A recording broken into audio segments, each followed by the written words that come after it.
grains of sand with vibrant shades of crimson until the very air seemed aflame.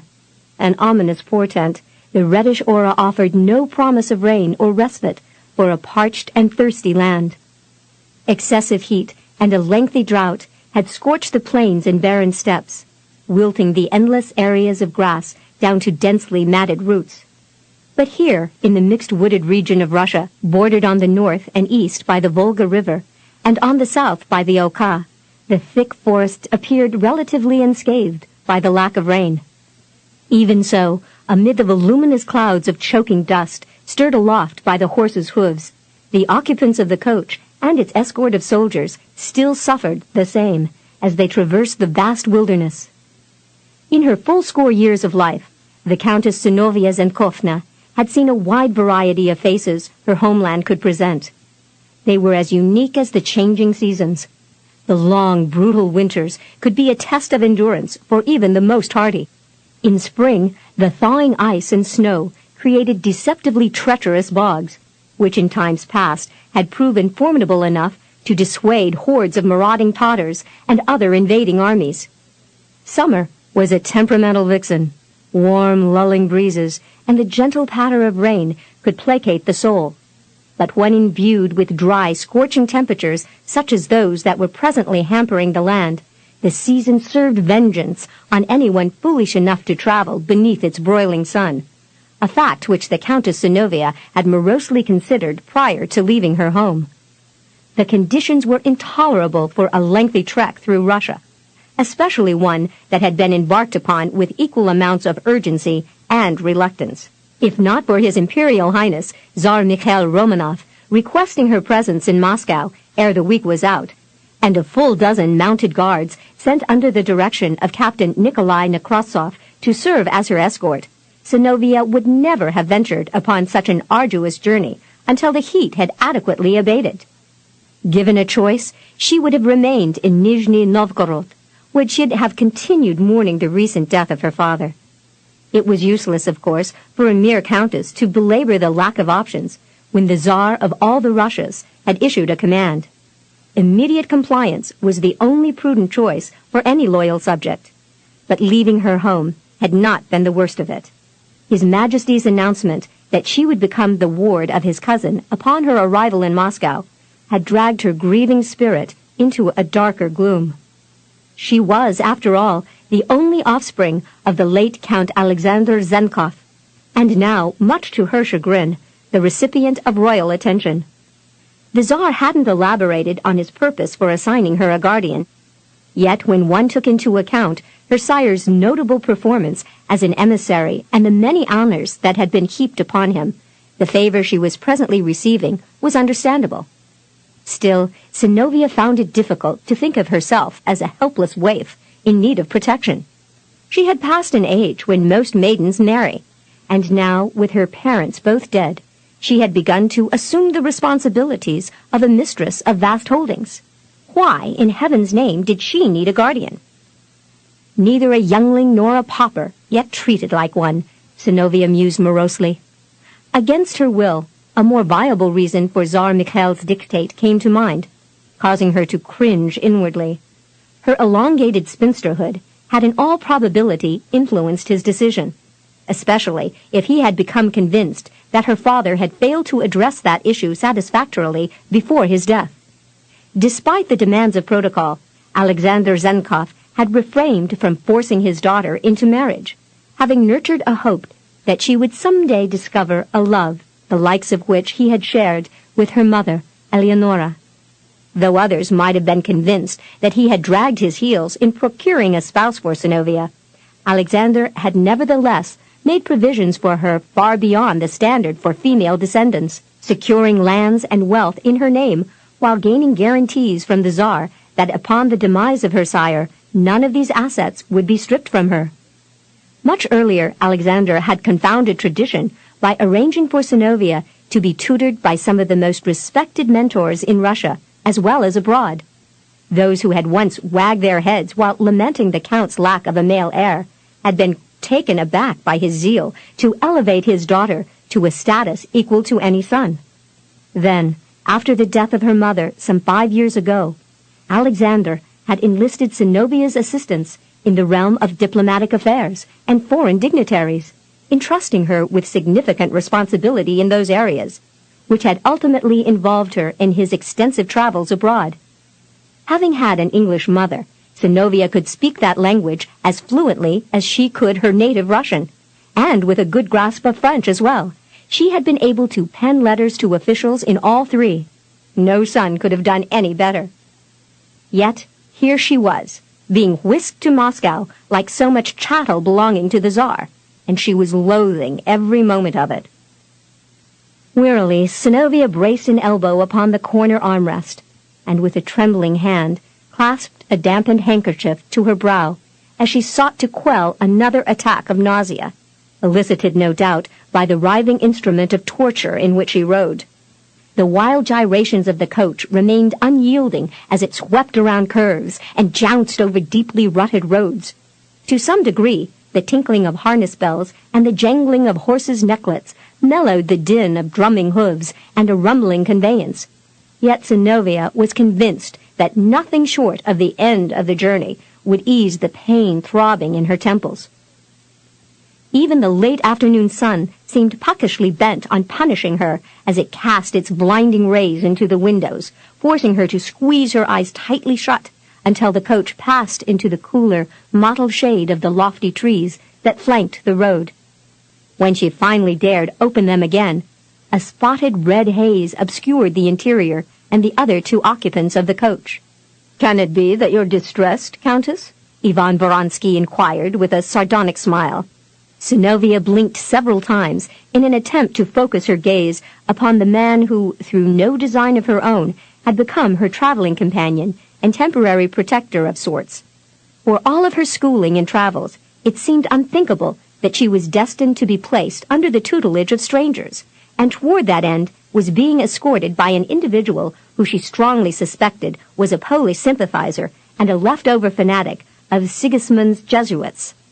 Comments that the self-proclaimed cleric and scholar had made during their enforced proximity had progressively abetted such notions, and although his leanings were nothing that she could positively affirm, Synnovea was nevertheless leery. "I'm hot and I'm dirty," she complained with an exasperated sigh. "This unrelenting pace has left me weary beyond belief.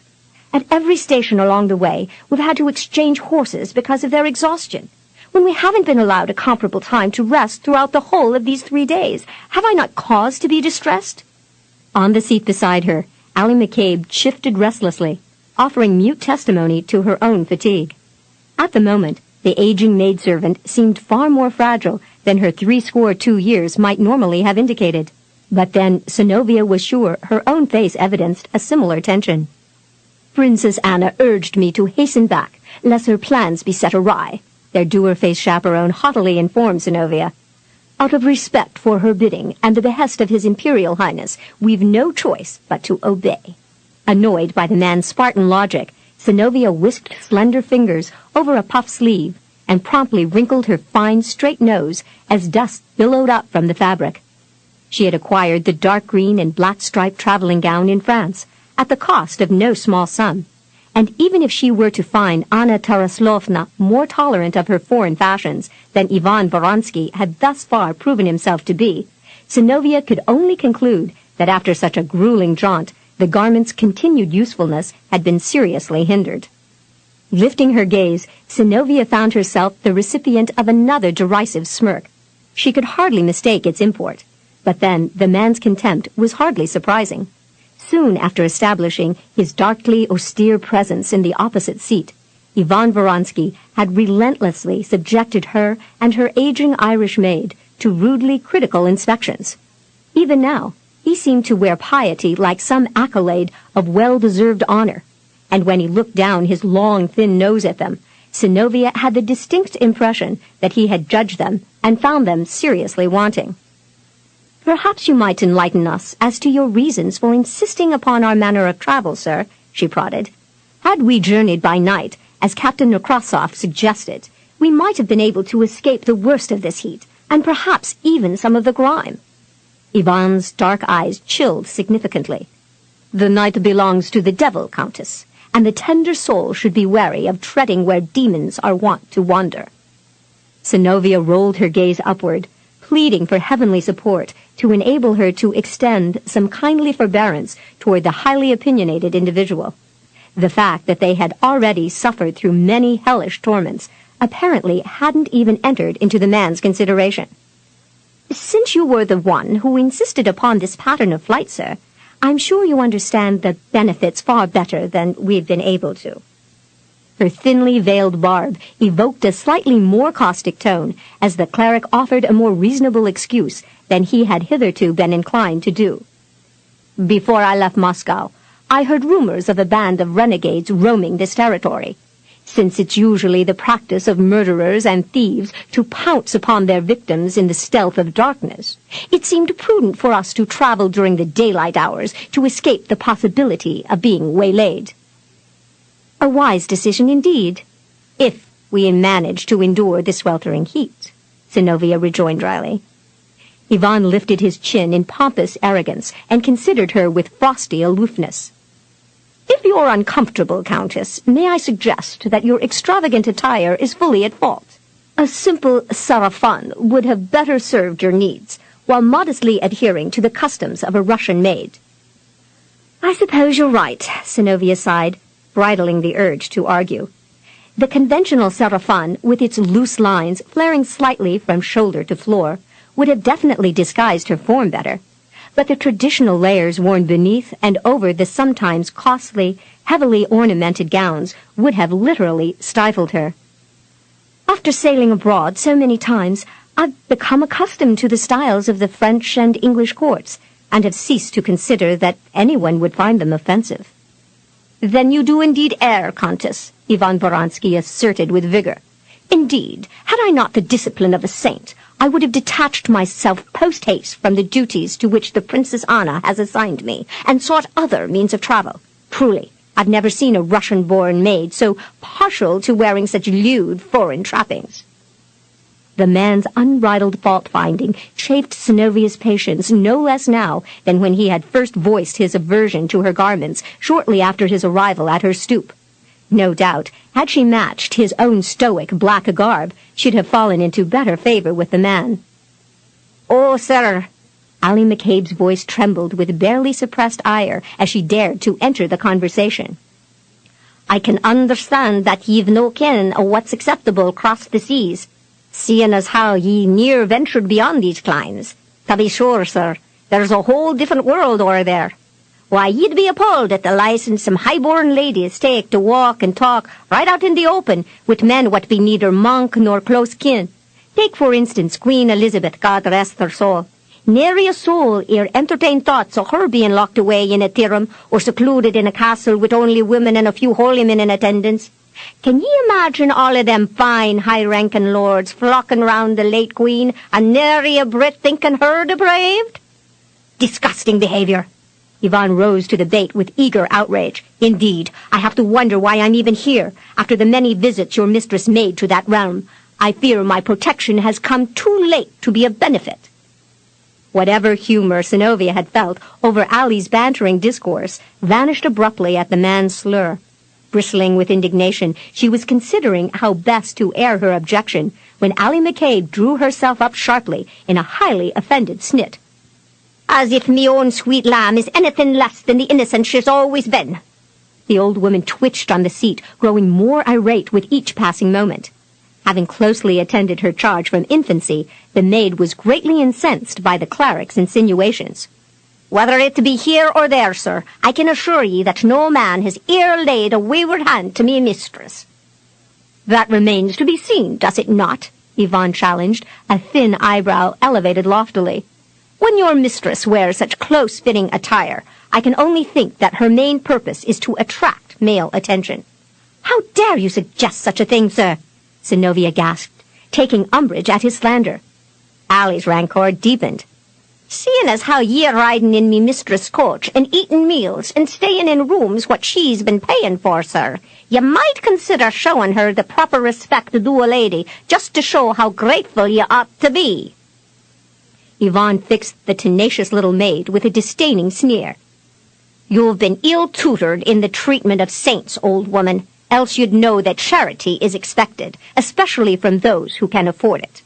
Apparently you haven't been in this country long enough to understand our customs." The old woman cocked her head at a curious angle. It was fresh in her mind that Ivan Voronsky had claimed poverty soon after presenting himself to the countess, declaring himself without wealth or possession beyond the clothes on his back, and those few he carried within his black valise.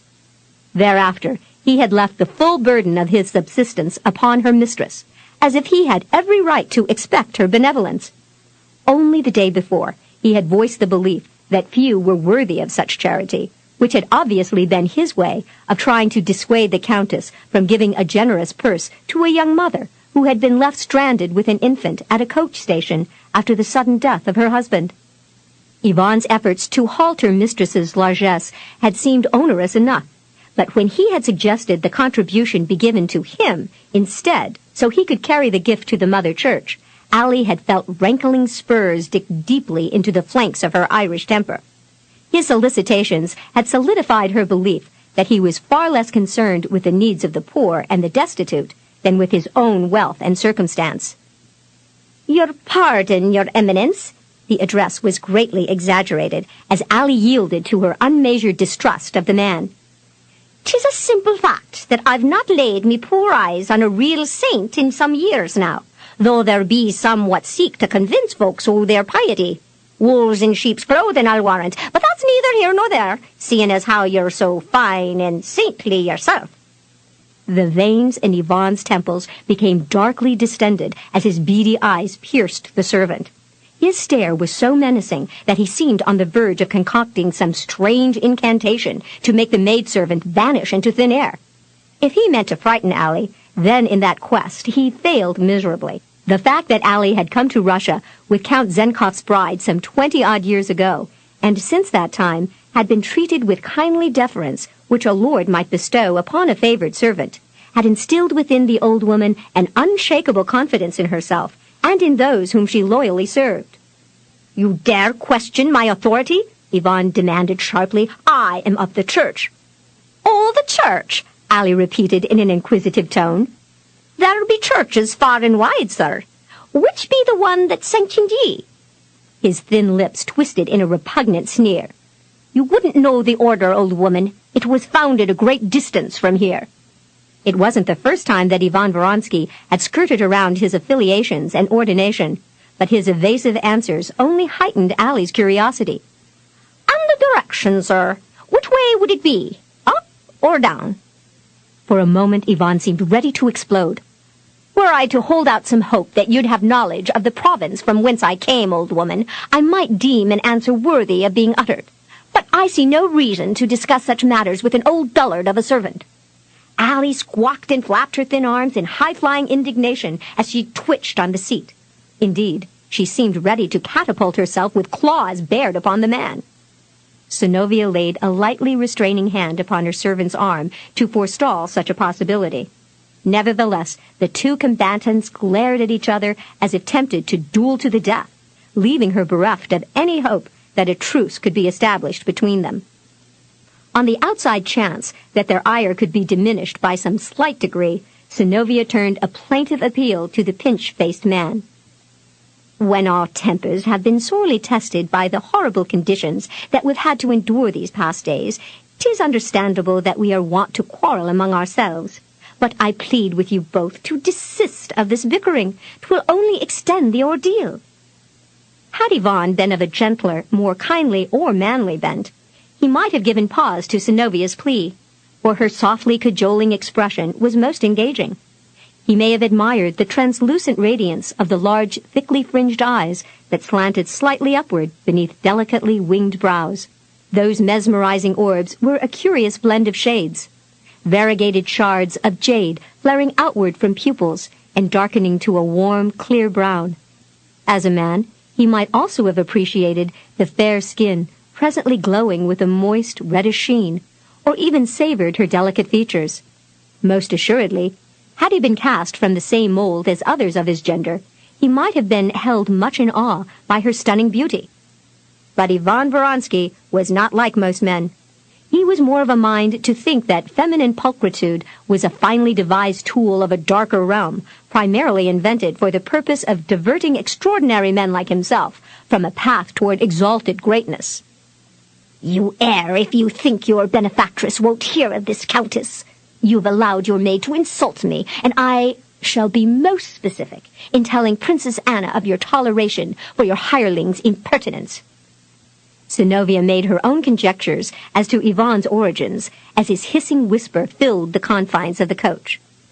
Tell her what you will, sir, she invited stiltedly, refusing to be intimidated. And should I be of such a mind, I might also caution His Majesty about those who yet hold out some hope of a Polish pretender, or another false Dmitri gracing the throne. I'm sure such a hero as the Patriarch Filaret Nikitich would find your sympathies misplaced, considering his recent release from a Polish prison. Yvonne's small dark eyes shot sparks as he recognized the havoc she could create in his life. Misplaced sympathies? Why, Countess, I've never heard of anything so absurd. However did you manage to concoct such a ludicrous notion? Was I mistaken? Surprised by her own trembling disquiet, Synnovea struggled to convey an aplomb that was, at best, strained. Forgive me, sir, but with all of your chatter about the possibility of a direct descendant of the late Tsar Ivan Vasilievich being alive, I couldn't help but recall 2 previous occasions when the Poles tried to place a man upon the throne by claiming he was the late Tsar Ivan's own son come back to life. How many times must a false Dmitri be revived to vie for the tsardom when everyone knows his father killed him in a fit of temper? Yvonne detested being challenged by a woman, particularly one who had acquired just enough knowledge of history and the events of the world to be dangerous. It was even more galling to be forced to assuage her suspicions. You do me a grave disservice, Countess. What I spoke of was no more than speculations derived from reports that I had heard some months ago. Believe me, my lady, I hold Tsar Mikhail in the highest esteem. Why, I wouldn't be here if the Princess Anna didn't trust me implicitly. He managed a stiff smile for Synnovea's benefit. Despite your doubts, Countess, I hope to prove myself a worthy escort, certainly one of higher merit than His Majesty's guards. They are, after all, no more than common men, incapable of entertaining any aspirations beyond their own selfish desires. And what of you, sir? Synnovea inquired with a touch of skepticism. In her mind, the cleric fell far short of the gentlemanly standards to which the officer who led the entourage adhered. Throughout his career, Captain Nekrasov had been praised for his unswerving valor and gallant manners. Tsar Mikhail couldn't have sent a more dedicated soldier to serve as her protector. Have you truly vaulted well beyond that moat which poses a hindrance to mortal man, and founded your feet upon the lofty elements of sainthood? Forgive me, sir, but I remember as a child being cautioned by a kindly priest not to think of myself as some magisterial gift to mankind, but with humbleness of mind to consider my frail form to be temporal, and with a fervent zeal to look toward a higher source for the wisdom and perfection which I am obviously lacking. What have we here? A learned scholar? Yvonne chortled, failing badly in his attempt at humor. If anything, his tone communicated an underlying hint of malice. He was a man who had set himself to the task of influencing the misguided, and had little patience with anyone who overlooked his potential or questioned his importance or ideas. Imagine such wisdom ascribed to so fair a maid. What is to become of those ancient scribes who for their enlightenment have cleaved to the weighty tomes of bygone eras? Synnovea sensed the man was chiding her for voicing a logic he considered worthless. Apparently, he had his own schemes for the universe, and far be it that anyone should try to dissuade him from his purpose. Yet she was not above trying. When a person has a fault deeply rooted within his reasoning, if he continues to nurture that defect, though he may study the works of 1,000 philosophers, he shall remain no wiser than before. Yvonne's thin lips twitched with growing irritation as he accepted her reasoning as a personal affront to himself. And of course you know such a man? Synnovea stiltedly directed her gaze out of the window, knowing full well what he thought.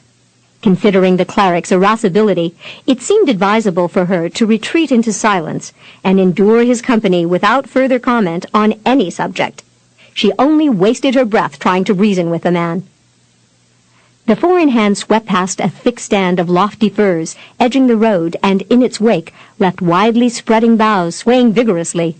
The sweating, foam-flecked steeds strained to pull the weighty coach up yet another incline, and though the animals were nearly spent from the harsh extremes and the unrelenting pace, the driver's whip gave them no reprieve. It continued to flick out with fiery urgency, forcing them to expend whatever strength they still possessed in a quest to reach the next station before nightfall. The soldiers valiantly kept pace, yet even those well-seasoned stalwarts, with their faces and tunics darkened by the grime of the road, were beginning to show signs of deep fatigue. No doubt each of them anticipated a respite offered by a night's lodging in the village up ahead. The seemingly endless trek, the miserable conditions, the countless hours spent in the saddle or enduring the spine-jarring jolts of the carriage, had all coalesced into a diabolical torment, one which seemed particularly bent on sapping the last shred of spirit and vitality from each of them. It was disheartening to think that there was still another grueling day of travel left before they would come in sight of Moscow. The coach lurched heavily as the team raced around another sharp bend, and once again Synnovea braced back into the plush cushions to keep from being launched into the lap of her maid. Heavy fir branches snapped back suddenly against the conveyance, momentarily startling the passengers. But in the very next instant, a more terrifying sound intruded. The exploding bark of gunfire muffled the din of loudly crashing branches and thundering hooves, wrenching frightened gasps from the three and bringing them upright in their seats. "We're being attacked!" Yvonne exclaimed in a high-pitched panic. Synnovea went cold with dread as another deafening volley reverberated in diminishing waves through the forest. The barrage ebbed to a more tolerable level. Then a shot cracked from the rear of the coach and was promptly answered by a more distant report that ended abruptly in the footman's shriek of pain. As his scream faded, the driver sawed on the reins, bringing the steeds to a jolting halt. A heartbeat later, the door was snatched open, and the occupants found themselves gaping at the unwavering bore of a huge flintlock pistol. "Out!" The rumbling command wrenched surprised starts from the three as a giant of a man leaned inward, enhancing the threat of his massive weapon. His slanted gray eyes flicked from one to the other until they came to rest upon Synnovea. Half-masked by a long, drooping mustache, the brigand's mouth slowly twisted into a leer. "Eh, now, what a pretty pigeon we caught for ourselves!" Synnovea could imagine what the presence of this miscreant meant, and she was absolutely terrified. It was difficult to determine the origin of the brigand, for his countenance was as fierce as any she had ever seen. His head was bald, except for a long thatch of tan hair, tied with a thin leather cord near the scalp and left to hang free over one ear. His faded sky-blue military coat might have once graced a Polish officer of wide girth, but it now hung open to accommodate the broad chest of its present owner. Perhaps for the same purpose, the sleeves had been stripped away, leaving the bulging arms bare. A dingy yellow sash encircled the brigand's thick waist, securing a pair of boldly striped, wide-legged pantaloons, the bottoms of which had been stuffed into the slouched tops of a pair of boots frivolously adorned with silver buckles. Synnovea lifted her chin in an attempt to subdue its trembling, and with more spirit than she had deemed herself capable of, inquired sharply, "What's the meaning of this outrage? What do you want from us?" "Treasures," the rogue answered with a deep chortle. Lifting his powerful shoulders briefly, he enlarged upon his reply as he ogled her. "One kind or another, it make no difference." Yvonne craned his neck from his dour little collar as he eyed the weapon that threatened them. Anxious about his prospects for survival, he settled on the premise that if he informed this brash intruder of his close association with people of power, the fellow would be reluctant to do him harm. Perhaps the oaf would even see some advantage in ransoming him unharmed. Surely the Princess Anna would be willing to pay a sizable sum for his safe return. Or perhaps her cousin Tsar Mikhail would be persuaded to offer a minute part of his wealth to guarantee the outlaw's good comportment. "I urge you, sir, to take heed that you do not set awry the disposition of the Tsar by doing harm to those he favors." Yvonne clasped a stubby-fingered hand to his own bony chest, managing to achieve a more dignified mien than he had been able to demonstrate since their forced halt. "I am Ivan Varansky, and I'm here for the purpose of escorting the Countess Zenkovna to Moscow." The hulking giant's cocky grin never wavered, and Yvonne's apprehensions intensified as he realized he had failed to impress the brute. In rising panic, he screeched the last words out in a frantic rush. "By order of the Tsar!" The thief began to guffaw in deepening mirth, utterly destroying the cleric's expectations. When the miscreant finally sobered enough to speak, he poked a long finger into the darkly garbed chest of the other, making that one wince sharply. "What do you mean you come as escort? You too skinny to fight, Petrov. You make a jest, eh? Ha ha ha! You grow some, then maybe you'll fight." Yvonne's pinched features quivered with ill-suppressed emotions. A confused blend of fear, fury, and humiliation rendered him momentarily incapable of speech and action. Yet when the pistol beckoned him out, he hastily complied amid the sporadic chuckles of the oaf, who stepped back several paces to allow him room to alight. Upon stumbling to the ground, the cleric froze in sudden awe. Everywhere his gaze flitted, he could see mounted men, dressed in all manner of array, surrounding the coach and its escort of soldiers. Each bore an assortment of weapons clutched in hand, tucked in sashes or crisscrossed over their chests. They looked to be a murderous lot, and he could only wonder how he'd fare as their captive. At the rear of the conveyance, the footman clasped a blood-stained handkerchief over his ear, as he too cautiously eyed the villains. His still-smoking musket lay in the dust some distance behind the rear wheel, where it had fallen after his wounding. Another armed bandit sat on the scrawny back of a mottled gray steed, from whence he covetously eyed the servant's red livery over the sights of a cocked pistol. A similar threat was carried home to Captain Nekrasov and his men by a vast number of highwaymen. It was widely presumed by the hostages that any attempt to resist would be tantamount to inviting complete annihilation. In freshening apprehension, Ivan Voronsky began to quake as Petrov sauntered near, for it seemed the towering hulk would commit mayhem upon his person. But in passing him, the brigand only smirked in amusement and leaned into the coach. Seizing the black valise the cleric had guarded so zealously during the journey, Petrov turned with a chortle and emptied the contents into the dust at his feet. Ivan came alive with a cry of alarm and bolted forward, sweeping his arms about in anxious haste as he sought to catch his belongings before his money pouch could be discovered. He was promptly brushed aside by Petrov, whose well-practiced ear had detected an all-too-familiar clink of coins. Plucking the purse from the tangled mound of clothes, the thief tossed it into the air and guffawed in glee over its significant weight. "Give me that!" Ivan demanded, jostling the larger man in his quest to seize the small pouch. "It belongs to the church." His voice rose to a piercing shriek. "I was only carrying tithes to the Moscow church. You mustn't steal from the church." "Aha! The crow now flap his wings like big hawk, eh?" Petrov glanced toward the two women, who were watching from the doorway, and grinned at Synnovea. "Little man protect his gold more than you, pretty lady." Petrov hunkered down on his haunches in search of more wealth, shredding the dark vestments that lay in the dust to glean whatever they might hold. His hunt proved futile, and with a roar of rage he soared to his feet, extracting a frightening yelp from Ivan as he seized him. "You tell Petrov where you hide more gold, little bird. Maybe then he won't squash you." Though the sight of Ivan's hoarded wealth had repulsed Synnovea, it went against her grain to sit calmly by and allow him to be abused without offering some defense, as frail as it promised to be. "Let him go," she enjoined from the coach. "The satchel is all that belongs to him. Everything else you see is mine. Now let him go, I beg you." Petrov complied, and Ivan sagged to his knees in enormous relief as the huge man stalked back to the coach. Lending the countess his full attention, he grinned broadly while he stretched forth a hand to her.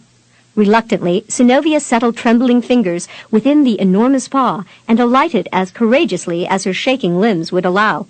When she came into view of the outlaws, wild hoots and exaggerated cries of admiration rose to a deafening intensity as the thieves expressed their delight with her uncommon beauty.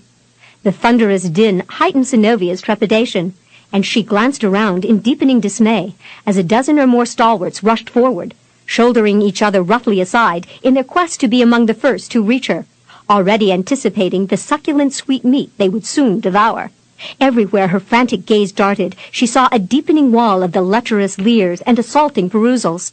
Their lusting eyes left no curve untouched, no piece of garment intact. Eagerly they pressed in close around her, suffocating her with their hot, panting breaths and rudely pawing hands. Synnovea clamped her jaw tightly in an effort to subdue her rising panic. Though a virgin still, she could imagine the degradation that would be forthcoming, and her mind raced in a frenzied search for escape, or at least some reasonable argument that would convince the thieves to leave her and her companions unscathed. Allie McCabe was no idealistic fool to hold out any hope that these lawless brutes would honor the gallant creed of highborn gentlemen, and certainly not when they had held such a winsome captive within their grasp. The servant scrambled down from the coach and snatched up a stout stick from the ground as she hastened forward. Thrusting herself between her charge and those who sought to test the pliant curves, she raised her weapon threateningly. Though it might well mean her own death, she was totally dedicated to the defense of her mistress. "I'll warn the lot of ye vile vermin," she railed in frail, strident tones. "The next beastie to lay a filthy hand on the Countess Synnovea will deal with me, and I swear to do ye ill before I die." Uproarious laughter came from the slavering beasts. They readily dismissed her threats as feeble, and stretched forth grubby hands to capture the prize. But Allie proved as cantankerous as an old Tartar warrior. Setting her bony jaw with unquenchable tenacity, she swung the cudgel with swift and wicked intent, cracking a fair share of knuckles and noggins. Teeth were bared in irate snarls as tempers flared beneath the vicious swat of her club. Intent now upon showing her just how easily they could trample her underfoot, the rabble began to close in around the old woman. Captain Nekrasov surmised that he had been virtually forgotten as he observed the events from beyond the confines of the fray. Rising to the occasion, he leaned forward in his saddle and clobbered a nearby raider with a driving fist. Even as the thief tumbled to the ground, the deafening roar of an exploding pistol cracked through the air, heralding a shot that tore with splintering pain through the captain's arm and wrenched a cry of anguish from grimacing lips. He clapped a hand to his reddening sleeve, and then, in sudden wariness, glanced around, detecting the metallic clicking of several weapons close around him. At least a half-dozen flintlocks were now aimed at him, and by the fixed snarls on the faces of the brigands who held them, they were more than willing to dispense with him. A dastardly scamp squinted up at him. "You'll die, Capitan. Ye move one eyeball and 'twill be your death." He snapped grimy fingers to demonstrate just how quickly they could deal with him. "Just like that." The captain lifted his gaze as several bandits began shuffling back to open a path for another giant, this one flaxen-haired, clean-shaven, and riding on a horse. The thieves' dispatch in giving ground to this newcomer clearly attested to their obeisance. Scars marked the newcomer's face, giving rise to the supposition that he had fought many battles in the past. His very presence proved his success, perhaps to the extent that he had dispatched many to their death. The man leisurely reined his black stallion to a place where he could easily assess the proceedings, and settled a confident grin upon Nikolai as he shoved a still-smoking flintlock into his sash. "Your efforts to defend the ladies against such odds gives me cause to wonder if you're daft, Captain. I'd advise you to be more careful of your life in the future. Next time, I shall have to kill you." The thieves eyed their commander in a cautious gauging of his mood, but they found nothing unduly disquieting in the contemplative smile he swept over them. Accepting his silence as mute consent, they chortled once again in boisterous merriment and eagerly returned their attention to the Countess, roughly buffeting the Irish maid about as she sought to safeguard her mistress. Outraged gasps were wrenched from Synnovea as she twisted this way and that in a desperate attempt to escape the hands that reached out to seize her. The bandit's eyes gleamed in avid lust, instilling within her an undermining horror of what she would soon suffer. Though she strained away from this one and that, the rending of cloth affirmed their eagerness to unmask whatever delights remained hidden from view. Her hat was knocked askew, and a sleeve was ripped from her shoulder. The stiffly pleated ruff adorning her throat was no more safe from their greedy divestment than the heavy silk ruching that trimmed the stomacher of her gown. A scream was finally torn from Synnovea as they pulled open her bodice in ravenous greed, revealing the creamy fullness swelling above a lacy chemise. One glimpse of her womanly curves seemed to incite them more, and in frenetic haste they reached out to rip away whatever else they could grasp. "Rotting louts!" the pale-haired chieftain bellowed without warning, startling the lechers, who immediately stumbled back from their prey. Passions cooled in rapid degrees beneath the icy gaze that swept them. "Would you maul the wench to death before we leave this place?" he barked. "Is that how you would treat a rare prize? Hell and damnation! Can you not see that she's worth a pretty coin to us alive? Now loose her, and stand aside, the lot of you. Henceforth I shall claim the wench for my own, for 'tis evident you rogues are unappreciative of what has fallen into your hands." Daring any to defy him, the Lord of Thieves urged his steed forward. The brigand stumbled back, readily yielding ground before him, until the two women stood alone. Synnovea and Allie were hardly exempt from the awe that had been elicited. The suspicion that this ruffian was to be feared more than his followers filled their hearts with burgeoning trepidation. The lawless chieftain braced a muscular arm across the elaborate horn of his saddle, and subjected Synnovea to a careful scrutiny that ranged slowly downward over the entire length of her. Though she clasped the torn bodice over her bosom, she held herself proudly aloof, seeming far more regal and refined than any woman he had ever known. Her uncommon beauty was equally unmatched. "Forgive my delay in coming to your rescue, Countess." His smile conveyed a leisured confidence. "My men are wont to seek diversions wherever they find them, and demand recompense when heretofore they've found naught but injustice." "Injustice, do you say?" Allie squawked, taking exception to his statement. "As if we weren't within our proper rights to defend ourselves against your murdering riffraff." The rogue commander chose to ignore the maid. "What you see around you, my lady, are men whose every possession was stolen by those boyars who wield their power as if directed by demons, and who saw fit to reduce them to serfs. Had we been of such a mind, Countess, we might have added to your misery by killing your escort. Your footman and the captain were foolish to challenge us. Be grateful they're still alive, and my aim true, for I might have taken exception to their faulty attempts." He swept a hand about to indicate the soldiers, who were being ordered to dismount. "Anyone who intends to do us ill is in peril of his life." Synnovea realized her chin had sagged as she endured a moment of monumental dread of this man. Though he had spoken with a well-tutored tongue, she was nevertheless riveted by the disquieting realization that here indeed was a fierce barbarian, the likes of whom might have ridden with Genghis Khan and his army of Mongols, except that his sky-blue eyes and flaxen hair were products of a different breed. His square jaw was devoid of whiskers, and his hair was clipped so short that it looked more like a scruffy, close-fitting skull-cap. Despite the countless tiny scars that crisscrossed his face, he was still handsome in a rugged way. That fact did little to ease her qualms, for she found his demeanor absolutely terrifying. Synnovea managed to reclaim some fragment of her composure. "And what exactly do you and your companions intend?" "To share a portion of your wealth." He smiled down at her with unrestrained confidence as his eyes caressed her again. "And perhaps, for a time, the richness of your company." He threw back his head and laughed uproariously, raising the hairs on the backs of his captives' necks. When he sobered, he clapped a brawny arm across his wide chest in a crisp salute. "Permit me to introduce myself, Countess.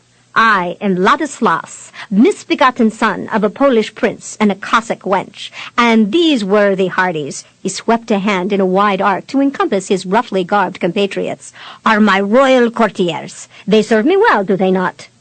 The ruffians guffawed at their leader's wit, but Allie snorted in derision. "A bastard barbarian and a thief to boot." Ladislau was amused by the audacity of the gnat-sized woman and nudged his stallion forward, deliberately separating maid from mistress. "Aye, old woman, that I am," he acknowledged, peering down at her. "My father sought to pay his due by hiring tutors to teach me a gentleman's manners and language, but he felt no inclination to gift me with the use of his name or his title. Thus, I am what I am."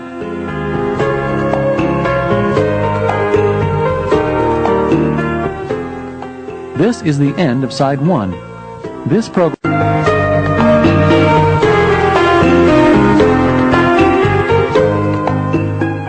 "My father sought to pay his due by hiring tutors to teach me a gentleman's manners and language, but he felt no inclination to gift me with the use of his name or his title. Thus, I am what I am." Allie's eyes fairly snapped as she swung her makeshift weapon toward the stallion, but in swift reaction, Ladislau kicked the piece from her hands, spinning the elder about.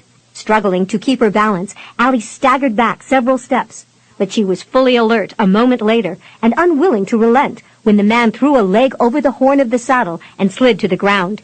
She skittered toward him and launched a fresh assault with her cudgel. His arm swept out almost gently to knock the club away, but Allie caught the muscular limb and clung to it with as much pertinacity as an outraged bee who had just been swished by the tail of a horse. Before he could shake her off, she sank her teeth into his bronzed skin. A low growl issued forth from the thick throat as Ladislaw jerked free. In the next instant, his fist shot forward, striking the small, wrinkled chin. It was no contest. Allie's eyes rolled upward, and she slowly slithered to the ground in a senseless void. "You monster!" Synnovea railed, incensed by his heavy-handed treatment of her maid. Flying at him with fingers curled into claws, she raked her nails across his face, drawing blood. But with a backward swipe of his arm, Ladislaw sent her stumbling away. She fared better than Allie, and though shaken, managed to retain her senses. Her fury remained undiminished, and she berated him in scathing tones. "You cowardly oaf! Is this the best your brawn can display? Have you no courage to face one of your own size, or does the dainty form serve your inflated valor better?" Ivan Voronsky carefully kept his distance through this fray, justifying his lack of assistance by blandly dismissing the countess' predicament as something she rightfully deserved. If she had garbed herself appropriately and given credence to his warnings, she might have escaped the rogue's attention. He wasn't about to draw notice to himself and court certain disaster because of her foolishness. Synnovea tried to scurry past the thieving lordling in an effort to reach her maid, but she promptly found her way blocked. Her head snapped up in rising ire, and with lips curling in sneering distaste, she raked her gaze down his long form. Above hide breeches, a leather jerkin hung open to reveal a broad, muscular chest. His arms were bare and bulging with rippling sinews, evidencing a strength that could easily immobilize her. In all, he was a fine specimen of mighty brawn, but at the moment she saw the epitome of a cruel beast. Ladislaw stared into the most enraged green-brown eyes he had ever chanced to view. The flaring orbs fairly seared him in her hot displeasure. "You needn't fret, Countess," he consoled almost pleasantly. "Your servant will live through this with nothing more to boast about than a small bruise and an aching head." "Should I, then, be grateful for your gentle care of us, milord Ladislaw?" Synnovea sneered, offended by the fact that she and all who were with her were completely vulnerable to the frivolous whims of these black-hearted plunderers. "You halted my coach on this lonely road and gave your foul consent to your murderous band of cutthroats to do whatever mischief they might construe. You abused the captain of my guard, and by your twisted reasoning cast him as the villain. You wounded my footman, and now my maid. Would you, beastly tyrant, have me fall to my knees before you in humble apology for daring to travel where your bloodthirsty vipers lurk? Ah!" With a toss of her head, Synnovea demonstrated her belief that such an idea was preposterous. "Were I armed, knave, you'd be breathing your last this very moment. That's as much as I sympathize with your claims of ill treatment from the hands of boyars. Whoever your father is, I've no doubt he fervently regrets the creature he spawned during a passing night's whimsy." Ladislaw braced his massive fists against his hips and grinned in hearty amusement at her insults and logic. "I'm sure the old rascal has had much cause to repent that deed, for I give him no more homage than he has given me. 'Twas only his pride at finally siring a son after a brood of daughters that led him to have me tutored at all. He even tried to take me into his home after his wife died, but my pious little sisters couldn't abide the idea of having a nameless whelp under the same roof. They chided him continually for bringing shame upon the family until he was forced to send me away. Ah, he saw me tutored with the best of them, but he gave me nothing else, not even a father's affection." "I'm sure you've taken great delight in withholding your regard in return, and bringing him a like amount of humiliation by becoming a thieving scoundrel," Synnovea rejoined bitingly. "'Twould even seem you have extended your revenge by entrapping others in your devious exploits." "Your imagination is most vivid, Countess. I'm sure you'll prove entertaining through the long winter nights ahead. But to say that I revel in retribution when I seize treasures as rare as you lends far too much credit to my vindictiveness. I assure you, my lady, I'm not a man to spite myself to gain recompense from an aging cur." Synnovea clenched her fists in the folds of her skirts, refusing to yield this brigand any show of hysteria. I believe you're nothing but a coward, she sneered. Even with nigh 40 men under your command, you made your appearance well after the danger had passed, like some sly weasel fearful of coming out of his hole. Now you make brave noises while your men hold us at gunpoint. Ladislaus shrugged, unaffected by her criticism. I keep my wits while others lose theirs. I watch until all things are made secure. You're nothing but a nameless cur who lurks in obscurity while your pack of wolves strip away the wealth of honest men. Think what you will, my lady, he invited, sauntering leisurely around her. Your opinions are of little concern to me. They'll change nothing. The lady was indeed one of exceptional beauty, he concluded, readily visible with the regal looks of the highborn in her delicate features and lofty bearing. The green-lined brim of her hat was pinned to the crown on one side by an emerald-studded clasp, and was reminiscent of those worn by foreign cavaliers. Upon her departure from the coach, it had lent her a jaunty appearance, but it now sat ridiculously askew atop her head. Her silky black tresses, once woven into a sedate chignon beneath the hat, had been disturbed by her recent mauling. Feathery wisps now flared outward from her temples, as if set on ends by her rage. Fate has surely been kind to me this eventide, bringing such a beautiful boyarina within my keeping, he mused aloud. Reaching out a hand, he lightly rubbed his knuckles against a hotly flushed cheek. I am indeed honored by your presence, Countess. Synnovea flung off his hand and glared at him with all the defiance she could muster. I'm sure you'll understand if I fail to appreciate your sentiments, rogue, for I most desperately abhor being your captive. In time you'll come to appreciate me, my lady. Most women do. The stars will fall from the heavens before the event of such an occurrence. Ladislaus grinned back at her. Her fiery spirit had whisked away any lingering impression that she was a cold and haughty wench. Not even remotely so, he reflected in growing admiration. My predictions will come true, Countess. They always do. You boast absurdities, Synnovea jeered in disdain. I'll never cease to abhor you and your kind. I can only pray that some miracle may spare me and my escort from the evil you and your foul followers plan. Nothing short of a miracle will save you from what I intend, my lady, he promised, his voice imbued with a huskiness that evidenced his deepening interest. As for me, I'm sure I'll enjoy this night with you, as I have no other. Synnovea served quick death to the notion that her ravishment would be some tender interlude that he might leisurely savor. Let me assure you that I'll fight you with everything I'm capable of delivering. Ladislaus recognized the loathing distaste flaring in her eyes and lifted his shoulders in bland dismissal of her threat. Be assured, Countess, your reluctance will be a welcome diversion from the women who squabble over me. Reaching up, he swept the hat from her head and plucked the brooch from its brim. He held up the bejeweled piece in a dimming shaft of light, and then, turning aside to search out Petrov, tossed it to him. A reward for you, my friend, for spying out the lady's coach. The hulking brigand caught the gift between the palms of his hands, and roared in glee as he considered it. What say you, Ladislaus? This bauble be worthy of your attention. The Lord of Thieves caught Synnovea snugly against his side, and held her in a steely vice. Aye, Petrov, but the countess is a far more enticing piece, definitely a wench to warm me through the long winter to come. Petrov's brow jutted sharply upward. What you think Aliona will do when she learn you replace her with another captive? Ladislaus shrugged, unconcerned. She'll have to learn to share me. Petrov hooted in disbelief. Oh, you take countess to bed, and Aliona will divide you into enough pieces to share with at least a dozen different women. Ignoring the other's warning, Ladislaus sought to extract a sampling kiss from Synnovea, but in shivering aversion she turned her face away. Let me go, you swine! Not until I've pleasured myself with you, he breathed, momentarily contenting himself with nuzzling her ear. And maybe, just maybe, not even then. He swept an arm downward to encompass her voluminous skirts, and lifting her with an easy strength, dropped her over his shoulder, nearly jolting the breath from her. He glanced around in some wonder, detecting a sudden scuffling around Captain Nekrasov, who had kicked his mount forward in an attempt to rush to the defense of the maiden. But the officer's steed was swiftly caught and firmly held by several ruffians who proceeded to drag the struggling man from the saddle. Come now, Captain. You cannot expect to keep the countess for yourself. You're only a servant of the Tsar, Ladislaw chided, jostling Synnovea as he repositioned her on his shoulder.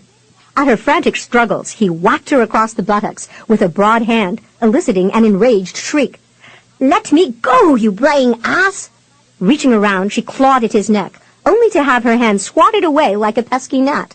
His stinging blow nettled her, and she railed in a temper. You filthy, base-boned beast!" Unconcerned with her epithets, Ladislaw returned to his stallion, and from there barked a series of orders. When his men gaped back at him, he snapped, "Why do you gawk at me like dumbstruck fools? Must I repeat myself? Take whatever you can lay a hand to, then ride back to camp and await me there. The men I sent to Moscow will be returning soon with our new compatriots, who will be famished for want of food after being shackled on the city streets. They'll want to feast and rejoice in their newfound freedom, so make them welcome. I'll return to the camp after I've sported with this wench a while, but don't expect me too soon. If she proves worthy, the Tsar may have to find himself another doxy." A surge of hope blossomed within Synnovea's breast as she was lowered to the back of the black stallion. The reins had been left dangling across the steed's neck, and a short, many-tongued lash hung from the saddle horn, very near at hand. Without pause, she seized the bridle in one hand, the whip in the other, and swept the latter across her captor's face and arms, slashing at him again and again, until she drew a curse from Ladislaw, who reached up to snatch the lash from her grasp. Eluding his long fingers, she leaned back, bracing a slippered foot against the brigand's hardened chest, and shoved with all of her might. Ladislaw stumbled backward in keen surprise at the forcefulness of the lady's thrust and kick.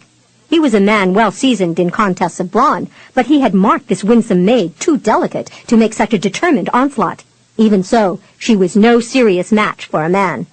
Another backward swipe of Ladislaw's hand knocked the whip aside, leaving the slender arm bruised and momentarily useless as it dropped limply into Synnovea's lap. Clenching her jaw against the pain that throbbed through it, she jerked the reins with her other hand. Alas, the long fingers were there in an instant, snatching the lines from her. A frustrated cry threaded through her gnashing teeth as she kicked at him again and again, knowing all the while she didn't have the stamina to oppose him beyond the length of a few moments. Yet in spite of the odds against her, she was desperately, stubbornly committed to the struggle. In the next breath of a heartbeat, Synnovea became aware of just how frail her efforts were against such a man. Ladislaw thrust a broad hand beneath her skirts and squeezed her knee, drawing a shocked gasp from her. When she shoved at his chest, his grip tightened until she could feel his fingers digging cruelly into her flesh. The pressure swiftly intensified to an excruciating degree, brutally intended to force her to yield. And yield she finally did. Having won the skirmish, if not the war of wills, Ladislaw loosened his grip and stroked his hand admiringly over her naked thigh. Synnovea's shocked reaction was hardly subdued. Her eyes flashed with fiery indignation, and with a low, rising shriek of rage, she hauled back an arm and delivered a blow to his cheek with enough force to make his ears ring. It certainly left her arm stinging. "Take your filthy hands off me, you vulgar viper!" she snarled. "The Tsar will have your head for this!" Ladislaw glared up at her as he withdrew his hand from her skirts and wiped the backs of his knuckles across a reddened cheek. "Before that day arrives, Countess," he rumbled, "your precious Tsar will have to find more capable men to catch me. And the rumors are in the wind that he has hired foreign cavaliers to instruct his Russian soldiers in the art of war. They shan't defeat me. There is none in his army whom I haven't already bested. Look you yonder if you doubt my words." Sweeping his arm about, he indicated her escort of soldiers, who were being crowded together at gunpoint. Bestowing his attention upon her once more, Ladislaw clasped her wrists, holding her fast as his eyes bore into hers. "If you're foolish enough to hope that some brave champion will save you, Countess, then consider now your wayward reasoning." He thrust out his chin to indicate Captain Nekrasov, who had been trussed up tightly. He then swept a hand toward Ivan Vronsky, whose outrage had reached its zenith now that he was being forced to shed his clothes. "You see, no one will come to your rescue. It is useless for you to struggle." Synnovea curled her fingers, trying to claw the brigand's face again, but she could do little more than bow through gnashing teeth. "You will pay for this offense, Ladislaw. You will be caught, tried, and hanged, and I'll be there to see it. I promise you that." He laughed at her pitiful threats. On the contrary, Countess, you will be the one taken and used. You will be my prisoner as long as I choose to keep you." His words were suddenly lost in a deafening roar of exploding pistols as a sudden din filled the forest glade. Ladislaw jerked around with a surprised start, just as 3 of his men crumpled to the ground. Momentarily aghast, he watched a 4th fall forward in the saddle and slowly tumble to the ground, where he lay in grotesque oblivion, with eyes staring sightless toward an ever-darkening sky. In the next instant, the narrow pass echoed with another loud volley that fused with the thunder of clattering hooves as a large detachment of mounted soldiers raced into view. Leading the charge was a dust-covered, helmeted officer who brandished a sword high above his head, while his stallion surged far ahead of his troop, deep into the midst of the startled highwaymen. In rowling fear, the miscreants scattered, stumbling over each other in their haste to flee from this avenging demon. It was a full moment before the realization dawned on them that this particular officer dared far more than those who followed him. At Petrov's rallying shout, the thieves turned, and with savage eagerness swarmed about the foolish mortal, intending to drag him from his saddle and deal him a death blow. Alas, they were fools to think that they could kill him so easily. Like a ruthless warrior, the man filled the air with screams of dying men as he swept his blade about him in a vicious, venging quest. One after another fell beneath the deadly stroke of his sword, until fear again pierced the hearts of the bandits, prompting many to flee. If Ladislaw had recently boasted that none could defeat him, then it soon became evident that this officer would be equally difficult to overcome. He seemed impervious to the paltry attempts of his attackers as he struck left and right. It was not until a huge, barrel-chested Goliath, standing at the outer limits of the fray, took up a lance and threw it toward the valiant intruder that the hearts of his foes were encouraged. The spear caught the cavalier's helmet and sent it flying, leaving the man reeling unsteadily in the saddle. Hearty cheers arose from his enemies. Much heartened, they began to scramble toward him again. The rush of elation that Synnovea had briefly experienced when she first espied the officer was rapidly transformed into a deepening anxiety as she saw her would-be deliverer brace an arm across his stallion's withers and shake his head in what seemed a feeble effort to clear his muddled senses. His life hung in precarious balance as the rabble surged back toward him, and though Synnovea prayed fervently that he would recover his wits before they hacked him asunder, that dire fate seemed imminent. Their zeal renewed, the thieves scrambled forward to finish their prey, confident now that he would soon feel the full thrust of their revenge. Perhaps none anticipated that event more than Ladislaw, who watched from the outer limits of the conflict, where he held Synnovea captive. A full dozen of his men gave vent to deafening bellows of triumph, already celebrating their victory as they launched their attack. But just as before, their expectations were soon daunted. Though stunned, the officer reacted with well-versed skill, fully aware of the danger he was in. Spinning his horse about in a tight circle to keep his foes at bay, he swung the heavy sword outward in a broad sweep, nearly beheading those who dared the most. When he finally fought clear of his daze, the reddened blade flashed again with more clever aim, flailing its victims and leaving them moaning or reeling lifeless to the ground. Synnovea saw the officer's searching gaze reach beyond the melee, surrounding him, and ferret her out. In that moment, he seemed much more than a man to her, though his hair was matted close to his head with sweat, and his dirt-smudged face was hardly more than an indistinct blur in the rapidly deepening twilight. His breast of armor was tarnished, dented, and now liberally smeared with blood. Still, if she had ever formed a vision of a knight in resplendent trappings, he was all of that and more to her in that brief moment of time. Seeing his enemy capable of giving chase, Ladislaw shouted a command for his cohorts to depart and swung up behind his captive, slamming his hard body against her back. He cared not a speck for the bruises she suffered. He was far more concerned with making good his own escape. Jerking the reins, he wheeled the steed about and kicked the gleaming flanks, sending the animal racing away in full retreat. Synnovea soon found some comfort in the fact that the arm that was clasped about her was strong and fully capable of holding her secure. Otherwise, she might have found herself dashed upon the ground, where the stallion fairly flew along the trail. He was of mixed Frisian breeding, strong, long of limb, and swift of pace. He could easily outdistance the short-legged breeds common to Russia. Yet when Ladislaw yanked the animal about to survey the path behind him, Synnovea saw to her relief that the officer had given chase and was actually gaining on them. The warrior thief was equally surprised, for his breath caught in a sharp gasp of astonishment. Reining his mount abruptly about again, Ladislaw cursed savagely and kicked the animal into a frightening race through the trees. The solid trunks were merely swiftly passing shadows in the darkening copse, and though Synnovea held her breath in paralyzed apprehension of that moment when disaster would halt them with a crushing collision, in a corner of her mind she found herself amazed by the agility of the steed. Without a doubt, the stallion was swift and nimble-footed, the man who rode him of equal merit. Still, the pair who gave chase followed like baying hounds led eagerly onward by the scent of their prey. Synnovea winced as the lower branches snatched at them with ferocious greed, cruelly tearing at her bound tresses and opening long rents in her sleeves. She lifted a hand to shield her face from the spiny claws that slashed at her, but reddened weals were raised repeatedly across her arms. She prayed desperately that the punishing ride would soon come to a swift and safe conclusion. Yet, when she glimpsed an opening up ahead, her fear intensified into a sudden concern that they would actually escape. In rising panic, she glanced over her shoulder, but her captor's bulk prevented any glimpse of the trail behind them, nor could she hear anything beyond the fury of their own passing.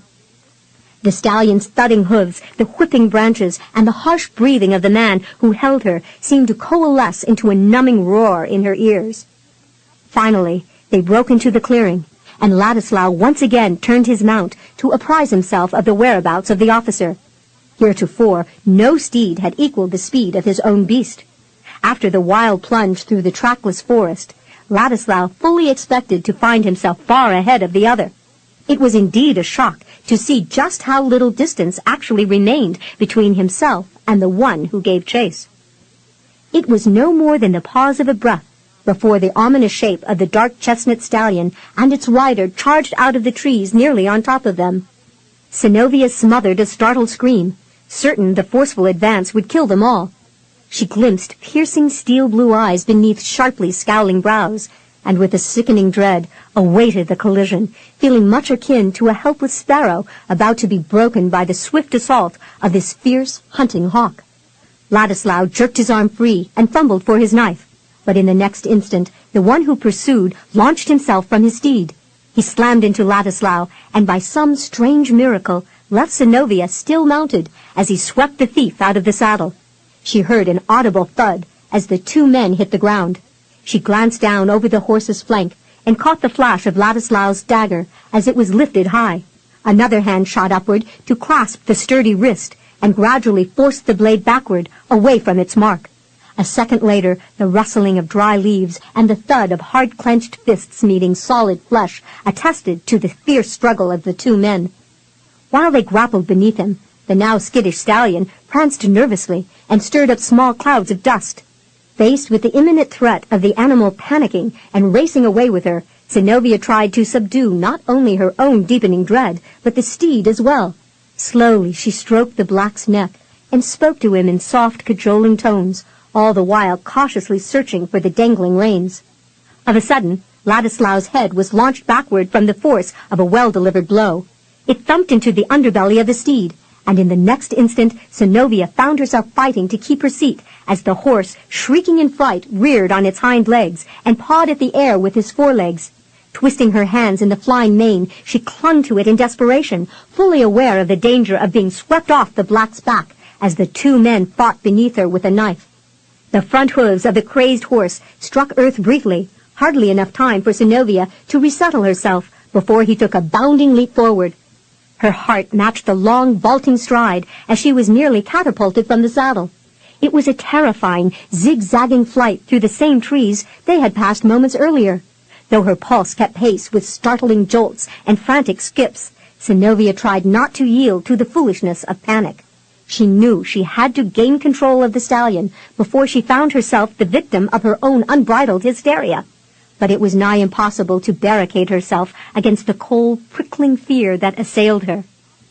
Leaning forward over the animal's neck, Synnovea flowed with his movements in a concerted effort to allay his fright. She spoke in a forcefully subdued voice as she tried again to capture a flying rein. but the threat of falling inhibited her reach.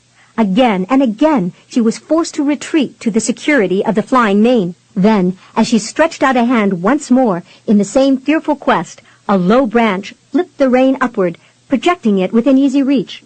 Anxiously, Synnovea swooped her hand around to catch it, and in sobbing relief, clutched the leather strap in her trembling grasp. Good fortune was with her, for hardly a moment later, she managed to capture the second rein in a similar fashion. Success rallied Synnovea's spirits. Grasping the line securely, she claimed a small measure of control over the beast, at least enough to turn him onto the path that would lead them back to where the carriage had been halted.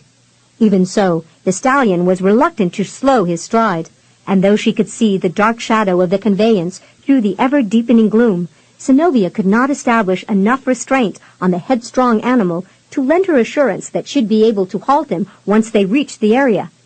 Captain Nikolai Nekrasov was sitting near the coach, having submitted himself to the well-practiced care of his sergeant, who was presently bandaging his arm. When the sound of thudding hoofbeats drew his attention toward the lane, he glanced around with a start, fully expecting to see one or more of the thieves returning for their plunder. Espying his charge approaching at an alarming speed, the officer jumped to his feet and shouted orders for his men to form a barrier across the road as he rushed forward to await the charging animal with arms spread wide. The stallion proved to have a mind of his own. He came to a stiff-legged, jolting halt a short distance from the human trap, and then rearing, thrashed the air with his front hooves. It seemed his intent to continue his flight when he came down again, for his eyes flipped about in search of an avenue of escape.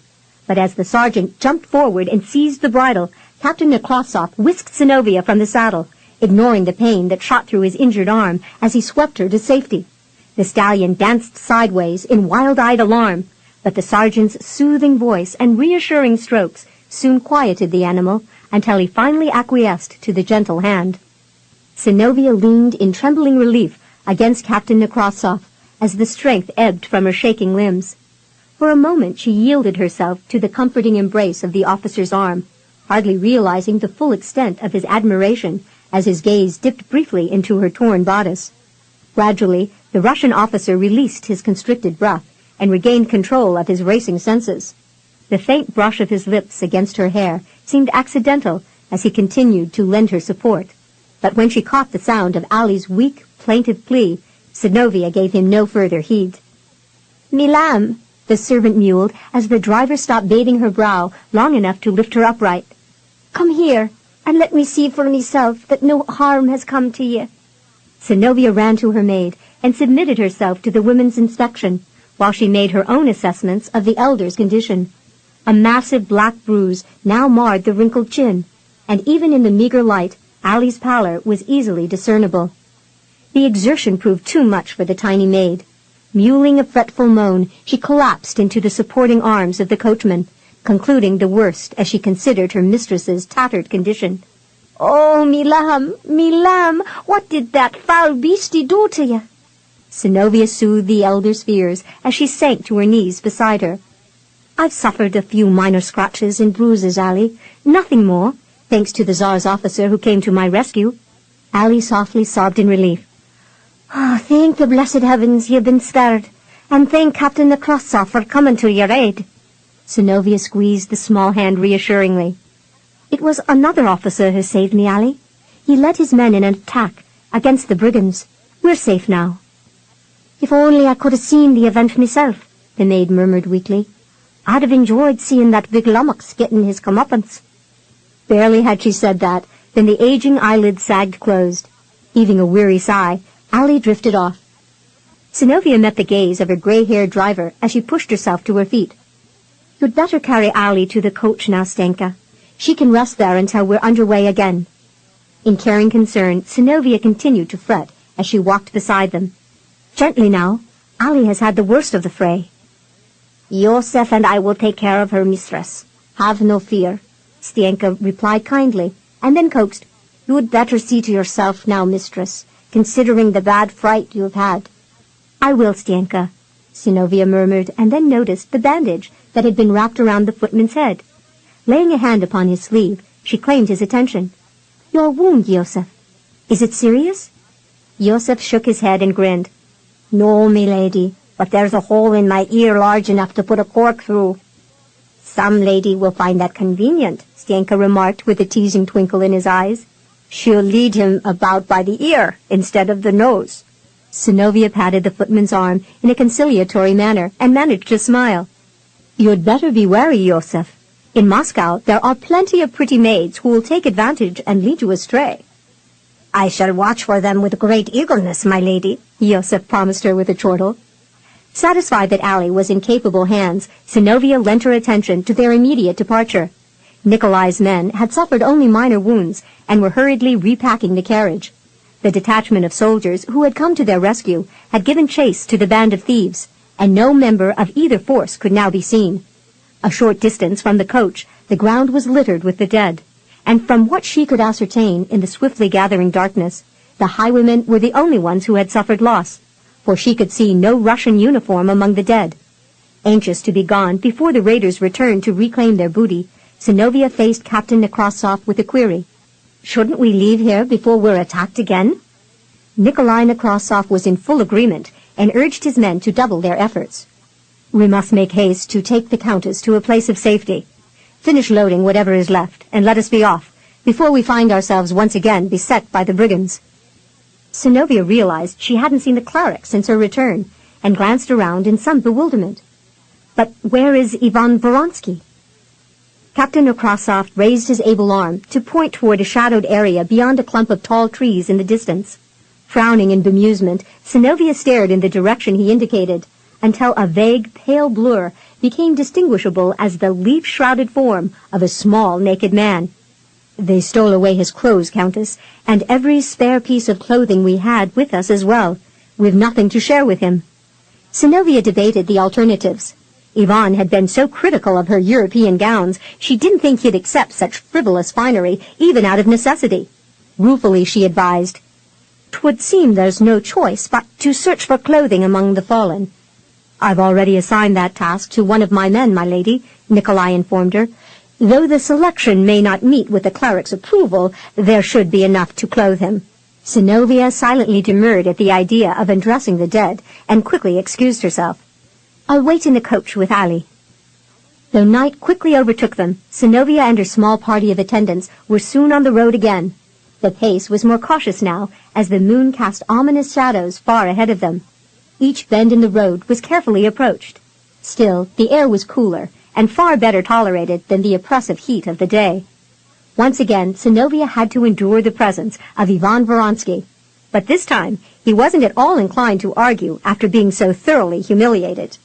When he talked at all, he mumbled angry insinuations against Captain Nekrasov and his men, convinced that they had been motivated by spite to find the most obnoxious, most malodorous garments available.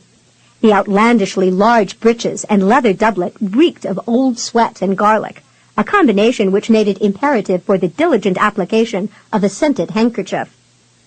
Synnovea refrained from placating Ivan's complaints, preferring instead to keep the filtering cloth in place so she wouldn't have to tolerate the stench. She was also appreciative of the darkness that hid whatever gory stains bedecked the garb, for she preferred complete ignorance of the type of death wound the previous owner had suffered. They were well on their way again before the realization dawned on Synnovea that she had made no effort to send out her escort in search of the officer who had ridden after her. The possibility that he was lying wounded or dead in the forest made her own lack of concern seem shamefully devoid of compassion, especially since he had risked his life to save her. In seeking her own security, she had dismissed any consideration for the safety and comfort of the officer. Utterly scandalized by her disregard for such a valiant soldier, she knew she'd find little relief from the fretting anxiety that now gnawed at her. 2. The golden moon nestled like a newborn babe within the cradling arms of towering pines, firs, and larches. Gradually, the orb weaned itself from its earthly breast and began to climb upward in a wide arc across the night sky. Humbling a myriad of stars with its brilliance, the lustrous sphere condescendingly cast its light upon the earth, setting aglow the rustling leaves of the oaks and birches that lined the road through the village, creating scintillating flashes of light as soft breezes bestirred their branches. Grayed wooden cottages, adorned with painted carvings and fretworked gables, were nestled close behind the trees. Small sheds, gathered like ragged skirts behind the humble dwellings, were joined together with board fences, providing a windbreak against the fierce winds which could savage the land in winter months. The stately carriage, with its complement of unkempt guards, rumbled past the houses, drawing young and old alike to the windows. The grandeur of the coach and the frazzled appearance of its escort were noticeable even in the gloom. The small company of soldiers, some of whom were bruised and bloody, aroused speculations as to the likely cause, but no one was more aware of their shabby condition than Captain Rycroft. At his command, the detachment rode through the town with a practiced cadence that lent some semblance of dignity otherwise lacking in the procession. The entourage passed a single-domed wooden church in stoic silence. Yet when Stienka halted the conveyance in front of a sizable inn and a bathhouse was espied nearby, deep sighs of relief were heard from the grime-coated guards as they swung down from their mounts. Captain Rycroft entered the inn to make the necessary arrangements for his charge. His bandaged arm and bloody tunic drew curious stares, yet one did not casually delay an officer of the Tsar single-mindedly intent upon his duties. Synnovea awaited the captain's return in the privacy of her coach, unwilling to extend the innkeeper's bemusement by the presence of two bruised and badly disheveled women. Ivan Voronsky hastened off to beg for more appropriate garb from those in the church. As he skittered along the thoroughfare, he kept to the shadows and shielded his face against recognition, however remote the possibility of that occurrence. The innkeeper was proud of his new bathhouse and boasted of its clever features as he directed his male guests around the facilities. The guided tour allowed Synnovea the privacy she needed to help Ali upstairs to their room. By now, the servant's head was throbbing so painfully that even the slightest movement made her queasy. She had taken on a pallor that was sharply accentuated by the purplish swelling on her pointed chin. Synnovea gratefully accepted the tray of food that the innkeeper's wife brought up to them, but Ali could endure only a few morsels. Solicitously, Synnovea filled a basin for the tiny maid, helped her bathe and don a fresh nightgown. Finally, with an agonized groan, Ali sank onto the bed and drifted off to sleep, thoroughly spent. Synnovea desired more than a mere token washing for herself, and settled her mind on having nothing less than a thorough cleansing and a soothing soak for her own sorely bruised body. It became evident, however, that the soldiers had much the same notion in mind after depositing their gear upstairs. In passing her door, they made as much noise as a stampeding herd of young colts, jostling and elbowing each other aside in a light-hearted endeavor to be among the first to reach the bathhouse. Listening to their cavorting descent, Synnovea had to wonder how they had managed to find so much energy after such a grueling day. The delay was hardly objectionable to Synnovea. Eventually, it would allow her as much leisured time in the facility as she desired, a privilege reserved expressly for the last in line. As she waited for the soldiers' return, she collected toiletries and nightclothes in a small satchel. Painstakingly, she brushed out the debris that had become entangled in her long hair and left the black, silky length unbound as she stripped away her torn clothes. After treating the scratches on her arms, she gathered a voluminous robe around her slender body in preparation of her descent. The officer who had rushed to her defense came to mind, and she began to pace restlessly about, stricken by her conscience. His face was nothing more than a dark void in her memory. Yet she recalled her own blended feelings of awe when at every turn of the hand he had seemed to hover behind them like a relentless bird of prey, watching for an opportunity to bring down his quarry. She hoped fervently that he was alive, and that news of his safety would soon reach her. Only then could she forgive herself. The soldiers began to drift back to their rooms in varying numbers. Much subdued by their baths, they meandered slowly past her door, with only an occasional murmur exchanged between them. Their muted, cheerless voices now clearly bespoke of their weariness. Synnovea was anxious for them to retire, yet in her growing impatience it seemed that 3 times as many came back than those who had left. Her frustration deepened when Ivan sharply commanded a way to be made for him as he passed the soldiers in his descent of the stairs. Answering their exaggerated revulsion to his foul-smelling clothing, he snidely announced that he intended to wash away any residue of filth that remained from their putrid offerings. Synnovea was inclined to think that this new delay was caused by nothing more than Yvonne's unwillingness to associate with men of low rank, especially common soldiers. Obviously, he considered them far removed from his self-exalted personage, for in her presence he had openly disdained them as crude, ignorant men. Had he been able to dictate the priority of events, he might have insisted on being allowed to finish his bath before they were permitted on the premises. Of course, if he had tried such a thing, the soldiers would have laughed him to scorn. The inn grew still and hushed after Yvonne's return to the small, private cubicle that he had elected to take, allowing Synnovea to finally consider it safe to go down. Outside the inn, a cool breeze rustled through the tall firs that formed a protective fortress beyond the bathhouse, bringing to her nostrils the fresh, pungent fragrance of their swaying boughs.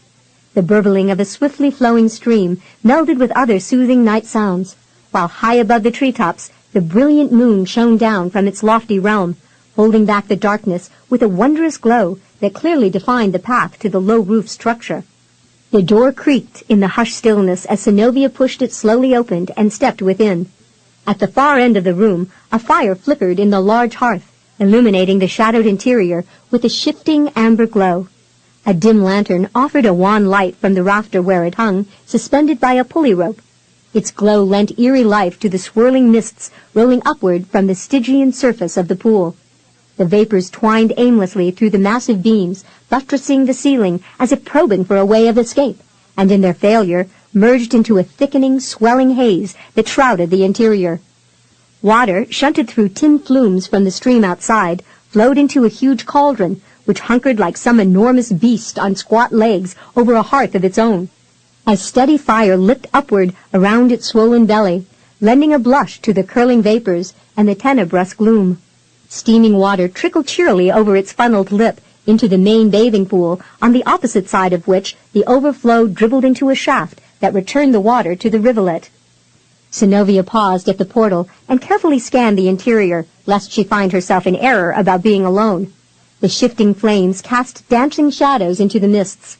Beyond that, nothing stirred. The only sounds came from the crackling fire and the trickling water. In the spacious hearth, smaller kettles of water hung over a fire, and upon a nearby table, pitchers and basins of water were readily available for an initial scrubbing with soap. Wooden tubs had also been provided for a more leisurely soak in a warm bath. On a bench near the pool, a man's robe had been left, and Synnovea made a mental note to inform Captain Nekrasov on the morning tide that the garment was there, on the chance that he or one of his men had left it behind. Since Yvonne's garments had been stolen by the thieves, it seemed highly unlikely that it belonged to him. Synnovea dropped the satchel onto a nearby stool, too tired and bruised to think of anything beyond a bath and a refreshing dip in the pool.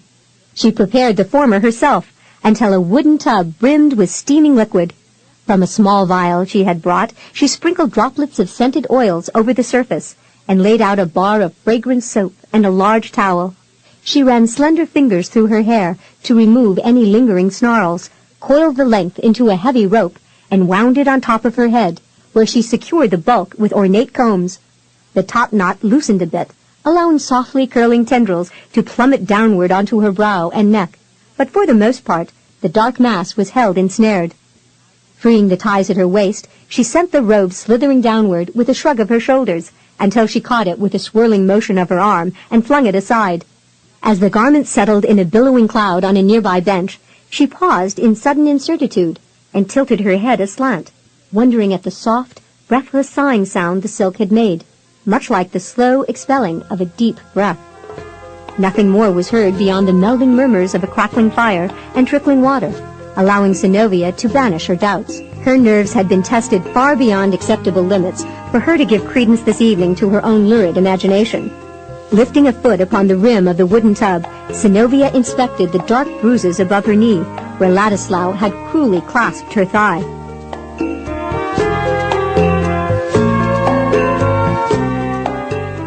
This is the end of this cassette.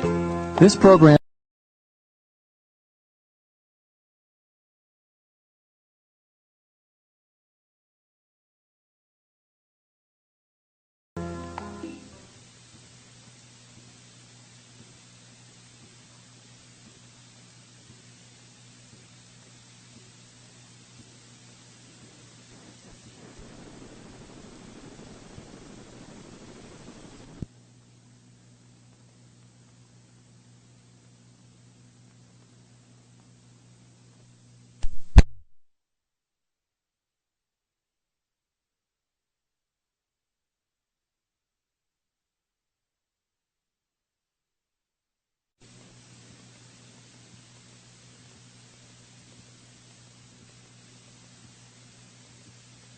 This is cassette number 2.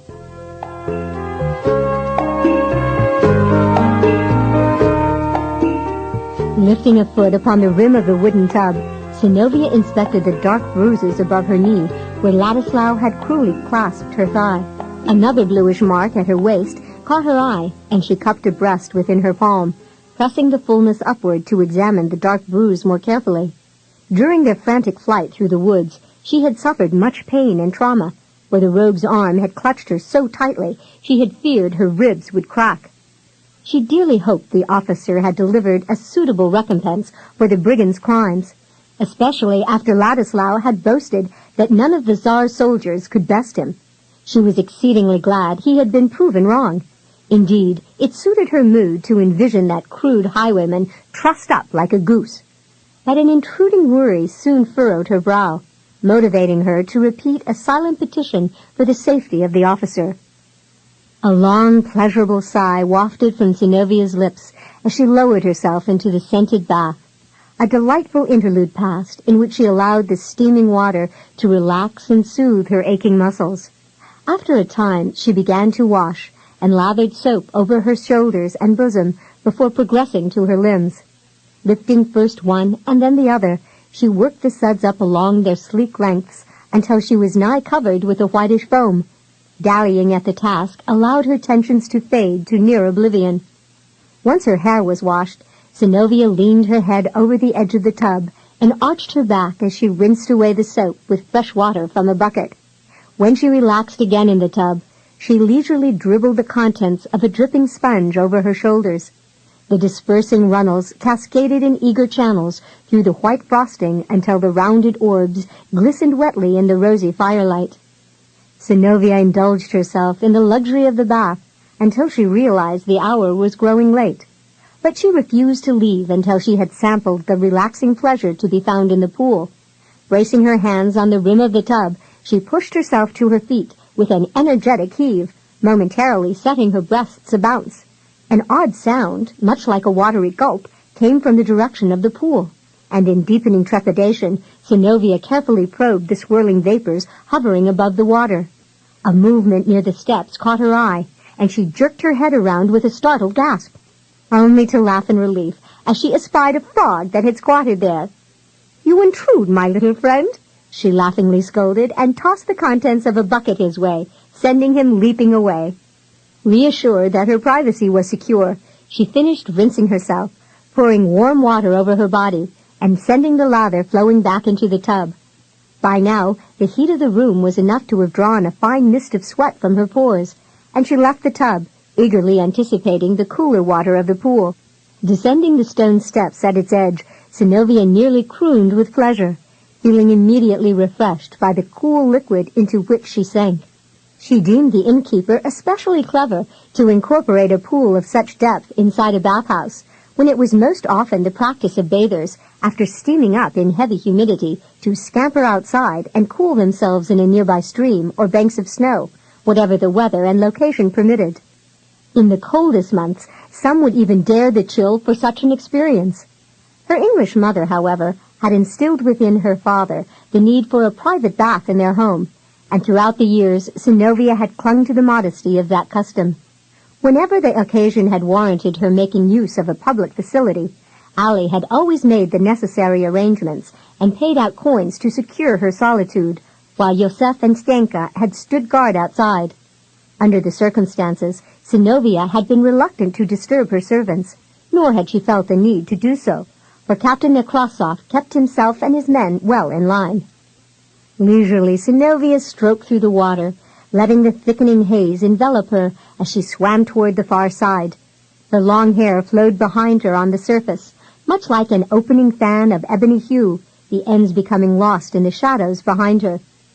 Of a sudden, Synnovea gasped and recoiled in astonishment and dread as her hand made contact with something human and very manly. A wide, furry chest, to be exact. She sank abruptly in surprise until her thigh brushed against the fellow's loins, and then, in rising panic, she struggled to propel herself away from the offending nakedness. Lurching backward with as much grace as a floundering cow, she plunged below the surface and promptly came up choking and coughing. Strong hands reached out to lift her up by the arms, but she fought them off, certain she was in impending danger of being ravished. Having successfully escaped the helping hands, Synnovea began to sink again, this time against the man. She hardly noticed the muscular torso as her head went under the surface again, for in sudden alarm she realized she was taking in more water than even a competent fish should. This time, when the man clamped an arm around her waist and drew her up, she flung both of her own about his neck and gasped for air between strangling, wrenching coughs. So great was her dismay that she gave no heed to the fact that her breasts were pressed tightly against the stalwart chest of the man, or that her thighs rested intimately against his maleness. The fleshy heat he displayed failed to impact her consciousness, for she was far too anxious about drawing a normal breath. Her anxiety ebbed to some degree when she managed to clear the water from her nose and throat. Carefully she inhaled, sucking in deep draughts to fill her lungs. Finally, it dawned on her that the man was watching her with an amused yet dubious frown. Highly indignant that he should find some humor in her predicament, she leaned back to consider him with a haughty stare, disregarding the fact that she was completely naked in his encompassing arms. Water dribbled from her hair and trickled downward across her brow into the wetly spiked lashes, leaving her vision somewhat impaired. The thick vapors lent a strange bewitchment to the moment, yet she was sure the distortion she saw in the man's face hadn't been conjured through her own faulty perception or hindered sight. A seer would have been needed to accurately determine if the man was even human. Lacking such perception, Synnovea briefly perused his badly lacerated visage. A large bump grossly elaborated the curve of his brow, where the skin had been split open. The swelling extended downward into his eye, nearly closing it. His upper lip was also distended, and above this protrusion another ugly bruise darkened his cheek.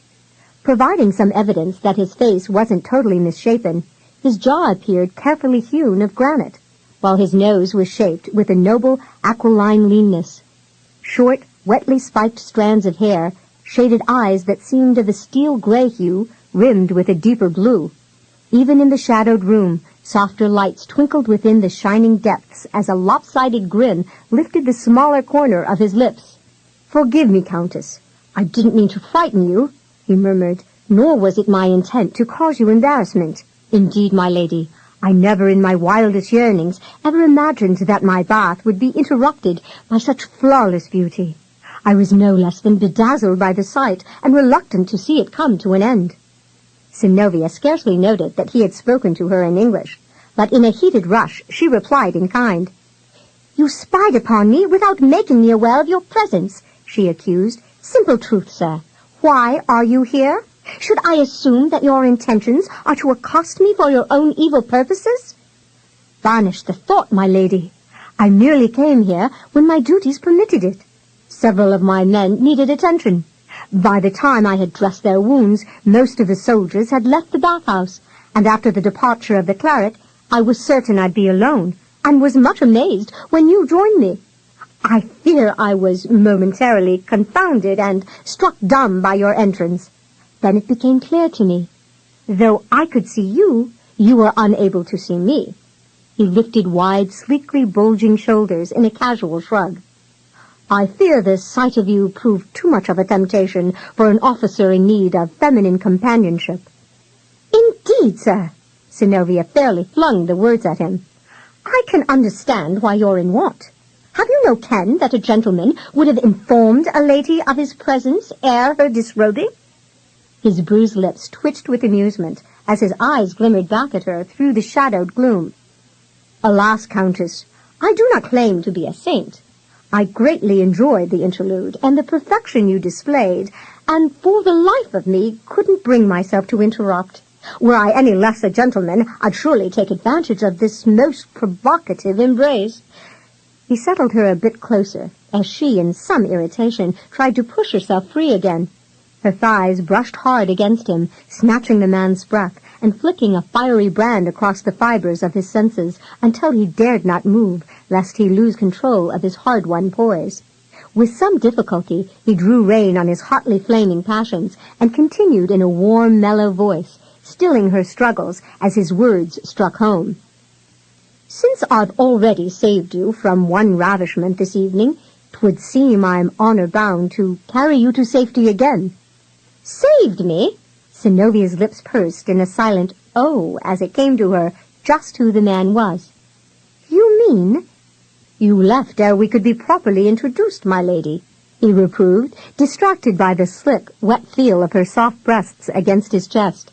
He doubted that there had ever been such a moment in his life when he had been assaulted by such exquisite torture, or when the need to maintain a ruse of imperturbable calm was absolutely crucial to his aspirations.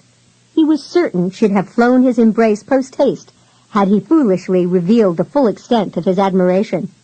But then, she had to be an innocent not to be aware of his awakened passion. If not, then she was a woman well versed in the art of tempting men, and was merely being coy.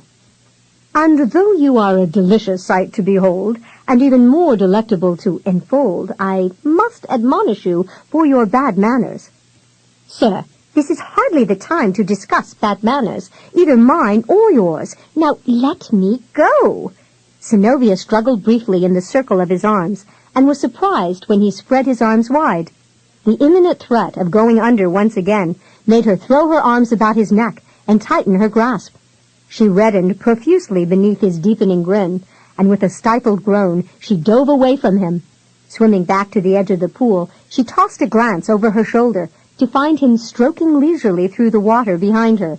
In urgent haste, she leapt up the steps and made a flying dash across the room to fetch her robe. Shaking it out, she quickly sought its protective covering.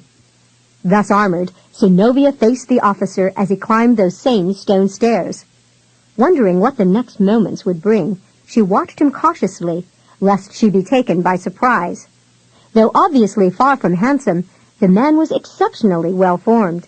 He was as tall as Ladislaw, but not nearly as thick or bulky. Even so, he had a hard, muscled look about him. Recalling the agility and easy strength he had displayed battling the outlaws, she could only guess at the discipline he practiced to maintain a good fighting form. His ribs were tautly fleshed, his chest firmly muscled beneath a matting of crisp hair, his waist lean and hips narrow. A gasp escaped Synnovea as his loins came fully into view, and she whirled with burning cheeks, shocked to the depths of her virginal innocence. Though well-traveled, she had been carefully sheltered throughout the span of her life. Even with a score of years behind her, this was her first glimpse of a completely naked man. Yet he didn't seem the least bit abashed by the boldness that he exhibited in her presence. Synnovea heard his soft, chuckling laughter coming near, and faced him in sudden apprehension, fearing that she'd have to fight him off. But he only fetched the robe which had been left on the bench. Careful to keep her glance brief and well elevated, she gave him a seething glower before she jerked around again. For several moments she stood in mute silence, fuming over the fact that he hadn't made his presence known before she had disrobed. "You can turn around now," he informed her, mirth liberally imbuing his voice. "Then I shall make haste to leave," she declared irately, incensed by his obvious enjoyment of a situation that, for her, had been a horrendously embarrassing experience. Tossing him another glare to convey her outrage, she began to gather up her possessions. "The very idea! Spying upon me like some sneak thief! You're the most despicable knave I've met in some time." "Not since this afternoon, at least," he responded with a lopsided grin. An indolent shrug lifted his wide shoulders as he queried, "Or did you appreciate that thief's company more than mine?" "Huh! I'd venture to say, sir, that Ladislaw has much to learn from you about boorish manners." Her curiosity got the better of her, and Synnovea paused to peer up at him with narrowed eyes. "What happened to the blackguard, anyway?" The officer emphasized his supreme displeasure with an angry snort. "The cowardly wretch fled when you raced off, and he took my horse. A most worthy steed it is, too. Believe me, I haven't a ken which vexes me more, letting that rogue escape or losing my horse. Had I not tried to help you when his stallion reared, I might have been able to capture the brigand. But were you grateful? No, indeed. You gave no slightest thought to my welfare, and obviously made no effort to send out any of your escort in search of me. If not for my men beating the woods for me, I'd still be out there. Believe me, Countess, I'm here with no special thanks to you." Synnovea raised a dainty chin, pricked by his admonishing tone and her own condemning conscience. "You seem dreadfully rankled by your loss." "And well I should be. I'll not likely find another steed half as gifted in the field as that one. On the morrow I shall instruct Captain Rycroft to leave you Ladislaw's stallion," she stated loftily. "Perhaps that will mollify you." The man scoffed sharply. "Hardly. It cost me a goodly sum to have my own stallions shipped here from England." "From England?" she repeated in surprise, and then realized she had overlooked the obvious. His subtly clipped speech clearly betrayed his place of origin.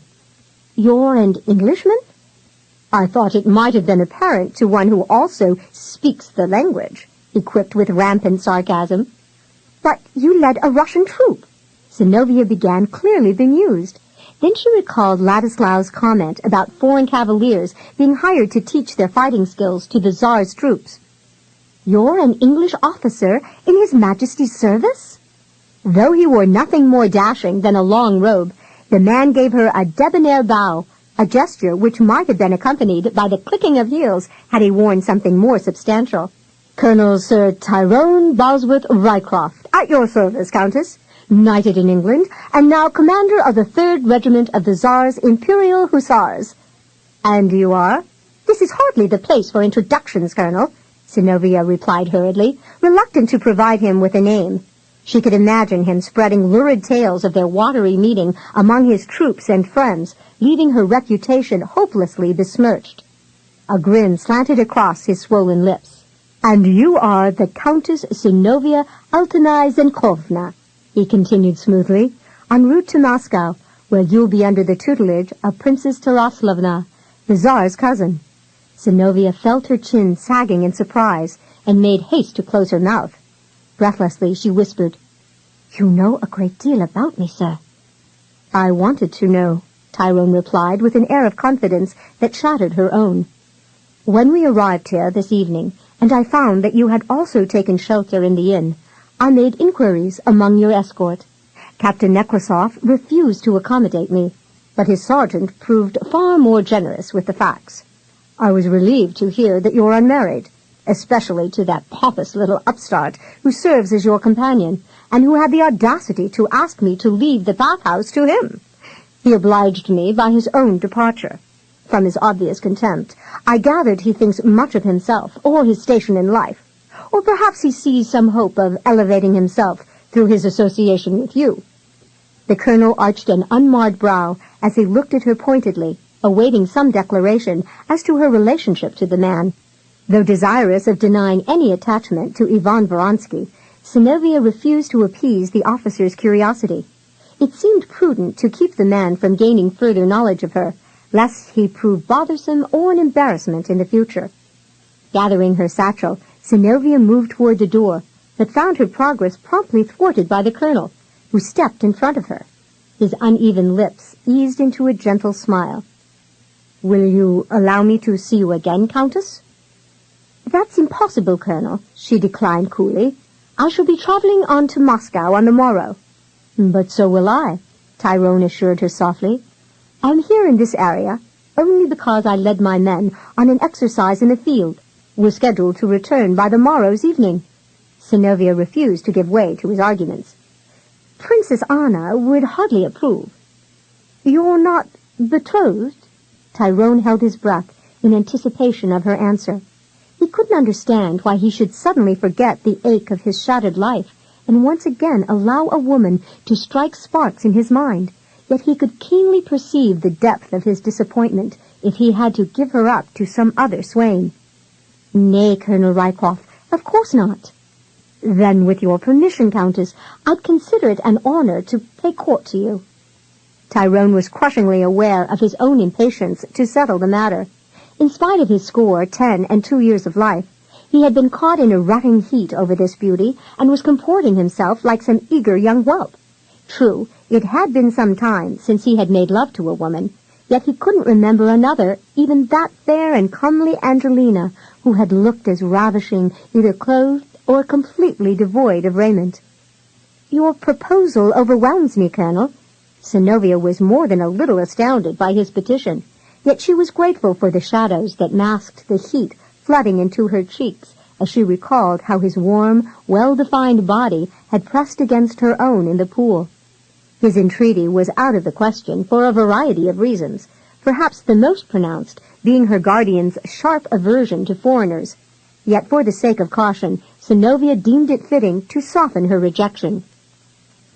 "I shall have to consider your request, Colonel Rycroft, and then, of course, I must seek Princess Anna's permission." "Then I shall await your pleasure, my lady. Until then, I bid you adieu." Tyrone swept her another courtly bow, and slowly straightened as she moved past him and hurried across the room. Her silken robe was now quite damp and clung to her gently swaying hips divinely, reminding him of that moment in the pool when his hand had brushed her buttocks and she had clung to him in an anxious frenzy. His long-starved passions had not yet cooled from that delicious encounter. Indeed, he could easily foresee having to endure a long, restless night, tormented by his desires and a relentless onslaught of lustful imaginings. The portal opened with the same soft creak that had announced the lady's entrance into the bathhouse, and closed again, to leave him staring musefully at its oaken planks. As he listened to her hastening footsteps, another vision came to mind, one that was dark and dismally devoid of warmth. It was a painful memory of the graveside where he had muttered his last ragged, bitter farewell to his dead wife. Colonel Sir Tyrone Rycroft turned with a muttered curse. What fool's folly had set him on this path toward his own destruction? How could he dare entertain any hope that he could trust another woman when he hadn't yet gathered the tattered shreds of his emotions and resumed a life unhampered by haunting recollections? The scars he had banished to the dark recesses of his mind burst forth in renewed agony, and with a low growl, he too left the bathhouse. The dawning sun had not touched the land with its torturous glow when Synnovea roused the commander of her escort and bade him to make haste to depart. At Captain Nekrasov's bemused inquiries, she laid the cause of her dispatch to a desire to have the journey behind her. She dared not reveal the fact that she was afraid that she had attracted the attention of an unwanted suitor, and that it was expedient for her to leave ere the Englishman arose and sought her out again. "Leave the stallion for Colonel Rycroft," she told the captain as he escorted her to her waiting coach. "'Tis the least I can do to repay him for saving me from Ladislaw." Allie was still sensitive to movement and had to be carried to the conveyance by Stenka. At the gentle urgings of her mistress, the maidservant leaned back against the pillows that had been solicitously tucked into a corner of the seat, and once again allowed sleep to overtake her. Synnovea braced herself at the opposite end of the seat and closed her eyes, refusing to be drawn into conversation with Yvonne. She had bade her driver to waste no moment on this, their final day of travel, and if it so pleased him, to take an unfrequented path that, although somewhat more challenging, would get them to Moscow sooner. Once they were on the road again, Synnovea breathed a sigh of relief, confident that she had seen the last of that English rake. Although he had already failed the standard by which a lady measures a proper gentleman, she fervently hoped he'd proved his merit as an officer of the Tsar and refrained from spilling gossip to every person who lent an attentive ear. It was disconcerting enough that her own memory was wont to dwell on the happenings in the bathhouse without having such tales spread abroad throughout all of Moscow. It was half an hour later when the commander of the 3rd Regiment of the Tsar's Imperial Hussars rose from his cot and wincingly stretched his aching muscles. He staggered naked across the tiny cubicle that had sufficed as a room for the night, and nudged the foot of his second-in-command in passing. Muttering an order, he left that one yawning as he searched out a candle to light. Another half-turn of the hour saw the first hint of dawn lightening the sky to a dull blue. Colonel Rycroft tucked the battered helm beneath his arm and descended the stairs to make an inspection of his men, who were already awaiting him outside. As he left the open door, his eyes flitted to the right of the porch, where he had last seen the lady's coach.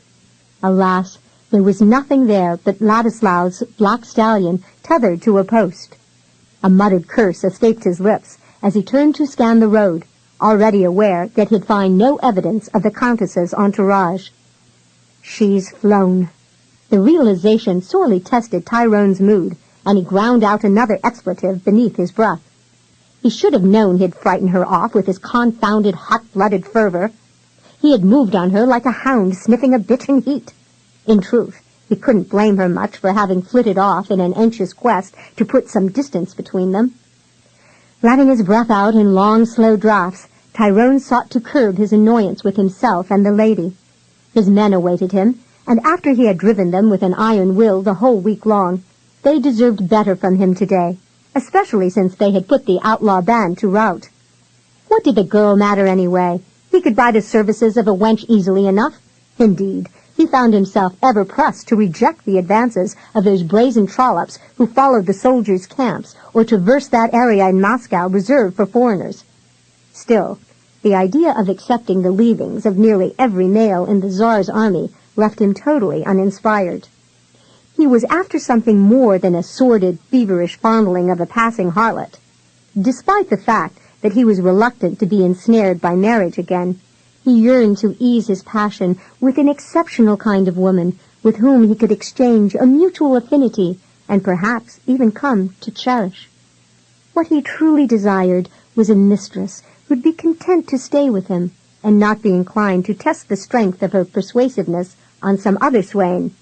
"Countess Zimkovna left you a horse, Colonel," Captain Grigory Tvarskoy announced, jerking his thumb over his shoulder to indicate the steed. "Will it not serve you as well as your own?" "I fear Ladislaw has benefited from the trade," Tyrone replied, "but he hasn't seen the last of me yet." "Will you go after him again?" "When it's convenient for me to do so," Tyrone assured his second-in-command. "But I have more pressing affairs to attend in Moscow before I can lend Ladislaw my full attention." "Is it not gratifying to be able to report what none other has thus far been able to claim in the division, Colonel? We've slain 10 and 3 of Ladislaw's followers with no losses in our ranks. As much as I would like to carry the details of our fight directly to the Tsar, I suppose it's too much for me to expect when General Vanderhout is so dedicated about meeting us upon our return from each and every maneuver." A laconic smile traced the captain's lips. "The general delights himself in your many conquests, Colonel, but I've noticed that it is his reputation that grows apace." "The Dutchman is concerned about his future here," Tyrone mused aloud, squinting off toward the horizon. "'Tis the best pay Vanderhout has yet received, and he doesn't want to lose it ere his contract runs out. Thus he must make his efforts look good." "At your expense, Colonel," Grigory reminded him. Tyrone reached out a hand to clasp the younger officer's shoulder consolingly. "A general is always responsible for whatever happens in his division, whether good or bad, Grigory. General Vanderhout realizes his command of foreign officers is under the close attention of the Tsar, and that our exploits reflect on him." Tyrone shrugged and then immediately winced as his swollen lip cracked open from his attempt to smile. "'Tis the way of it. For us to protest his practice of claiming fame where he hasn't earned it would make us seem small and petty. Ergo, Tovarish, we must take the general's conduct in stride, for we've no other choice." Grigory heaved a laborious sigh. "The general's ineptitude wears on me, Colonel. In making a comparison, I believe you have much more to offer. General Vanderhout takes the ideas you freely supply and incorporates them as his own. And from what I've been able to ascertain, it seems you deliberately advise the man in subtle ways, just to keep him from making costly mistakes." Tyrone held a thoughtful silence for a long moment before he offered a reply. "I've had more experience in the field, my friend, but I'm certain General Vanderhout would not be where he is today without some ability of his own." Having gained a different impression of the general, Grigory grunted in derision. "I wonder." 3. Stenka maneuvered the coach along a narrow street in Moscow, passing vaulted alleyways where a labyrinth of galleries existed. The marketplace at Kitagorod still bustled with activity, even though twilight was swiftly approaching. Bazaars displayed a collection of wares organized in rows for the benefit of patrons. Flax, hemp, icons, silks, and melons had their own particular ridi, or section from whence each was sold. Other articles, ranging from simple foods to more costly treasures of pearls, icons, amber, and furs, were also available in the markets. Captain Nekrasov's detachment followed the Countess's coach as it wended its way toward the heart of Moscow, but the ragtag soldiers were largely ignored in the noisy bedlam surrounding them. Merchants loudly hawked their wares, while bands of skamorokhi put on their masked mimes, musicals, or puppet shows. Prisoners, with their ankles fastened in stocks, had been incarcerated alongside the road, and in desperation pleaded for bread and nourishment, a necessity the city did not provide. Blind or crippled beggars diligently shook cups, blending their chants for alms with the low grunts and rumblings of bears that did clever tricks for their handlers. Rich boyars, those Russian men of nobility, sumptuously garbed in kaftans and high-peaked or rounded hats, rubbed shoulders with the poor as well as with the more prosperously dressed peasants. It was a common sight in the marketplace to see all manner of men. What distinguished the destitute from the affluent was often merely the size of one's purse.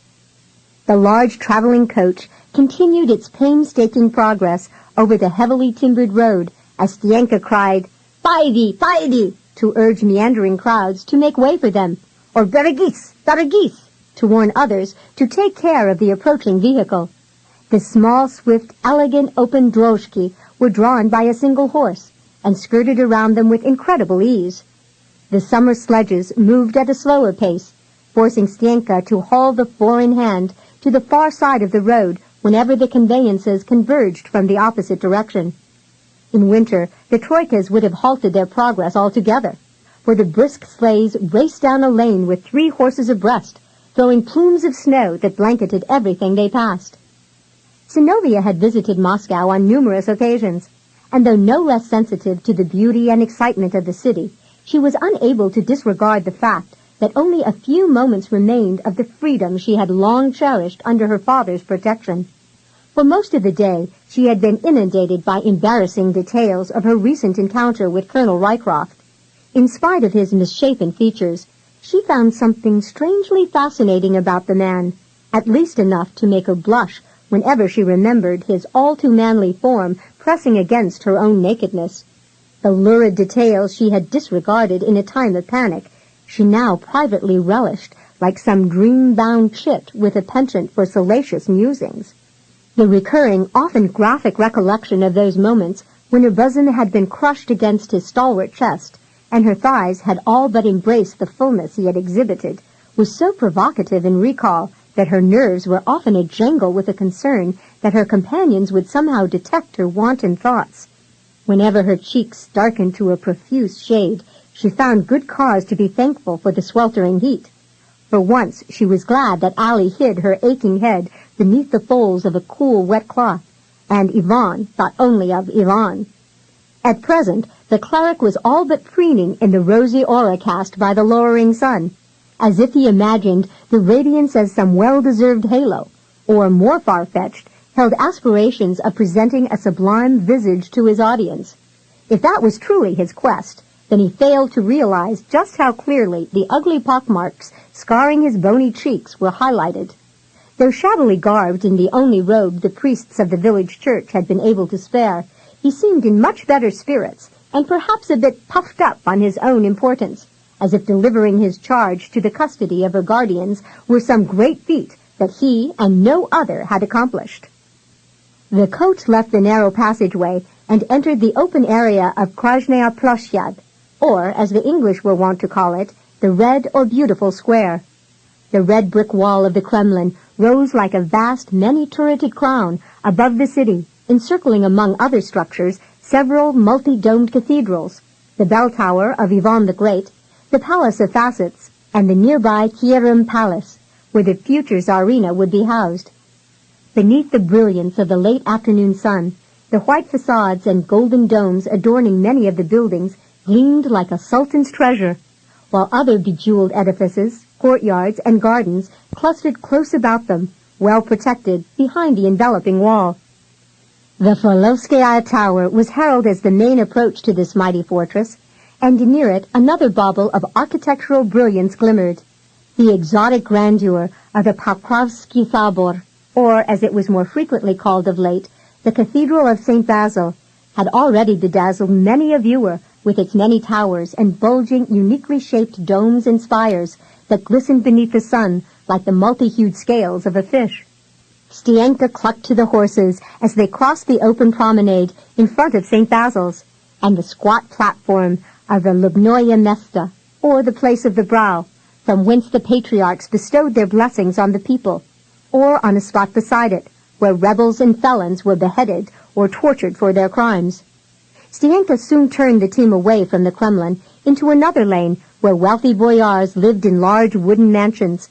Synnovea came to alert attention when she espied the stately residence of the Countess Natasha Katerina Andreevna off in the distance. The woman had once been her mother's dearest companion, and was now the only confidant whom Synnovea could truly trust for help and counsel should things go awry with the Taraslavs. Finally, the four-in-hand swept off the main street into a circular drive, and Stienka drew the animals to a halt before an impressive mansion. The event Synnovea had been dreading had finally arrived, and she took a deep breath, bracing herself for the meeting to come. Captain Nekrasov dismounted, and hastily dusting himself, came around the carriage to open the door for his charge. A smile curved his lips as he raised a hand to assist in the descent of the young woman with whom he had become enamored. Synnovea heaved a sigh, dismayed by the fact that she'd be placing herself under the authority of people who were hardly more than strangers. As she approached the mansion on the able arm of her escort, a flickering glow of candles drew her gaze upward to glass-paned doors which stood open beyond a balcony that jutted outward above the front portal. There a slender woman stood framed by silken draperies, and with a tentative smile, Synnovea lifted a hand in a gesture of greeting, recognizing her new benefactress. Neither smile nor nod came before the woman retreated from view. Behind her, the translucent panels fell forbiddingly into place. Any assuagement Synnovea might have derived from a warm greeting was abruptly replaced with a morbid sense of gloom. She didn't want to be here, away from her home, away from all the things that her father had cherished and carefully nurtured. It took great resolve for her not to retreat to her coach. If she hadn't feared that her departure would enrage the Tsar, she would have gladly endured all the hardships of the long trek home. Sensing that things were not entirely as they should be, Nikolai conveyed his deepening concern in a query. "Will all be well with you here, Countess?" He had no idea what he might do if circumstances went awry for her, but he felt strongly committed to offer his assistance just the same. "If there should ever come a need—" Synnovea laid a hand upon the officer's sleeve and sought to reassure him, and perhaps even herself. "Princess Anna and I have met only briefly on 3 different occasions, Captain. I'm sure she's just as anxious about this meeting as I am." The officer wasn't necessarily heartened by her claims, but he thought it best not to upset the maid by lingering on the matter. Yet he was motivated to restate his offer, and did so cautiously, lest he betray the full measure of his heart. "I'd consider it an honor if you'd allow me to serve you in whatever capacity you should either desire or require, my lady. I'll be receiving a promotion next month, and shall be in the service of the Tsar henceforth as an officer of the castle guard. Should you find that you have need of me, you can send your maid to summon me to your side." Almost emphatically he declared, "And I shall come, my lady, or I will send no one less than His Majesty to give you my excuse." Synnovea was overwhelmed by his chivalrous, if somewhat unrealistic declaration. "I'm truly honored by your pledge, Captain Nekrasov." "It has been a privilege escorting you here, my lady," he assured her warmly, meaning far more than he actually voiced. Resolving to persevere through the forthcoming meeting with Anna, Synnovea murmured encouragingly, "My name is Synnovea. I deem the familiarity appropriate for a friend." "Lady Synnovea," the captain breathed as he gently squeezed the slender hand resting upon his arm. "And if you would honor me in like measure, my lady, my name is Nikolai." Nikolai. Issuing his name with a soft sigh, Synnovea allowed herself to be drawn to the massive entrance by the courtly gentleman. A brisk rap of knuckles on the portal announced their arrival. Soon the door swung open to reveal a steward garbed in a plain white caftan. Nikolai faced the man with an undaunted manner of one well acquainted with giving orders. "You may inform the Princess Taraslovna that her ward, Countess Zenkovna, is here requesting admittance." The butler eyed the captain's bandaged arm curiously before he stepped aside and bade them enter. "The princess is expecting you, Countess." Synnovea was shown into the parlor, where she was politely informed that she would be joined by the mistress of the house. Reassured of her comfort, Nikolai hastened outside to direct the unloading of her baggage, but upon passing Ivan, he found himself the recipient of a haughty glare. "What ails the cleric?" the officer asked in bemusement as he joined his men. The sergeant snorted. "Maybe he took offense 'cause you didn't show him the same respect you gave the countess." Nikolai cocked a brow in dubious wonder. "I wasn't aware that he was deserving any. If you ask me, he's probably an embarrassment to his order, though I still haven't determined what that may be." Musefully the sergeant stroked the light stubble bristling his chin. "I'd say the man is naught but a weed sprung up from a wayward seed. He's bound to cause trouble for some unwary soul one day. I pray it may not be the countess, though I sense the man will try." "For her sake, Sergeant, I hope you're wrong." Ivan entered the front door without knocking and stalked into the front parlor, where he bestowed a chilling glower upon Synnovea. "Captain Nekrasov seems quite taken with you, Countess. Your pride must be greatly bolstered by your triumph in acquiring another male conquest." "Another male conquest?" she repeated cautiously. "Are you referring to someone in particular?" "The way that beast Ladislaw claimed you, it's a miracle you're even here." Synnovea almost breathed a sigh of relief. For a fearful moment, she had thought the cleric had been talking about Colonel Rycroft. "Ladislaw saw me as nothing more than a helpless captive at his mercy. By now he has probably found another coach to strip and another woman to ravish. 'Tis indeed a pity he wasn't captured." Ivan tossed his head jeeringly. "We can fault the Englishman for his escape." Synnovea cast him a curious glance. "Of whom do you speak?" "I'm referring to the officer who rode after you and Ladislaw," Ivan explained testily. "From what I could gather from his appearance last night, Ladislaw clearly won the fray." Synnovea yearned to correct the cleric, but she rejected such a notion, aware that her knowledge would only arouse his curiosity. "A dreadful shame, to be sure." They glanced around in unison as Princess Anna Taraslovna floated across the threshold with willowy grace. An elegant, pearl-encrusted kakoshniki, adorned with gold stitchery that matched the design decorating her satin brocade sarafan, covered her head. Flowing from it in waves of shimmering gold was a gossamer veil hemmed with the same metallic threads. It dutifully covered the long braids of pale hair. Anna Taraslovna was of an age about 20, and bore herself with a dignified yet pragmatic confidence that brooked no interference or refusal. She was as tall as Synnovea, and her good looks, though slightly worn with the passage of years, were marked with a lean, squarish jaw and aristocratic features. Her eyes of silver gray were bright and alert behind dark lashes.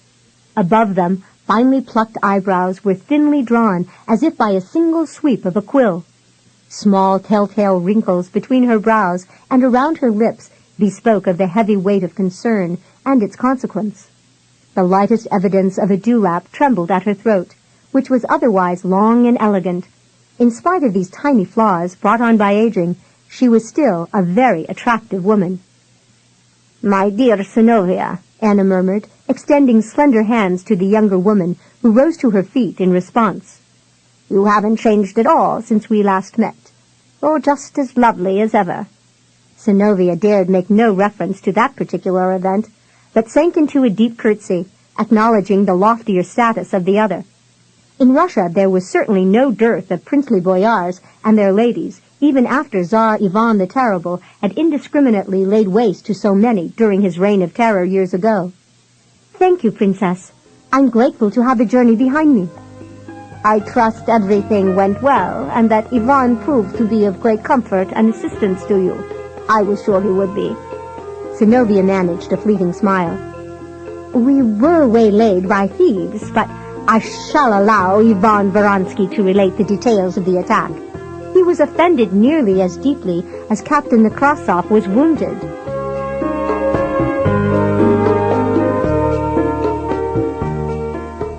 This is the end of side 1.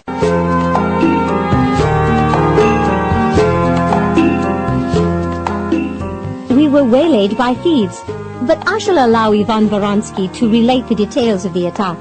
He was offended nearly as deeply as Captain Nekrasov was wounded. Startled by the news, Anna faced Ivan, expecting an explanation, but his ragged appearance obviously caused her greater shock, for she was quick to suggest, "You'll of course want to refresh yourself before we talk." Several soldiers entered the hall, making Anna's brows gather in annoyance as she noted the abundance of trunks being carried in, but she promptly faced the steward, who had entered the parlor bearing wine-filled goblets on a tray. "Boris, be good enough to escort the soldiers upstairs to the countess's chambers and direct the good Voronsky to the quarters I've reserved for him. Clean garments are awaiting him in the blue chest." The servant left his burden on the table and bade the soldiers to follow. Trailing far behind them, the sergeant carried a small bag in his hand and another huge chest balanced on his shoulder. Upon espying Ivan, he set the dusty valise at the cleric's feet before making his way to the stairs. "Oh, but I see you've brought clothes with you," Anna surmised as she recognized the satchel. Ivan shook his head, drawing a perplexed frown from his benefactress. "On the contrary, Your Highness, I've been stripped of every possession I took with me, even the clothes off my back. Indeed, I'm grateful to have escaped with my life." He laid a hand limply into the palm of the other and raised a brow, lending dramatic emphasis to his claim. "It was most severely threatened, Princess, but I've accomplished your bidding, as you can see, and despite the great losses I've suffered, have escorted the countess here as you instructed me to do." Synnovea had the greatest urge to roll her eyes heavenward at his exaggeration. She noticed, however, that he readily elicited the princess's dismay. "Anything you've been deprived of during your mission of aid will certainly be replaced, good Voronsky," Anna assured him. "You must tell me of this dreadful event soon, or I shall be overwhelmed by curiosity and worry. Come to my chambers after you have attended to your needs. You can explain what has transpired then." "Though I suffered unduly, my lady, I'm alive to tell of my hardships, for which I'm indeed thankful," Ivan valiantly avouched, and with a brief bow took his leave. Anna faced her young charge and made no attempt to hide her disdain as she perused the plain but fashionable gown the younger woman wore. It was apparent the girl didn't regard herself a Russian boyarina, but rather a lady of English blood. Remembering the edict her cousin had issued, Anna seethed inwardly, resenting the arrangement, yet she forced a smile that was at best stiff. "Would you care for some refreshment, Synnovea? Boris has brought glasses of chilled Malieno for us to savor on this warm day. My cook, Elisaveta, keeps the flasks stored near the ice the servants haul into the cellar during the winter. I find the wine quite refreshing myself." Synnovea accepted the libation and tentatively sipped the dark red liquid. She had sensed her new guardian's displeasure over her attire, and waited tensely as that one slowly sipped the brew. "First, let me express my deep remorse over your father's untimely death, my dear," Anna continued. "I understand that he took a fever and died quite suddenly." Tears still had a tendency to blur Synnovea's vision when she reflected on her recent loss. "Yes, I'm afraid so. My father appeared so hale and haughty before his illness. We were truly astounded by how quickly he was taken from us." Anna latched onto the single word "we" with keen interest, hoping it held some significance. She would have snatched at dust motes if they had given her an alternative to what the Tsar had forced upon her. "Did you have other relatives visiting you at the time, my dear? Your aunt from England, perhaps? It was my understanding that you have no kinsmen here in Russia with whom you could have gone to live. Is that indeed the case? I'm sure, since we're hardly more than strangers, that you'd likely feel more comfortable living with relatives or a close acquaintance." Synnovea felt a sudden surge of empathy for the princess. for it was apparent that Anna felt as trapped by the Tsar's decree as she did. His Majesty might have supposed that he was bestowing great compassion upon each of them by bringing them together, Anna as a childless wife, and she a young woman without parents. But he had failed to consider that as two entirely different individuals who had never been intimate friends and who were totally bereft of bonding by blood ties, a definite threat existed that they'd eventually become enemies caged in the same house together, one forced to extend her hospitality, and the other compelled to accept it. Synnovea could only wonder if the day would ever come when one of them would gather enough courage to approach Mikhail with a plea to be released from this uncomfortable arrangement he had concocted for them. "Did you have someone visiting you at the time of your father's death?" Anna repeated, making no effort to curb her exasperation at the girl's delay in answering. Synnovea vividly recalled the venom the princess had displayed toward their friend at the last diplomatic function to which her father had escorted them. Anna's hostility had seemed to surprise everyone but the recipient of her disfavor. Indeed, it had been so apparent that Synnovea had grave doubts that it had diminished since then. "Countess Andreevna was visiting us at the time." Anna drew herself up in cool reticence, unable to squelch the animosity that rose within her at the mention of that woman's name. "I wasn't aware you had befriended Natasha.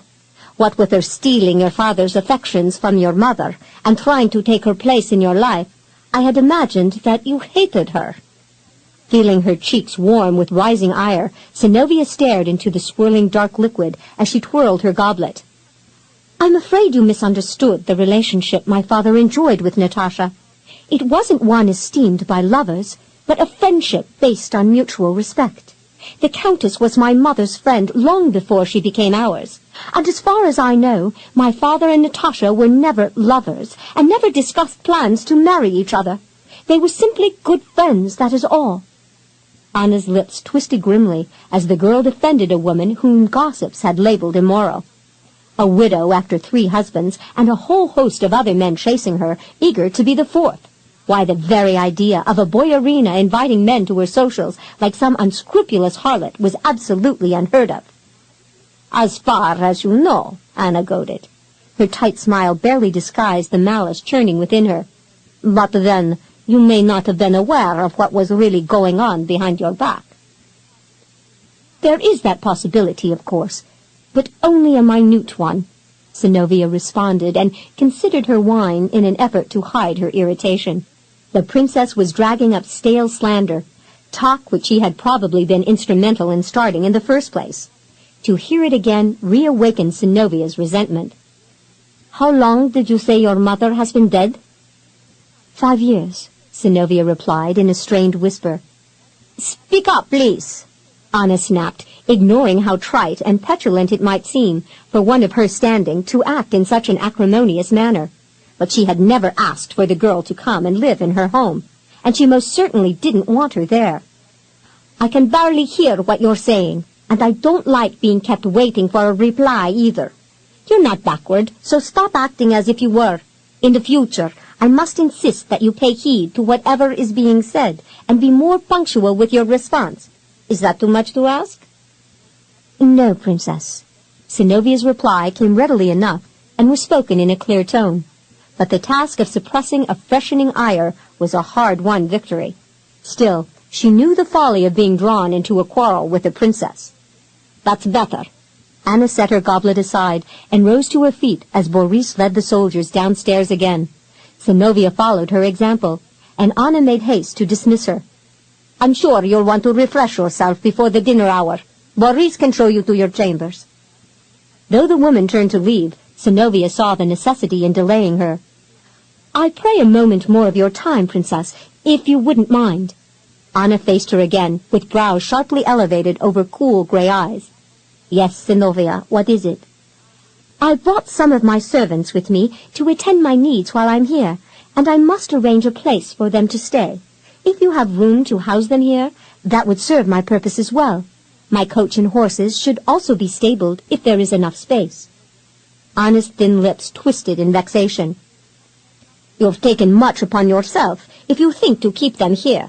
There's little enough room for your maid in your chambers, without expecting us to house your coachman and equipage as well. You'd better send them back to Nizhny Novgorod. You won't be needing them while you're living here with us."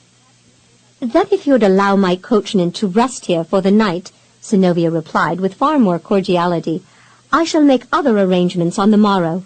I shouldn't like to be without my coach while I'm here, and thereby imposing inconvenience upon you whenever I have need of it." Synnovea fervently desired to live in peace with the Taraslavs, at least until she could disentangle herself from their protection and become her own mistress. But if it meant being imprisoned within the confines of their home and permitted to venture out only at their whim, she knew she wouldn't be able to endure such restrictions for very long. She wasn't a child, and she didn't believe it was Tsar Mikhail's intent for his cousin to treat her like one. "And just where do you think you'll keep them?" Anna challenged acidly. Though Synnovea knew her suggestion would prick the woman to the core, it was a far more acceptable alternative than what Anna had in mind. "I'm sure Natasha will permit me to use her carriage house while I'm here. She lives only a short distance away." "I know where she lives," Anna snapped, offended by the girl's efforts to instruct her. Her inability to present a plausible excuse by which she could fortify an outright denial of the girl's petition only deepened her resentment. Yet Anna knew the foolishness of testing her cousin's sense of fairness. It was a rare event indeed when Anna acceded to anyone but Tsar Mikhail's dictates. Even then, she had a strong aversion to accepting his will over her own, a fact which she kept prudently to herself. By disguising her reversal now as submission to her husband's authority, she hoped to save face. Fairly soon, she'd take her revenge by demanding enormous remunerations for the added expense of housing servants and stabling horses. If the girl wanted them near her so badly, then by heavens Anna would see that she paid dearly for the privilege. "Prince Alexei will have to decide if you can keep your coachman and use our facilities while you're here." Having issued that statement, Anna excused herself with a curt nod and left the room, throwing back over her shoulder, "Boris will see you to your chambers." Synnovea heaved a sigh of relief, feeling as if she had just won a horrendous battle, but only by the skin of her teeth. Obviously, Princess Anna was going to be a lot more difficult than she had first surmised. Returning outside, Synnovea gave instructions to her coachmen and left them to find their own way to the carriage house. Then she paused to bid farewell to the captain. "Thank you for your care and kindly consideration, Nikolai. I hope we shall meet again in the future." Gallantly, Nikolai bestowed a kiss upon her slender fingers. "Adieu, my fair lady, but I pray that it may not be for long." Synnovea had no way of knowing what the morrow would bring, and could find no adequate response. "Take care, Nikolai. Druga, my friend." "I'm honored by your friendship, Lady Synnovea. Perhaps we shall meet again, and soon. It would give me great pleasure to see you, now and then." Lightly touching 2 fingers to her lips, Synnovea reached up and pressed those same digits against his lean cheek. "Even if we're destined never to cross paths again, Nikolai, remember that I shall value you as a man worthy of my trust. His Majesty did me a great service by sending you to serve as captain of my escort. I'm truly indebted." Synnovea moved away before Nikolai could offer further comment, and waved to the rest of the soldiers, who grinned and responded in kind. Then she slipped an arm around Ali's thin waist and gently guided her to their suite of rooms in the manse. In the flickering glow of nearly a score of candles that burned atop a trio of candelabra, it became immediately evident that their new accommodations could not be faulted. A tiny cubicle just off the main bedchamber was furnished with a narrow bed and basic essentials to meet Ali's requirements for comfort and cleanliness. Within that tiny niche, Synnovea pushed open the windows to let in the cooling evening breezes, and then folded down the linens on the cot. Intent upon the maid's comfort and full recovery, she bade the maid to rest until it was time for the servants to eat. After blowing out the tapers, she withdrew and closed the door quietly behind her. The main bedchamber was spacious and comfortably furnished with a chaise, several large chests, and a canopied bed draped with gold silk panels. A heavily decorated porcelain stove stood in a favorable spot, where it would provide heat for both rooms during the winter. In all, the room was fit for royalty, yet at the moment, Synnovea felt much like an impoverished orphan within its opulence. Simple truth, she'd have been much happier at home living well away from the Taroslavs. Privately ensconced at last behind closed doors, Synnovea washed thoroughly and then wrapped a long robe about her naked body before snuffing out the candles. The chaise was inviting, and she collapsed in pure exhaustion upon its cushions. Though she needed solace and rest from the ordeal of her meeting with Anna, sleep seemed as evasive as the legendary firebird that Tsar Ivan had purportedly searched for in a Russian fable. Her mind wandered far afield, lingering for a time on the servants whom she had left to tend her home, and the myriad questions they had presented about her expected return, which sadly had been beyond her ability to answer. In greater detail, Synnovea mulled over the qualms she had battled after receiving the Tsar's message. Anna was his cousin, and touted to be his favorite, though some close to the monarch had offered the theory that the princess had been the one to exaggerate their fondness for each other, since their contact in past years had been, at best, distant. Anna had just recently moved to Moscow from the small province wherein she had grown up. Mikhail, on the other hand, had been sequestered for most of his life in a monastery, where as a child he had been taken by his mother.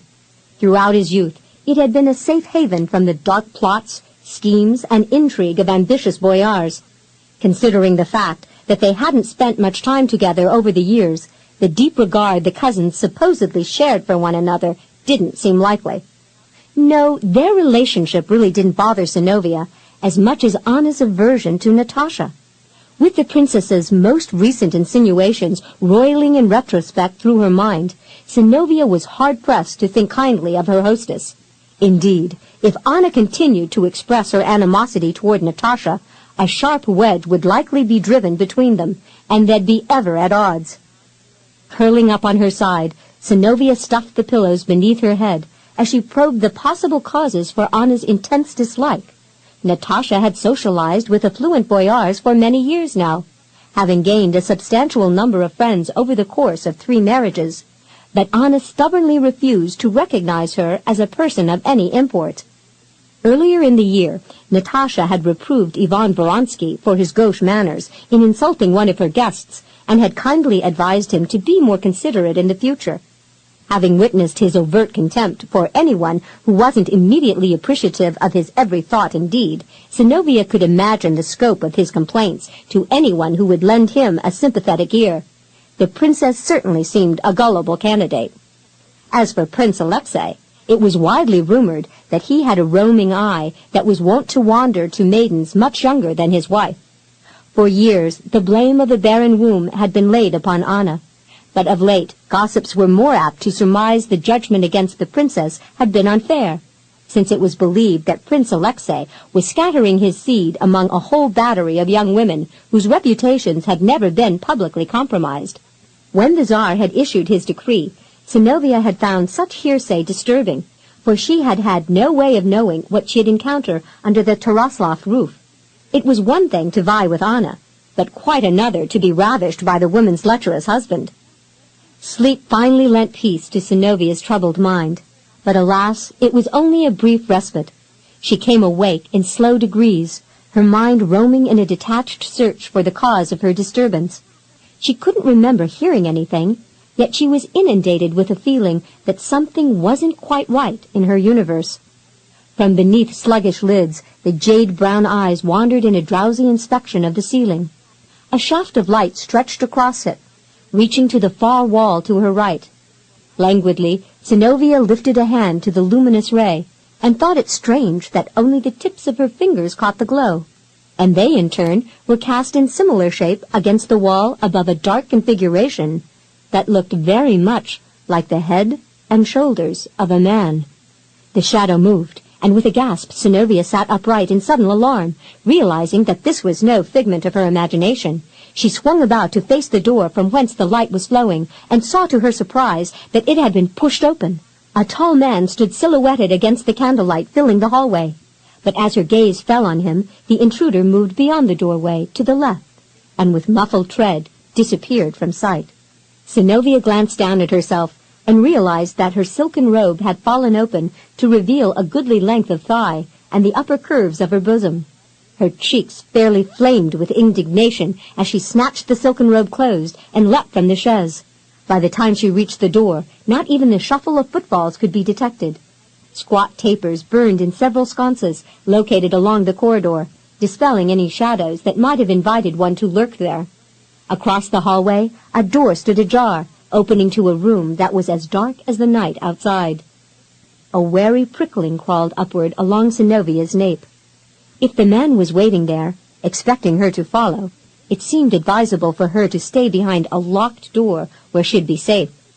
Retreating, she pushed the heavy portal closed and slid the bar home noisily, forbidding any further intrusion by Prince Alexei Taraslav, a most notorious debaucher of women. 4. Synnovea carefully debated her alternatives. As much as she considered prostrating herself before Tsar Mikhail and begging him to release her from this prison he had inadvertently created for her, it wouldn't be wise to do so. She'd only expose herself to harsh criticisms, if not from him, then surely from the Taraslavs, who'd be outraged by her suppositions. They'd naturally resent any grievances that would make them seem less than worthy of the Tsar's trust. And who could predict what they might say or do to save face? They could twist her petitions to their liking, possibly causing severe judgments to be leveled against her. Very simply, she could be maligned as ungrateful and hopelessly self-willed. It was therefore crucial that she hold her peace and endure whatever hardships might arise until she could think of a more judicious way of gaining her freedom. The traditional garments of a Russian maiden would definitely be the best choice to wear on her first evening at the Taraslavs, Synnovea decided. Not only did she hope to guard against Alexei's rudely prying eyes by wearing such garb, but she deemed it wise not to test Anna's tolerance. Over a ribbon-trimmed underskirt and a shirtwaist fashioned with full, billowy sleeves, she donned a sarafan of rich ruby satin, elaborately stitched with threads of silk. Upon this embroidery, an ornate overlay of gilded threads had been sewn to enrich the artistry of the piece, copying the pattern of tiny flowers that embellished the blouse. Low-heeled slippers of ruby red, bedecked with the same needlework, were also adorned with soles that formed wedges of gold. Her long, lustrous black hair had been intertwined with ribbons and woven into the customary single braid for unwed maids. Upon her head, she settled a rounded kokoshniki, formed in the shape of a crescent. Tiny jewels and beads of gold and red shimmered amid the elaborate needlework. Lastly, she fastened on earrings of finely worked gold filigree, adorned with delicate clusters of rubies. When the last bow was tied, the final clasp fastened, Synnovea assessed the results in a long, silvered looking-glass, a luxury she also enjoyed while at home, and was grateful to find here. At least in furnishing the guest chambers, Anna had been keenly aware of what would please her guests, even if she hadn't had the present one in mind at the time. Boyars never knew when they would be entertaining or housing important visitors. In short, it was far better to be prepared than embarrassed. It had been far from Synnovea's intent to achieve such a stunning radiance that she'd actually complicate her dilemma. Yet when she joined the Taraslavs and Ivan in the parlor downstairs, the sly, seductive narrowing of Alexei's eyes and the ebullient smile curving his generous lips readily summoned forth an impression of a snake slyly perusing a bird, clearly for the purpose of devouring it. Synnovea's quick glance toward Anna caught a sharp frown being subdued behind a stiffly fixed visage and a forced smile of greeting. No words parted the princess's grimacing lips. The prince, however, proved more vocal. "My dear Countess Synnovea," he murmured warmly, stepping forward to cradle her hand within the slender length of his. Garbed in a royal blue kaftan, bedecked with elaborate embroidery, Alexei looked like some bronze-skinned sheikh from the deserts of Arabia. His warm brown eyes glowed with provocative fervor as they held her gaze in a commanding vice. Beneath a carefully groomed mustache, his red lips widened into a sultry smile. "I had nigh forgotten how lovely you are, my dear. You're as enchanting as an elegant swan." A barrage of accusations tempted Synnovea's tongue, and though her eyes chilled briefly to indicate her displeasure with his unabashed invasion of her privacy, she held her silence. Still, she was not above purloining some subtle revenge. Deftly, she slipped her hand from his, forbidding him the opportunity to kiss the pale fingers, and opened a bejeweled fan between them. Cleverly, she denied his compliments as well. aware that Anna was regarding them with icy shards of enmity glittering in her eyes.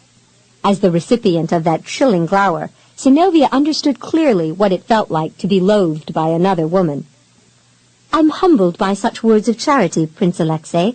She feigned a doleful look of regret. "Though sweet succor to my ears, I fear your kindness is exceeded only by your pity for me." Her gentle scolding brought a smile of amiable humor to Alexei's sensual lips. While he recognized the vexation in her distant manner, it served to whet his appetite all the more. He was intrigued by her spirit, for he had often derived ecstatic pleasure in making conquests among the most reluctant virgins and noting their subsequent compliance to his every whim. Because of the accessibility of her tremendous beauty, this particular maiden promised to be exceptionally sweet provender upon whom his ravenous lusts could be indulged. Her grace and charm would lend great satisfaction to the tryst, at least more than any in which he had recently indulged. The prince met Synnovea's aloof stare, while his own smoldering gaze promised a fervent seduction. He was confident of achieving his goal. What woman could long resist his amorous attentions and hawkish good looks? His black hair, streaked with gray at the temples, and his warm, swarthy complexion enhanced his handsome features and accentuated his appeal, despite a total of 23 years behind him. As he leaned toward Synnovea, his husky whisper conveyed an unfaltering boldness. "Are you really so innocent of your marvelous beauty and its effect on men, my dear?" "Kind sir, pity me and desist of such flattery before you turn my head," Synnovea begged coolly, recognizing the challenge twinkling in his darkly shining eyes. "Flattery?" He laughed in warm amusement. "Oh, nay, I fear it's infatuation, pure and simple, that makes me speak as I do." Feeling decidedly threatened by his temerity, Synnovea lifted the fan higher to flick it in irritation before her hotly burning cheeks. She could understand more accurately now why Alexei's reputation had preceded him. He applied his beguiling enticements with the crafty art of a true philanderer, and boldly advanced his exploits with unmitigated verve. He didn't seem the least bit inhibited by his wife's presence. Indeed, he was brazenly forward, showing little regard for her feelings, while he forced their guest to strike down his overtures and parry his comments in such a way as to hopefully deflect the sharp blade of Anna's resentment. Synnovea was adamant in her resolve not to fall victim to his lascivious gambits, nor would she, for even a moment, allow him to entertain the idea that she would become another willing plaything. Circumventing his ploy, she deliberately drew Anna into the contest. "No need to extend your mercy to the extreme, my lord. I can see quite clearly the high degree of beauty by which I must be judged, and am quite resolved to endure the shortcomings of this poor flask that you see before you, knowing it's far beyond my ability to hold a candle to Princess Anna, who would shame the very sun with her radiance." Alexei drew back to stare at his glowering wife with a jaundiced eye, and managed a brief twitch of a smile. "Why, of course," he replied with a dearth of enthusiasm, and then allowed himself to be more magnanimous. "I suppose it's like the gem that's too close at hand." "Sometimes," Anna interjected in glacial tones, barely moving her tensed lips, "the rare jewel is overlooked when a more colorful, yet far less worthy bauble attracts the eye." Ivan came forward from the windows, where he had been all but obscured by shadows, and gave Synnovea a lengthy scrutiny, which by no means was intended as a compliment. "I'm greatly heartened, Countess, that you've finally regarded the garments of your homeland suitable to don. I was sure you were averse to wearing them." "On the contrary," Synnovea replied, forcing a smile, "I simply had no desire to see such treasures ruined by the journey." "But surely you have less extravagant seraphans that you could have worn while traveling," Ivan argued, reveling in the disapproval that Anna had already demonstrated toward the girl. To exact revenge at every turn of the hand, while remaining a saint in the eyes of the princess, was a temptation he couldn't resist. "Now tell us true, my lady. Was your goal to look your prettiest for your escort?" His question awakened a nettling irritation within her. "You imagine too much, Ivan." Alexei interceded on her behalf, fully aware of the hostility to which she had fallen prey. He disregarded as irrelevant the fact that his wayward propensities were primarily to blame for his wife's animosity. For the most part, he ignored Anna's temper tantrums and visited her bed only when no other distractions were conveniently at hand, or when he wanted to maneuver her opinions on certain matters. Like most women, she found it hard to resist his lustful bent, but her penchant for nagging usually drove him off in frantic pursuit of unexplored territories. Synnovea is fortunate to be so well-traveled, and as she has clearly demonstrated, she has become well-versed in both cultures and is just as comfortable in our sarafans as in those horrible, stiff English ruffs. He turned to Synnovea. I do applaud your diversity, my dear. You're clearly young enough to be liable to a variety of changes. Anna gritted her teeth in a badly feigned smile as her husband met her glare with a purposefully dull gaze. His dark brow lifted tauntingly, deepening her resentment until she promised herself that if he didn't escape the manse, as was his habit at late hours, she'd take him to task for blatantly flaunting the youth of their ward in her face. Boris entered the room to announce that a zakuski had been laid out in the dining room in honor of the guests. As the servant withdrew, Anna faced Ivan and Synnovea. You both must be thoroughly exhausted after your recent encounter with that band of thieves. She ignored Alexei's start of surprise and continued with her carefully delivered ruse of concern.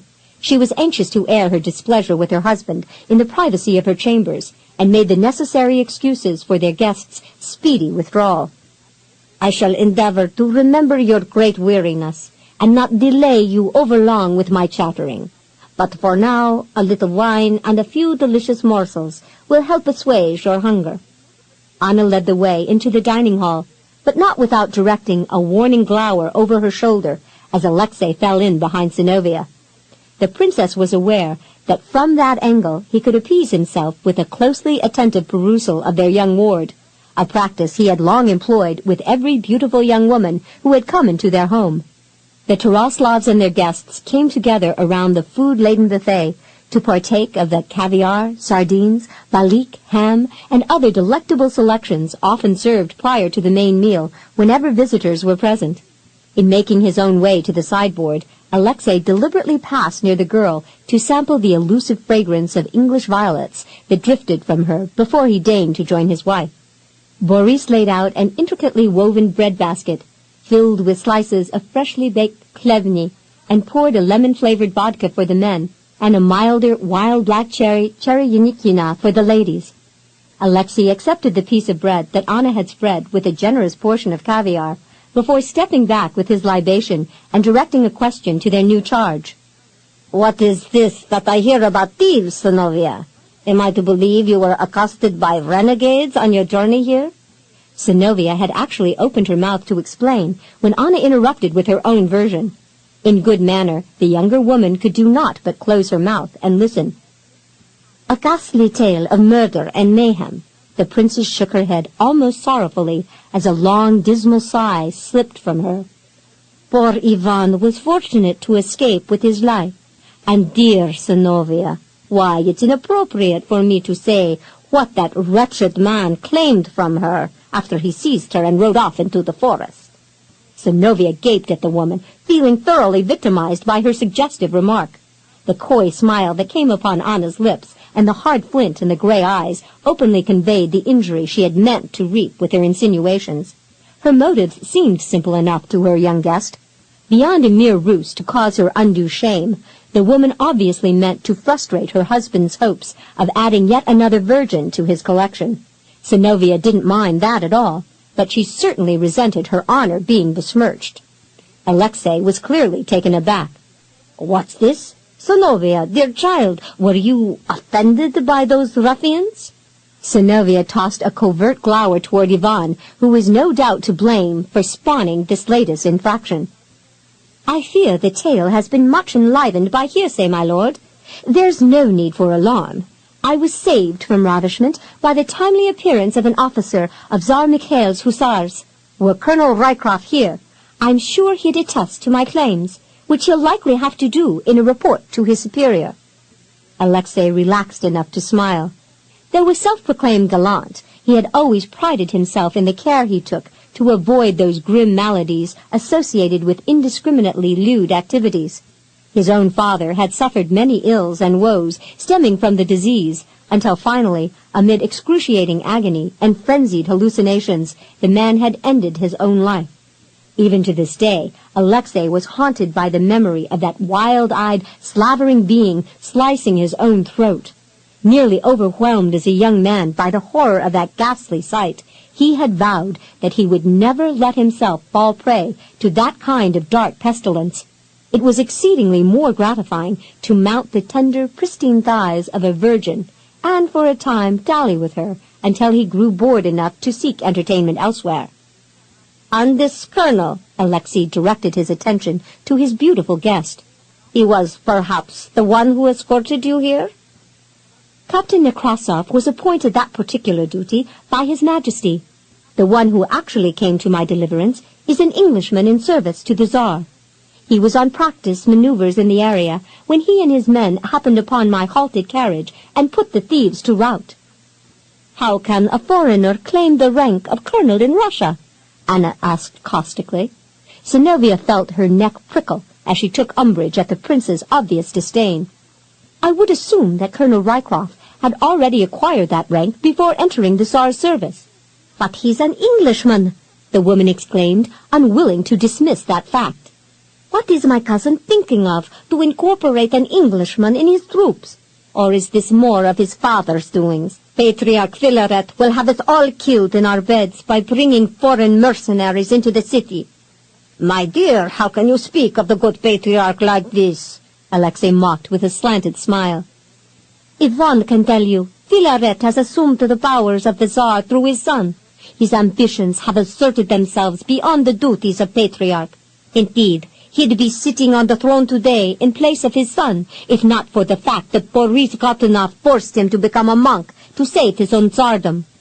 Alexei scowled darkly at the cleric, who conveniently addressed his attention to the food. "Such talk is dangerous, Anna, and you know as well as I do that His Majesty has no real interest in ruling Russia without his father's counsel. His negotiations for peace with Poland not only gained an armistice, but obtained the release of Filaret. True, the treaty cost us a number of Russian towns and cities, yet it has gained us a far more valuable asset. Patriarch Filaret Nikitich has the wisdom to make the right decision for our country. If he has brought foreigners here to secure our peace and train our troops, I can find no fault against the man for wanting to strengthen our capabilities and defense. They need to be." "What are you saying, Alexei?" Anna asked, amazed that her husband could lightly accept such a notion. "Colonel Rycroft is an Englishman." Synnovea rallied to the colonel's defense, not entirely sure why she should feel so offended in his behalf, except that she was half English herself, and felt a deep loyalty to the memory of her mother, who had been far more gracious than Anna Taraslovna could ever hope to be. That rogue Ladislaw made light of the ability of the Tsar's men until Colonel Rycroft confronted his pack of wolves. Then the thief had to lament the loss of those brought down by the Englishman's sword. I, for one, am most appreciative of the colonel and his skill as a soldier. I wouldn't be here this very moment enjoying the safety of your house if not for him." Anna mentally sneered at her guest's input. "I can understand why you'd be grateful for such a one. After all, your mother was English, but other boyarinas are more discriminating than to value the presence of a foreigner." Her mouth curved in a derisive smile as she offered a conjecture. "No doubt you found the colonel attractive." "Not particularly," Synnovea replied stiltedly, somewhat miffed that Anna could suggest that her feelings of gratitude had been inspired merely by the looks of a man. But then such an idea had likely been spawned by Ivan's claim that she had garbed herself for the sole purpose of attracting male attention. In truth, Captain Nekrasov is much more pleasing in appearance, though not quite as daring with a sword. I certainly valued the captain's attendance, but after his wounding, he was allowed no opportunity to save me. "Such a rescue must be construed as fortuitous, unless by chance there was a weightier hand guiding events," Anna rejoined in haughty aloofness. "It was indeed fortunate that Colonel Rycroft happened to be near enough to come to your aid. Perhaps he was only waiting there to advance your appreciation of his exploits." "Considering the danger the Englishman was in, I find no evidence to support your insinuation that he might have arranged the attack for his own gain," Synnovea countered with uncompromising fervor. "'Tis simply inconceivable. He very nearly laid down the highest price a man could pay for my deliverance, and in the process killed many of Ladislaw's men. I, for one, am deeply grateful for having escaped the brigands, and am equally relieved that Colonel Rycroft came through it alive as well." Anna bestowed her regard upon Ivan, who was cramming a caviar-stuffed pancake into his mouth with such greed that one had to wonder if he intended to embark upon a long fast on the morrow. "Was that the way you perceived it, good Varansky?" The beady eyes flicked upward in surprise and momentarily fastened on the princess. Realizing an answer was expected, Ivan worked his lean jaw vigorously to dispense with the food. He swallowed hard and promptly washed the mass down with an ample swig of vodka before he cast a glance toward Synnovea and found himself the object of her curiosity. Wiping the back of his hand across his mouth, he cleared his throat and spoke for once in agreement with her, knowing she could name him a liar if he dared dispute her words. "'Tis much as the countess has said." He noticed a spark of irritation in the silver eyes and hastened to mollify his hostess. "Though it's impossible for me to clearly discern what was in the heart of the Englishman at the time, he was rather brutal in his assault on the thieves." Synnovea was incredulous. "Sir, are you suggesting that Colonel Rycroft should have treated them like errant children and slapped their wrists, or perhaps waited to launch his attack until they had actually killed one of us? Thieving bands rarely show compassion for their victims. They seize and slay, whether a man be noble or common-born. I say that we're lucky to have escaped alive.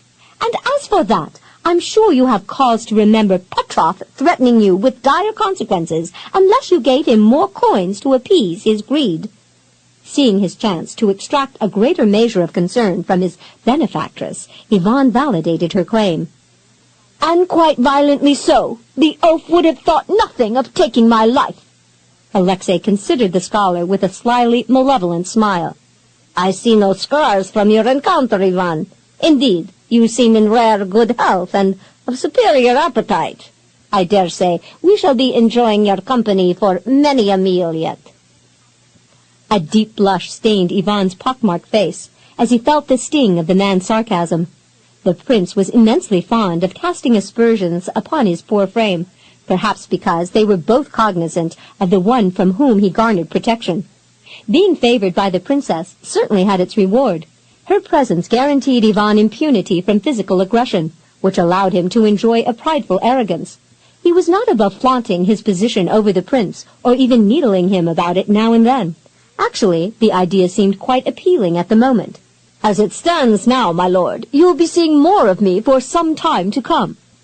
"Oh?" Alexei's dark brows jutted sharply upward as he awaited the cleric's explanation. "The princess has wisely prescribed a daily tutoring of your new charge." "What?" The single word came unbidden from Synnovea's lips, and she turned to stare aghast at Anna, unnerved by Ivan's announcement. "You don't mean to say that you've engaged this Synnovea!" Anna snapped sharply, halting the insults that threatened to rush forth from the astonished woman. "Remember your place." Synnovea drew herself up in rigid silence, daring no further utterance, while she bristled in outrage. But her mind ranged far afield, already searching for some avenue of escape. Coping with Ivan on a diurnal basis was not a situation she was capable of enduring. Their journey to Moscow had convinced her of that. Anna smiled at the younger woman, demonstrating a cool reserve that bordered on frigidity. "The fact that you have been sent to me for instruction will eventually lead to your advantage, Synnovea. You were indubitably coddled by your father and allowed to nurture unpleasant tendencies. That will cease, of course. I'll not tolerate boorish manners or an argumentative disposition. If you're wise, my dear, you'll learn to curb those inclinations. Do you understand?" It was readily apparent to Synnovea that any objections she offered would be considered of a quarrelsome nature. Being thus warned against speaking her mind, she held her tongue, yet inwardly she still stewed. Ivan's pleased smirk evidenced his own satisfaction with what he considered a well-deserved subjugation of the countess. He was not above heaping burning coals upon the hapless victim. "You may trust that my directions will be thorough, princess. I'll address myself with careful diligence to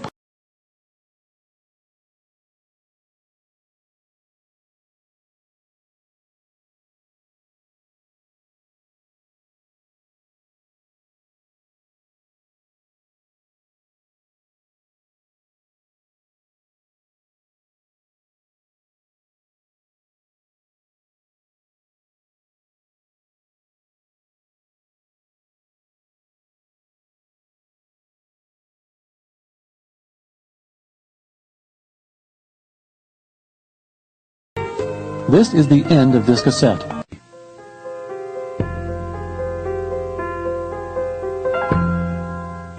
The girl needs instruction in the rigors of life and conventional decorums, Anna stated obstinately, daring anyone to challenge her decision.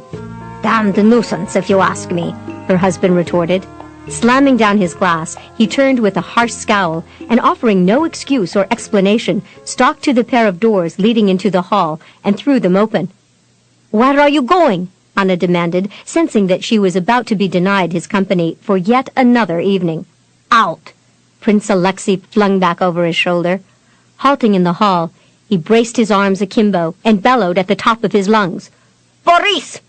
Rushing footsteps were heard in the hush that followed the master's summons. A moment later, the white-haired steward breathlessly made an appearance. "Here I am, Your Highness." Facing the man, Alexei continued in a lower, commanding tone. "Hie yourself to the stable and tell Orloff to ready my droshky with my fastest horses. I'll be going out this evening." "Immediately, sir?" "Would I urge you to make haste if I had the patience to wait for our guests to dine?" Alexei barked sharply. "Of course I mean immediately." "As you wish, sir." Synnovea lifted her gaze to find Anna staring rigidly toward the place where only a moment ago her husband had stood.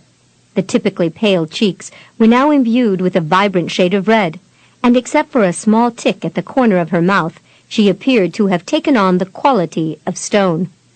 Yvonne dared no further comment, and the meal was soon entered into and stoically endured.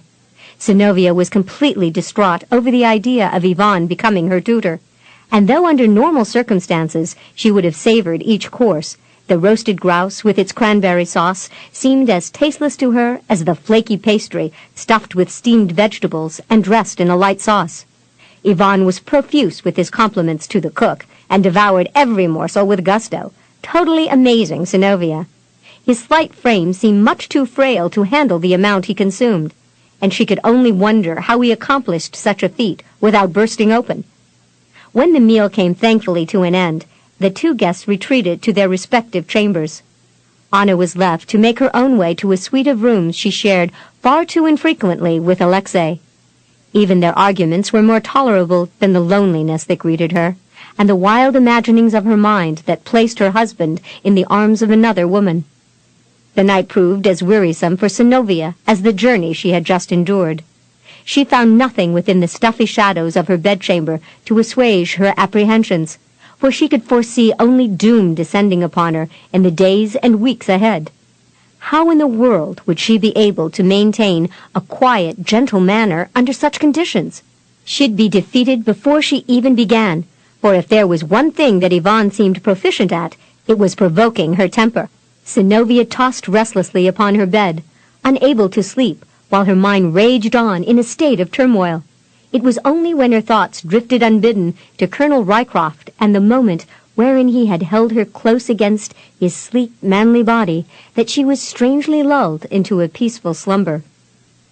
The heat of the night was oppressive, holding the land in a stagnant vice until the morning sun lifted its burning face above the horizon and unleashed its sweltering rays far beyond the vales and hillocks that surrounded the city. Even at an early hour, the dusty roads seemed to shimmer in undulating waves beneath the full light of the heavenly fireball. Those who could took shelter where they could find it, whether in grand houses or beneath lackluster trees that struggled for survival. Oblivious to the insidious warmth creeping through the house, Alia rose from her tiny cot, much refreshed after a lengthy night's sleep. She busied herself in the narrow room, bathing, dressing, and unpacking her belongings until sounds of movement finally came from the larger chamber. With a quick knock and a cheery smile, she bustled into the adjoining room, but halted in sharp surprise as she espied her mistress sitting in bed with an elbow braced upon a knee, staring listlessly across the room. Her mistress's solemn countenance hinted of a troubled spirit, and Allie gently laid a consoling hand upon the slender arm, thinking she understood the reason for the countess's dismay. "Ah, me lamb, be ye mournin' again for your pa?" Though Synnovea braved a smile, the sparkle of tears in her eyes readily evidenced her pensive mood. Wistfully she sighed. "If I had been wise, Allie, I would have eagerly sought marriage while Papa was still alive. then I wouldn't be here now, contending with the dictates of strangers." Allie hadn't been with her mistress all these many years without learning to keenly perceive the young woman's moods. Something dire had happened. "Me lamb, have the Taraslovs been unkind to ye?" Synnovea dared not reveal the full extent of her concerns. The maid was too loyal to keep still about a lecher spying on her, nor would Allie take kindly to Yvonne being engaged as her tutor. But that fact couldn't be hidden like the other, for it was about to become part of her daily routine. "I was in error, Allie, when I thought we'd soon be parted from Yvonne." Synnovea saw the servant's brows lift sharply in suspicion, and with a small shrug she added, "He's to instruct me while I'm here. Anna has declared it so." "You don't say!" The diminutive woman settled her fists firmly on her narrow hips and snorted in contempt. "And what would the little weasel be teaching you, pray tell? How to hide from your left hand what your right one be doing? Rah!" She shook her head in acute disgust. "I've had a bad feeling in me bones about that warty little toad since he first hopped onto your stoop." "Nevertheless, Allie, we must keep silent about his faults, lest we antagonize the princess. I fear she dotes upon the man." A darkly winged brow was raised in question as Synnovea met the tiny woman's gaze. "Do you understand?" "Aye, that I do, me lovely. Still, if the Princess Anna is imposing his teaching on ye, what must she be thinking herself? He's not so hard to see through if in a body be carrying to take a close look. To be sure, if he's a man o' God, then I'm the butcher's uncle. Makes me wonder if the princess has all her wits about her." "Perhaps we'll understand in time what Anna sees in him. Until then, give her no cause to take us to task. I've a feeling she's well acquainted with devising punishments for actions she considers offensive. As for me, I must keep my own wits about me and refrain from angering Yvonne overmuch." A long moment passed before the corners of Synnovea's lips lifted puckishly and a mischievous gleam brightened her eyes. She arched a meaningful brow toward the servant. "Still, I might plead a few days' rest before my studies begin." Catching her intent, Allie responded with a gleeful cackle. "To be sure, me lovely, you're deserving o' that much, what with travelling from Nizhny Novgorod in such a dither, and being attacked by thieves to boot. Why, 'tis a wonder ye've lasted this long without fainting clean away." And so the two plotted to confound the schemes of Princess Anna, at least for the day. When assured that the household was up and moving about, Synnovea sent the Irish maid down to convey the message that she was temporarily indisposed, with a painful headache, and would be unable to address her attention to Yvonne's instructions. It was certainly no lie Synnovea had concocted, for every time she thought of being forced to study the scholar's views, she suffered a deep revulsion, and her head began to throb. Anna had to accept the excuse, or confront Synnovea openly, and accuse her of falsehood.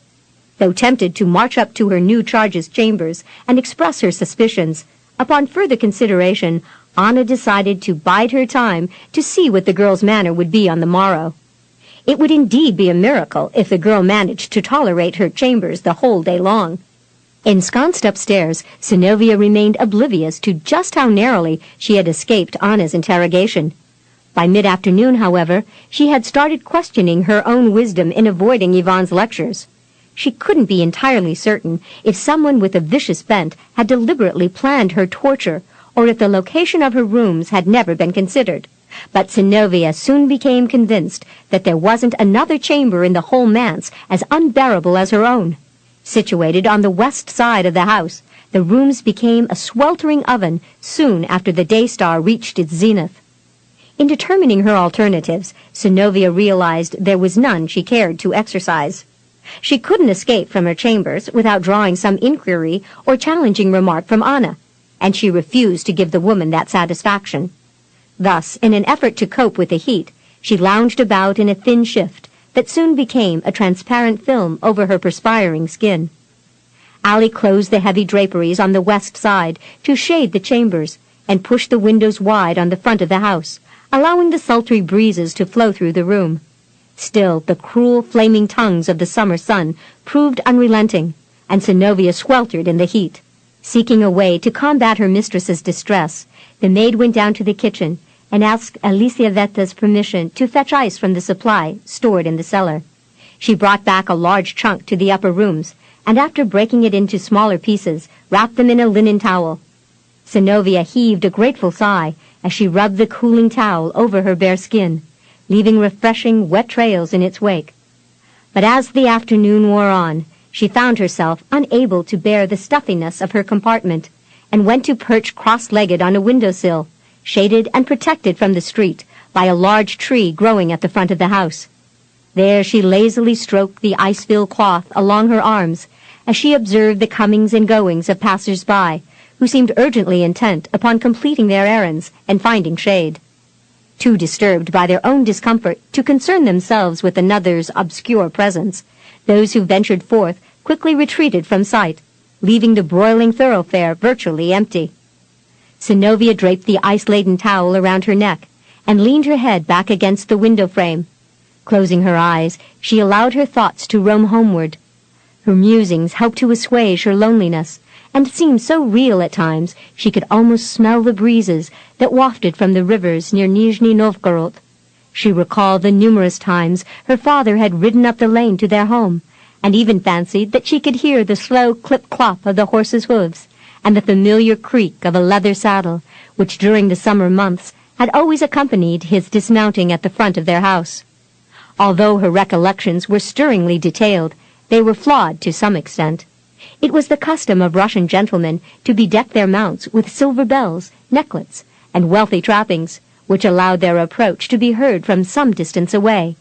Yet in spite of her desire to vividly recall her memories, Synnovea couldn't quite convince herself that she could hear the soft tinkling of tiny bells.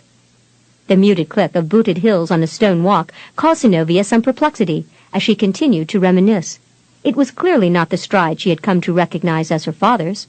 Opening her eyes and tilting her head aslant, she scanned both ends of the thoroughfare. The street was devoid of travelers, but when she shifted her gaze near the Taroslov manse, she saw a tall man striding up the path toward the front portal. His footfalls were unmistakably the ones that had confounded her. The visitor's wide-brimmed hat prevented a clear view of the stranger's face, but she immediately recognized the proud bearing and crisp, purposeful stride of a military officer. This particular fellow was outfitted in the mode of a foreign cavalryman, though that fact puzzled her, for she couldn't feature Anna allowing a European to visit her domain unless by royal decree. Neither could Synnovea imagine Captain Nekrasov or anyone of similar reserve wearing anything but Russian garb. A sword had been strapped over the visitor's trunk hose of deepest brown. Beneath them, he wore lighter-hued canyons, over which long boots had been pulled up to his thighs. Compared to the skirted kaftans boyars wore and the long tunics and wide-legged pantaloons of Russian soldiers, such close-fitting hosiery and breeches seemed almost shameless. Yet the man had the length of leg and narrowness of hip to complement the garments, as perhaps few could. His shirt gleamed dazzling white beneath the sun. A wide collar lay open over his leather doublet and was trimmed with lace, as were the turned-back cuffs. In all, the man's manner of dress was more reminiscent of an English cavalier. Synnovea smothered a gasp of dismay as it came to her just who the man might be. Cautiously, she leaned outward to peer through the lower branches of the tree and almost gasped when her worst suspicions were confirmed. There, tethered to a hitching post near the entrance to the drive, was an animal that had been forever forged in her memory. Her wild ride through the forest on the back of the headstrong stallion had left such a lasting impression that she had no doubt that she'd be fearful of approaching another steed for some time to come. Once the pride of Ladislaw, the black horse now glistened from the care and attention of his present owner. Worrisome doubts cast the darkest veil of mistrust upon Colonel Rycroft's reasons for paying a visit to the Taroslavs. In rising panic, Synnovea could imagine him deliberating, seeking revenge because she had left him without granting him permission to court her. If he meant to cause her shame, then he'd surely tell all to Anna, who would then hasten to her cousin with a complaint. No predicting what would follow. Or was she being too skeptical of Colonel Rycroft's motives and not giving him a chance to prove himself a gentleman? After all, he had been in a position to take her by force and had held himself in restraint. It seemed rather silly to fly into a state of hysteria, or to burrow down into a hole like a fearful mole just because the Englishman had been bold enough to come to the manse. Her pummeling fears eased to a more tolerable level as Synnovea made an earnest effort to subdue them. Deliberately turning aside her doubts, she had to admit, if only to herself, that when she had been all but wallowing in the tedium and despair of her predicament, the officer's presence offered a more promising diversion from the boredom of her confinement than she had hitherto hoped to find. Though proper decorum demanded that a young maid squelch any show of pleasure over a strange man's visit, and to regard such a one with stilted aloofness, Synnovea leaned back with a smile, luxuriating in her freedom to enjoy a few delights in the secrecy of her mind. She found it especially stimulating to peruse the colonel at her leisure. Having admired the memory of him in the altogether, she now let her gaze glide over him with meticulous care, unaware that her eyes gradually took on a warming glow. It truly seemed a waste of his extraordinary physique that the man wasn't more handsome. His long, muscular thighs accepted the sleek, glove-like fit of the boots with ease. But then, having gained first-hand knowledge of the perfection of their length, she was hardly surprised. The short trunk hose were narrow enough to be suggestive, and no less arresting to an innocent maid. An abashed giggle escaped Synnovea as she became aware of the source of her curiosity, but she quickly squelched her amusement when she realized that Allie might be near. With a dismayed grimace, she cast a wary glance askance to see if the maid had been there to witness her response. Much to her relief, she found that the chambers were empty, save for herself. The front door was pulled open, and Synnovea leaned outward as much as she safely dared, anxious to learn what matter had brought the Englishman to the Taraslov manse. She dearly hoped he wouldn't disappoint her by proving himself a cad. "Dobry dien," he greeted, tucking his hat beneath his arm. "Пожалуйста." After the polite plea, he carefully pronounced the syllables, "Говорите ли вы по-английски?" Synnovea cringed at his effort to question the steward's ability to understand English. As was to be expected, there followed a long pause. Boris, who spoke no English, had no doubt gone to fetch his mistress, who could. "May I be of assistance to you, sir?" Anna inquired upon her arrival at the front portal. Colonel Rycroft swept his hat off in a gracious bow. "Princess Taraslovna, I presume?" "I am she. What is it that you want?" "A favor, if you would be so kind," the colonel answered, and then with a soft chuckle offered an apology. "I haven't been in your country very long, and my Russian is poor and laborious to the point that I fear I confused your butler. Forgive my intrusion, but I am Colonel Rycroft, commander of the 3rd Regiment of His Majesty's Imperial Hussars. I was fortunate enough to be of service to the Countess Zinkovna on her way to Moscow, and I was wondering if I might be permitted to speak with her for a few moments." "I'm afraid that will be impossible, Colonel," Anna replied stiffly. "You see, the Countess Zinkovna isn't feeling well enough to receive visitors today. She has retired to her chambers, and only her maid has been allowed to see her." "Then perhaps I might be granted permission to return on the morrow." "Have you a reason to bother her?" Anna's tone was definitely stale and unenthusiastic. "One of my men found a brooch that we believe belongs to the Countess. I'd like to question her about it, if I may." "If you'd care to give me the brooch, Colonel, I shall see that it's taken up to her straight away." Anna stretched forth a slender hand expectantly to receive the mentioned item. Tyrone handed over the piece, and then, as the princess made to close the door, he stepped nearer, placing a booted toe upon the threshold to prevent her from shutting the barrier. Anna gaped down at the formidable wedge before she glanced up at the man in surprise, wondering if she should scream. Her eyes narrowed suspiciously. Tyrone smiled pleasantly as he clarified his position. "If you don't mind, Princess, I shall await an answer. You see, if the brooch doesn't belong to the Countess Zinkovna, then by all means it must be returned to the man who found it." "If you insist," Anna replied icily. "I must," he answered simply. "Then wait here," she snapped. "I shall fetch her maid for you. I'm sure the woman will be able to recognize the piece if it truly belongs to her mistress." Anna lowered her gaze pointedly to his foot, and then raised a meaningful brow as she looked with steely coldness into the man's eyes. Boris will attend the door while I'm gone." With a casual nod to the woman, Tyrone retreated several paces. As he waited, he clamped his hat on his head again, and strolling away from the door, leisurely moved into the shade of the tree, the very same that hid the upper windows of the countess's bedchamber. Smothering a gasp, Synnovea pressed back against the window frame and held her breath as the colonel paused in the outer boundaries of the shade. She chanced no movement lest he discover her, but her heart seemed wont to race frantically as she imagined the deep chagrin she'd suffer if he should glance up. Her chemise was far from adequate as a covering, and though she dared not look downward for fear of attracting his attention, she could feel the delicate batiste clinging cloyingly to her wet skin. Even as Synnovea stared at the man in rowling apprehension of detection, it seemed as if some sharp instinct warned Tyrone that he was being watched. Abruptly, he raised his head, and Synnovea gasped sharply when she found herself caught.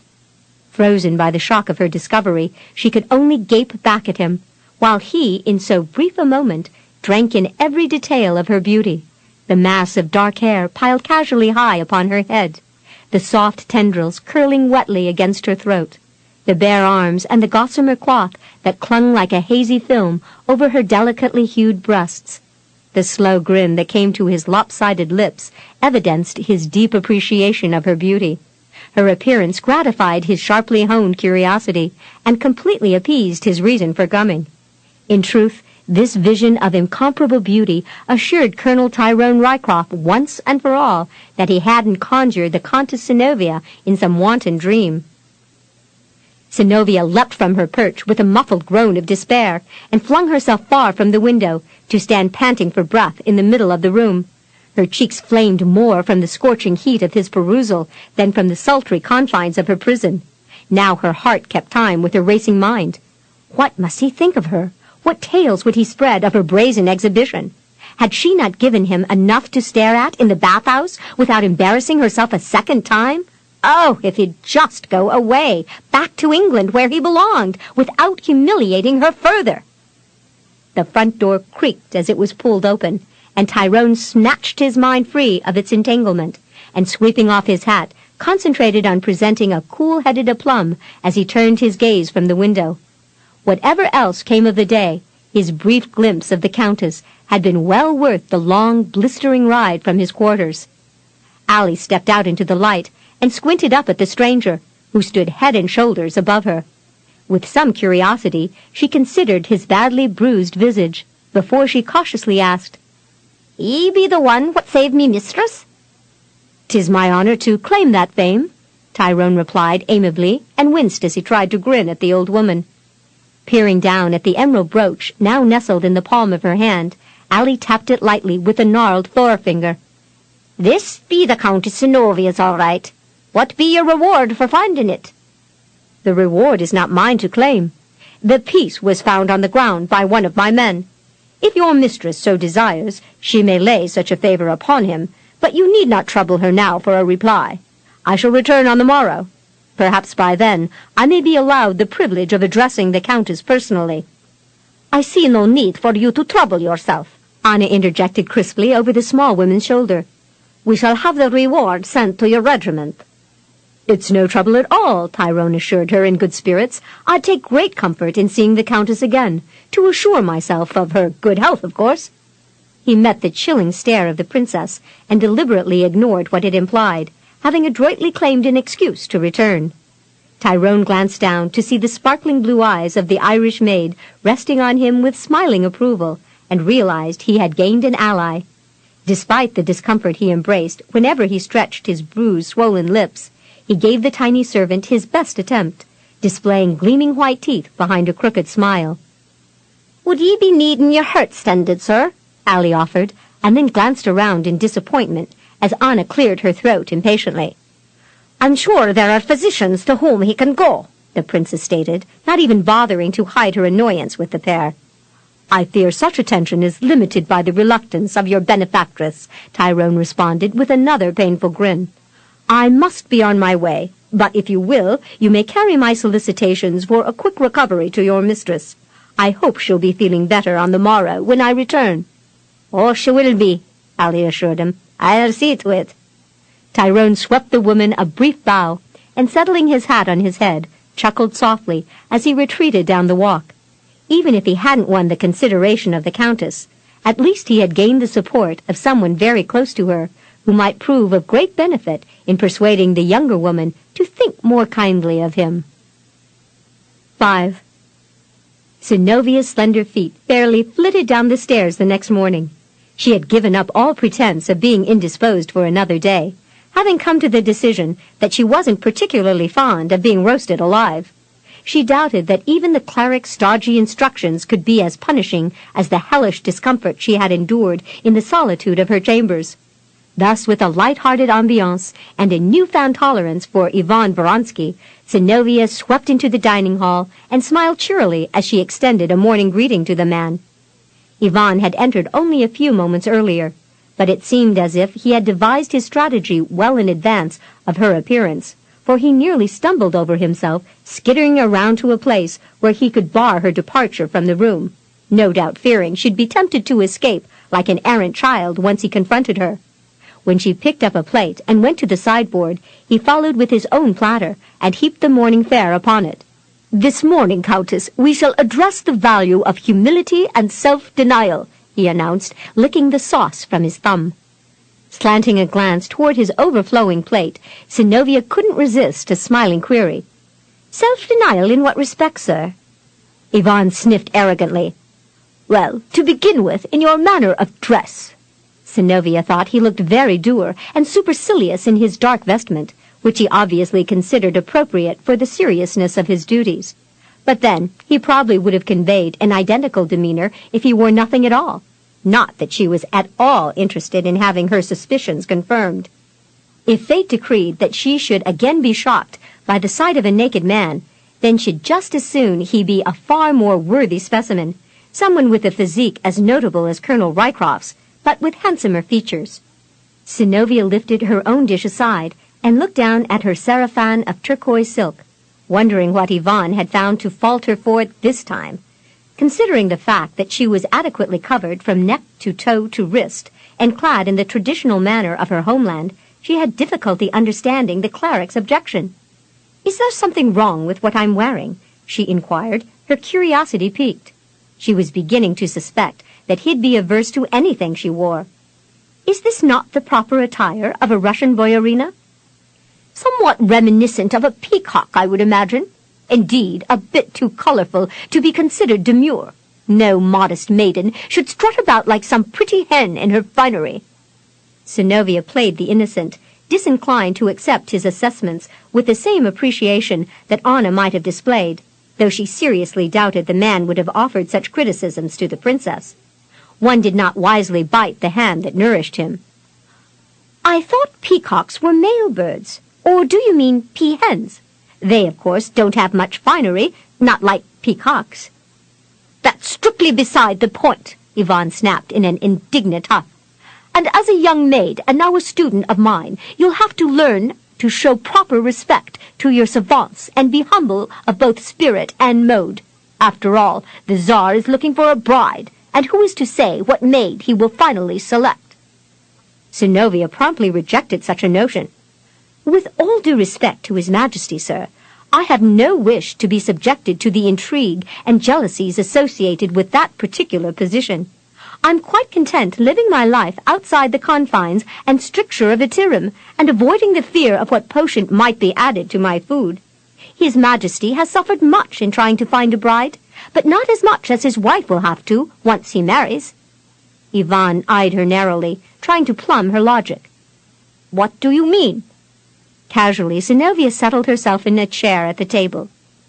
"Maria Klapova was once Tsar Mikhail's prospective bride, and look what happened to her." Ivan took a seat nearby, placing his heavily laden plate before him. In his opinion, his student needed to be given an example of what might befall a woman full of wiles and deceit. "Maria was undone because in her eagerness to become Tsarina, she sought to conceal her illness from Tsar Mikhail. If not for her untimely collapse into violent and convulsive frothing in front of His Majesty and his guests, she might have accomplished her deception. Sending the Klopovs to Siberia was hardly punishment enough for the trickery they planned. Synnovea stared at the man, rather amazed by his lack of knowledge. Apparently the more recent occurrences at court had escaped his attention. "Oh, but didn't you hear?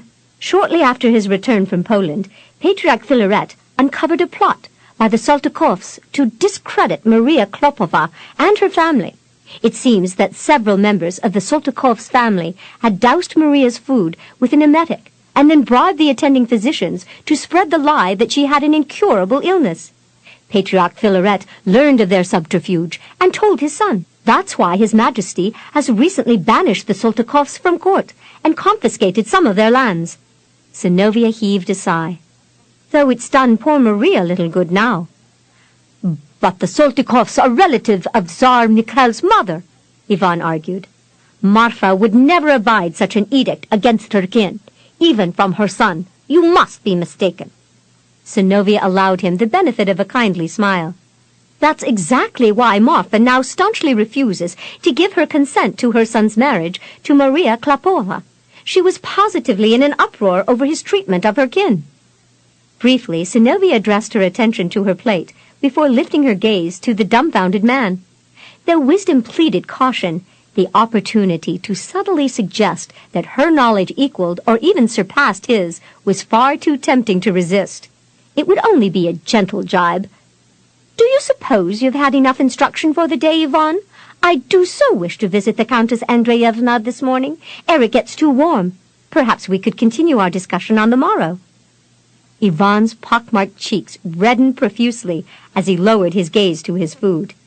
He resented being mocked and made to appear the simpleton, especially by the Countess Synnovea, whose sire had been rich enough to hire the best sages and master tutors to instruct his daughter, while he, Ivan, had found it necessary to grovel and abase himself with menial tasks in order to acquire every bit of learning he could, all in an effort to crush those reviling jeers that still haunted him from his youth. After his mother's death, he had attached himself to the starets and the priests of the church, shared their paltry meals and tattered robes, merely for the purpose of learning the written word and delving into their weighty tomes and ancient archives. Now, having obtained a rich patroness of influential standing, he wasn't about to be generous to those who had known only a life of ease. He wouldn't allow this fine feathered bird to flit about in carefree abandon after making sport of him. Either she'd learn to be respectful of his importance and mastery, or else. "On the contrary, Countess, you may not be excused today or any other day unless it is by my recommendation." Ivan turned from her as if in stern rebuke, but it was a ruse to protect himself from the curiosity of those green-brown eyes, which had widened in stunned surprise. Once again, he became a helpless victim of a nervously twitching eyelid and of hands that trembled violently enough to spill liquid from any glass he dared hold while in the midst of those damnable afflictions. From the deepest, darkest recesses of his boyhood memories came haunting visions of his mother standing over him with lips turned sharply downward in contempt as she shouted hateful insults at the little bastard she had whelped. Though he had tried countless times to scour those distressing apparitions from his heart and brain, he was nevertheless tormented by the seizure they evoked. The demoralizing spasm finally passed, and Ivan drew a steadying breath before facing the maiden. She had congenially addressed her attention to the meal, seeming completely undisturbed by his denial. Her lack of concern was hardly gratifying. Indeed, it was like sharp fangs gnawing at him. He yearned to taste the sweet succor of revenge and devised a plan to make her pay twofold. Ivan's thin lips stretched stiffly into a sneer. "It has come to my attention, Countess, that there are duties in the kitchen to which you can devote yourself, instead of wasting your time associating with such questionable creatures as the Countess Andreevna." Aghast at his slight of her friend, Synnovea leaned back in her chair and stared at him with eyes that now flashed fire. It seemed there was no sentiment that Ivan and the princess didn't share. "Countess Andreevna is a woman of sterling character, sir. Knowing her as I do, I can offer you hearty assurances to that fact." Ivan scoffed. "I've been to one of those receptions she gives, rich boyars and high-ranking officers. Her reasons are obvious to everyone. A widow after 3 husbands? She's just searching for one rich enough to keep her wallowing in luxuries from now until she dies." Synnovea recognized the slander to which Anna had given voice 2 days past. Yet she also sensed Yvonne's spitefulness, no doubt elicited by her own foolishness in taunting him. He was perhaps hoping to provoke her wrath by maligning Natasha, but Synnovea vowed not to give him the satisfaction of seeing her defeated by his little ploys. "The kitchen, you say? Well, of course. What would you have me do there that I should consider part of my studies? You need to learn the humbleness of a servant before you'll ever be considered suitable for the institute of marriage by any Russian gentleman. Princess Anna has given me leave to instruct you as I see fit, and my first order of the day will be to teach you about the ignoble concept of servitude and the hardships of serfs and peasants." His small eyes flicked over her costly garb, losing none of their dullness. "I'm sure you'll want to change into something less ostentatious now that you'll be working in the kitchen." "Then if you'll excuse me," Synnovea begged graciously, "I must return to my chambers to prepare myself, as you suggest." Smiling all the while, she rose and removed her plate from the table. What the cleric evidently didn't understand was that she had not only served as mistress of her father's house after the death of her mother, but she had often worked alongside some of the servants, especially when close attention to detail had been needed in preparing the house for guests or cooking special dishes for visitors or her father. She had taken personal delight in helping the gardeners. She had loved nurturing the flowers, herbs, and vegetables, and seeing their labors manifested into food for the table, and large riotously colored blooms that she had often arranged in vases and brought inside. If Yvonne thought he had gained some leverage by ordering her to work, then once again he had displayed his ignorance. Yvonne grew suspicious of her obliging mien. "If you think to barricade yourself in your chambers again today, Countess, I beg you to reconsider. Princess Anna will never allow you to dawdle when I've assigned you specific duties." "Why, I wouldn't dream of such a thing." Synnovea tossed a chiding chuckle over her shoulder as she went to the door. "Really, Yvonne," she said, deliberately using the familiarity to impart her own lack of veneration for him, "there's no need for you to sulk or fret yourself about my intentions. I'm only taking your advice." The winds of glee, which had momentarily filled Yvonne's sails, collapsed into dully hanging shrouds of disappointment. The very least he had been expecting was the angry outburst of a thoroughly irate female. Synnovea returned to her chambers and doffed her attire. In its stead, she donned the peasant garb she normally wore when she lent herself to household duties. Her abrupt return had ignited Ali's suspicions, but the change of garments solidified them. Synnovea soon found herself confronted by the servant, and though she carefully explained that her assignment now included a short stint in the kitchen, and that it was a more enjoyable task than suffering through Yvonne's lectures, Ali was simply outraged at the audacity of the cleric. "What? Does that toad take it upon himself to order you about as if you be some common drudge? Well, I say, a pox on the man." "I'll be doing nothing more than what I did at home," Synnovea reasoned, trying to calm the maid, who, despite her bantam size, was given to exhibitions of temper and temerity befitting a mother bear whose cub had just been set upon. "It won't hurt me in the least, I assure you." "Aye, me dearie, but 'twas yourself deciding on the chores you'd be doing, not another giving you commands like some high and mighty lordlin." Ali flounced about the chambers in a high dander. "That toad'll rue the day he set his mind to doing you ill, that he will." "Ali McCabe, I forbid you to give Yvonne or Princess Anna the satisfaction of seeing us put out by his peevish bent. We'll abide by Yvonne's dictate as graciously as we can. Do you understand?" Receiving no response, Synnovea stamped her foot, demanding to be answered by the cantankerous little woman. "Ali, do you understand?" Petulantly, the maid folded her arms across her flat chest and pouted, not in total agreement with her mistress. "He's a beggarly scamp, that he is." Synnovea had difficulty maintaining a disapproving frown when the temptation to laugh was all but overwhelming, but she raised a warning finger in front of the woman's nose. "I want you to promise me, Ali McCabe, that you'll do all that you can to keep the peace while we're here." Allie glared at the threatening digit and assumed her best martyred demeanor. Briefly she cast her eyes heavenward, as if appealing to the saints, and sucked air through her teeth to indicate her deep distress.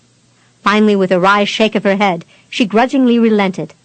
I'll be doing it 'cause you told me to, but 'twill not sit well, you know that."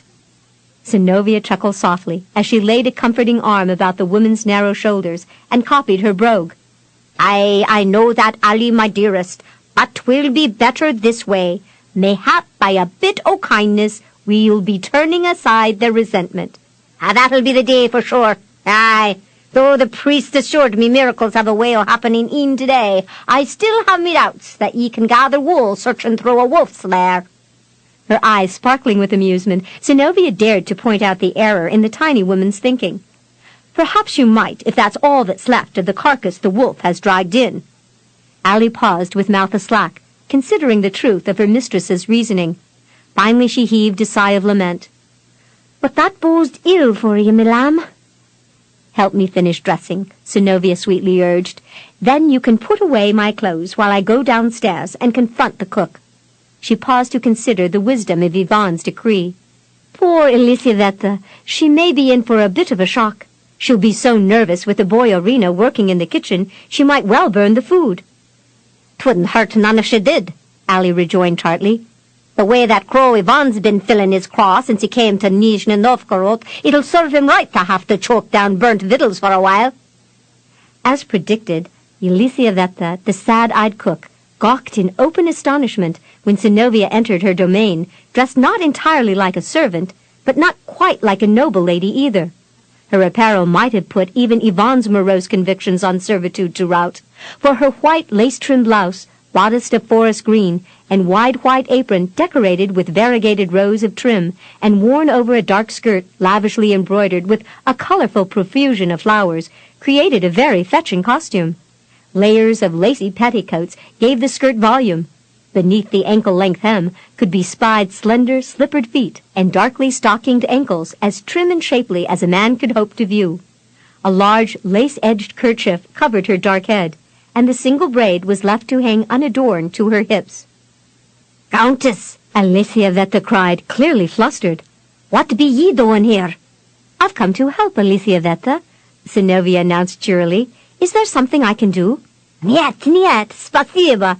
The plump woman squawked and waved her hands wildly above her head, as if sorely beset by worry. She had never heard of anything so preposterous. "The princess will never allow such a thing. You're a guest." "But I would very much like to learn how to create those wonderful dishes you're so gifted at making, Elisaveta, so I might instruct my own servants once I return home." Giving the woman a pleading look, she coaxed, "Will you not teach me?" The cook waggled her graying head as a tentative smile touched her lips. It finally deepened into a grin that dimpled her round cheeks. Tucking her massive arms under the folds of her apron, Elisaveta snuggled them up close beneath her large bosom, pleased with the lady's compliments. "I can show you what little I know, Countess."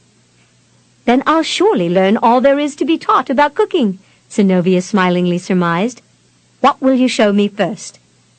"Well, this is what I be doing now," Elisaveta announced as she waddled over to a long wooden table where she had been cleaning and heaping up separate mounds of carrots, onions, truffles, and wild mushrooms.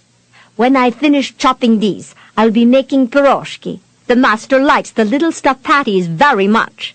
Synnovea glanced up at the woman. "Will Prince Alexei be here this evening?" "Oh, he's usually not gone more'n a day or two," Elisaveta sighed heavily. "If not for him, there'd be no need for me to cook. The mistress eats less than a sparrow when the master's here, and almost nothing at all when he's gone. It's a pity to see all this food go to waste." "Surely there are enough servants in the household to eat whatever isn't served at your master's table," Synnovea ventured as she perused the various boiling pots and the large bowl of dough that waited to be rolled out. The gray head moved sorrowfully. "Yet, it's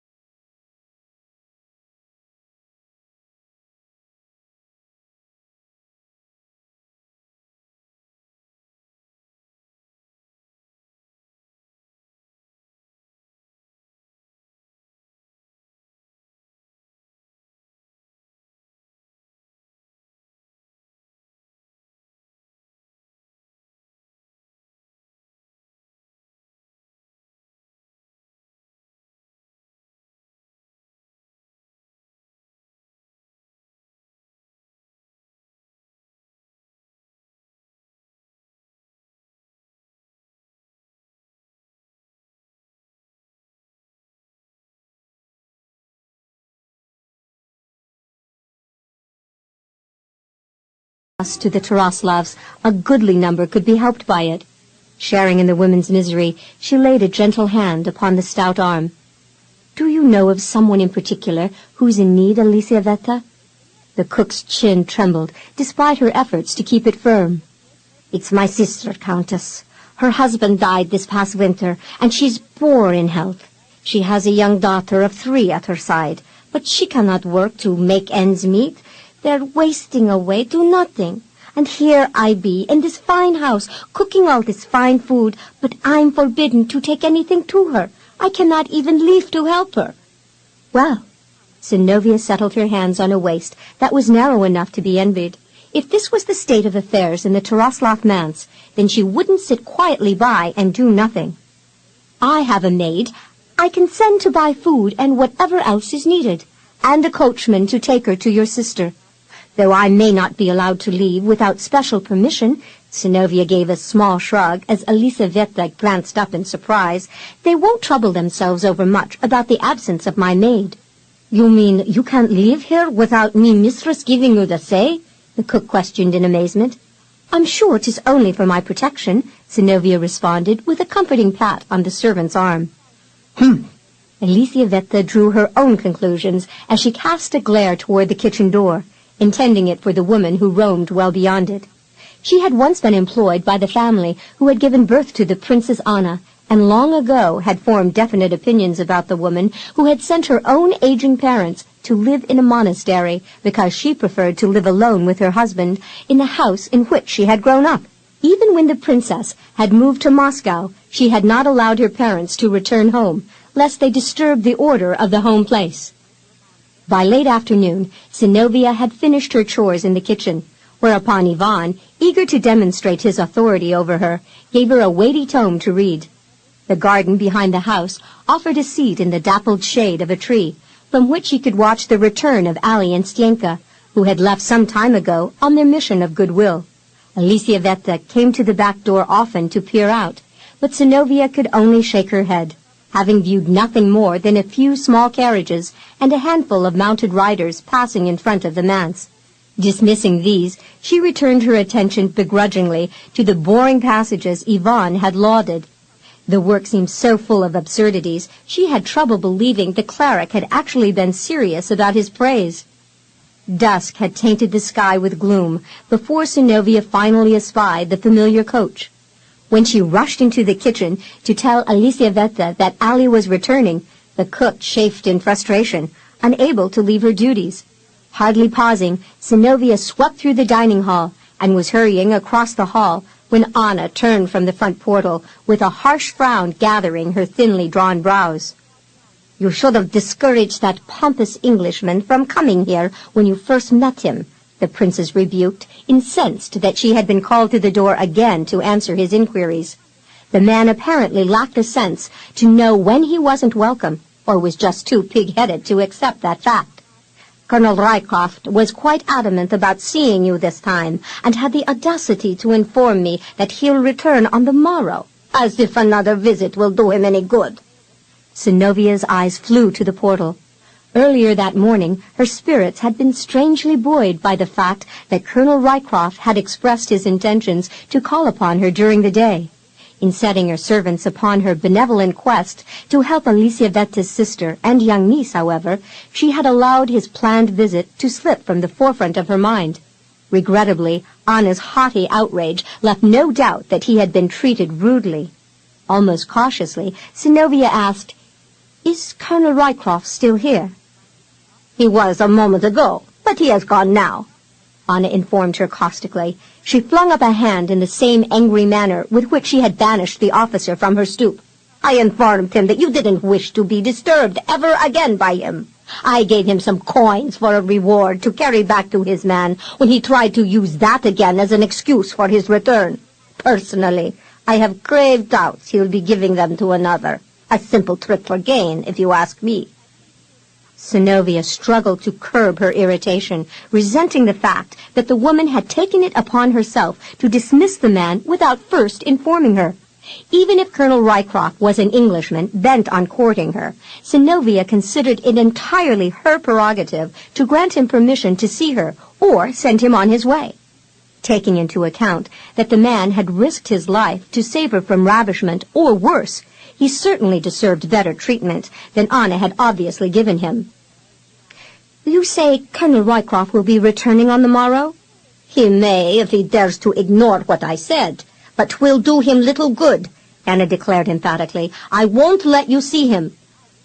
"I can't imagine the harm in showing Colonel Rycroft a few common courtesies," Synnovea replied frostily, ignoring the fact that she hadn't yet forgiven the man for not informing her of his presence prior to her bath. Even so, she reserved the right to berate him for those offenses in a manner she deemed appropriate. "I owe the Colonel a debt of gratitude." "That doesn't mean he will be accepted in this house," the Princess snapped. "I detest the man, and you'd better honor my wishes, or by heaven, you'll wish you had." "And so I shall," Synnovea assured her with a tight smile. The subject of Colonel Rycroft's visitations was hardly worth getting into a fracas over. Still, she resented the woman making dire threats to ensure that her dictates were carried out to the letter. Anna reclaimed her imperious demeanor. "I shall expect to be paid back for the coins I gave the man on your behalf. Which brings us to another matter.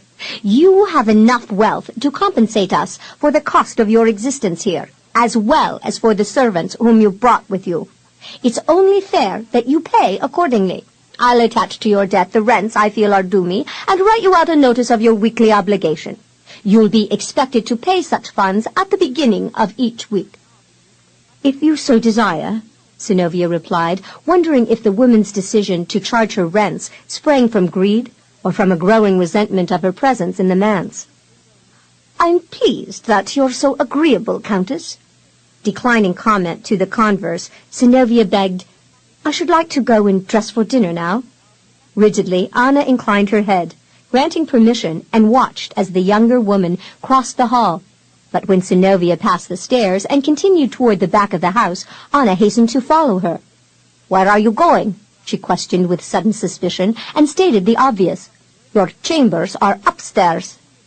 Synnovea never paused in her stride, but tossed back an answer as she gained the doorway. "I'm going to fetch Ali to help me dress. She's in the carriage house with Stienka." Anna shot a worried glance toward the front door as Synnovea departed through the rear.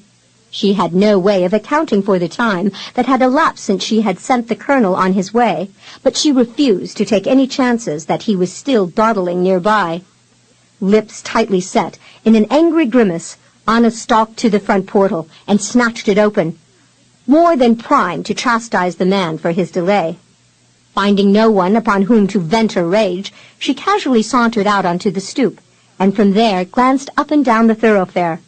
The horse was gone from the tethering post, and the street was empty, save for a lone carriage wending its way past the manse. Smiling smugly, Anna closed the door again, assured that the Englishman had taken his leave.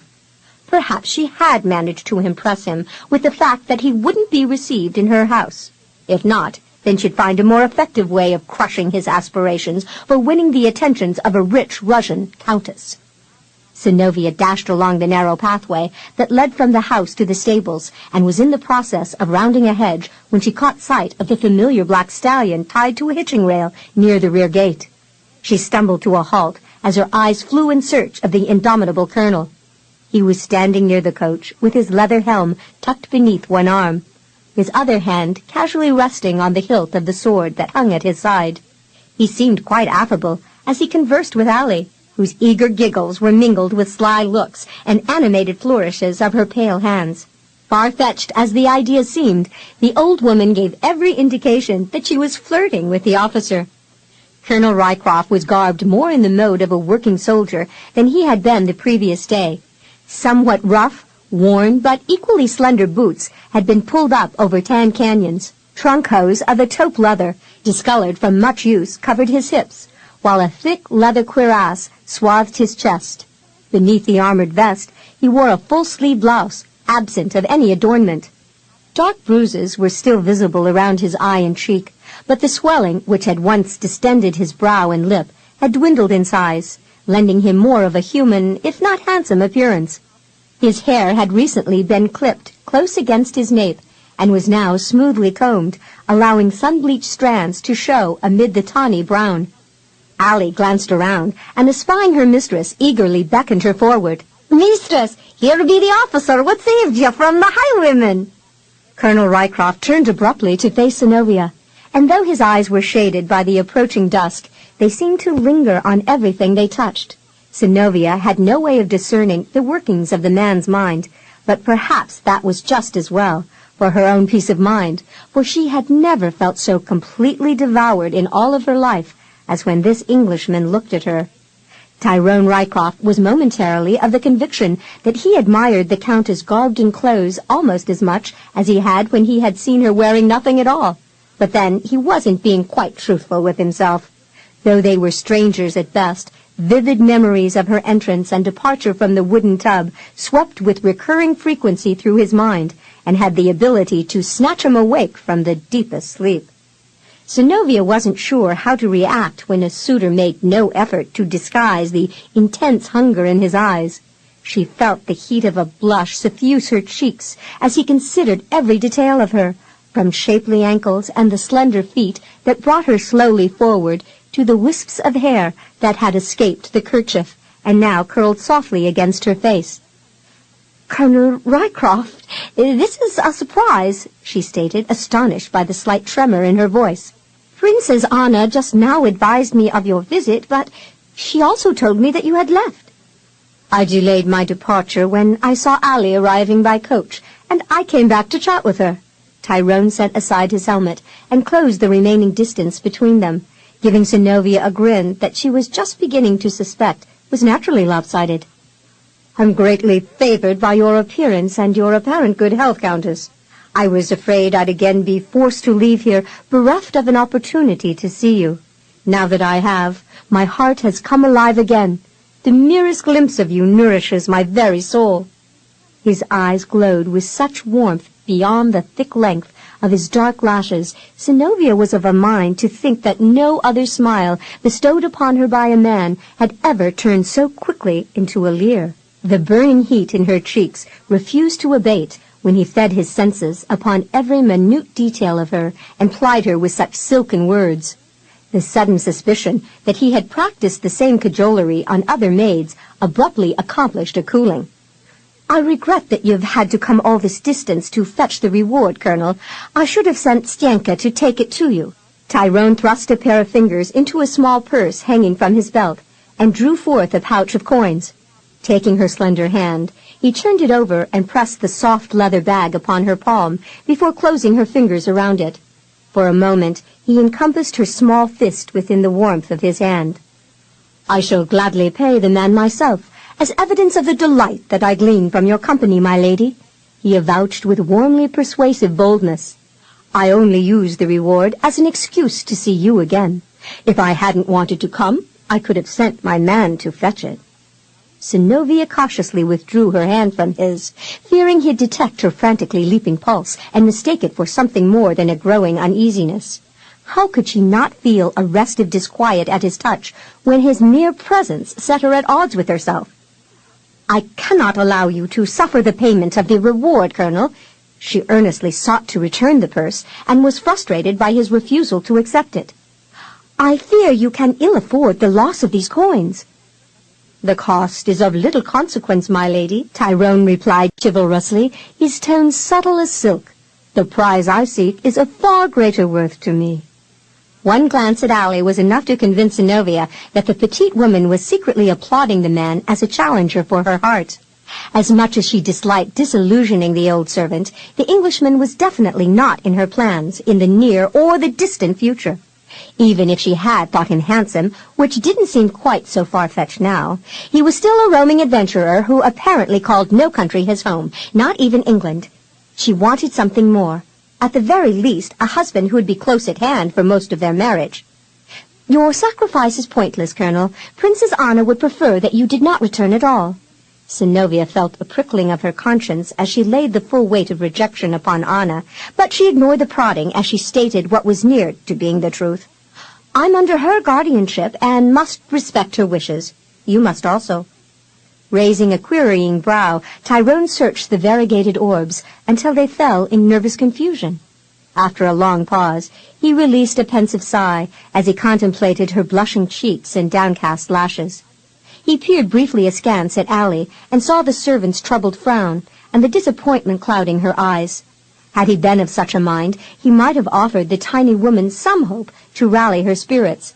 He knew himself well enough to be confident of one important fact, and that was, when he wanted something badly enough, he wasn't inclined to give up until absolutely certain no chance remained for him. After their meeting in the bathhouse, he had come to the realization that Synnovea was a woman he could not easily forget. Princess Anna had made her aversion to him apparent, and he wanted to believe that Synnovea's answer had been forced upon her by the dictates of the older woman. But even if she agreed with her guardian, her rebuff was but a small hindrance to his ultimate goal, and that was simply to win the maid for himself. "I can only hope Princess Anna will change her mind about me in time," Tyrone rejoined. Knowing he'd likely frightened the girl with what he was about to say, he kept his voice smooth and pliant, though the fires of his enthrallment were ignited anew by the nearness of her. "But I must confess, Countess, that I'm more concerned with your desires and wishes than I am with the feelings of others. You offer the brightest hope for companionship that I've seen here, and I'm reluctant to ignore the fact that you exist merely because I've been ordered not to return. The very sight of you kindles an unquenchable joy within my heart. In truth, Countess, I find myself hopelessly enamored." He paused for a moment to allow her time to absorb his words, and then continued with a lazy shrug. "'Tis a fact I've learned in my life that when great toil and effort have gone into winning a prize, 'twill be esteemed far more than if it had been easily gained." He managed a twisted grin without a wince of pain. "My lady, I can only avouch that I've not yet begun to do battle for the honor of your company." Synnovea was aghast at his unswerving persistence. If she had given him special leave to court her as he pleased, he could not have been more brazen or confident of himself. Still, there was something about his declaration that left her fairly breathless with excitement. Yet knowing the trouble that Anna could cause both of them, she made another effort to dissuade him. "Colonel, I beg you to consider the authority under which I now reside. I'm not free to do as I please. I must adhere to the wishes of those who now decide matters for me."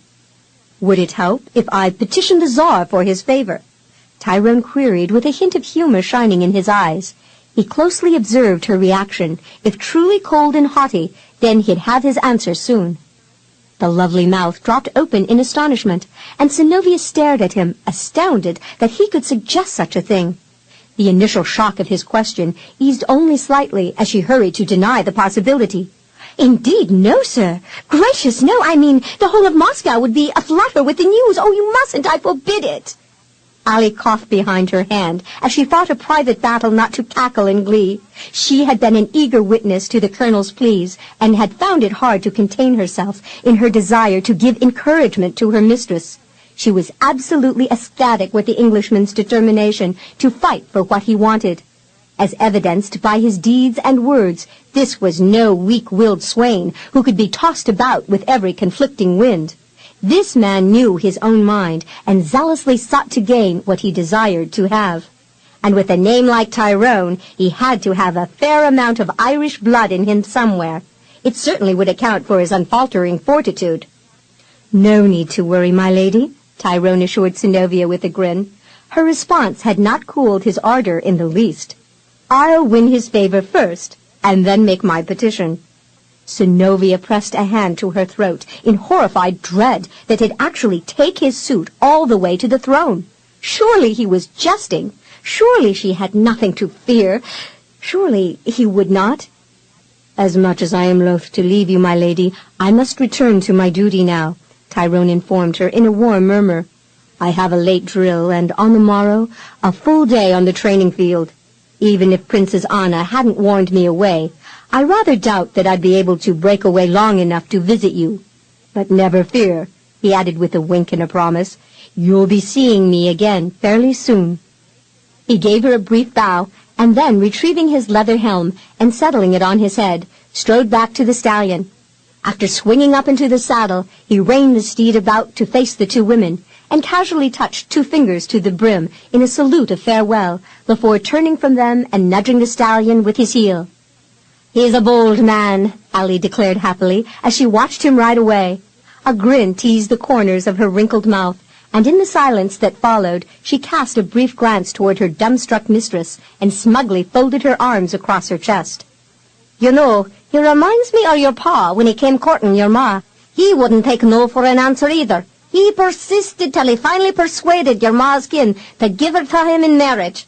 But then, my dearest Eleonora, God rest her soul, she thought the sun and the moon rose and set, especially for Count Zenkov."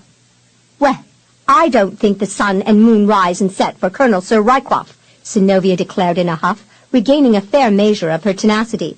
"But I can imagine that he may try and tell them what to do." "What can you expect, me dearie?" Allie tossed her head in rampant delight. "He's a commander supposed to be on my side, not his.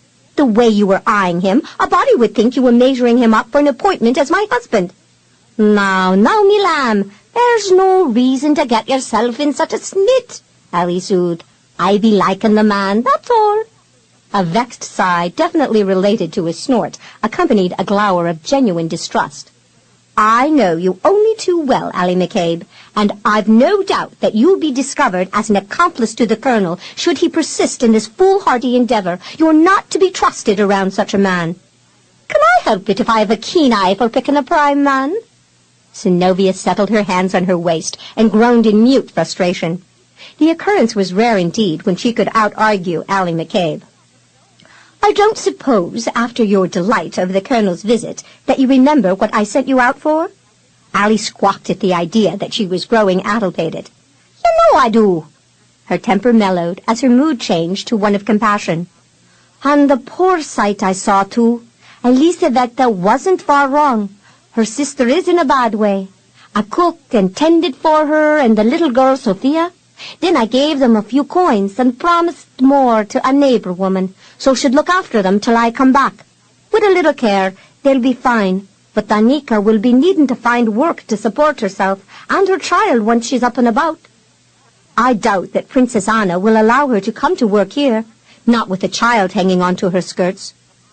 "But surely there'll be something we can do," Allie fretted in concern. At the moment, Synnovea could think of no better plan than sending the pair to her home in Nizhny Novgorod, but as difficult as the Countess Natasha would be willing to hire her on. "And do you think Princess Anna will be letting you visit Countess Natasha long enough to ask her?" Allie queried, doubting the possibility. "You know she has no liking for the Countess." "Anna will never restrict me from going to church," Synnovea said resolutely. "I shall be able to speak with Natasha about the matter there." "And once the princess finds out you've talked with the Countess, 'tis in me mind she won't be letting you go back." "She can't be as forbidding as all that," Synnovea replied. Still, her words lacked conviction. Allie responded with a genuine snort of derision. "You might as well be locked in a Tsarina's theorem as much freedom as you've got here. To be sure, the princess won't be taking it kindly, you seeing the Countess Natasha behind her back." "Let's not fret about that now," Synnovea urged, taking Allie's arm. "Elisaveta is waiting to hear about her sister, and I must get dressed for dinner before Princess Anna comes out in search of us." A short time later, Synnovea joined Ivan and Princess Anna in the Great Hall. Promptly thereafter, the woman presented her with a bill, but it was not until Synnovea had returned to her chambers that she noticed Anna's accounting for the reward did not match the total coins that Tyrone had given her in the pouch. Either he had taken some out, or the princess had greatly enlarged upon the amount she had supposedly given him. Yet there had been no need for the colonel to give her the purse. He could have kept the whole of it for himself, and she would never have known the difference. His fervent declaration that he had used the reward merely for the purpose of visiting her made Synnovea wonder about the greed of the princess. Anna had more than enough wealth of her own. Why should she lie to gain more? In the morning, Synnovea returned to the dining hall to find Ivan already filling his plate. He seemed rather smug about his performance as a disciplinarian and closely watched for further infractions upon which he could pounce. Synnovea was almost relieved when the front door was thrown open and Alexei came striding into the room, looking as formidable as the burly Petrov. He was unshaven, his red eyes bespoke of many hours quenched with copious libations and riotous living. He was also as irascible as his appearance indicated. "You there!" he bellowed at Ivan, giving the smaller man a violent start. The plate slipped from the cleric's bony hands and crashed to the floor, where it flung food helter-skelter as it gyrated in undulating circles. Alexei seemed almost mesmerized by the whirling dish until it finally ceased its motion. Then he raised glowering eyes and fixed them on Ivan. "You seem brave enough when my wife is present," he taunted with a contemptuous sneer. "Why do you quake with fear now?" Ivan swallowed convulsively and tried to ignore the vindictive prodding of the other man. Little evidence remained of the brashness he had displayed in the presence of his patroness. When he finally spoke, his voice cracked with trepidation. "Princess Anna hasn't awakened yet, Your Highness. Do you wish me to fetch her for you?" "When I want my wife, I'll fetch her myself," the prince bellowed, setting the other man back upon his heels. It was only when he glanced toward the disquieted Synnovea that Alexei made an attempt to control his temper. Though his nostrils still flared with rage, he released his breath in low, irritated snorts until he was able to speak to Ivan in a fairly reasonable tone. "I've just been informed by a messenger that Anna's father has fallen ill in the monastery. Her mother would like her to come as soon as possible. It's in my mind that the princess will deem you a worthy escort whenever she decides to go. She usually takes her time making up her mind about when to leave, but at least you have been warned of the possibility." Ivan seemed stunned by the prospect of yet another long, arduous journey ahead of him, especially when they could be waylaid again by renegades. Alexei cut in with weary indifference. "She isn't inclined to rush off at anyone's behest." Having thoroughly detached himself from any smallest concern for Ivan's discomforts, he raised his head in silent eloquence and stared at some distant point until the cleric quietly departed the room. Alexei took up a plate and began selecting tidbits from the platters that Elizaveta had laid out upon the sideboard. He cast a glance askance to note the countess's reaction and caught the worried frown that drew her brows together. "Do I detect a hint of sadness in your sweet visage, my dear Synnovea?" He smiled slyly, knowing full well what troubled her. "Or perhaps a concern that after my wife leaves, the two of us will be ensconced entirely alone here in the house, with only the servants in attendance." Synnovea answered him unflinchingly. "I'm sure when the time comes, Anna will be willing to give me permission to stay with Natasha during her absence. 'Twould be unseemly for you and me to remain in this house together without a proper chaperone. You know how tongues are wont to wag, and I wouldn't want to see your sterling character besmirched by my presence here." Alexei threw his head back and laughed in uproarious amusement at the absurdity of her suggestion. "You're a woman of clever wits, Synnovea. I find myself much refreshed by your presence." His brown eyes gleamed warmly as he stroked a forefinger beneath his mustache, sweeping up the ends. "I shall enjoy getting to know you better." "When we're properly attended by others, of course," Synnovea agreed with a crisply challenging smile. Settling briefly into a pert curtsy, she left him to dine alone and made her way to her own chambers. She was not at all anxious to be within close proximity to the man when the princess gave vent to her tirade. Perhaps she was merely speculating on Anna's displeasure, but she had sensed that the woman was anxious to take him to task for his recent absence. 6. Synnovea woke with a start, her heart thumping nigh out of her chest.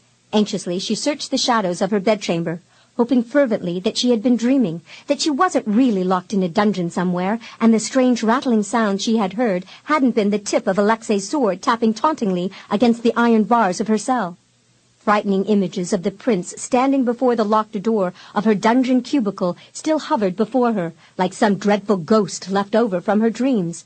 His swarthy face gleamed back at her from the gloom as his voice, blandly laying out the conditions for her release, came winging back to her. Haughtily, he had assured her that unless she yielded him everything he desired from her, she'd never leave her dark, dank prison until they carried out her bones. The faint, clattering noise came again, wrenching a frightened gasp from Synnovea as she came upright in bed. Her heart hammered in her throat, sounding so loud in her ears that it was useless for her to listen for some evidence of her tormentor's presence. Anxiously, she probed the deeply shadowed gloom in a desperate search for the one who lurked just beyond her reach and sight. By slow degrees, the moonlit chambers began to take on a comforting familiarity, and with overwhelming relief, Synnovea realized she was ensconced in her bed at the Taroslav's manse. The lightest rattle against a glass pane drew another start from her, and her eyes flew to the front window from whence the sound had come. Like the other 3 windows in the room, it stood wide to catch whatever evening breezes were stirring. Silvery shafts of moonlight illumined the silken draperies, fluttering inward on gentle currents, but she saw nothing that resembled human form. Leaving her bed on trembling limbs, she crept stealthily across the bedchamber and pushed aside an opaque panel to peer out, fully expecting to find Alexei standing beneath the tree in front of the window. The night sky twinkled with myriad stars, while a bright moon cast its radiance through the leaves of the tree, allowing her to see the one who waited beneath it.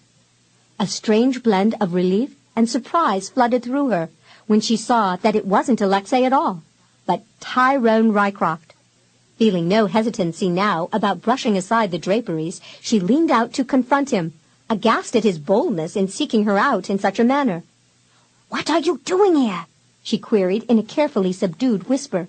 She conveyed a fair measure of irritation at his foolishness as she demanded, "Don't you realize you could be shot for coming here this time of night?" Tyrone swept off his hat in a flamboyant manner and grinned up at her as his eyes flicked over her, savoring the sights that were there for the taking. Bathed by the silvery aura, she was the very replica of the dream from which he had awakened in a lusting fever.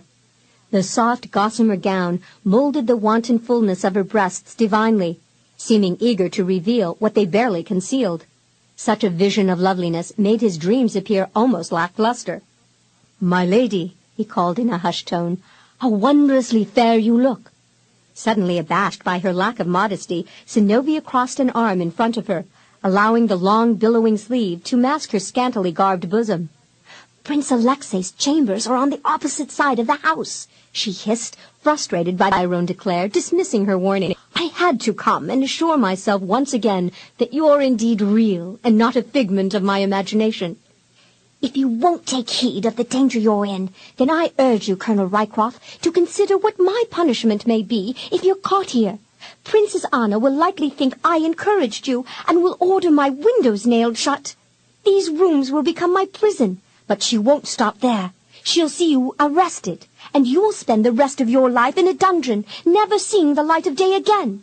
Ignoring her admonition, Tyrone caught hold of a stout vine twining over the facade of the house and climbed it as easily as he would a ladder. Upon reaching the window, he grasped the frame above his head and swung inward feet first. Synnovea's astonished gasp evoked a wayward grin from him as he lowered his booted feet to the floor and sat back upon the sill. Though she had grave doubts that any garment would protect her against the colonel's aggression, Synnovea quickly sought the covering of a dressing gown, and then, with fingers trembling uncontrollably, managed to light a candle. The tiny flame danced beneath her fluttering breath, and she lifted the taper high above her head as she warily approached her visitor. His translucent eyes reflected the flickering light, and the hungry yearning visible in those luminous depths was so intense it seemed almost tangible.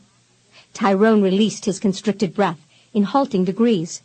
Even the simple act of taking air into his lungs became difficult when he was near Synnovea. Indeed, he felt much as he had that night in the bathhouse when he had watched her padding barefoot and stark naked alongside the pool. "No need to fear, my lady," he assured her in a husky whisper. "I mean you no harm."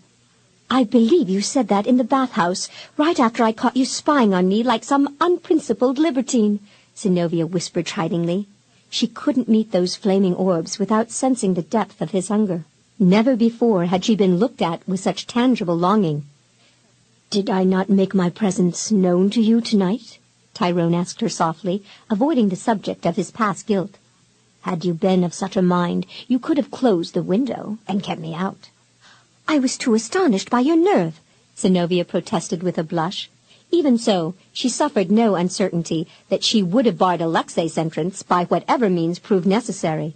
Halting the Englishman, however, had never even entered into her consideration. Was she fooling herself into believing that she was safe in his presence merely because he had let her leave the bathhouse unscathed? Or was she so bedazzled by the strange, stirring excitement that started pulsing within her at every conjured image of his naked beauty that she could allow herself to be reduced to the level of some mindless twit who irrationally sought the company of the one who awakened those delectable feelings? Synnovea tried once again to make him aware of what he chanced. "Whether you intend mayhem or not, Colonel, you'll likely ruin my good name if you're found here in my room. I must insist that you leave. You are taking liberties which will likely have serious repercussions. At the very least, the Taraslovs will see you imprisoned for trying to accost me, and will send me to a monastery." The smiling blue eyes delved into hers as he cajoled in a hushed tone. "I'll leave if you truly insist, my lady. But I'd go more readily if you'd give me a token to remember you by." Synnovea was immediately suspicious, and managed a faint question. "Such as?" Tyrone's eyes wandered leisurely over her, taking in as much detail as the meager light afforded him. A single braid fell over one shoulder, leading his eyes downward to where the robe softly molded her round breasts. The memory of their unconfined perfection and her lithe, shapely form lingered in his mind, haunting him through the days and making his nights a blissful torment. After a man had glimpsed such a rare, perfect vision, how could he find ease for his body and rest for his mind until he had made such a goddess his own? Synnovea could hardly ignore where his gaze wandered, and though her breast tingled beneath the languid caress of his gaze, she thought it prudent to warn him. "Your eyes give away the direction of your thoughts, Colonel, so I'd advise you to leave here ere I start screaming, because I don't intend to keep still while you force yourself upon me." "'Twould be a dreadful shame if any man ever took you against your will, my lady," Tyrone murmured. "I ask nothing more from you than a scented handkerchief or a lock of your hair," he murmured huskily. "If you are in a mood to be generous, a painted miniature would serve as a sweet reminder of your beauty. A kiss would even send me away in rapture." His suggestion sent a strange thrill coursing through her veins, and a brighter hue flooding into her cheeks. But Synnovea hastened to act the outraged maid, no matter how inappropriate it had been for her to let him into her bedroom. "You're impertinent to suggest such a thing, sir. Why, I don't even know you." Tyrone lifted his wide shoulders, casually rejecting such logic. "How can you say that, my lady, when we've shared pleasures few others would dare indulge in outside the bonds of marriage?" "You may have indulged in them, Colonel, but I certainly did not," Synnovea declared, trying to subdue the blushing heat that nearly stifled her. No matter how many times she had allowed herself to bask in the giddy detail of their bathhouse meeting, she now sought to issue quick death to the notion that she had relished such an occasion. "Believe me, sir, I cringe every time I think of you lurking in the pool like some wily sea serpent waiting to consume his victim." Though Tyrone had in recent hours indulged his imagination by devouring her in a variety of lascivious ways, it was definitely a fantasy too lewd to confess to an untried maid. With a soft chuckle, he folded his arms across his chest and assumed an air of unyielding tenacity. "If you won't give me a kiss, then I shall sit here until I gain a more permanent reminder. A lock of hair, a handkerchief, a tiny portrait." Synnovea had no doubt that the contumacious colonel would carry through with his threat and enjoy every moment of his stay in her room.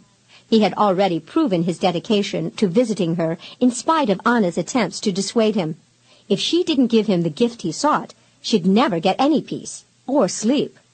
Synnovea approached him cautiously as she searched his features in the shifting light. "If I give you something of that nature, Colonel Rycroft, will you promise to leave post-haste? I fear someone will overhear us if you stay much longer." Recognizing the plaintive appeal in her soft tone, Tyrone smiled into those darkly translucent orbs. "A portrait would almost be as nice as a kiss." You wouldn't boast to others if I were to give you one, would you?"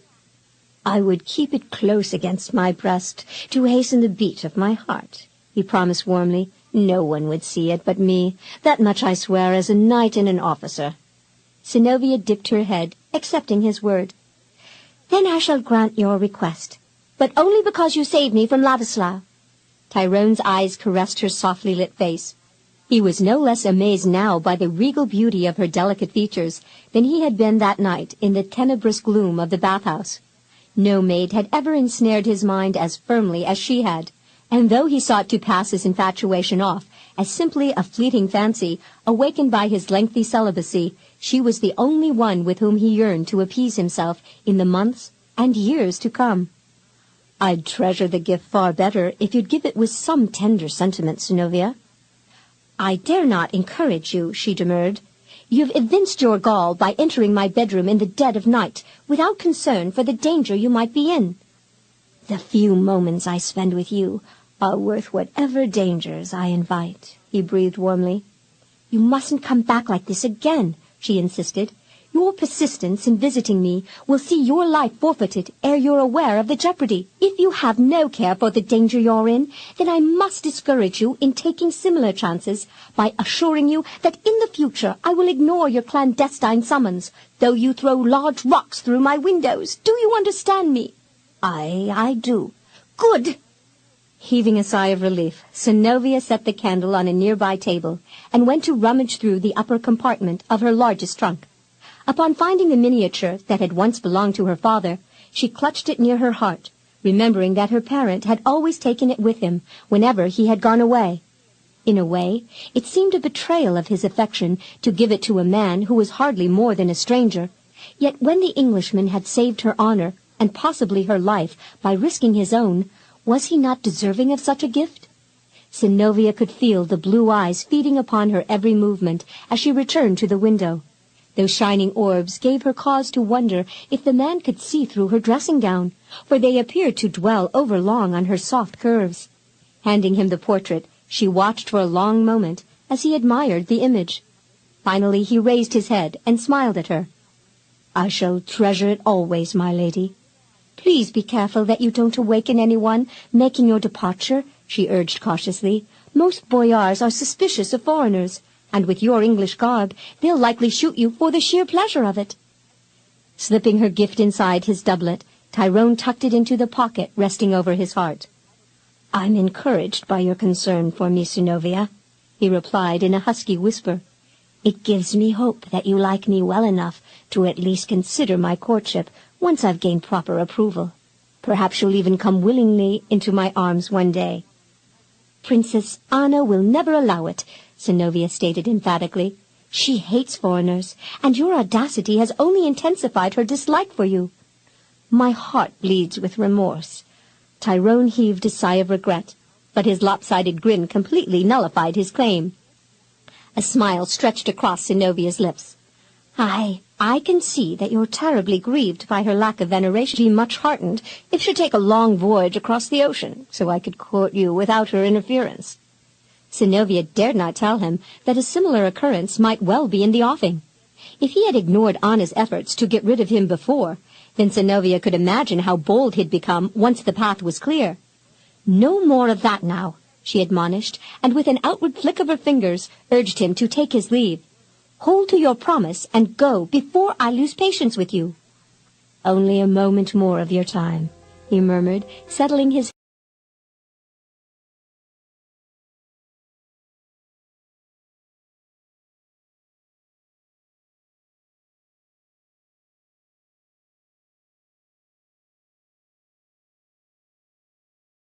astonished to even think of resisting, and endured his kiss with growing awe, hardly aware that her lips slackened beneath his, allowing his tongue to flick briefly inward.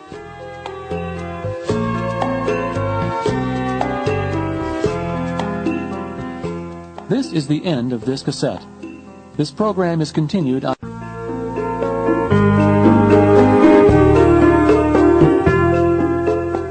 Synnovea was too astonished to even think of resisting, and endured his kiss with growing awe, hardly aware that her lips slackened beneath his, allowing his tongue to flick briefly inward. Long after Tyrone had made his departure, Synnovea wondered at the gift that he had given her, as she stood with trembling fingers pressed to her smiling mouth. For some reason, the night seemed sweeter, the moon brighter, the air cooler, and her heart warmer. 7. An early morning breeze wafted over the city as Tsar Mikhail Fyodorovich Romanov strolled leisurely along the walk stretching atop the Kremlin's high wall. His dark eyes closely followed the mounted regiment that practiced its riding skills down below in the vast open area of Red Square.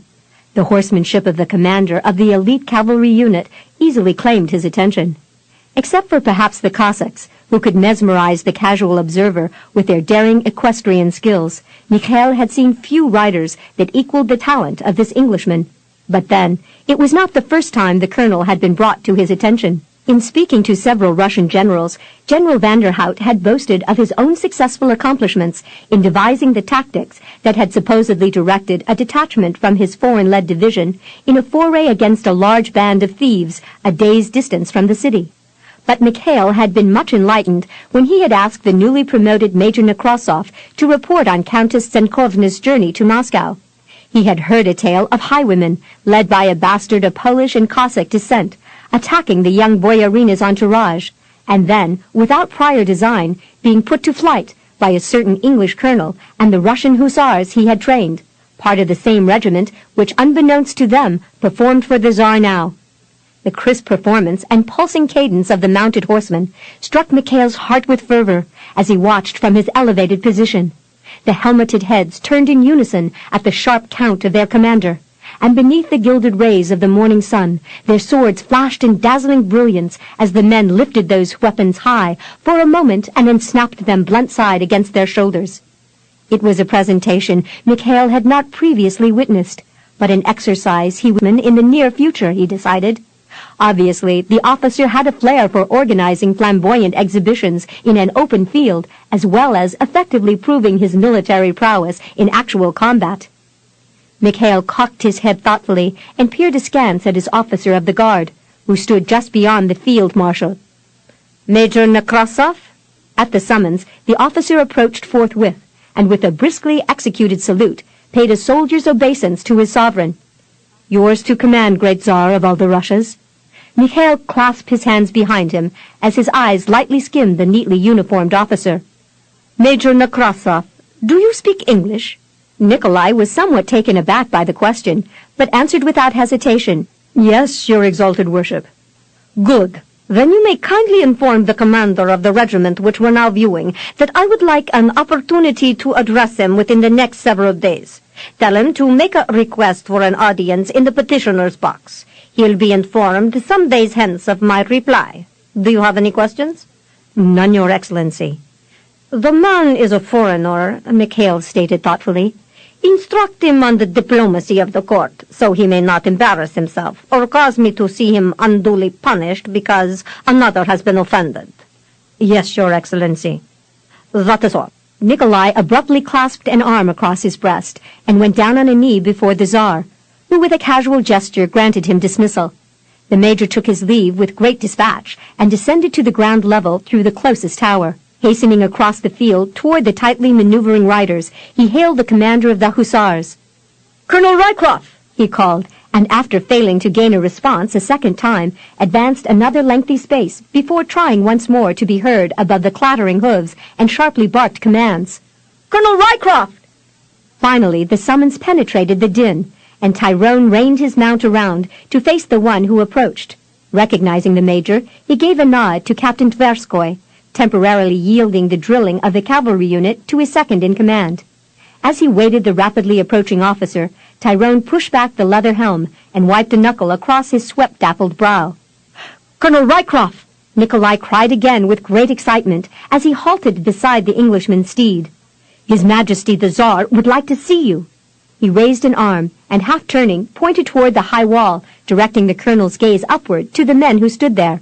"He has been watching you for some time now." Tyrone raised a hand to shield his eyes from the sun and squinted up at the small cluster of high-ranking officers who had gathered there. "What do you suppose he wants with me?" "You've impressed him," Nikolai answered in amazement, almost in awe of anyone who could perform such a feat. "You're to arrange an audience with him in the next several days." Tyrone dragged the reins loosely through his fingers, and gathering them close, rested his hand upon the pommel of the saddle as he cocked a brow at the major. The Tsar's recognition was what he had been striving for, but he was rather astonished at how quickly he had gained his objective.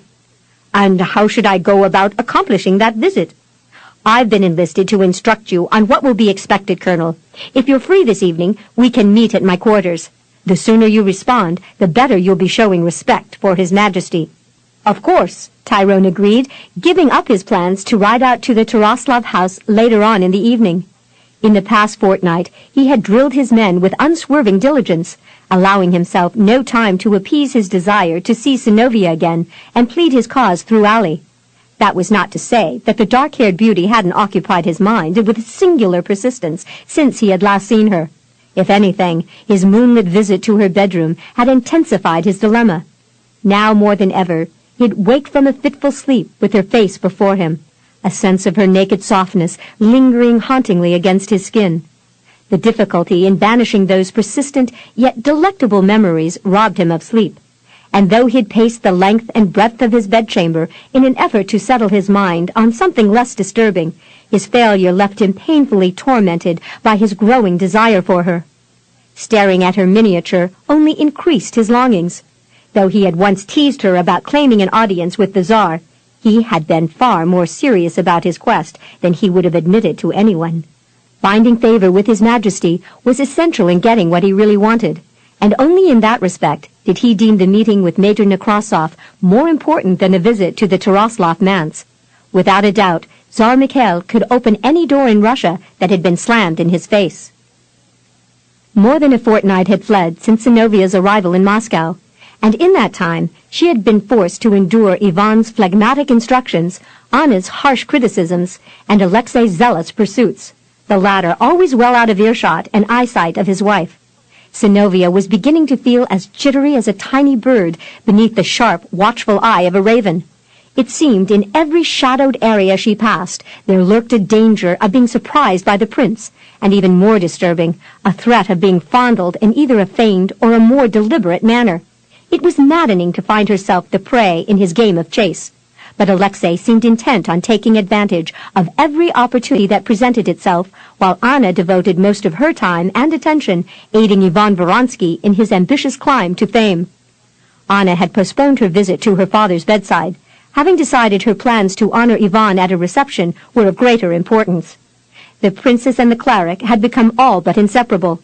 While Alexei roamed elsewhere, they visited boyars of great power and wealth in an effort to abet kindred spirits. If the atmosphere and temperaments were right, they carefully encouraged the airing of whatever adverse sentiments existed against the patriarch Filaret Nikitich. Synnovea had gleaned at least this much from her bedchamber, where she had been cautioned to stay during a meeting of boyars whom Anna had invited to the manse.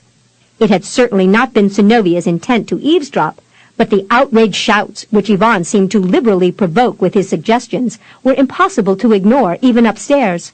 In light of the bizarre views the cleric had expressed during their journey to Moscow, she could only wonder if he held aspirations of uprooting Tsar Mikhail from his throne. It seemed doubtful that Anna would be party to such a goal, being Mikhail's cousin. Even so, Synnovea couldn't banish her own strengthening suspicions. It was early on a Wednesday morning when Alexei informed his wife that he'd be attending business affairs in a neighboring city, and that she shouldn't expect him back until late the following day. His announcement and departure bolstered Anna's confidence that she could leave her charge behind at the manse, and nothing untoward would transpire while she ventured out with Ivan. Shortly after the two left, Synnovea sent Ali off with Stenka to attend the needs of Elisaveta's sister. As she awaited her servant's return, she retreated to the Taraslav garden, where she began reviewing a book which Ivan had given her earlier in the day, no doubt to keep her aware of his power even in his absence. It was mid-afternoon when a somewhat surprised Boris opened the door for his master. "Anna left more than an hour ago with the good Ivan Voronsky," Alexei concluded for the elder, allowing some irritation to show for the steward's benefit. Boris hurried to allay any husbandly jealousy. "They went to visit Prince Dmitrievich at his home, my lord. I'm sure Princess Anna would be delighted if you joined them there." "What? And suffer through another boring discussion of that old boyar's prospects for producing another brood of children in his dwindling years?" Alexei laughed with a negative shake of his head. "I think not, Boris. At his advanced age, Vladimir should be thinking of dividing his wealth between the sons he has already, rather than looking for a new wife upon whom he can spawn new ones." Boris chuckled, having overheard for himself the old boyar's expectations. "I've no doubt that it's the wish of every man facing advancing years to be equally as capable as Prince Vladimir when they reach his age." Cocking a curious brow, Alexei peered at the steward, wondering if he was voicing aspirations of his own. "Perhaps the old prince isn't nearly as capable as you'd like everyone to believe." "That may be true, sir," Boris agreed, and then heaved a sigh. "But it's nice for a man to believe there's some hope." Alexei grinned in agreement. "Absolutely." Only a few moments passed before the prince entered the garden and found Synnovea sitting with her chin propped in her hands. Intent upon her studies, she failed to notice him until he spoke. "My dear child, what are you so engrossed in?" The softly coiffed head snapped up in surprise, and Alexei found himself staring into startled green-brown eyes. He smiled as he plumbed the depths of her sudden disquiet. She was as skittish as a young hare that had just been cornered by a wily fox. "Prince Alexei!" Synnovea rose nervously to her feet. "We weren't expecting you until tomorrow. My goodness, won't Anna be surprised?" Her breathless tone readily conveyed her rampant distrust. "I think she should be back any moment now." Her words dwindled into an uneasy silence as his dark eyes gleamed back at her in dubious amusement. "Come now, Synnovea," he gently reproached. "We both know that Anna dallies overlong whenever she accompanies Ivan on one of his jaunts to fame. She has ambitions not unlike his, you know." Almost in mesmerized distraction, his gaze dipped to the higher curves of her bosom, which her square, lace-edged neckline coyly revealed. Even so minute a glimpse was more than he had been afforded since he had opened her bedchamber door and found her sleeping on her chaise. Since then, the girl had discreetly garbed herself in sarafans. Until today. A crisp, lacy ruff now adorned the slender column of her throat and was daintily fastened with a lavender ribbon, a color found in the flowery lawn of her gown. Below the charming neckpiece, the close-fitting bodice accentuated the narrowness of her waist, while the neckline left him appreciative of the youthful luster of her creamy skin. "May I join you?" he inquired, presenting his best manners. Of course," Synnovea replied. How could she deny him? If she had taken the initiative to tell him nay, he probably would have seized her outright. Alexei closed the space between them, and in swift reaction, Synnovea skirted around the marble table, where she poured herself a chill glass of watered wine. Managing a tremulous smile beneath his ever-warming regard, she gulped the sip before she recalled her manners. Reluctantly, she swept a hand to indicate the pitcher of wine and a small plate of cakes that Elisaveta had brought out to her. "Would you care for some refreshments?" Alexei smiled at her guise of gracious hostess, well acquainted with the ploys of a reluctant maid. She had been most eager to place a barrier between them, as if the tiny table could offer her protection against the encroachment of a passionate swain. "Perhaps a glass of watered wine?" Alexei accepted the goblet from her, and lifting his head, gazed out over the carefully tended garden. He wasn't a man who normally gave himself over to the enjoyment of such simple pleasures, but with Synnovea near at hand, he could feel himself relaxing in the peaceful tranquility of the glade. Perhaps if he had wed a woman who would have been content with his wealth and princely possessions, instead of being driven with an insatiable ambition to have the best of everything, he might have been satisfied to devote more of his attention to nurturing a love for her. Perhaps unconsciously, it was his way of seeking revenge for the disquiet she awakened within him. "Will you walk with me through the garden, Synnovea?" he invited, continuing around the table. He took her arm and swept his free hand toward the paths that were bordered with flowers. "It has been more than a season of years since I've taken time to admire such riotous blooms." Hesitantly, Synnovea moved along the lane beside him, cautiously giving an excuse for a timely escape. "Elisaveta is expecting me back in the kitchen any moment now. I promised to help her make bread, so I mustn't be away too long. She'll come looking for me." "A simple walk through the garden doesn't require too much time," Alexei assured her. "I have to leave again shortly anyway. I left some important documents behind when I left this morning, and I had to come back to fetch them. I thought everyone had gone, and then I noticed you out here." He raised his head and slowly inhaled the sweet, heady fragrance that wafted from several large blossoms adorning a nearby bush. I had almost forgotten such pleasures exist. Glancing over her shoulder, Synnovea noticed that they were no longer inside of the house, for the draping limbs of a tree now obscured the trail behind them. I should go back now. Not yet, Synnovea. His hand slipped downward to clasp hers, and when she gasped in surprise and tried to draw away, he laughed and indicated the path ahead. Did you ever see the dovecote? It's just up ahead. Hearing a soft cooing beyond them, Synnovea conceded him a cautious victory, and allowed him to draw her with him. He released her hand as they approached a white circular structure, where a dozen or more pigeons calmly roosted. Others flitted to and fro overhead. The fluttering of wings warned them of another approaching bird, and Synnovea turned to observe a dove's flight to a slender perch jutting from an empty cubbyhole. "Oh, this could be dangerous," Alexei observed drolly as other birds flew overhead. "Let's get away before we find your pretty gown spoiled." Seizing her hand again, he pulled her along behind him down a footpath that turned sharply away from the cote. Synnovea sought diligently to disentangle her fingers from his grasp, knowing they roamed farther and farther away from the manse. "Please, I should go back now." Alexei held fast as he bade over his shoulder, "Don't be afraid, Synnovea. Come, I've something else to show you." He brought her within sight of a small hut nestled against a high wooden fence, which served as a barrier around the estate. Drawing her with him onto the wooden planks of the porch, he pushed open the door and would have ventured in, but Synnovea balked at the idea of being hauled into a dark cottage with a letter. Stiffening her limbs much like a stubborn calf, she braced her feet wide and refused to be dragged forward another step. "No," she cried, "let me go. I must return to the house." Alexei chortled as he stepped back to her with dark eyes glowing brightly. "Come inside, Synnovea," he coaxed, tilting his head slightly toward the open portal. "Let me make you the woman you deserve to be. No one will know we've spent this time together." His red lips parted in a cajoling smile. "The servants are loyal to me. None of them will tell Anna that I returned home today, so we needn't make excuses to her." With a brief nod, he indicated the door again. "No one comes here. The old woodcutter who lives here during the winter won't be back until fall. We'll have the cabin entirely to ourselves. You needn't be embarrassed or afraid." "Never." Synnovea shook her head in passionate fervor. "This thing you ask of me isn't proper, Alexei. You have no right to even suggest it." "Right, wrong!" Alexei tossed his head from side to side like a small boy chanting a rhyme. "Who can argue this is wrong, Synnovea, when we are meant for each other?" "I can," she declared hotly. "I want no part of this."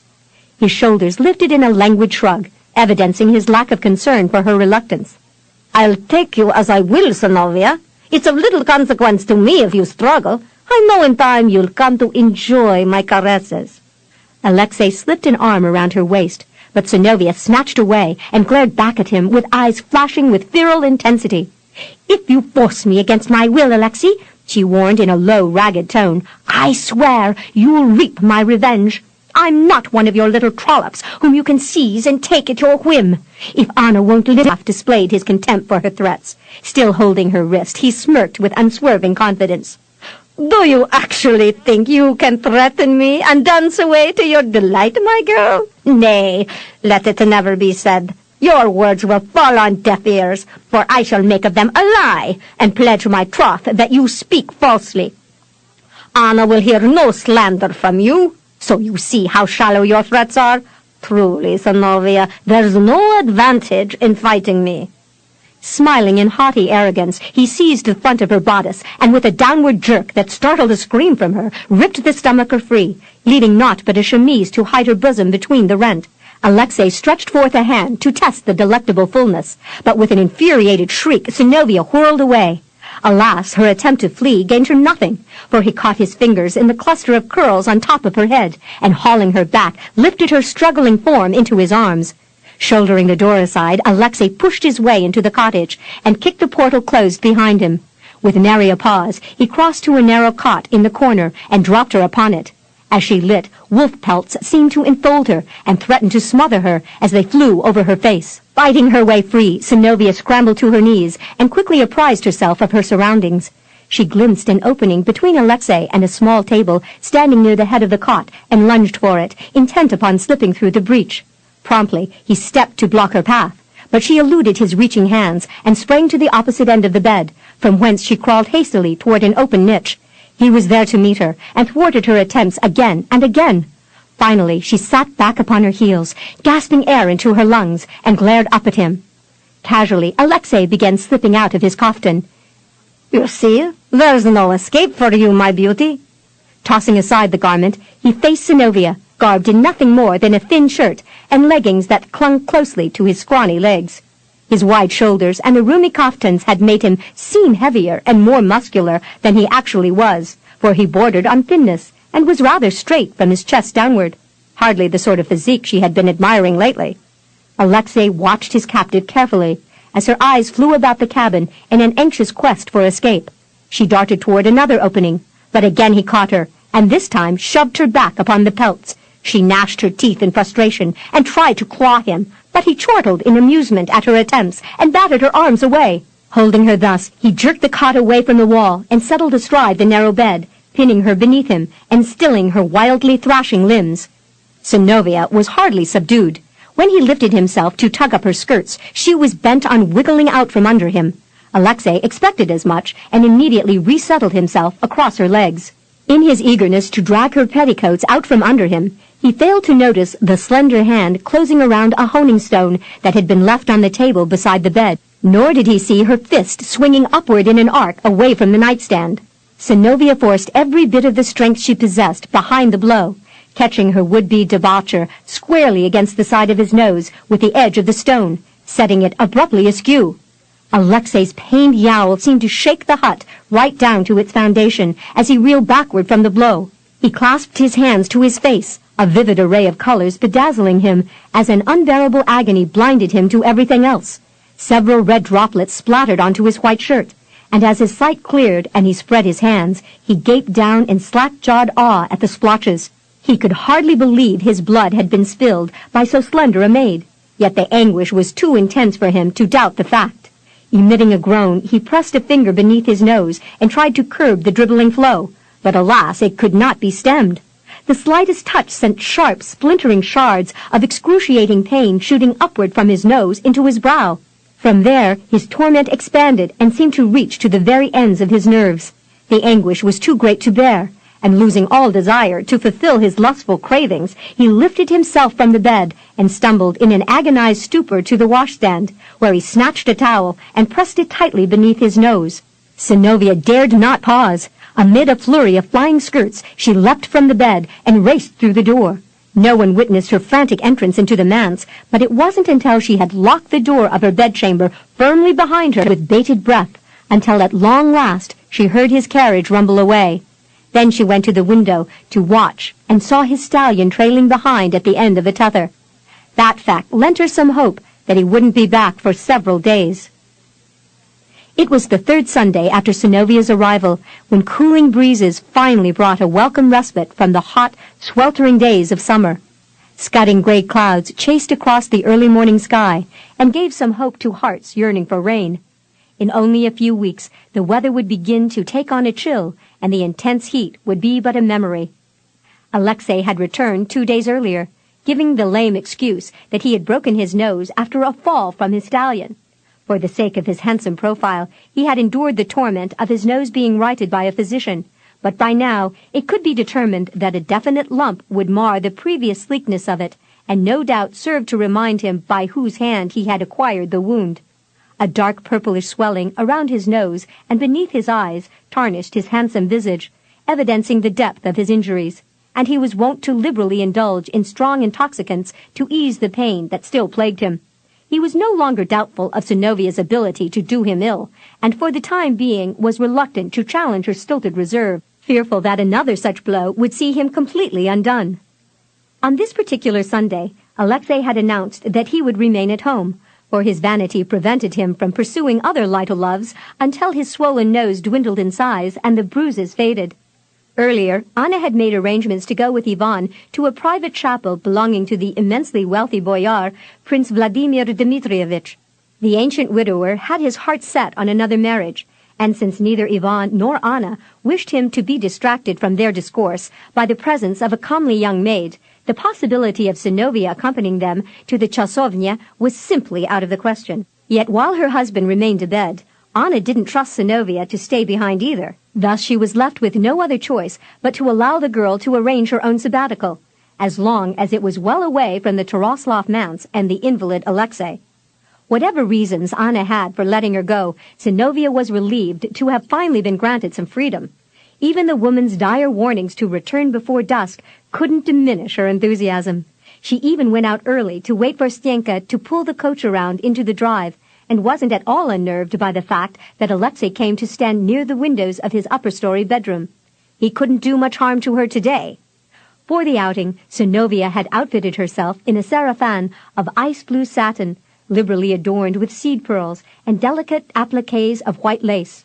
A similarly embellished kokoshniki had been settled upon her head, and a blue ribbon, sewn with the same dainty pearls, had been woven through the single dark braid. A matching cloak accompanied her, but after reaching her destination, Synnovea decided to leave the garment behind as she prepared to alight from the coach. The temperature was still warm, and the sun had begun to peek intermittently through the clouds, lending her some assurance that the weather would remain clear throughout the day. Stenka halted the conveyance a short distance from a church on Red Square, close to where the Countess Natasha Andreevna had paused outside her own carriage. As Yosef swung open the door for his mistress, the older woman hurried across to greet her friend. Catching sight of her, Synnovea descended the steps in a light-hearted rush as Natasha laughed in glee and spread her arms wide. In a trice of steps, the younger was enfolded within the elder's embrace. "I should scold you for not coming to see me," Natasha fussed and drew back amid a profusion of tears. "Or have you forgotten that I'm not welcome at the Taroslovs?" "Oh, Natasha, you know I haven't," Synnovea replied as her own gaze blurred. "But until today, Anna hasn't allowed me to venture beyond the limits of their estate." Natasha searched the teary green-brown eyes. "It must be difficult for you to live under such strictures when you've been able to enjoy the same freedom granted to women all over England and France. Oh, your mother laid a good foundation for you by instructing a most endearing way about her." "A change may be coming fairly soon." "How so, my dear?" Synnovea lifted a hand to caution the elder. "Mind you, there's been no indication as yet that Anna will actually go see her ailing father, nor should I dare suggest that she'll grant me permission to visit you, but I rather suspect that she won't feel too confident leaving me alone in the house with Alexei." "I can hardly blame her there. The man is a rake of the first merit." Natasha raised her brows briefly to lend emphasis to her insinuations, and gently patted her young friend's hand as she urged, "Take warning, my child." Synnovea's own brows flicked upward in agreement. "Oh, I've learned by experience what a horrible lecher he is. I'm afraid to leave my bedchamber while that greedy crow waits to pick my bones. Once his nose is mended, he'll likely seek revenge." Natasha's elegant brows gathered in bemusement. "What happened to his nose?" "I broke it when he accosted me." For a moment the older countess stared at the younger, completely flabbergasted. Then, as the humor of it settled in, she began to laugh in rampant delight. "Poor Alexei! He's never been abused by a woman before. 'Tis a rare one who doesn't adore him. Hopefully you've thwarted his attempt sufficiently, and he'll be careful about approaching you in the future."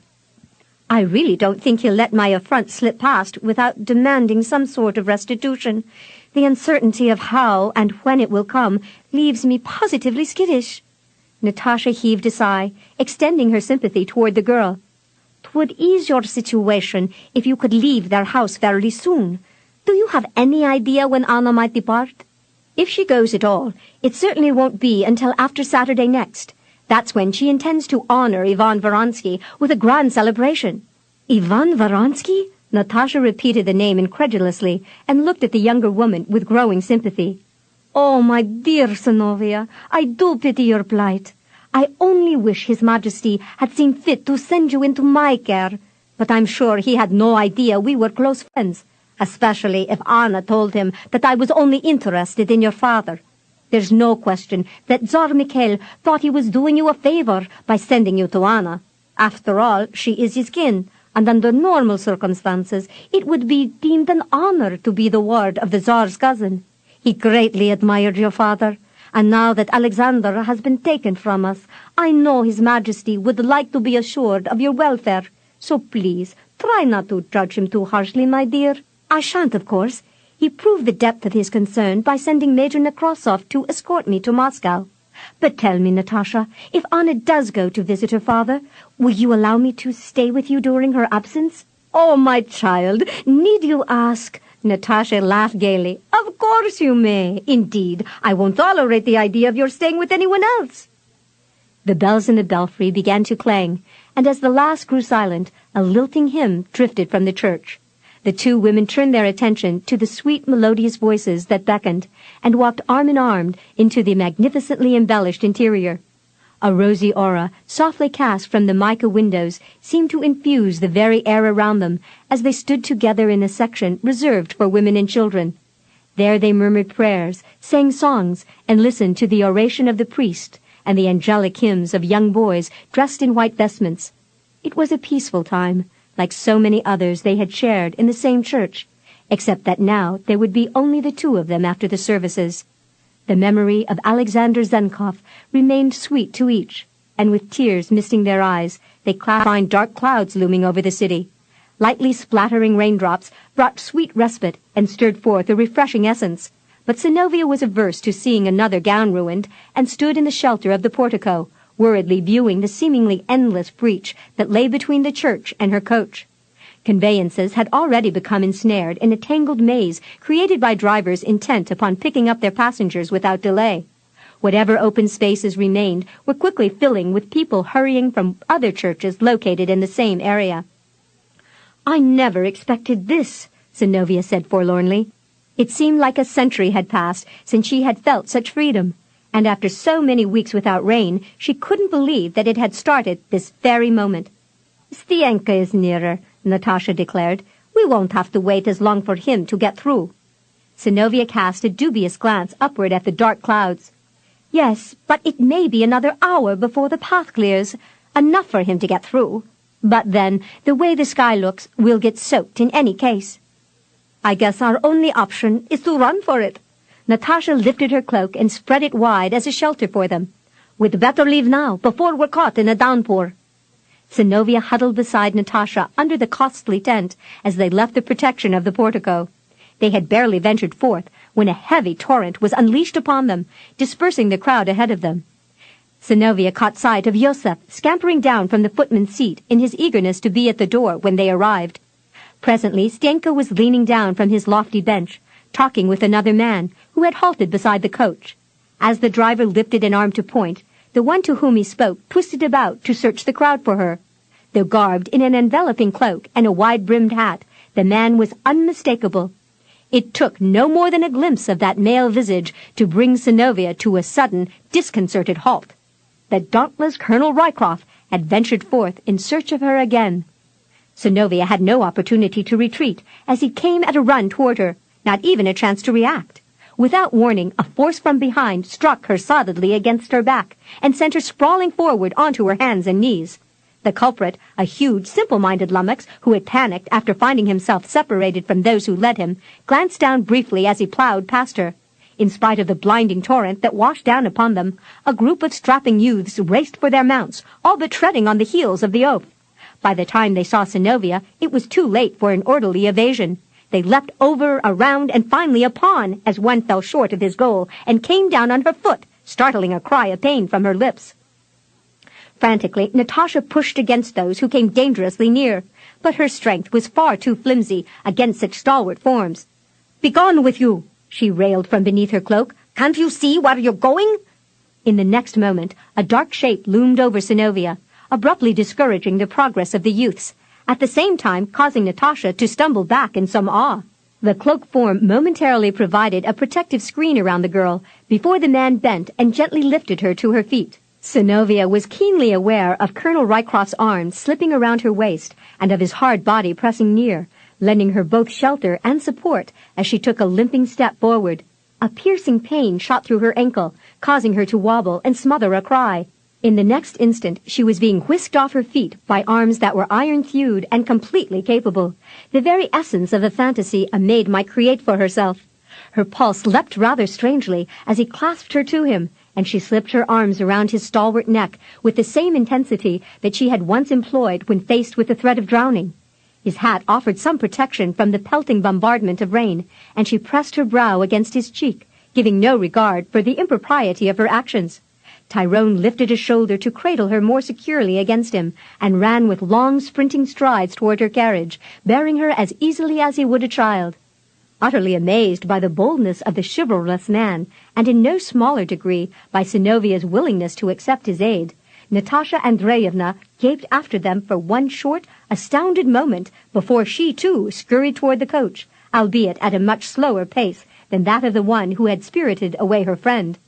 Her cloak and slippers were now completely soaked, proving more of a hindrance than a benefit, thwarting her efforts to be on hand when the two reached the conveyance. Yosef swung open the door, allowing the colonel to mount the step unrestricted by anything more than his winsome burden. After springing onto the step, Tyrone leaned inward to deposit Synnovea safely upon the seat. For the briefest time, his lips caressed her dampened cheek before wandering around to taste the soft mouth that parted in surprise. A quick intake of breath evidenced the lady's astonishment as his tongue passed over her lips in a gently provocative manner, and flicked ever so briefly into the moist cavern. For barely an instant, Synnovea bent toward him, yielding him access as she savored the taste of his mouth. But she remembered herself abruptly and pushed back against the cushion. Excruciatingly aware of the unseemliness of her actions, she turned her burning face aside. "You shouldn't kiss me in public," she scolded in a whisper. "What if someone were to see us?" Though the downpour served as a protective shield around her coach, it was still daylight, and there was no accounting for what Yosef could see through the gaps between the window frames and the shades that had been lowered to keep out the rain. "If you won't let me visit you in private, my sweet, how else can I kiss you?" Tyrone reasoned with a teasing grin, drawing her furtive gaze. The dripping brim of his hat shaded his eyes and part of his face, but she could hardly ignore the fact that his gaze was riveted upon her mouth. Tyrone leaned toward her again, wanting more. What man, after tasting your lips, can easily turn aside from such intoxicating nectar? With a gasp, Synnovea pressed a hand to his chest to halt his advance. She didn't need to be told what he intended. She could see it in his eyes. The inexplicable tumult he evoked within her was reason enough to be cautious. For the sake of her own emotions and the situation in which she had been cast, she'd be far better off avoiding the man, for she seemed wont to dismiss every rational thought and traditionally accepted behavior in his presence, as if she had no will of her own. "Nevertheless, Colonel, I must insist that you control your ardor ere you see me disgraced."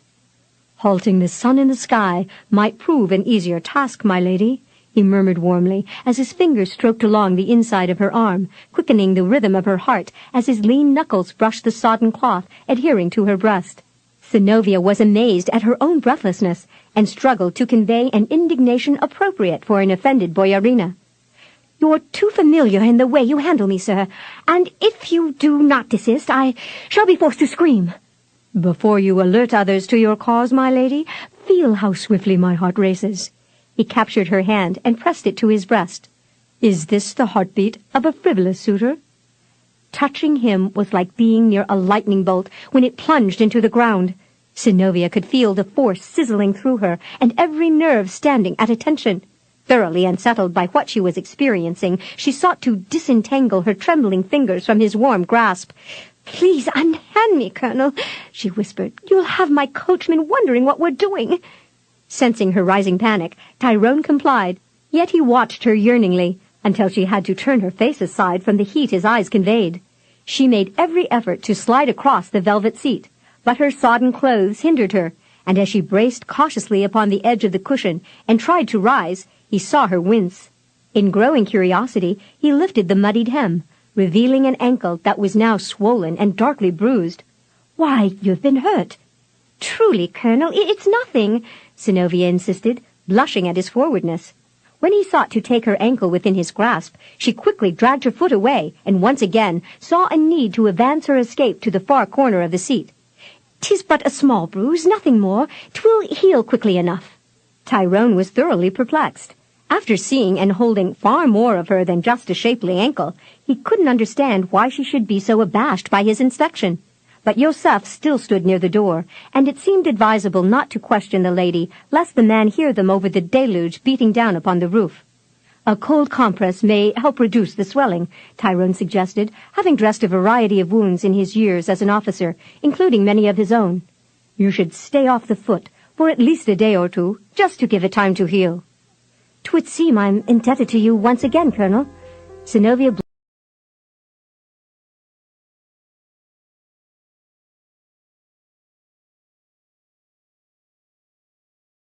a fan from her bosom, but that would hardly be seemly.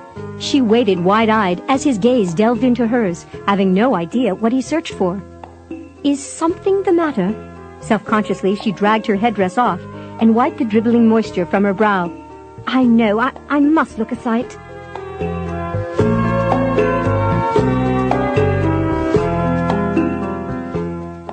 This is the end of Side 1. This program is continued on Side 2 of this cassette.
Self-consciously, Synnovea dragged her headdress off and wiped the dribbling moisture from her brow. I know I must look a sight. Aye, that you do, my lady. He breathed huskily, admiring everything his eyes touched. A sight I've rarely seen.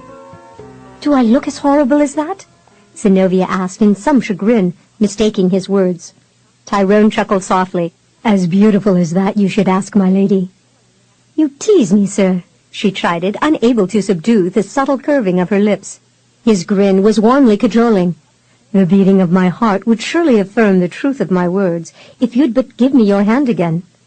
I think not, she whispered, finding little strength in her voice. Then accept my devotion for what it is. Synnovea felt a suffusing warmth eroding the barrier that she was striving hard to erect. Shoring it up proved far more difficult than she might have supposed, and she hurriedly changed the subject, lest she find herself consenting to his courtship. May we take you somewhere, Colonel? There's no need, Tyrone declined, distracted by her beauty. My horse is nearby. Yet he made no effort to leave, as he continued to stare at her. He was curious to know how many more aspects of her character were waiting to be glimpsed and treasured, like a collection of precious pearls on a strand. He had first seen the outraged countess clutched in the arms of her captor, then the wanton seductress taking a bath, and later, perched upon her windowsill, he had admired the winsome sprite in peasant garb, the gossamer-garbed maid in her bedchamber, and now the vulnerable young girl in need of a champion to defend her. Though she seemed abashed by this most recent occurrence, he was crushingly aware of the strongly protective instincts that had surged within him when he had seen her in danger of being trodden upon. His reaction had been far more complex than he could rationally explain, even to himself. Not so long ago, he had been absolutely certain that all those softer, more vulnerable emotions a man could feel for a woman had been utterly destroyed by betrayal and deceit, and though he greatly desired to claim Synnovea as his mistress, he was not at all sure he wanted his heart entangled in a relationship that he had hitherto considered merely a rotting fever. Tyrone mentally detached himself from his musings and chuckled as he glanced down at his own wet garb. Neither of us is in any condition to offer comfort to the other, my lady, at least not in a way that would be proper. If he hadn't been thoroughly convinced that she'd turn him down flat, he would have invited her to his quarters, but he knew the foolishness of rushing her. It was far better to cool his heels and his hot blood until he could be assured of her willingness to yield him everything he desired. Lightly touching the brim of his hat, Tyrone met the troubled eyes that watched him so intently. Another time, Synnovea. Whirling, he stepped down from the footrest and immediately had to dance aside to avoid colliding with Natasha, who beneath the shelter of her cloak had been forging head downward through the driving rain. His encroaching form caused her head to snap up in surprise. Just as swiftly, her jaw plummeted. Once again, Natasha found herself confronting a looming height and shoulders that looked no less than immense beneath sodden rain gear. Taken aback with a fair amount of awe, she gaped up into lean features and shadowed eyes, unable to voice an intelligible greeting. A stiff twitch of a smile accompanied Tyrone's muttered apology. Then, tugging his hat down lower over his brow, he hunched his shoulders against the pummeling droplets and swung up onto the back of his steed. After a brief backward glance toward the coach, he rode away. Synnovea felt as if the glow had just been taken from the day. The memory of her name being breathed in a soft, caressing sigh from Tyrone's lips filled her with a secret pleasure that made her smile. But she promptly squelched it as Joseph handed her companion into the interior. Natasha felt definitely akin to a drowned rat as she dragged her rain-soaked skirts through the door and fell back into the seat beside her young friend. Considering her difficulty in reaching the shelter, she might have paused at least to catch her breath, but she was much more interested in learning the identity of the stranger who had rushed to the assistance of her beautiful companion. "My goodness, dear, you certainly attracted the attention of a most capable protector. He seemed quite willing to move heaven and earth to keep you from harm." The woman paused, noting Synnovea's sudden and decidedly nervous preoccupation with her ankle. It wasn't at all difficult to imagine the girl's reluctance to discuss the incident, and Natasha deftly turned the conversation to another matter. "I'll be most upset with you, Synnovea, if you haven't made plans to come home with me today for a visit. You left some clothes there the last time you visited with your father, and since you don't have to be back until later, I'd be immensely pleased if you'd stay and chat with me for as long as you dare." Synnovea laughed, feeling her discomfiture easing. "I'd be delighted to stay for the rest of the afternoon, if you'd have me," she assured the woman. "I loathe the idea of returning to the Taroslavs, especially while Alexei lurks in wait for me there. Spending time with you will serve as a healing balm, for which I'm in dire need. Still, I mustn't be late, or Anna will find some way to discipline me." Natasha's heart went out to the young woman. It seemed a visit would do them both good. Of that she had no doubt. Directing her attention to the soggy footman, she gave him a smiling nod. "Your mistress will be joining me at my home, Yosef, so we can be off now, if you're inclined to leave this deluge." "That I am, my lady," he replied with a chuckle, and closed the door. The coach swayed slightly as he climbed to his rear seat, and a brief moment later, Stenka set the horses into motion. Synnovea dragged off the sodden headdress and heaved a wistful sigh in distraction. "He always catches me at my worst."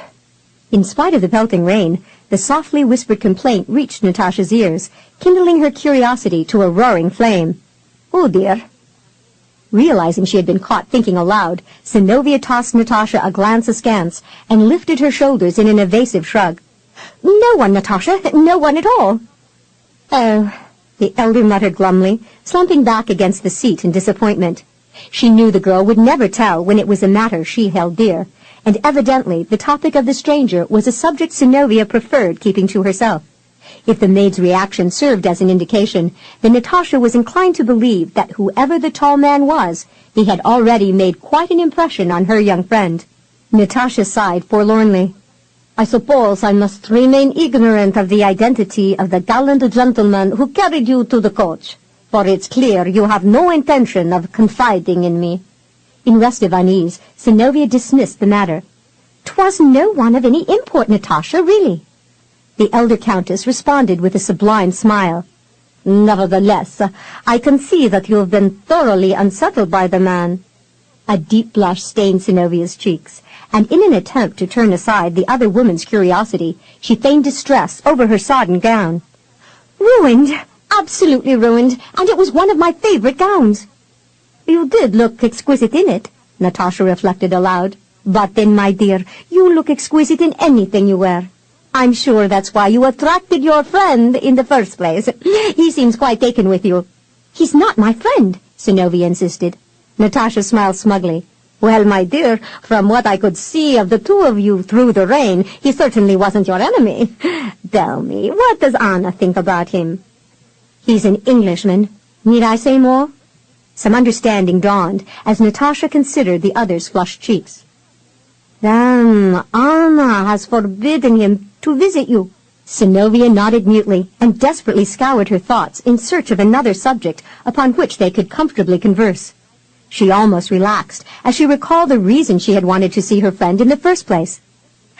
"Dear Natasha, please forgive me for being so bold, but Anna's cook has a sister who, though ailing now, will be needing work when she improves. Do you have some kind of position she can fill?" Natasha wasted no moment in asking, "Can she cook?" A vague shrug accompanied Synnovea's reply. "I fear I know very little about Danika's capabilities, other than the fact that she's in need, but I certainly can ask Elisiaveta what her experiences have been." "If she can't cook, send her around when she's well," Natasha suggested. "My old cook died since you last visited me, and I need to find a replacement ere I lose my wits trying to teach the scullery maid how to boil water. You know, with all the guests I have, the meals can be something of a disaster without a proper cook on hand."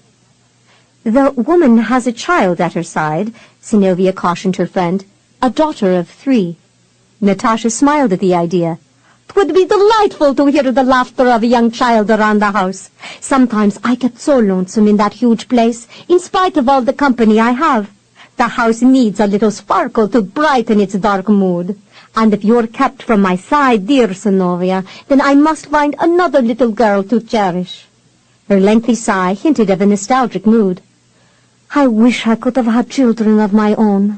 As you know, I outlived 3 husbands, but none of them could get me with a child, as much as I wanted one. I've long despaired of my barren state." Synnovea reached out a hand to rest it with genuine affection upon the elder's. "I shall always think of you as a woman I've loved nearly as dearly as my own mother, Natasha." Bright tears blurred the woman's dark eyes as she looked upon the other with great fondness. "And you, my dear, beautiful Synnovea, are the daughter I never had, but desperately wanted so much." Several days elapsed after Synnovea's initial meeting with Natasha before she was again allowed to venture beyond the boundaries of the Taroslav manse. Having heeded the colonel's advice for her ankle, she had suffered no longer than a pair of days. At present, the house was in the process of being prepared for Ivan's reception, and it was in this endeavor that Anna sent her out to purchase food in the marketplace of Kitagorod. She had given Synnovea strict orders on what to get, where to buy it, and how much to pay. Anything above that cost would have to come from her own pocket. The princess seemed to stress that fact, and advised Synnovea to be prudent. In addition, she warned Synnovea not to dawdle, or there would be penalties. Stienka halted the coach in Red Square, near the markets of Kitagorod, and Synnovea walked with Ali and Yosef the rest of the way to search out the requested items. For the outing, Synnovea wore her present attire, not wishing to lend the impression that she had wealth. If her affluence was doubted, the merchants would be more inclined to settle for less. Synnovea marked the time when she began, taking Anna's threat seriously. She shopped efficiently, accepting the suggestions and wisdom that both Ali and Yosef offered. Each time their baskets were filled, the footman rushed back to the carriage to unload them, while the two women continued browsing through the riedi, searching for the best vegetables and fowl. At last the purchases were concluded, and Synnovea and Ali were returning to the coach amid the squawking and honking of the outraged hens and geese which Yosef had confined in a pair of crates. Upon rounding a corner, they came in sight of a company of mounted soldiers, dressed out in resplendent regalia, who were approaching from the opposite end of the thoroughfare. Synnovea's heart began thumping nigh out of her chest as she espied Colonel Rycroft at the fore of the troop. The stallion he rode was a dark-livered chestnut, more beautiful than any she had previously seen. She distinctly recalled that he had said he had paid for his mounts to be shipped from England, and could only assume that this steed had accompanied his arrival in Russia. The sight of the man, spiffed and polished in a handsome uniform, was so stirring that she felt inclined to pause and stare in admiration, except that Ali, intent upon catching his eye, did a sprightly scamper around an approaching coach, and began to wave her arm and shout his name in an eager quest to gain his attention. "Colonel Rycroft! Yoo-hoo! Colonel Rycroft!" "Ali, stop that!" Synnovea gasped, abashed at the undignified conduct of her servant. Ali promptly obeyed, but realized to her great delight that she had already gained the officer's attention. An amused grin twitched at the corners of Tyrone's lips as he honored the servant with a casual salute. Then he lifted his head and swept his gaze over the crowd beyond her, searching for the one whose face and form now filled many of his waking moments and all of his lusting dreams. Though shaded by a polished helm, his blue eyes glinted with the light of their own as he located amid several crates the profusely blushing and thoroughly mortified countess. Synnovea desperately yearned for a large crevice to open up in the earth beneath her feet and swallow her up. The hole failed to appear, and she was forced to stand and submit to the colonel's sweeping inspection as he rode near. Stiltedly, she responded in kind when he gave her a nod of greeting. It was absolutely impossible for her to ignore the fact that the wayward grin was decidedly more pronounced, and that people all around her had turned to stare. Heads came together like melons rolling into a steeply sloped ravine, and had it not been for the loud honking and cackling of fowl, she might have heard a kindred noise from a cluster of women who stood nearby. Unbeknownst to Synnovea, the serenely smiling Natasha Andreevna stood at the outer perimeter of the commotion, digesting the event and the comments of her princely companion with great relish. Her escort just happened to be an administrator in the Tsar's courts, and was keenly knowledgeable about the current happenings within the palace. The fact that the Englishman was at the heart of the rumors circulating throughout the Kremlin certainly intrigued her, and she was not above suggesting that Prince Zhukov introduce her to the one who had so completely captured the Tsar's attention. "Ali McCabe!" Synnovea moaned in misery when she realized they had attracted the curiosity of a vast number of shoppers in the marketplace. "You have made me rue the day my mother hired you."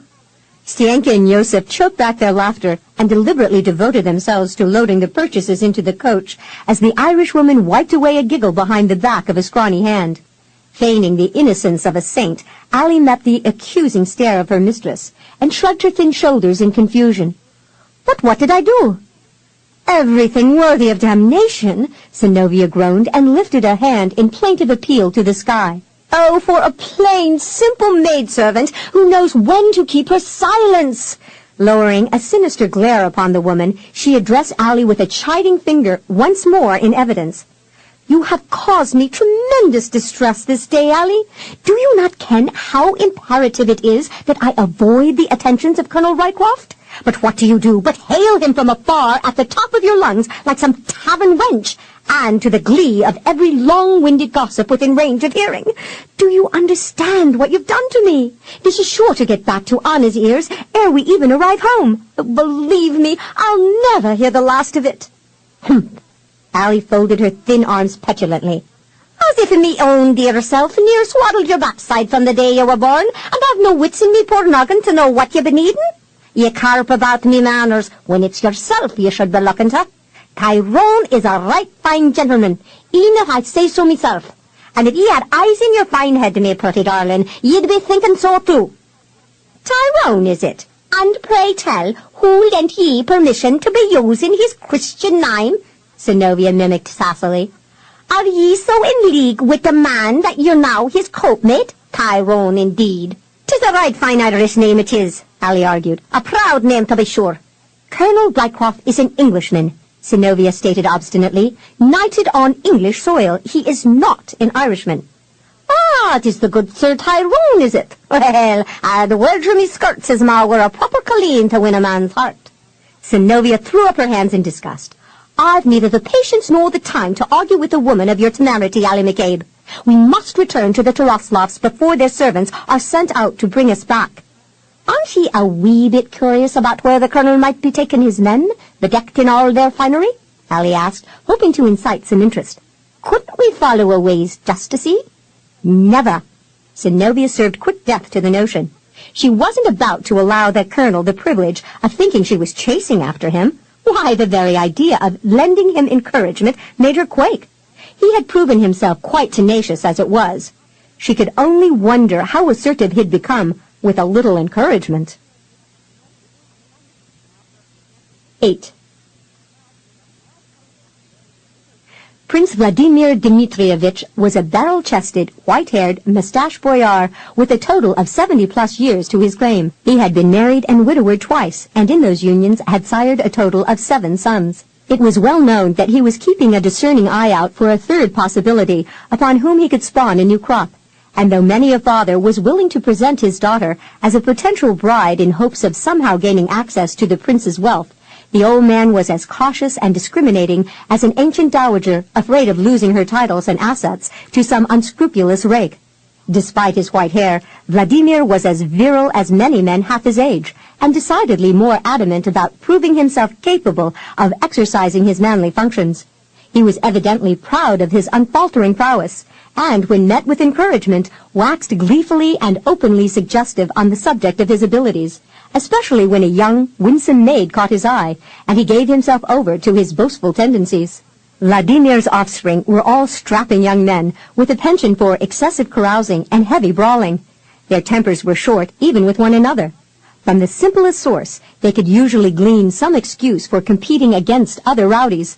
In contests of brawn, they derived no greater pleasure than to defeat a whole army of foes, friends, and family alike. To say that they were an unruly rabble might have been putting it mildly. Still, they were a likable lot in many ways. It only took a person of sharp perception to figure out what those particular qualities were. Anna Taroslov knew she was tempting fate by requesting the presence of Prince Vladimir and his sons at her reception honoring Ivan Voronsky.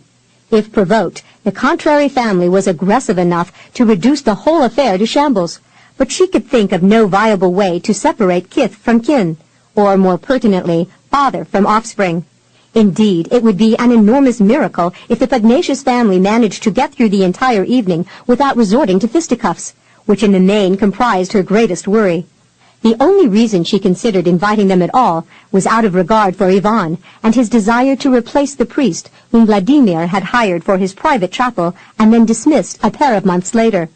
Ivan had shrewdly lent a sympathetic ear to the old man's complaints about the narrow-mindedness of the monk, who had had the gall to chide Vladimir for his intemperate propensities, not the least of which was his fondness for vodka.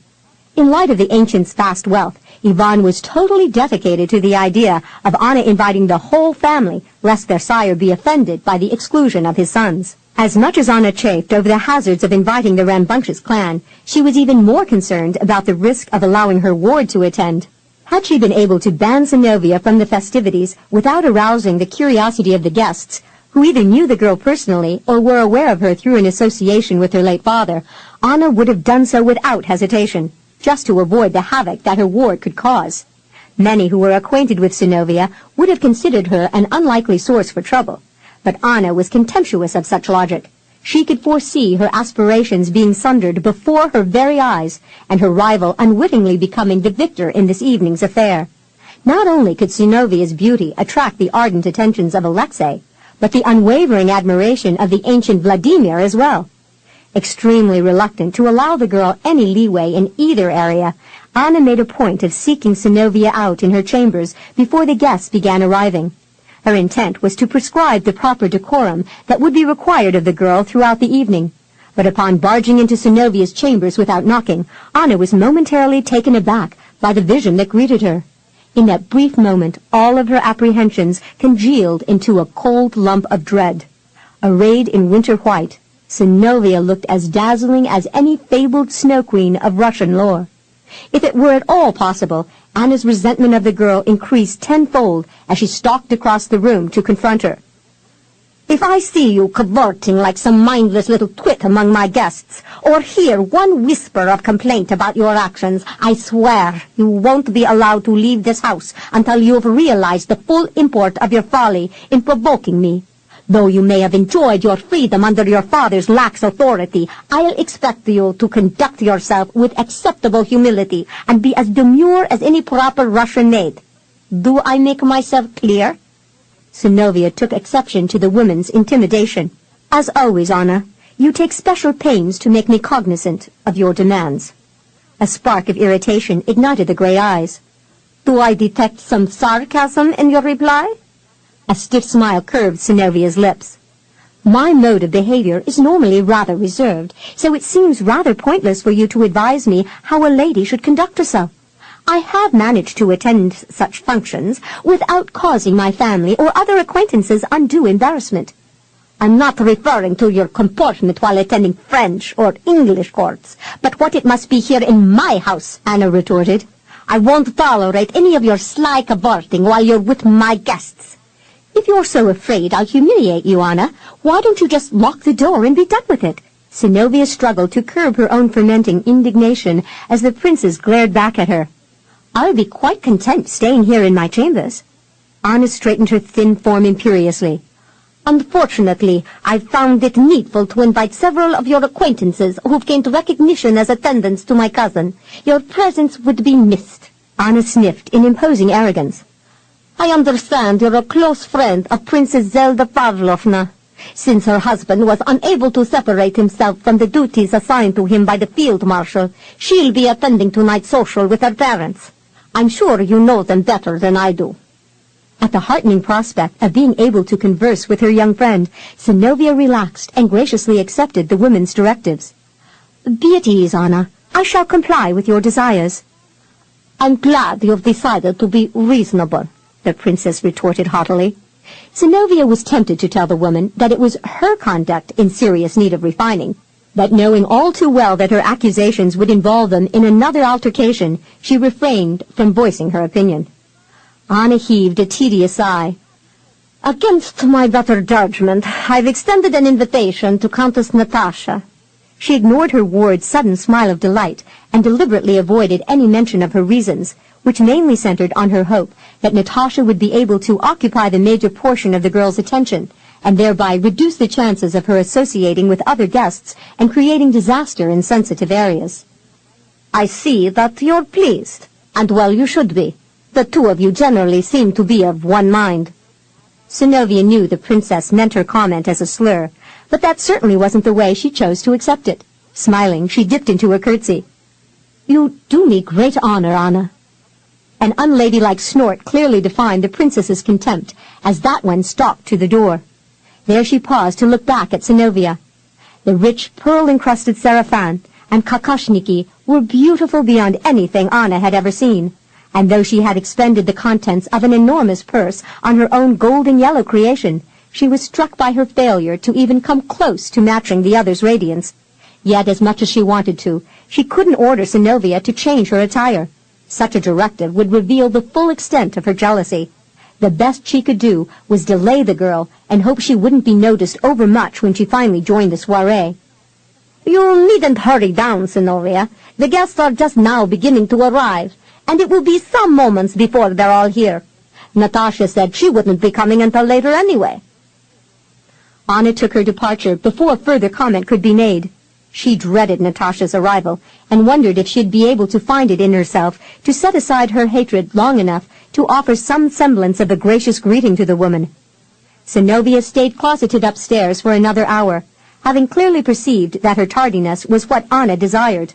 When she finally departed her room, she approached the stairs, intending to make her descent, but halted abruptly when Alexei stepped out of the shadows near the bottom and smiled smugly up at her. It was apparent he had been waiting for her to appear. He bounded up the flight, leaving her no recourse but to retreat. He sauntered forward, his red lips parting in a slow, sensual smile that brazenly hinted of his warming lust, as his smoldering gaze glided upward from the bejeweled toes of her satin slippers to the pearl-adorned crest of her headdress. "I've been meaning to talk with you, Synnovea," he murmured, gently testing his still tender nose with a lean knuckle, as if to remind her of her folly in doing him harm. "Though some men might have been offended by your determination to preserve your virtue, my dear, I must allow that your nature is perhaps different from that of most women. In the situation you are in here, you have suitable cause to be concerned. Suppose we were to be found out, and you were then subjected to the contempt of your friends and the hatred of Anna. Terrifying prospects, I must agree.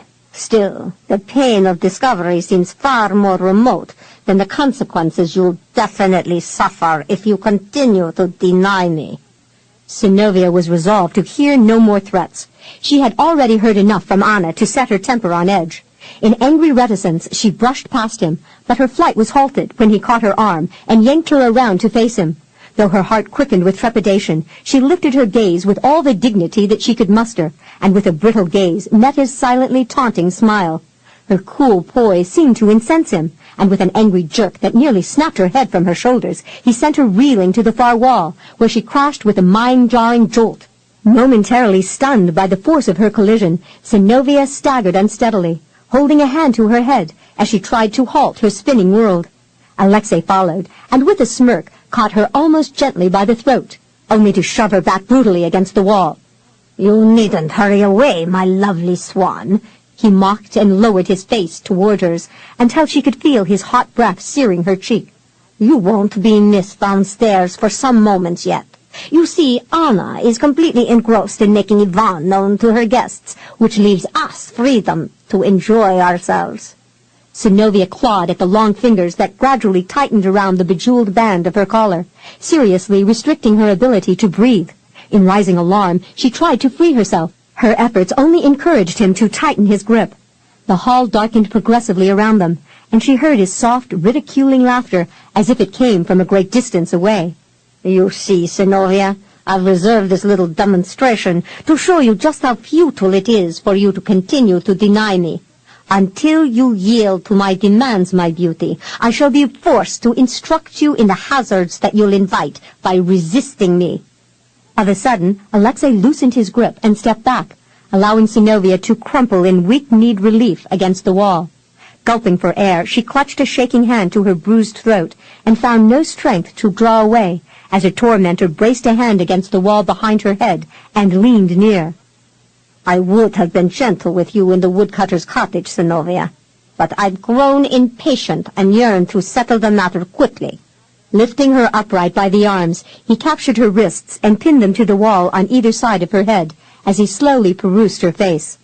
"You glow with the radiance of a silver moon, Synnovea, but you remain as aloof as a virgin queen, a snow maiden who has seized my heart. That's what they call you, isn't it? I've heard them say as much. The Countess Synnovea Zankovna, the Snow Queen, the Ice Maiden. Are you as cold as they say you are, Synnovea? Or will you melt in my arms and become the firebird I've roamed this whole world to find? I warn you, Alexei, she rasped through her constricted throat. She closed her eyes as her head swam dizzily, and it was a long moment before she again reclaimed some clarity of sense and purpose. Then, with a fiery glare, she vowed, "You'll have to kill me right here and now, for I'll never yield to you. If you intend to persist with your foul deeds, be mindful of this. With my last breath, I'll scream and bring this house down upon your head. I swear I will." "Oh, Synnovea, when will you learn?" Alexei chided, shaking his head sorrowfully. "You have no other recourse but to give in to my demands." Once again, he found it needful to demonstrate his greater strength. Slipping a hand behind her neck, he clasped it cruelly, forcing her to rise to the tips of her toes. His dark eyes pierced her pain-filled orbs. "Continue to deny me, my sweet, and I swear I will see you betrothed to the first doddering ancient who is old enough to vindicate me. Perhaps thus bound in wedlock, you'll be willing to welcome the manly thrusts of a more competent suitor." He lent emphasis to his words by slamming her back forcefully against the wall and crushing his hips against hers. "Get away from me!" she choked as her hands came up to push feebly against his unyielding chest. "Just leave me alone and let me be." "I'll leave you alone," he snarled, throwing off her hands and snatching her to him. His mouth came down to seize hers with unbridled greed as his arms crushed her in a cruel vice. Swept with a seething rage, Synnovea reached back an arm to search for the heavy sconce that she knew was hanging on the wall behind her. In the flickering descent of sputtering candles, she brought the weighty piece down with a vengeance upon the man's thick skull. Alexei staggered back in a stunned daze and clutched a hand to his brow, while a red aura blurred his vision. Synnovea gave the lecher no further chance to check her flight. Tearing free, she flung herself down the stairs, nearly stumbling in her haste, until she came in sight of Boris, who, becoming mindful of her undignified flight, paused in the lower foyer and half turned to look up at her in surprise. Though her whole being trembled from Alexei's recent assault, Synnovea steeled herself against an overt display. Deliberately slowing her breath, she assumed a guise of serenity in spite of the quaking tremors that beset her.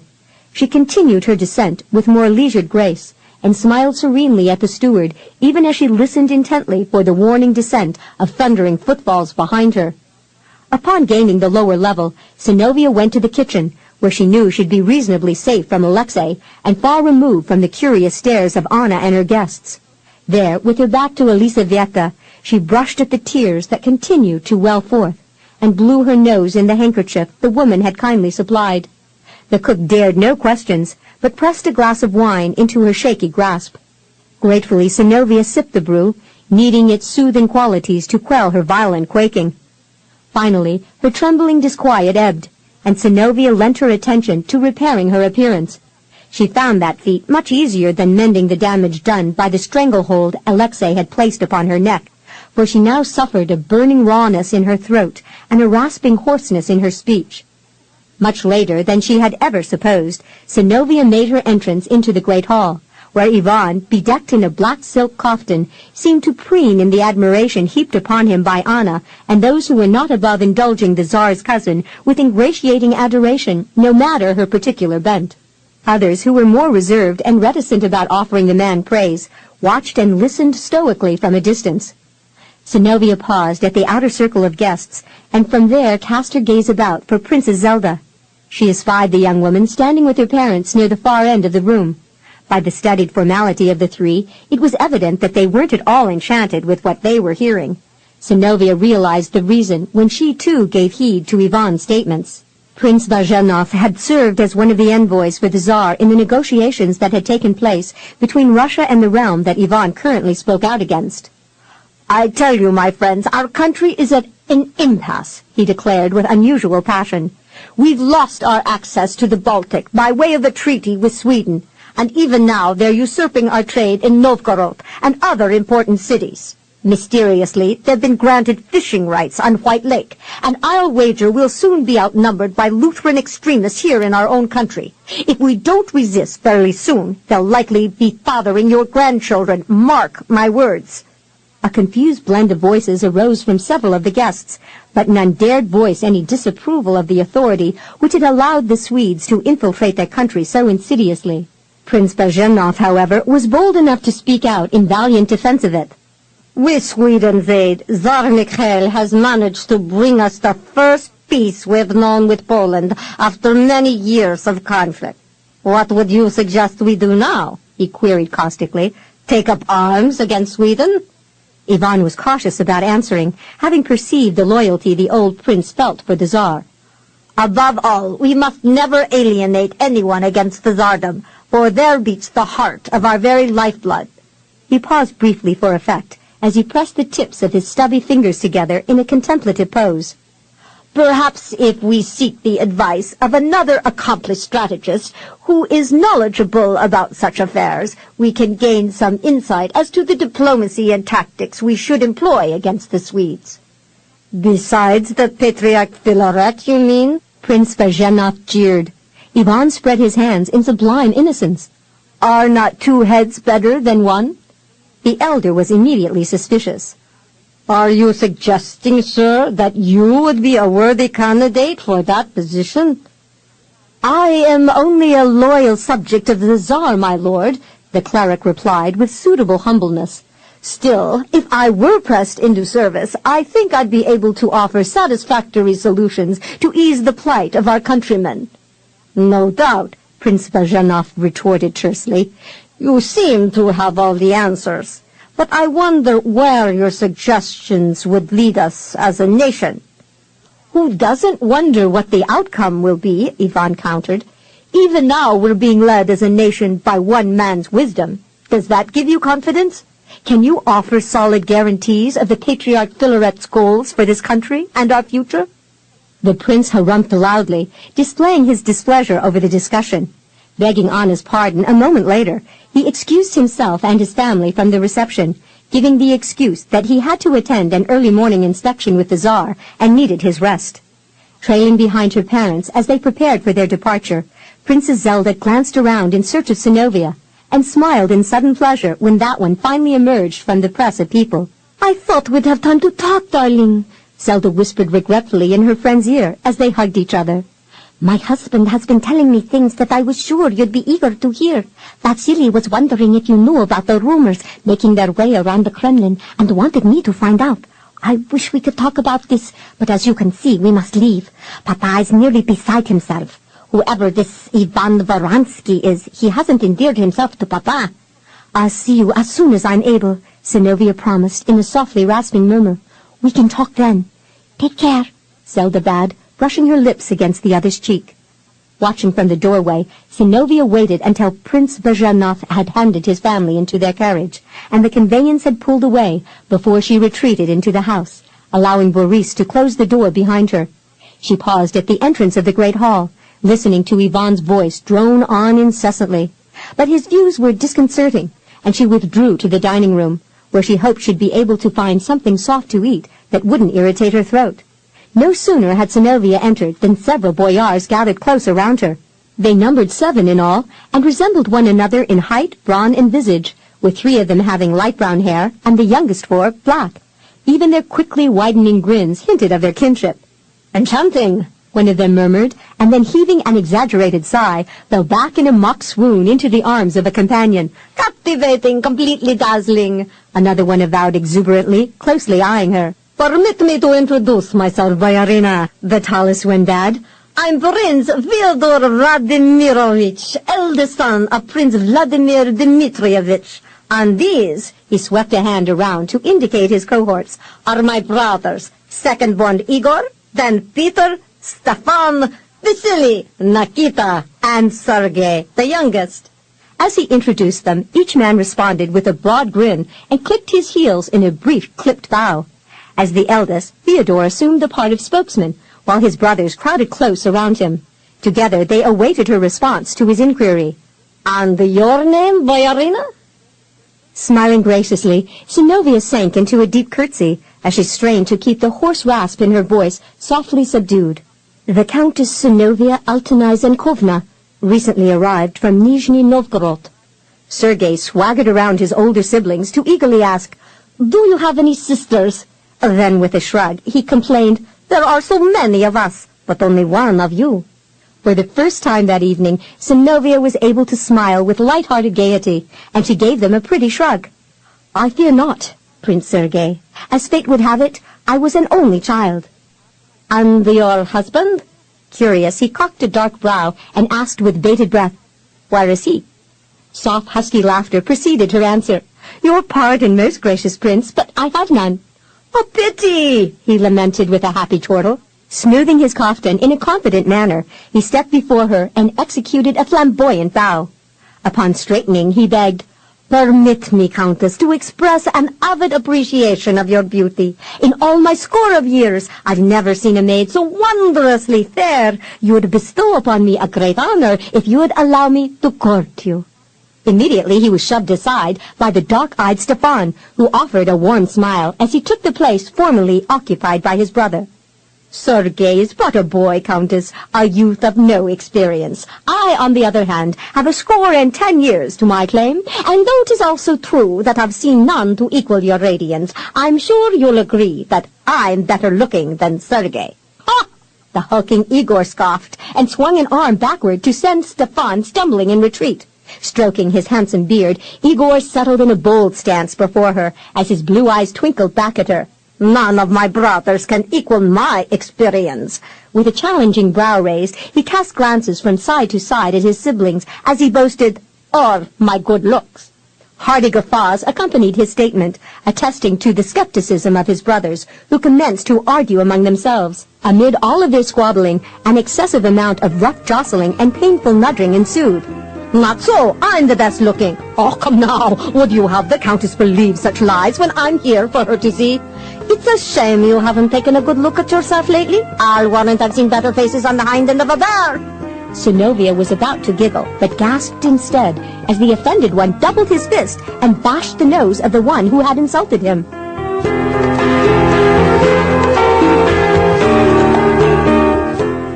This is the end of this cassette. This program is continued on side 1 of cassette number 5.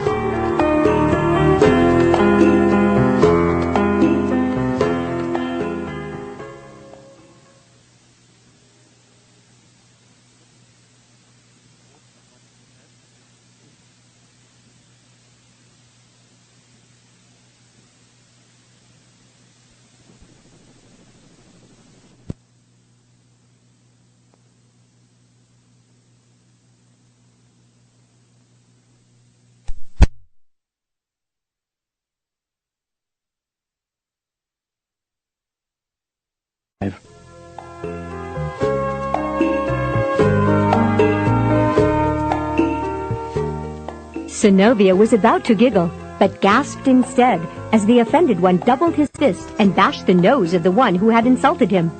The brothers promptly set themselves to determining the matter by force, at least until a throaty harump came from close behind them. The sound had an effect on the brothers that Synnovea found no less than astounding. It cooled their tempers like a pail of icy water. In sudden haste, they stumbled backward to open a path for an older man who ambled forward with a rolling gait, as if he had spent his lifetime on the deck of a ship. Not even Colonel Rycroft or Ladislaw matched this one's height, for the newcomer was at least half a head taller than either of those two stalwarts. Synnovea had some difficulty hiding her own amazement as the white-haired ancient approached her. Upon halting beside Sergei, the old man laid a huge hand upon the lad's shoulder. "What is this bickering about now?" he rumbled in a deep voice, closely perusing the young maiden. "The Countess Senkovna has no sisters, Papa," the youth answered. "We were trying to decide which of us would court her." "Indeed."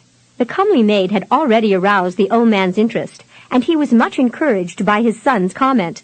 Though a bit slender for his taste, she was nevertheless rounded in all the right places, and had enough height to accommodate his enormous frame.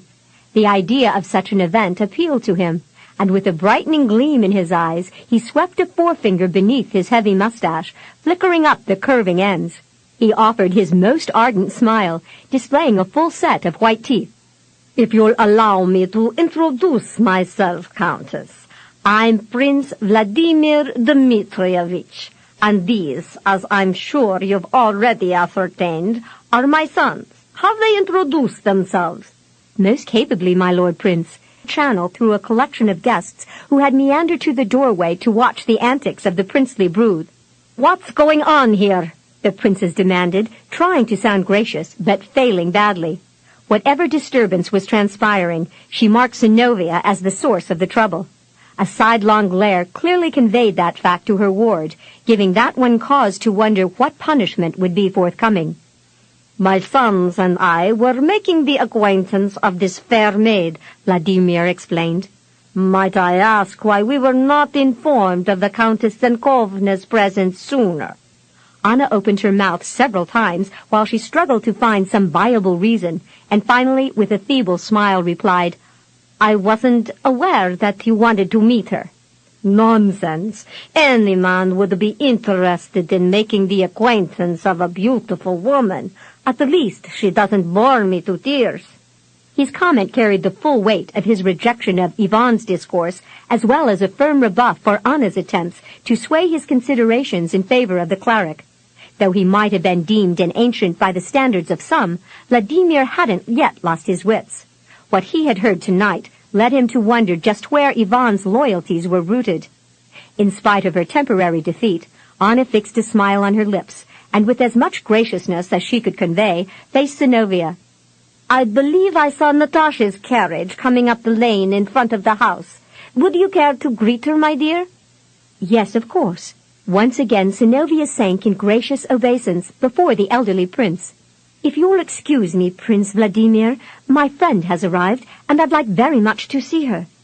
Bestowing a smile upon her, the old man inclined his head, granting his permission. Synnovea slipped quickly through the guests, greeting friends and acquaintances as she went. When she entered the main hall, Alexei was just making his way down the stairs. Though she saw no immediate evidence of a wound, he was descending very carefully, as if fearful that his head would tumble from its perch. At her hesitant glance, he gave her a menacing glower, leaving no doubt that he wouldn't rest until he had either his revenge or his way with her. Synnovea, my dear child, Natasha cried with a cheery laugh from the doorway, claiming her attention. Come here and let me look at you. Coolly rejecting Alexei's silent threat, Synnovea turned and eagerly extended her hands in welcome as she hastened forward. Natasha, you look absolutely ravishing. The elder laughed and sashayed around in a circle for the benefit of the younger woman. Her black and silver-trimmed sarafan not only complemented her porcelain skin, but also lent dramatic emphasis to her darkly lashed ebony eyes. When left undraped, her black hair seemed touched with a hoary frost, but at the moment the mass was covered by a shimmering silver-hued veil, and a kokoshniki adorned with finely wrought silver filigree and precious stones. Lovely, Synnovea exclaimed, perusing the woman. It came to her suddenly that whatever enmity Anna bore Natasha might have sprouted from a simple seed of jealousy. Though the princess was younger by 3 years, her pale-haired good looks had declined far more rapidly than those of the countess, whose skin still glowed with a soft, youthful luster. Few wrinkles could be noted in the elegant widow's face. Indeed, she was every bit as ravishing in her maturing years as any woman could hope to be. This has been a most enlightening week, Natasha avouched with a warm chuckle. I've been fortunate enough to hear the most delectable gossip. If it's about Prince Alexei, please spare me, Synnovea begged with a genuine lack of interest. I've come to detest the man. Oh, I wouldn't bore you with that rubbish, my dear. What I've been hearing is much more thrilling than anything he has ever done. Zelda wanted to share some news with me, too, but she had to leave before she could tell me what it was. Synnovea looped an arm through the woman's elbow and led her to a padded bench in a quiet corner of the great room. Now, here you are, seeming enormously elated. Has Tsar Mikhail chosen a wife, perchance? Oh, no, my dear. Natasha leaned forward eagerly, but when Boris stepped near to offer them a variety of libations from a silver tray, she was forced to bide her time. Before she faced her young friend again, you wouldn't believe the furor that has been caused in the Kremlin within the last weeks. Why, the very air is abuzz with rumors of a certain Englishman.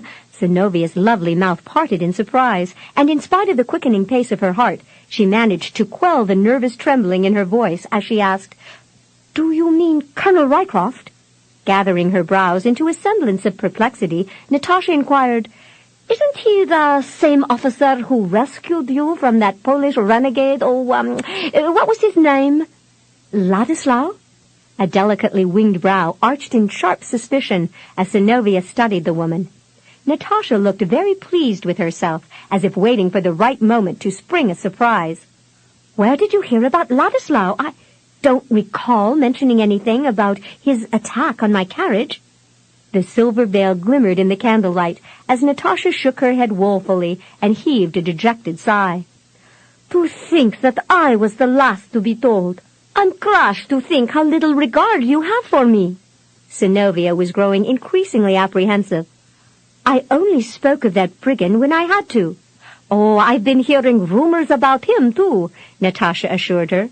It seems he has been seen a time or two in Moscow since his attack on your coach, but he always manages to elude the Tsar's soldiers. There has even been some rumblings about Ladislaw wanting to repay the Englishman for the losses that he and his men suffered at his hands. Synnovea might as well have been sitting on a powder keg. The best she could offer the woman was a non-committal conjecture. Colonel Rycroft would likely welcome a confrontation if it meant the return of the horse that Ladislaw stole from him, but I rather doubt that their encounter would be a contest of arms the faint-hearted could easily watch. I really don't think the colonel is concerning himself overmuch with Ladislaw at the present time, my dear, Natasha dared to speculate. I believe he has other things he considers of greater importance on his mind. Synnovea peered at Natasha obliquely, not knowing if she'd be able to bear the news which the woman was obviously just brimming to tell. Perhaps it was wiser by far to find a place to hide before she heard what was being bandied about. Still, she couldn't resist a shaky inquiry. What could be more important to him than catching Ladislaw? Why, his petition to the Tsar, for one thing, the older woman replied with an effervescent smile.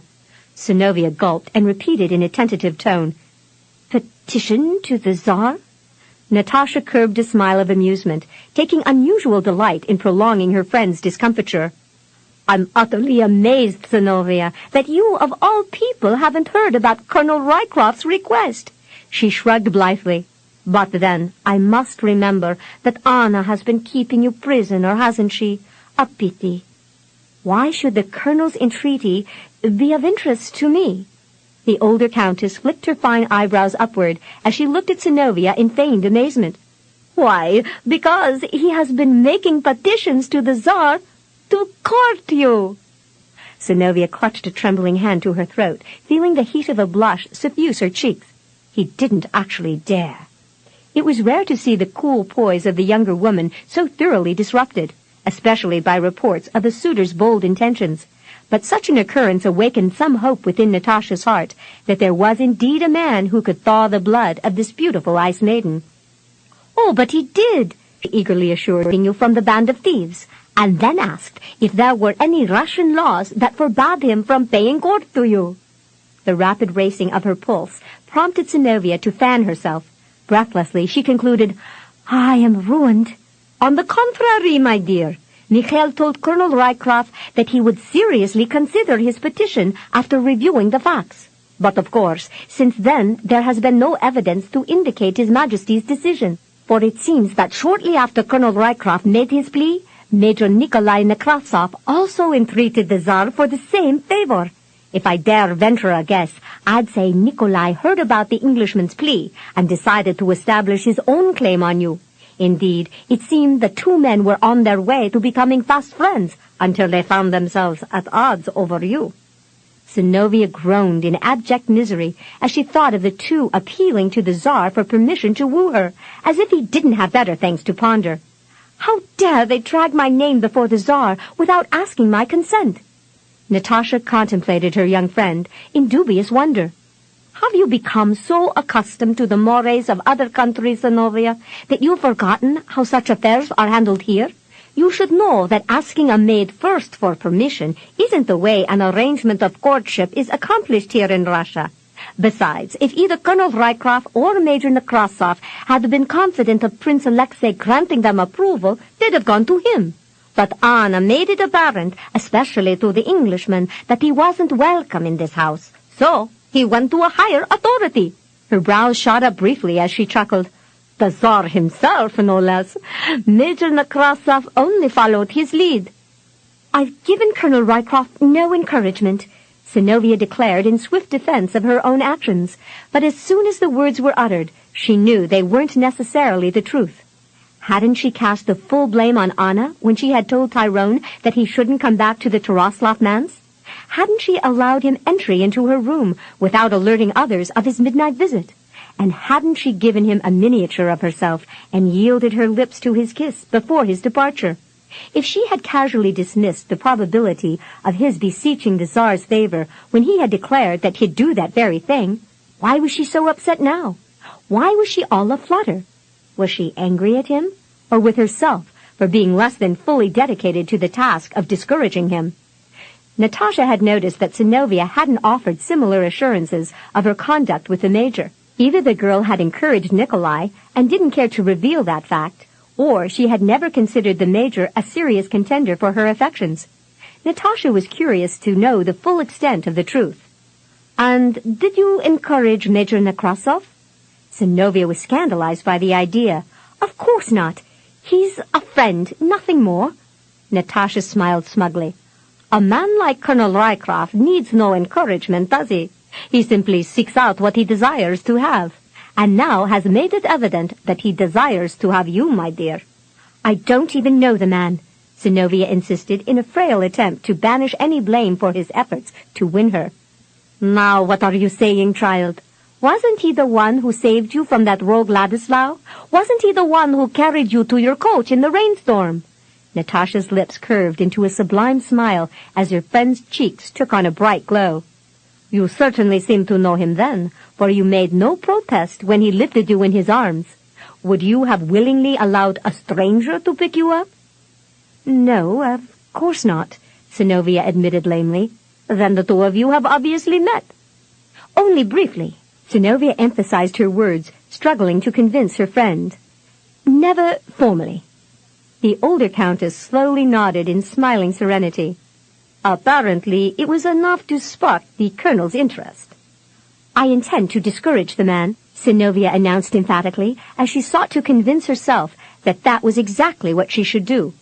"What a shame." Natasha's carefully devised dejection was accompanied by a soft, wistful sigh.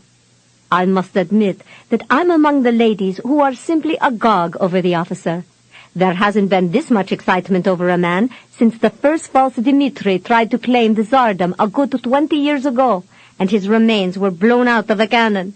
I tell you, Synnovea, Colonel Rycroft excites me." Almost dreamily, she drummed her slender fingers lightly upon her goblet. "Have you seen the way he sits the back of a horse, my dear?" She already knew the answer, but hurried on with her boasting. "Ramrod straight he rides, yet with fluid movements that make him seem an integral part of the horse. Can you imagine such a man in your bed?" Synnovea felt a scalding heat rising in her cheeks as she recalled his hard, naked body pressing against her own. "Certainly not." Natasha ignored her breathless answer. Though Synnovea denied the possibility that she had ever entertained such thoughts, Natasha was of a mind to think differently. Surely the progressing tide of color sweeping into her cheeks was enough to confirm the vividness of the girl's imagination. She was simply protesting too much to be believed. "So, you have thought about him?" For a moment, Synnovea's lovely mouth hung aslack as she met the older woman's smiling regard.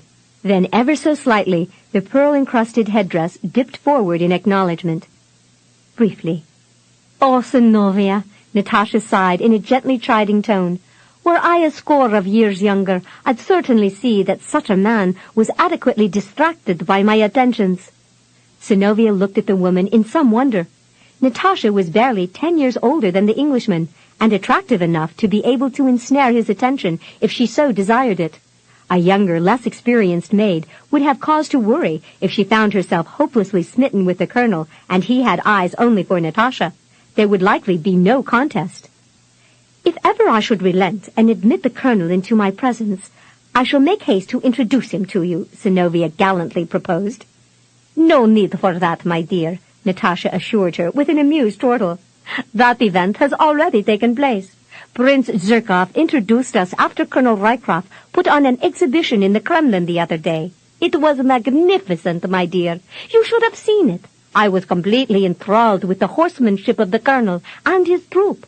I think the Tsar was pleased too. At least he appeared to be." "When was that?" Synnovea queried carefully, wondering if she had seen him that day.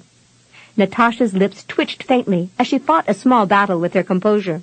"Well, I'm not exactly sure, my dear, but it also seems that I saw you near Red Square that day too. Did you go to Kitaygorod to shop for something, perhaps? And were you, perchance, wearing your peasant attire?" Synnovea wanted to groan, fearing the woman had witnessed the event, which had caused nearly the whole marketplace to halt and stare. "I was there, but I didn't see you." "Oh, it really doesn't matter," Natasha told her, noting her friend's distress. "What does count is the fact that I've had the opportunity to invite the colonel to my home next week, along with some of his officers and a few of my most intimate friends. Prince Zherkov will be there, and of course, my dear, you're also invited. I do hope that you can persuade Anna to allow you to attend. I've heard rumors that she has finally decided to hasten to her father's bedside. If that's true, then perhaps you'll be staying with me when the colonel comes to visit. Your presence at the affair would no doubt encourage a windfall of handsome men." Synnovea's brow peaked as she regarded the elder. "Is it my company you seek, or that of the colonel?" "Both," Natasha answered with unabashed enthusiasm, and laid a hand upon the younger woman's arm as she smilingly coaxed, "And this time, my dear, please don't be so formidable and aloof. I'm sure if I hear the name Ice Maiden bestowed upon you one more time, I shall give up trying to find you a proper husband. I once told your father, Alexander, I said, that girl should marry ere she's too old to have babies. And he said to me, 'Natasha, stop your nagging. I'm waiting for her to fall in love.' Bah!" The woman threw up her hands in a gesture of frustration and leaned near Synnovea to share a bit of womanly wisdom. "The way you fall in love, my dear, is to make babies with a man like Colonel Rycroft. I'll wager you wouldn't be so cool and distant with him sharing your bed." Blushing at the idea, Synnovea answered breathlessly, "Natasha, you're absolutely scandalous." The older countess heaved a wistful sigh. "That was what my last husband said, and we were married the longest." Her eyes glowed softly in warm remembrance as she confided, "But then, Count Emilian Andreev," her tongue rolled his name off with loving ease, "never, to my knowledge, seriously looked at another woman all the time we were married." Synnovea had often sensed that Natasha had loved her last husband more than her first two. Her own heart warmed with the idea of such devotion. "Should I ever marry, Natasha, I shall come to you for advice. I'm sure you hold all the secrets for keeping a husband happy and content." Natasha laughed at the notion. "I can probably tell you a thing or two." She paused to more fully contemplate the matter, and then nodded with conviction. "In fact, I can probably tell you a great deal about holding a husband's attention. And should you marry a man of whom I approve, I'll try to be most diligent in instructing you." Synnovea was immediately suspicious. "And, of course, you would direct me concerning your choice." "Naturally, my dear." The corners of Natasha's lips lifted slyly. "I should like to begin the formalities by inviting Colonel Rycroft to talk with you while you're staying at my home." She held up a hand to halt any protest that might be forthcoming. "Is it so much to ask? After all, Colonel Rycroft did save you from being violated by that renegade thief. Can you not be gracious to the man?" "You'll nag me until I agree," Synnovea accused with an exaggerated sigh, giving in far more willingly than her earlier protestations seemed to bear out. "And so I shall, but 'twill not be to my liking, I warn you of that." Natasha folded her hands in genteel contentment. "We shall see how adamantly you disdain the man, my dear." "Though I perceive you're a true Svaki at heart, Natasha, your matchmaking efforts will do you no good," Synnovea warned. "Anna will never allow the colonel to court me. She simply detests foreigners." Natasha's smile deepened. "As I've told you, my dear, the man has attracted the attention of the Tsar. 'Tis rumored that His Majesty has been so intrigued and entertained by all the mock battles, forays, and drills the colonel and his men have put on, that every weekday morning now he goes out and stands on the wall of the Kremlin to watch them. In view of that fact, my dear, do you think that Tsar Mikhail will be so ill-disposed toward the colonel that he'll long deny him his heart's desire? My dearest Synnovea, I wouldn't put odds on Anna's power to dissuade her cousin if he happens to grant the colonel's request. You truly are infatuated with the man, aren't you? Synnovea accused, amazed that the woman could bring herself to express such delight in one of the opposite gender. Synnovea would have thought that at Natasha's age, the woman would have ceased to be so easily smitten. Natasha pondered the other's supposition for the briefest moment before changing it slightly. Taken with a man would be a better description of my feelings, my dear. 'Tis my opinion that men like Colonel Rycroft are a rare breed. She nodded. A rare breed indeed. 9. A fierce storm swept over the city in the wee morning hours, whipping trees into a frenzy and setting shutters to flapping noisily at nearly every window. In the peaceful lull that followed, relieved sighs were slowly expelled, and it seemed for a time at least that the tempest had passed beyond them. Yet in a trio of hours the hushed stillness was again shattered by another vicious assault that slashed the area with savage winds and pelting rains. The changing conditions seemed but a mild portent of what was about to occur in Synnovea's life, for she had barely begun to relax in the serenity that had finally settled over the land when her tranquility was once more rudely disrupted, this time by Anna. It wasn't enough that her guardian stood outside her locked door, demanding entrance in an outraged tone as she rapped insistently upon the wood. Such simple deeds were effective in forewarning the occupant of the seriousness of her mood. But when Synnovea hastened to open the portal, Anna's entrance could have been likened to another violent squall blowing in.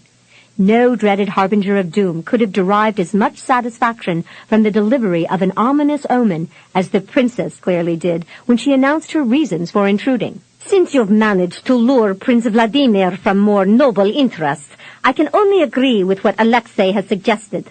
It seems the old lecher and his sons are quite taken with you, so much so that Vladimir begged Alexei to consider his proposal before leaving the house last night. But I barely spoke to him, Synnovea insisted, wary of what would follow. Nevertheless, he has been enamored, Anna pointed out venomously. Touching a lace handkerchief briefly to a thin nostril, she continued in a peremptory vein. Of course, there's no help for it now, with the situation facing us. We must act before Colonel Rycroft manages to disgrace us all. Our guests were simply abuzz over the effrontery of that callous Englishman. The very idea of that low-born knave appealing to the Tsar for permission to court you, as if he merited such favor. Why, it's unforgivable. Believe me, my dear, when this matter is finally put to rest, you may be assured of one thing. The Colonel's ambitions will not be allowed to come to fruition. I'll see to that. This very hour I've sent Vladimir a missive confirming our approval of your marriage to him. Such a contract will forestall any interference, whether it comes from your English admirer or from another who may hope to win you, including Major Nekrasov. Synnovea clutched a trembling hand to her throat, knowing only too well that it was Alexei's trap closing in around her. He had warned her what he'd do, but she had hoped to escape the Taraslov's authority before he could reap his revenge. By slow degrees, Synnovea became aware of Allie standing in the doorway of her narrow cubicle. The old servant looked positively horror-stricken, reflecting the spiraling apprehensions that now besieged her mistress. In daunted silence, both mistress and maid listened to the plans the princess was presently laying forth. Prince Vladimir is anxious to wed, and in view of Colonel Rycroft's zeal to court you, we've decided to indulge the elder's impetuousness by allowing him to arrange the nuptials during my absence. Ivan and I shall be departing in the morning to visit my father, but the cleric has commitments in Moscow which he must attend ere the month is out. I've made arrangements for our return a fortnight hence. You'll be married the following week. Synnovea was stunned by the dispatch with which the matter would be concluded. Faintly she queried, "So soon?" Anna settled a cold, unsympathetic gaze upon her charge. "I see no reason for suffering through a lengthy delay before the wedding, do you?" Synnovea could think of several. Given a few more days, I might be able to prepare for the occasion better. I could even have a new gown made, and sew handkerchiefs for the boyarinas who will serve as my attendants. Considering our custom, they'll think it strange if I have none to give them." "Vladimir is too old to endure a prolonged wait," Anna responded, rejecting her ward's arguments with a casual wave of a thin hand. "You'll have to be satisfied with the time you've been granted, Synnovea. Besides, if that Englishman's plans are to be thwarted, we must proceed with all possible haste." Even as Synnovea sought to blink gathering tears from her eyes, they seemed to well up within her spirit. The Taroslavs had spitefully laid out her future, and she had no recourse but to accept their dictates.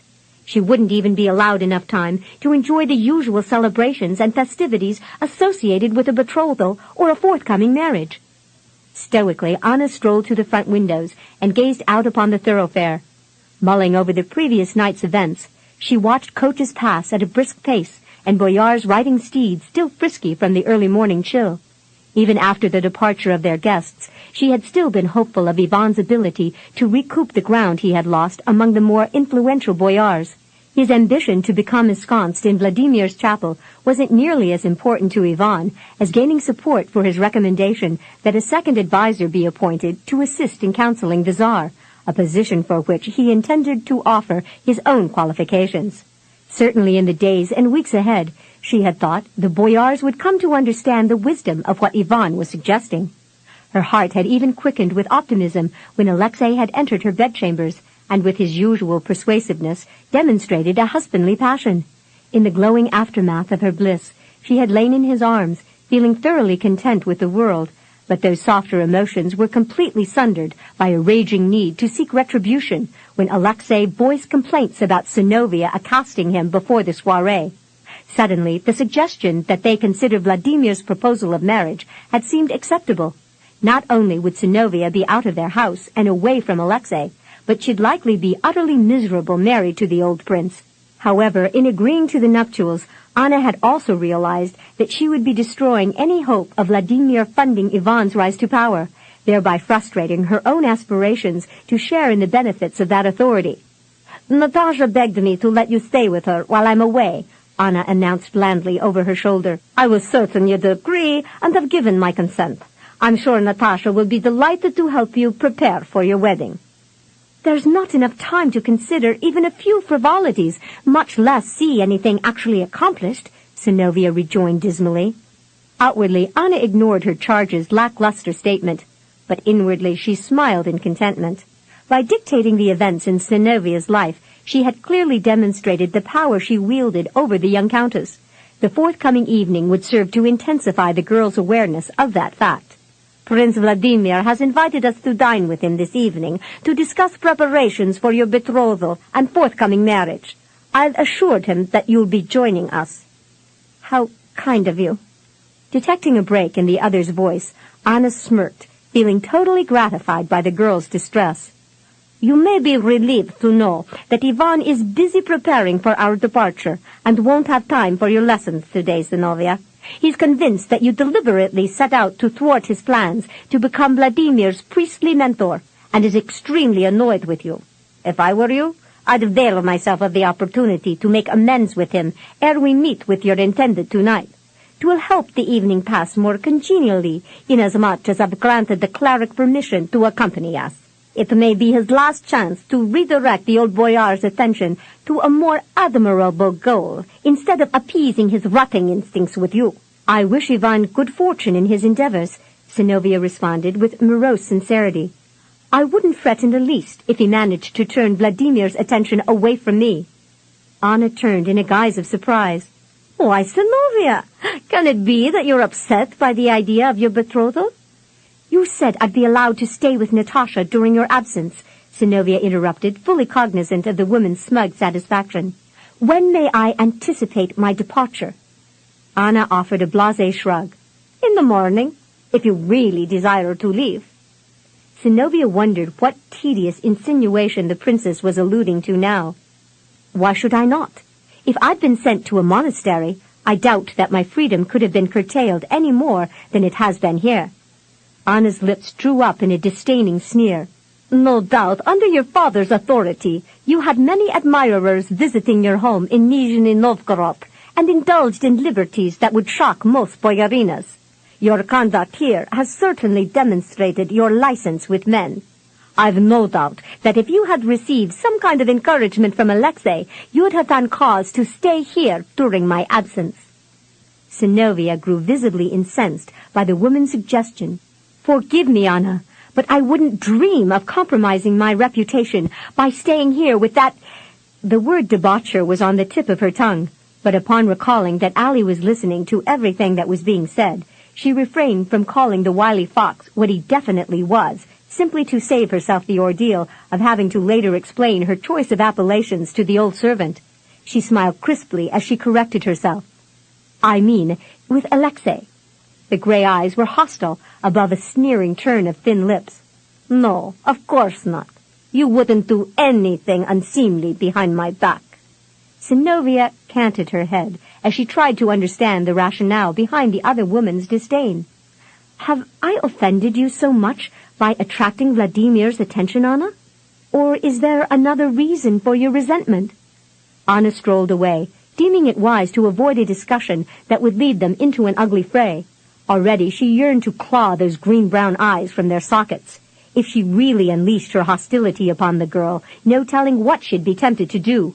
A violent confrontation would only detract from her elevated authority, through which she had intended to seek retribution. "Just think of it, Synnovea. In a trice of weeks you'll be Vladimir's bride," Anna prodded shrewishly. "It should please you to know that you'll be marrying such a wealthy boyar. You'll probably be able to wheedle whatever you desire from the old wolfhound." Her lips curved briefly in a dull smile as she considered the girl. "But then, I haven't really noticed any inclination on your part to limit your self-indulgence. Your gowns and jewels readily demonstrate your enormous greed. Still, as Vladimir's wife, you'll be far richer than you are now. That fact should lend you some comfort when it comes time for you to endure his awkward attempts in bed. Though I've heard rumors that he's still capable of mounting a maid, it doesn't promise to be the most enjoyable experience for you. Not like it would be if you were to wed a younger man, especially someone as accomplished with women as Colonel Rycroft." A darkly winged brow arched sharply as Synnovea watched the princess saunter across the room. "I wasn't aware that you knew Colonel Rycroft well enough to offer any opinion about him, Anna. You haven't given him more than 10 minutes of your time, yet now it seems you know his most intimate secrets." "Oh, I hear things now and then." Anna turned her face aside with an attitude of haughty indifference. "The Englishman seems to be the darling of every addle-pated boyarina who has ever seen him. The fact that he lives in the German district with all of the other outcasts who come into this country increases his opportunity to gratify his manly appetites in the most sordid ways. 'Tis widely rumored among those who know that there's at least a half-dozen strumpets for every foreigner who's housed there. To even suggest that the colonel would deny himself of their availability while vying for your hand seems rather far-fetched. Don't you agree, Synnovea? Or did you actually think you were the only pigeon in whom that wily English hawk yearns to sink his talons?" If Synnovea had been asked to explain her rising vexation with the woman at that precise moment, she'd have been unable to provide a viable reason, except that the slander had come from one who knew the Englishman not at all. "Your conjectures are only that, Anna. Unless you spy upon him, you couldn't possibly know what Colonel Rycroft does in his private life." Anna tossed her head with a contemptuous laugh. "You're a fool, Synnovea, if you think a man like that hasn't tasted his share of trollops. Mark my words, he'll scatter his seed throughout the countryside ere he returns to England. But if you're so naive as to believe that he'll remain chaste while petitioning His Majesty for permission to court you, then I've better things to do with my time than to argue with you over the depth of his coarseness." Upon reaching the door, Anna paused briefly to consider her charge, feeling rather elated over what she had managed to accomplish. Synnovea's dejection was unmistakable. The intended betrothal had shattered whatever expectations the girl had dreamed of for her future. Indeed, Anna could almost feel sorry for her ward, if she didn't hate her so much. The almost imperceptible squeak of door hinges sounded like a death knell in the gloomy silence that followed Anna's departure. Stricken by the news of her forthcoming marriage, Synnovea slumped listlessly upon the bed and stared in utter gloom at nothing in particular. Had her life been declared forfeit, she'd have felt the same. Her despair was too burdensome a weight to bear in mute misery, and with a harsh sob she flung herself across the mattress. Listlessly pummeling a fist against the bedclothes, she wept and bemoaned the day that she had ever entered the Terraslav manse. "Oh, me lamb, do not weep so," Ali pleaded pityingly as she scurried forward to soothe her mistress. Synnovea shook her head, refusing to be consoled. Her woeful heart seemed a ponderous burden within her chest. No gentle cajoling could ease the dark gloom that constricted it. "Pack up everything that belongs to us," she choked in a ragged voice.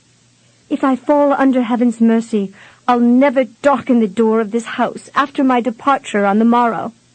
"Can ye not stop this thing that they're doing to ye?" Ali asked fretfully. "Could ye not go to His Majesty and beg for his mercy, or escape to England and stay with your widowed aunt?" "I can go to no one," Synnovea muttered bleakly, "least of all to England. If I sought passage on a ship, Anna would likely find a way to arouse His Majesty's ire against me, and I'd never be allowed to return. The arrangement of marriage has been agreed upon, Ali, and with naught but the necessary signatures verifying the legality of the contract, I'll be the promised bride of Prince Vladimir." Anna's elaborate script, acknowledging Vladimir as her betrothed, would seal her doom, and once the agreement was drawn up, not even Alexei would be able to undo what he had set into motion. Only Tsar Mikhail or Prince Vladimir could break the pact. His Majesty, by whatever reason he might ordain, the ancient by giving evidence of her unworthiness. But the likelihood of that occurrence seemed remote if Vladimir had asked for her hand so soon after their meeting. No doubt Alexei had relished magnifying her merit as his potential bride. Synnovea's thoughts lamely sought some avenue of escape. A half-dozen options came to mind, but such notions as insulting Vladimir or telling him how vehemently she disdained the idea of becoming his wife were rejected as quickly as they came. Even if it meant giving up her freedom, she wouldn't cause the old man such grievous hurt just to gain her own end. To do so might lead him to the grave, and she refused to have his death on her conscience. Nay, if ever he refused to speak the vows with her, it would be because he had been the one to find fault with her. Closing her eyes, Synnovea rested a cheek against the counterpane, letting her tensions ease as she forced her mind along a path that had become quite familiar of late, the vision of her English champion in scratched and dented helm. Although she was still incensed by the comments that Anna had made about him, she couldn't help but wonder if they were true. His casual disregard for his nudity in the bathhouse certainly verified the fact that he suffered no unease being unclothed in front of a woman. But then, when a man had a physique as exceptional as his, why should he be embarrassed about it? Indeed, if his face had been equally sublime, Tyrone Rycroft would have gained the unswerving admiration of ladies everywhere, herself included. It seemed futile to torment herself with wanton memories of her encounters with the Englishman, yet as the wife of an ancient boyar, she might well have to use her recollections to suffice as conciliation for what she'd likely be missing in her marriage, for she'd never be able to enjoy the excitement and delight of being joined by wedlock to a man of noteworthy face or frame. Such reverie was perhaps more than some women were gifted with in a lifetime. Still, Synnovea was inclined to wonder if her brief view of such a magnificent specimen had spoiled her for the mundane and ordinary, and made her less than tolerant of what she was about to receive. A plaintive sigh escaped Synnovea as she made a concerted effort to commit herself to her betrothal. At least Vladimir wasn't as repugnant as some doddering ancients, but when her own sire had been so much younger, she feared it would be tantamount to going to bed with a grandfather. Still, it was highly unlikely that she'd ever become bored while his sons resided with them. In light of the brothers' bent for mischief and mayhem, an enormous probability existed that she'd be wont on occasion to beg for a little peace and privacy. Steeling herself against the unrelenting disquiet that threatened to dissolve her fragile forbearance, Synnovea wiped away her tears and left the bed. She helped Ali pack, and took comfort in the prospect that she'd soon be leaving the Taraslavs for good. Though marrying Vladimir wasn't much of a reprieve, it was nevertheless an improvement. Synnovea made a point of seeking Ivan out in his chambers and returning the books he had told her to read. The fact that she wouldn't have to contend with the man's bigoted views anymore allowed her some relief. I hope you're happy now, Countess. A weary sigh slipped from Synnovea as she met his glare. I'll try to be. How can you not, with all that wealth at your disposal? He derided caustically. Happiness doesn't depend on a person's wealth, Yvonne, she stated dully. A man could acquire all the riches in the world and still be utterly miserable. Possessions are a poor substitute for loving friends and family. Yvonne scoffed at the idea of such platitudes. My family never meant anything to me. I despised my mother. My father? Well, I was told he was killed shortly before my birth, but I was given my mother's name, like any misbegotten offspring.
Understanding now why the man was so tormented. It must have been very hard for you growing up. It was hard, he acknowledged with a prideful smirk, but I overcame it all and made something of myself. I'm here by no one else's will but my own. Are you not lonely at times? Lonely for what? He asked sharply, taken aback by her question. People, friends, someone perhaps like Anna, who appreciates you for yourself, or for what you are, or may have done. No one appreciates what I am and what I've accomplished more than I. Synnovea could see no benefit in continuing the discussion when it was apparent that Ivan Voronsky had long ago rejected the notion that friends and a loving family were important to one's well-being. She found it difficult to imagine such a solitary existence, even worth living. The time came for Synnovea to prepare herself for her first visit to the vast estates of Prince Vladimir. She spent a leisurely hour doing so, not caring how she might anger Anna by her delay in joining them. When she presented herself in the lower hall, 10 minutes past the hour designated for their departure, the princess was absolutely livid. "Well, you certainly kept us waiting long enough," Anna barked. "But then, you awful girl, I'm certain 'twas your intent." Synnovea dismissed Anna's heated glower and Ivan's scowl with no more than a mental shrug.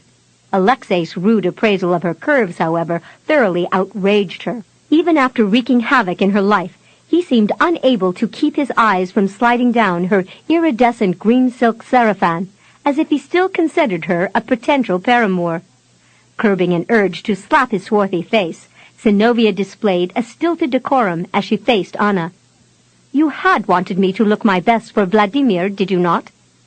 Weeks ago, Anna had discovered that Synnovea complimented her garments far beyond the ability of most women. Her sleekly curving figure, lustrous fair skin, and eyes that seemed more green now than brown were excellent assets. They would have made the dowdiest garment look unique, but her present attire was beautiful by itself. The delicate artistry of the gilded stitchery liberally adorning the stiff collar, lower sleeves, and hem of the sarafan, as well as her bejeweled kokoshniki, were so rich and fine that it could only have been created by a gifted artisan. Still, Anna was not above soliciting some criticism from the two men, who seemed for once of a kindred spirit in their desire to seize some redress from the girl. "I really can't see our lengthy wait was worth the results. What do you think, Alexei?" The prince managed a tolerant smile, knowing well what his wife wanted to hear. Although Synnovea's beauty was nearly without equal, he was convinced that she needed subjugation to bring her to heel. He was committed to seeing her wed Vladimir, and equally resolved to take his pleasure of her when the time was ripe. To serve his wife's whim now, no matter how trite her ridicule, would bolster Anna's confidence for an early departure, for he was reluctant to see his plans thwarted by her presence, not only in the manse, but in the city. Perhaps we should consider delaying a bit longer to allow the girl more time to improve her appearance. We've endured too much as it is, Ivan complained tersely. I beg you, let us be off. Alexei bowed stiffly for his wife's benefit. At your pleasure, my dear. Anna brushed past Synnovea and accepted the arm Ivan offered her.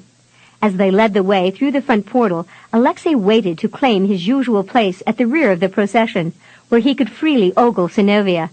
While the cleric helped Anna into the carriage, Alexei pressed against the girl's back to feed a prurient fetish of his own.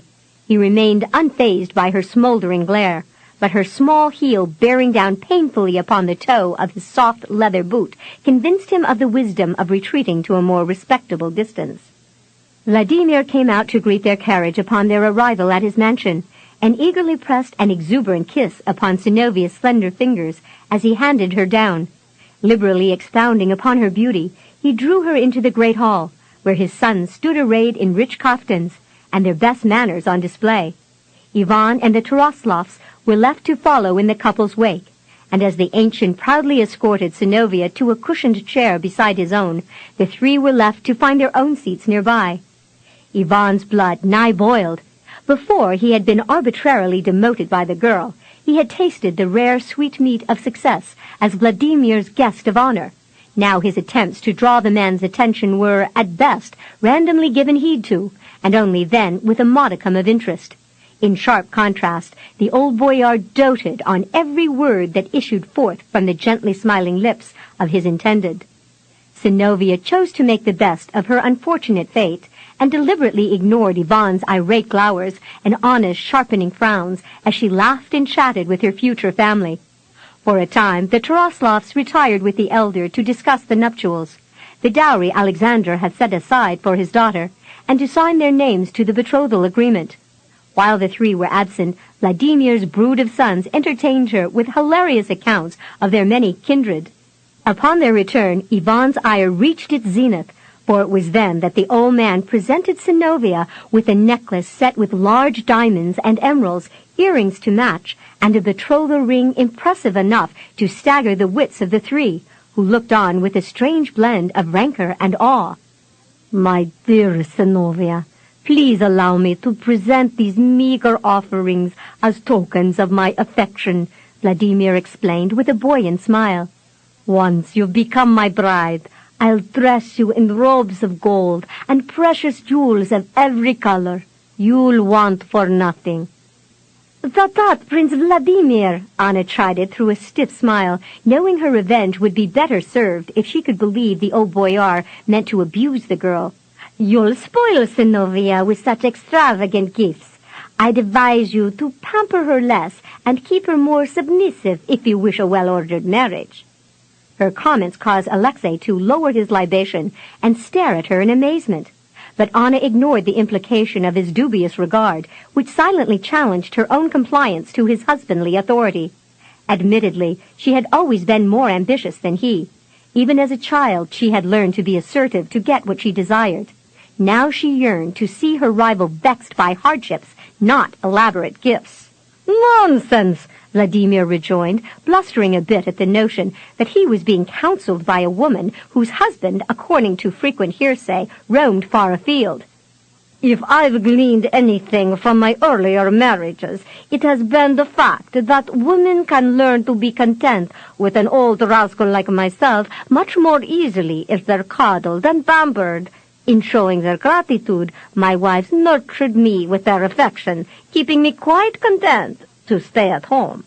Anna's pale cheeks took on a reddish hue as Synnovea turned an enigmatic smile upon her. If it was possible to read anything into the slight turning of those soft lips, then Anna could believe the girl was genuinely relishing Vladimir's rebuke. That suspicion nettled her severely when she thought of such sumptuous treasures being indiscriminately wasted on the one she abhorred. She loathed acceding anything to her rival, especially when Ivan had been so close to winning the old man's support. The bountiful largesse that Vladimir was capable of giving could have swiftly advanced Ivan's efforts. It was Synnovea's pleading request that the jewels be kept in Vladimir's care for safekeeping that amazed both Anna and Ivan. They stared agog as she sweetly added, "Just until the day I come here to live with you, for I couldn't bear the loss if they were somehow mislaid." Cognizant of the cleric's dark glower, Synnovea lowered her gaze demurely.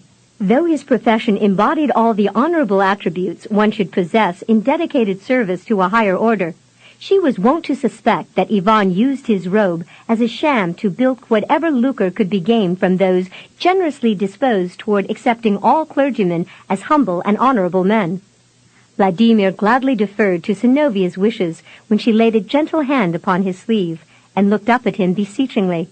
After bestowing an ardent kiss upon her slender fingers, he gave the treasures over to Igor, who took them away to a secure place. "My own mother was uncommonly fetching," Sergei stated, as he presented Synnovea a glass of vishnya. "But I think my father has outdone himself this time in selecting you as his future bride."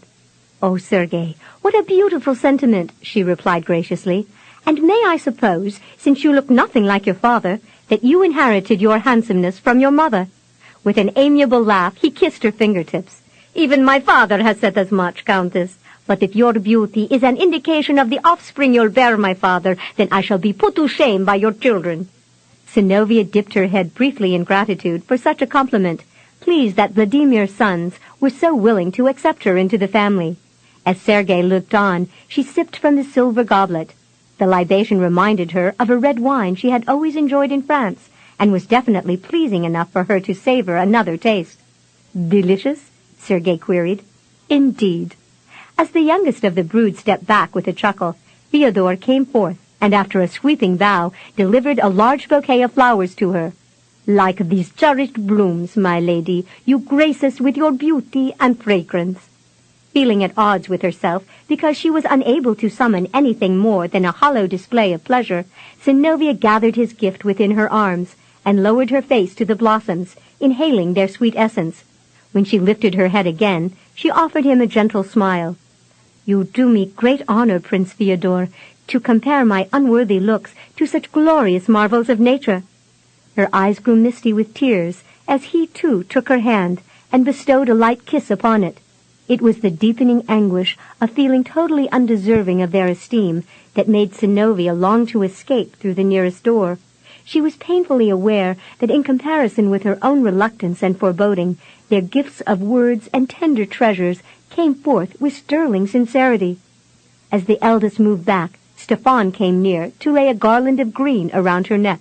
"Your company is cherished far above rubies and gold, Synnovea. Be assured that as a whole, the sons of Prince Vladimir Dmitrievich are enamored with your charm. We're just as excited about having you in the family as our father is." Synnovea laughed through a fresh gathering of guilty tears. Against her will, she had been charmed by the brothers' gallant display of manners, but their praise did little to ease the burden of regret weighing down her heart. "Dear, kind sirs, you woo me with such sweet tidings and eloquent speeches that I fear my tongue staggers lamely in search of prose equal to their beauty." Vladimir reached out again to claim her fingers and bring them to his own lips. "In truth, Synnovea, were your tongue forever silenced, we'd still be smitten by your sweet presence in this our boorish surroundings. We're but churlish clods in need of your gentle, transforming touch." Despite her rich enjoyment of their company and their chivalrous attempts to show her how much her presence pleased them, Synnovea was unable to accept her betrothal as anything more than an incarceration of Alexei's making. When it finally came time to take their leave, she experienced a moment of panic when she realized her intended meant to kiss her on the lips. She subdued the urge to flee, and though the blush that swept into her cheeks was well in line with a chaste maid's reaction, Synnovea had no doubt that Vladimir would have been shocked out of his senses if he had had any inkling that she had conjured Tyrone Rycroft's shadowed face before her own just to be able to stand her ground during the old man's kiss. Synnovea was distraught at the idea of carrying such a farce all the way to her marriage bed, but she knew it would be the only way she'd ever submit to Vladimir with any kind of forbearance. Truly, had the old prince begged her to be his daughter, she'd have gladly yielded him that honor as a living replacement for the father she had once loved and recently lost. Yet to think of Vladimir as her husband, and to consider everything that particular position would entail, she was no less desirous of being liberated from their betrothal than she was to escape the Taroslav's Nance. Tears spilled unheeded upon Synnovea's pillow long into the night.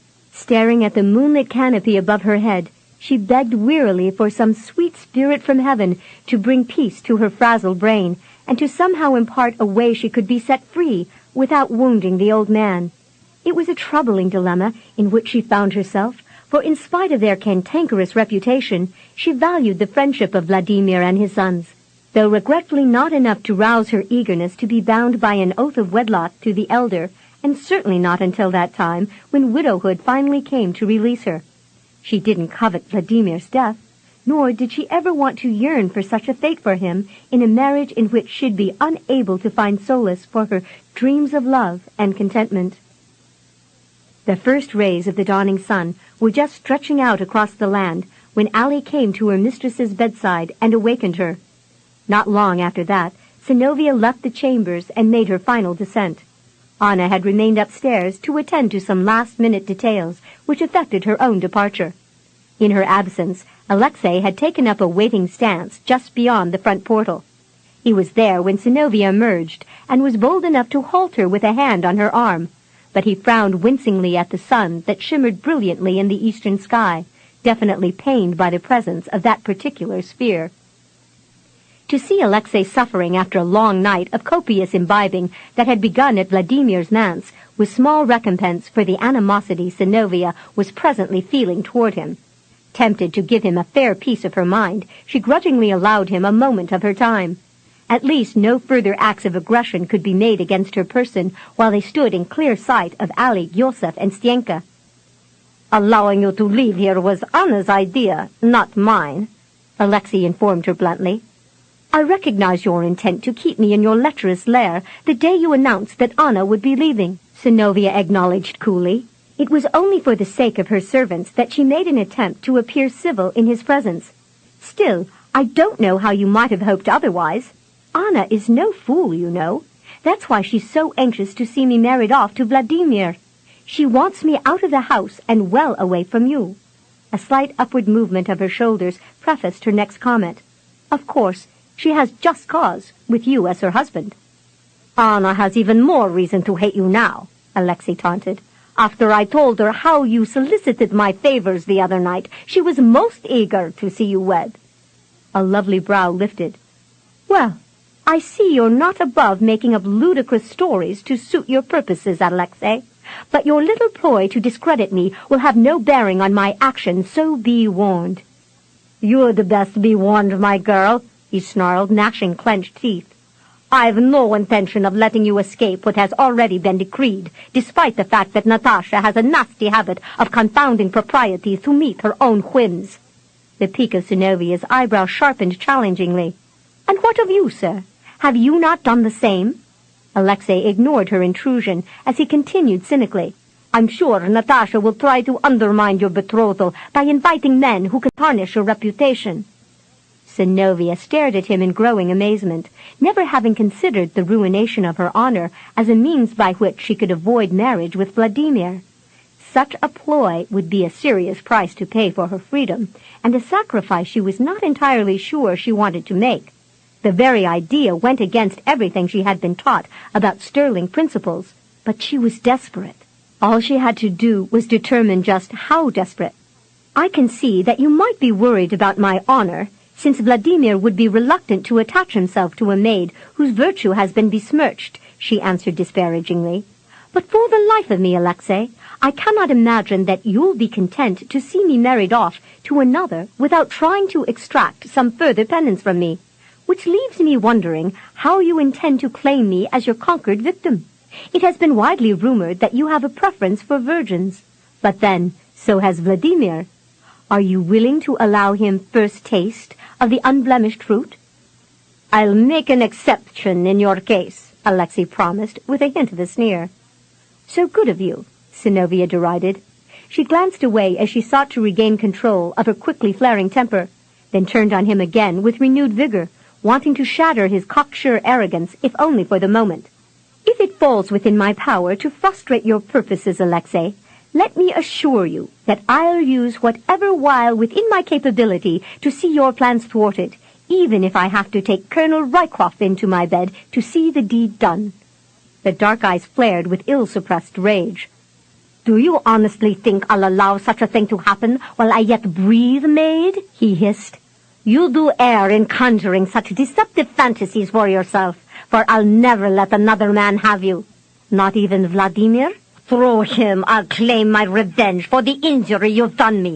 You'll come back after you've survived a few of that old bull's straining attempts, begging me to satisfy you." "You're far too confident of your power over women, Alexei," she rejoined with a noticeable lack of warmth. "What you don't realize is that I'd rather submit to Vladimir for the next 100 years than be tainted even for a moment by your foul attention." "You won't escape marriage to him," Alexei ground out bitterly, infuriated by her unswerving tenacity. "I'll hire men to watch you and any house you're in until the very moment the vows are spoken. There'll be no help for you, my beauty. None will come to your rescue, not even your precious Englishman." "That remains to be seen, does it not?"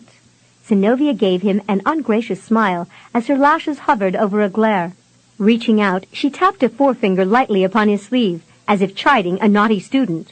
"Were I you, Alexei, I would avoid any mention of this matter to your wife ere her departure, for I intend to protect myself henceforth from your malicious bent. If need be, I'll take my complaints to Tsar Mikhail himself, and let him deal with the both of you as you justly deserve. I swear I will." With a last irritated rap of her finger, Synnovea turned from him and made her way to the coach. It was only a short distance to the larger Andreevna mansion, and when the conveyance pulled into the drive, Natasha came hurrying out to greet her with open arms. The morning seemed suddenly brighter for both women. Synnovea's anger diminished to a more tolerable level, and as for the elder, she was anticipating the delight to be found in the sweet promise of companionship with the daughter of a woman whom she had once cherished as her closest friend and confidant. In the ensuing days, Synnovea realized that she would have to make a choice fairly soon, or see her options seriously hindered by Anna's return. Whether to nobly abide by the betrothal contract, or to seek freedom at the expense of her own honor, that was the question she'd have to answer for herself. The more dutiful course for a chaste maid would be to comply with Anna's dictates, which would issue her forthwith into a respectable marriage with Vladimir. The alternative was drastic. Should she dare such an escape, damaging slurs would likely be brought to bear upon her name, and she'd have to face the threat of being ostracized by her peers. Society was wont to judge a fallen woman harshly, and should be no less susceptible than the foulest tart. Still, if she could somehow preserve the secrecy of her actions, or even feign her defilement, if such a feat were possible, then perhaps her ploy would yield her everything she yearned for. Despite the clarity of her options, finding an acceptable answer to the riddle that confronted her was far more involved and complicated than Synnovea had thought it would be. The difficulty lay in her burgeoning apprehensions about the role of conniving seductress that she'd have to play with Tyrone, the only man she deemed suitable for the deed. Not only was he more acceptable to her than anyone she presently knew, his reputation as a rake, however false that might have been, solidified his credentials. Despite the best-contrived plans, however, events had a way of going awry. At the very least, she could suffer the rending of her virginity. But more disastrously, she could even bear a bastard child 9 months later. Was her freedom to choose a husband worth the risks she'd be taking? Synnovea's fears far outweighed her dedication to gaining her own end, and she solemnly approached the idea that she just had to do what was proper. Her parents would have expected her to keep herself pure until her wedding night, and even if she had to marry Vladimir, she'd likely outlive him. Then she'd have the freedom to wed whomever she wished. All it would take would be waiting weeks, months, or even years for an old man to die. Synnovea recoiled at such a diabolical notion as yearning for a human being to die, and she promptly found herself back at the crux of her dilemma, whether to ignobly pine for her husband, to succumb to some malady, or by devious means to seek the liberty to marry for love.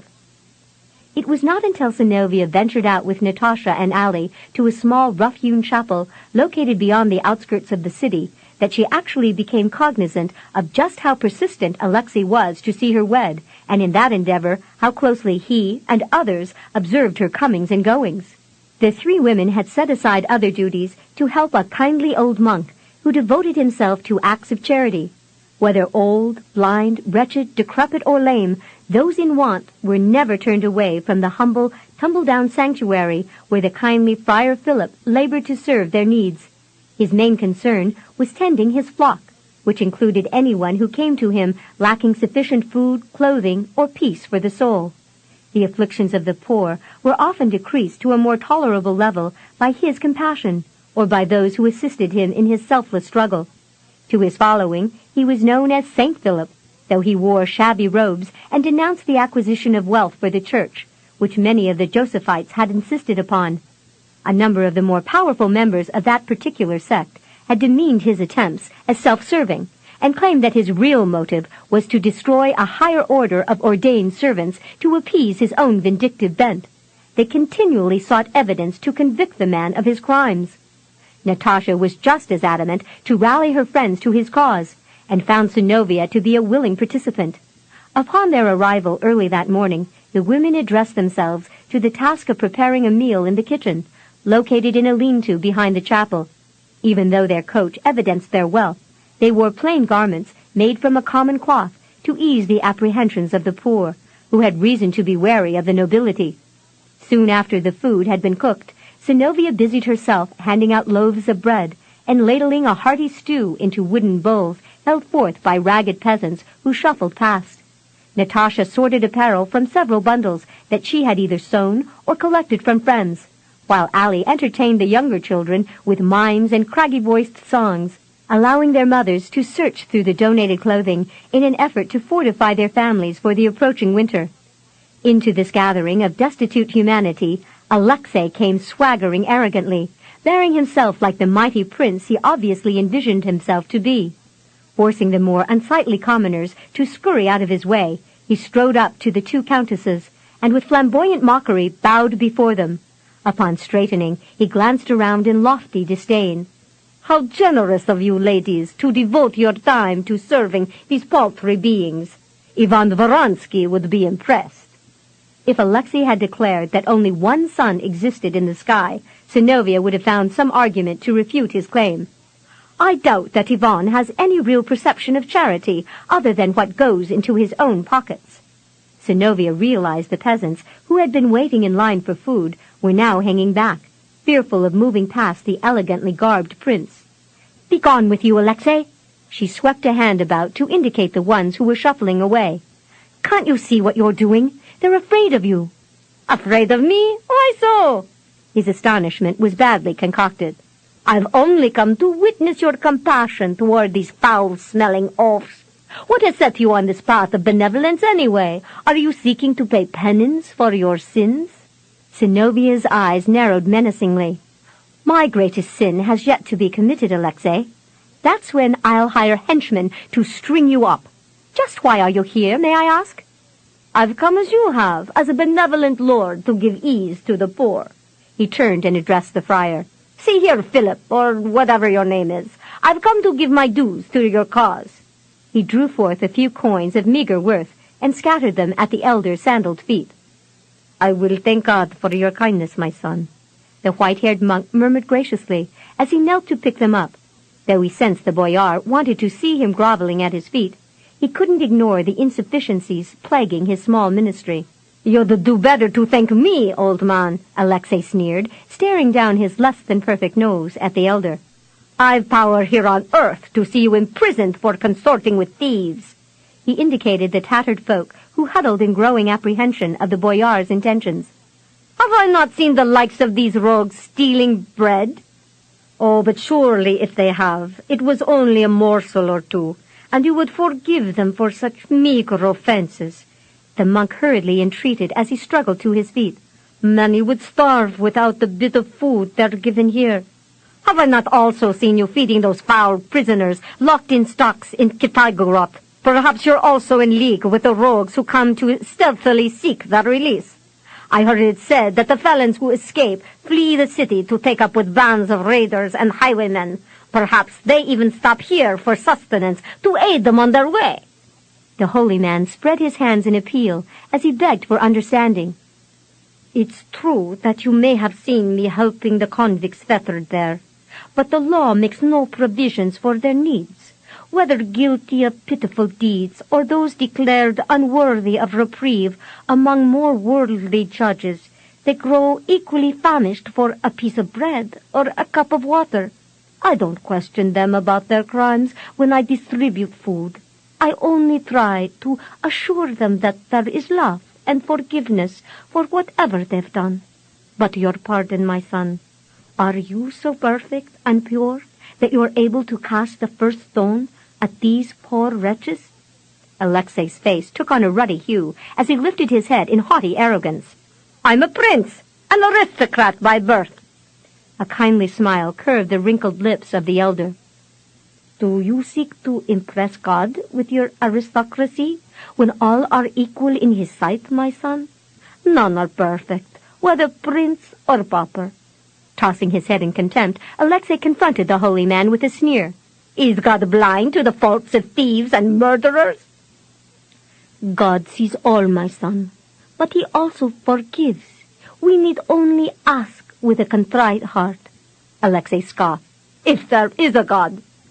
Each man must decide that for himself, my son.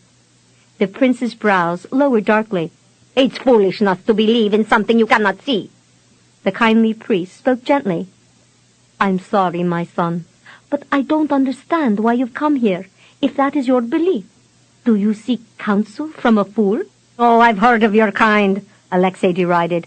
You can be certain of that. Bože ljudi, men of God, holy fools, that's what they call you. Skidalites, holy wanderers. You set up your skiti in areas like this in compliance with that so-called order of Nilesarsky, that most foolish of fools. But you know as well as I do that Niles died after his arguments against the wealth of the church were overridden by Joseph Sanyan, and thereafter his followers have been persecuted by the Josephites and the Grand Dukes of Muscovy, as you will be. Your knowledge of history seems well intact, my son, but you haven't yet answered my question. Do you seek counsel from me? Alexei laughed caustically. You couldn't possibly instruct me with your fool's wisdom, holy man. I came only to guarantee the safety of my ward while she is among these filthy peasants. The monk shifted his gaze toward the young countess, who earlier that morning had arrived with her maid and the Countess Andreevna. In recent years, the latter had proven herself a most gracious and generous benefactress.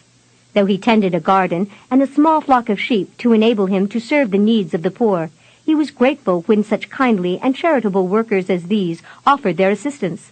They had even sent their coachman to purchase more food when it had become evident that there wouldn't be enough victuals to feed everyone who came. Now, because of them, all who ventured in today would be fed. None here would harm her, the priest declared.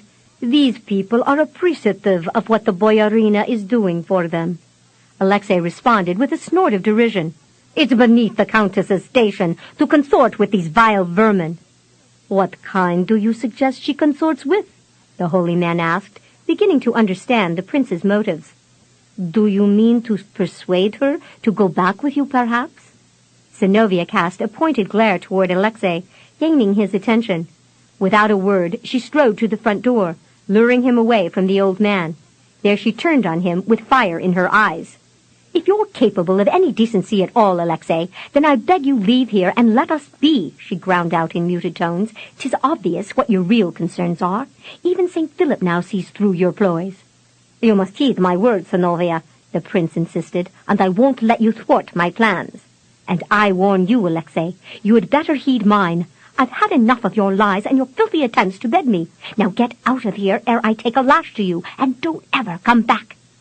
Overhearing Synnovea's threat, Natasha approached them with an amused smile. Beware, Alexei. I do believe the girl means it. His sharply penetrating scowl bore into the younger countess. I've hired men to follow you wherever you go, Synnovea. You will not escape. They'll hound you until you beg me to set you free of them. Shall I complain to Vladimir about your close attention? Synnovea needled. He has wealth enough to send guards of his own to protect me from your spite. I'd send for him, Alexei challenged. He'll insist upon speaking the vows post-haste, just to save you from the ruffians I've hired. Then I'll have my revenge that much sooner. Saying nothing more, he swept into a shallow bow and stalked out. Synnovea glared after his departing form, and was somewhat surprised when he strode beyond his mount and made his way into an open field where a large party of mounted riders awaited him. From a distance, the men appeared to be nothing more than unruly rabble, garbed in a variety of outlandish apparel. Synnovea could only question Alexei's wisdom in hiring such questionable guards, for they looked more like cutthroats and renegades. Despite the rather questionable attributes of her newly acquired guards, Synnovea soon realized that they were, at the very least, proficient at provoking her ire. After Alexei left, they set up their surveillance closer to the church, built up a huge fire, and liberally guzzled large quantities of kvass and vodka, while they involved themselves in lewd cavorting and riotous dancing with several strumpets who had joined them. Thoroughly abashed by the group's unrestrained revelry, Synnovea begged forgiveness from Friar Philip. "I had no idea that I would be inviting this shameful exhibition by coming here." "You're not to blame, my child," the old man assured her kindly. "Today you've done a good service. The coins you've given will go a long way toward buying food for these poor people." His eyes briefly flitted toward the rapscallions who taunted those who had taken shelter within the church.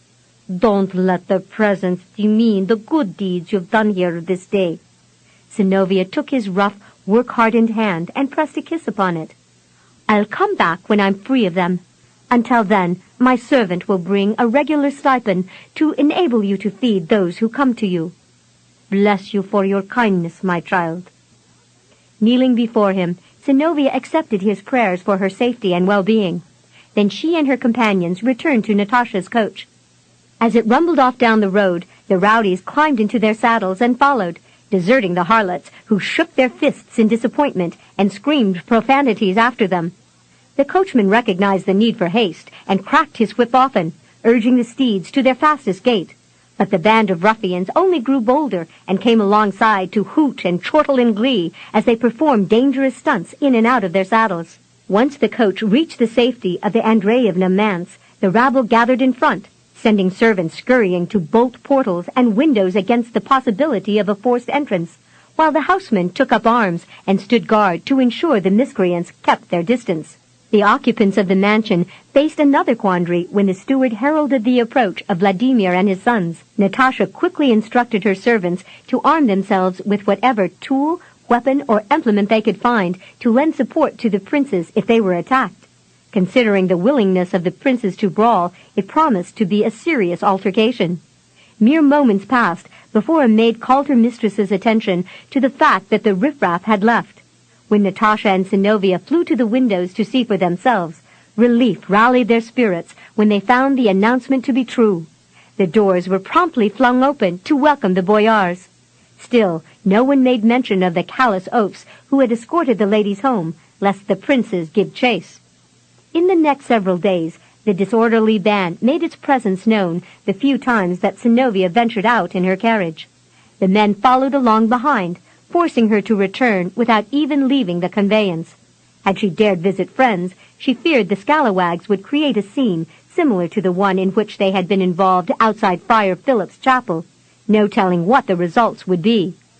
When at the conclusion of the third day, Alexei stood outside the mansion with a pleased smirk on his face, Synnovea felt as if he had just laughed in her face. That was all it took for her to finally settle her mind on her final course of action. She'd be hanged and quartered before allowing him the ultimate triumph. Even so tenuous a solution to her problem was enough to calm the brooding indecision that had beset Synnovea since Anna's announcement of her betrothal. She resigned herself to the controversial means of escape, lending her attention to the task of devising a plan by which she could entice the worldly Colonel Rycroft to serve as her seducer. That feat presented no great challenge. It was the withholding of her virtue that promised to be the formidable part, for she had no doubt that the man would have his mind set on claiming that very thing she wished to preserve. If his cavalier boldness in the bathhouse sufficed as an indication, Then she could believe the man was quite adept at a game she knew little about, and if she couldn't control his ardor to her liking, where would she be left but in his bed? "I shall need your assistance if you're inclined to give it," she begged Natasha after gingerly explaining her proposal. "It could well mean danger for us both if my plans go awry, so if you've no heart for it, I'll surely understand. Alexei is adamant about halting any intervention that would see me rejected as a fit bride by Vladimir, yet he has boasted that he'll see the old man cuckolded before he relents. If you help me in this, you may not be safe from his revenge. I'm not afraid of that pompous crow, but I do have a concern for what may happen to you in this scheme of yours." Natasha chose her words carefully, not wanting to strip away the last shred of hope to which her young friend now clung. Yet she'd be doing the girl a grave disservice if she didn't caution her. "I'd not be a true friend, my dear, if I only encouraged you to continue and did not warn you of the danger you'll be courting. Frankly, I think you have much more to fear from the Englishman than you do from Alexei. Alexei is certainly acting out of character by trying to preserve your virtue for Vladimir, and to me that indicates he's sincere about having you after you're wed. But take heed. Colonel Rycroft has no cause to play such waiting games. Once you encourage him, you may be hard-pressed to dissuade him from carrying out your initiation forthwith. You're but a girl, innocent of the passions that can goad a man. If you tempt him overmuch, I'm afraid you'll see just how hard the colonel is driven." "Surely he is besieged with strumpets where he lives. I've heard it rumored that the harlots zealously seek out the foreigners who come here without kith and kin. Colonel Rycroft should be exhausted by now from all their attention." "Who spills such gossip about the man?" Natasha queried indignantly. Synnovea was amazed by her friend's outrage. Anna was positive that Colonel Rycroft liberally availed himself of their services. "As if she would know!" Natasha scoffed in derision. Beckoning Synnovea near, she spoke in a hushed tone, as if revealing an intimate secret in a crowded room. "I've heard it said that Colonel Rycroft has dumbfounded many of his fellow officers by turning down invitations put forth by several young boyarinas who've recently been widowed and yearn to have him as their lover. In view of the fact that he has refused to accept what has been freely offered by women who are attractive as well as wealthy, do you suppose that he'd be wont to lay out coins to appease himself with harlots?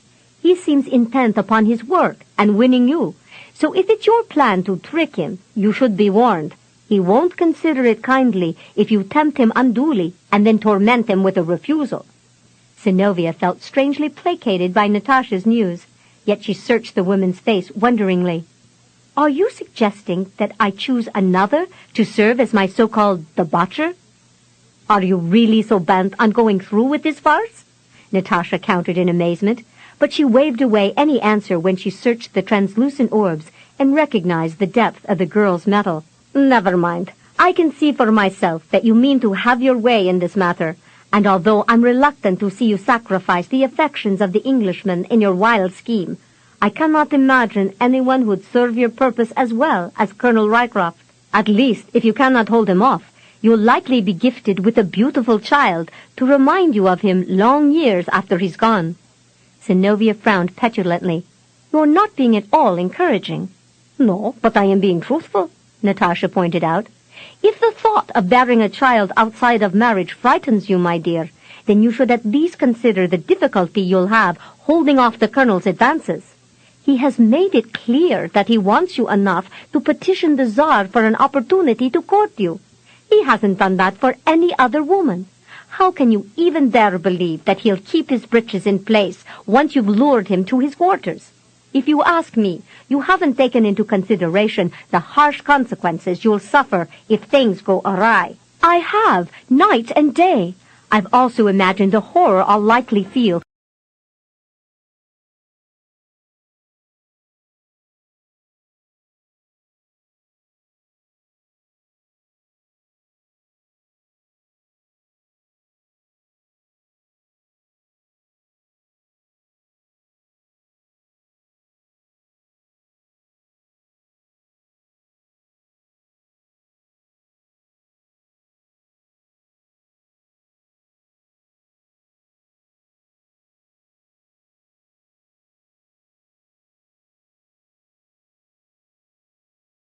Set number 6.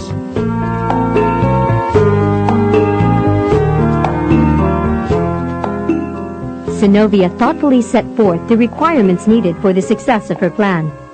'Twill be necessary for Alexei and his paid cohorts to discover their mistake about an hour and a half after you leave here. That will give the colonel and me time to reach his quarters and have a glass or two of wine, but little else. It's a fair distance to the German district. I dared to time it the other day, while those hooligans followed my coach. Still, if you tell Stenka to halt the coach too late, or if something else goes awry, there'll be no help for me. You're the only one I can trust to see this thing through according to my directions.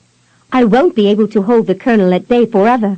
Once Alexei arrives with his rabble, hopefully circumstances will appear far worse than they actually are, and Alexei will be convinced that he has little choice but to tell my betrothed of my indiscretion. Vladimir's rejection of me will accomplish the rest. Feeling a niggling apprehension about the whole ruse, Natasha sought again to offer her young friend counsel. What do you expect will happen when Colonel Rycroft and Alexei confront each other? Do you honestly think the colonel will give you up without a fight? Hopefully he will be wise enough to know that quarreling with Alexei will be futile, and will make good his escape, as I will urge him to do. I doubt the colonel will be in a logical frame of mind after being interrupted on the very threshold of having his way with you. He'll have no choice but to flee once he sees the band of men that Alexei will bring with him. Dear child, this whole plan of yours is dangerous, Natasha replied fretfully. In time, you may be sorry you've scandalized your reputation, but after the deed is done, there'll be little you can say or do to make it all right again. And don't imagine that it will go as smoothly as you hope. Even in the best of plans, something usually goes wrong, and if you're not the one who'll pay, then have some regard for Colonel Rycroft. He's a foreigner in this country. Who will go to his aid or defense if he's taken? The Tsar may consider the divestment of your virginity an affront to your father's memory, and seek serious retribution from the colonel. Then I shall speak in his behalf, Synnovea stated stubbornly, and at the elder's incredulous stare, lifted her shoulders in a dismal shrug. If need be, I'll plead my cause to Tsar Mikhail, and admit that it was I who deliberately enticed the Englishman for the purpose of escaping marriage to Vladimir. Now that should be a tale to raise a few brows, Natasha remarked, flicking her own eyebrows briefly upward to display her skepticism. Synnovea went down on her knees before the woman and gazed up at her pleadingly. Oh, Natasha, if I don't try this, there'll be no escape for me. Alexei will never give me peace until I yield myself to him, and once I'm married, I'll be forever bound to Vladimir until one of us is laid in the grave. Natasha heaved a gloomy sigh. I can certainly understand your reluctance to wed an ancient. When I was much younger, I abhorred the idea of submitting myself to my first husband. Though he was kind, he was great in years, actually younger than Vladimir by 5 years, and I found no joy in our bed. Synnovea laid her cheek upon the woman's knee. I don't hate Vladimir, Natasha. He's a far better man than Alexei might have chosen had he been given more time. It's just that... I know, Synnovea. There's no need for you to explain. Your head has been filled with glorious visions of love and marriage, similar to what your parents shared together. If anyone is to blame for the hopes you cling to, then it's Alexander and Eleonora. They wanted you to know the same joy and devotion they shared. Perhaps Anna was right, Synnovea murmured dejectedly. Perhaps I've been pampered too much in my life. If that be true, my dear, then I'm inclined to believe that all children should be coddled in the same manner, for you have all the qualities I would desire to see in a daughter. Natasha stroked the dark head affectionately. Don't concern yourself about Anna and the insults she would lay upon you. She lives in her own private hell, and she seeks to share her fate with others. We must forget her, and set our minds now to more important matters, such as refining this ingenious plan of yours. The less left to chance, the better it will be for you and Colonel Rycroft. Of course, you know there'll be a definite chance that he'll hate you after this. A man's pride is most tender when his affections and emotions are carelessly used by a woman. Synnovea was discomforted by the idea that Tyrone would come to hate her, but she had already laid out the path that she must take, and she wasn't about to veer from it now. The Colonel will live through this blow to his confidence far better than Vladimir would if I were to reveal my aversion to him. Should I tell the truth and lay the old man low, even so much as in the grave?" Natasha shook her head in doleful denial. "No, no, child. I would not see you harm the old prince in such a way. Still, I'm reluctant to see you waste the affections of such a man as the Colonel." Synnovea lifted her head and searched the saddened eyes of the elder. "Would you have me give myself to him, so his pride might be spared?" A glum frown puckered Natasha's brows. "If only we could find another way to accomplish what you have in mind. I had such high hopes for Colonel Rycroft. I was sure that of all the men who've admired you, he'd be the one to win you." Synnovea averted her face, not willing to admit that she had seen more in him than she had ever cared to divulge to anyone. It was some moments before she tore her mind free from her own misgivings and glanced up to see that the dark eyes had grown misty with tears. Though the woman's despondency brought home to her the gravity of her plot, Synnovea couldn't find it in herself to halt the plummeting grains of time that would see her own ends accomplished in this affair. 10. The pendulum swung through the long hours as night followed day and day followed night, until the evening of the planned seduction finally arrived. Synnovea was as jittery as a young bride on her wedding night, with the realization that Tyrone would be in attendance, and that she'd actually be making an attempt to beguile him by whatever means proved effective. Lacking the finesse and skill of a more experienced temptress, she had no real knowledge of how to go about preparing herself for such an event. In matters of feminine persuasion, she knew she'd have to rely on her own instincts, but in selecting a gown, she sought Natasha's guidance. A deep blue creation of European design was chosen to complement her fair skin and to reveal just enough cleavage to be subtly alluring. "If Colonel Rycroft wasn't able to resist an overflowing bosom, my dear," the older countess counseled, "I'm sure he'd be content to coddle strumpets. Instead, he has set his eye on you, and with good cause. But I doubt that you've given him much more than a glimpse or two of a dainty ear or a creamy nape. Therefore, I'm inclined to think his tastes are more refined in the area of women and their attire." Synnovea lifted a hand in the guise of brushing aside a rebellious curl from off her brow as she sought to hide the vibrant color that flooded into her cheeks. She would never have verbally disputed her friend's theory, but she was wont to wonder if Tyrone Rycroft would have been so anxious to court her at all if he hadn't already seen as much of her as there was to see. "Have you told Ali what you're planning?" Natasha queried, settling back upon a chaise as Synnovea rose from the tub and slipped into the large pool fed by an underground spring.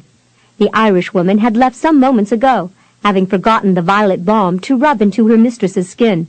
Since Synnovea's bedchambers were located at the far and uppermost end of the house from the bathing chamber, it was highly unlikely the maid would return within the next few moments.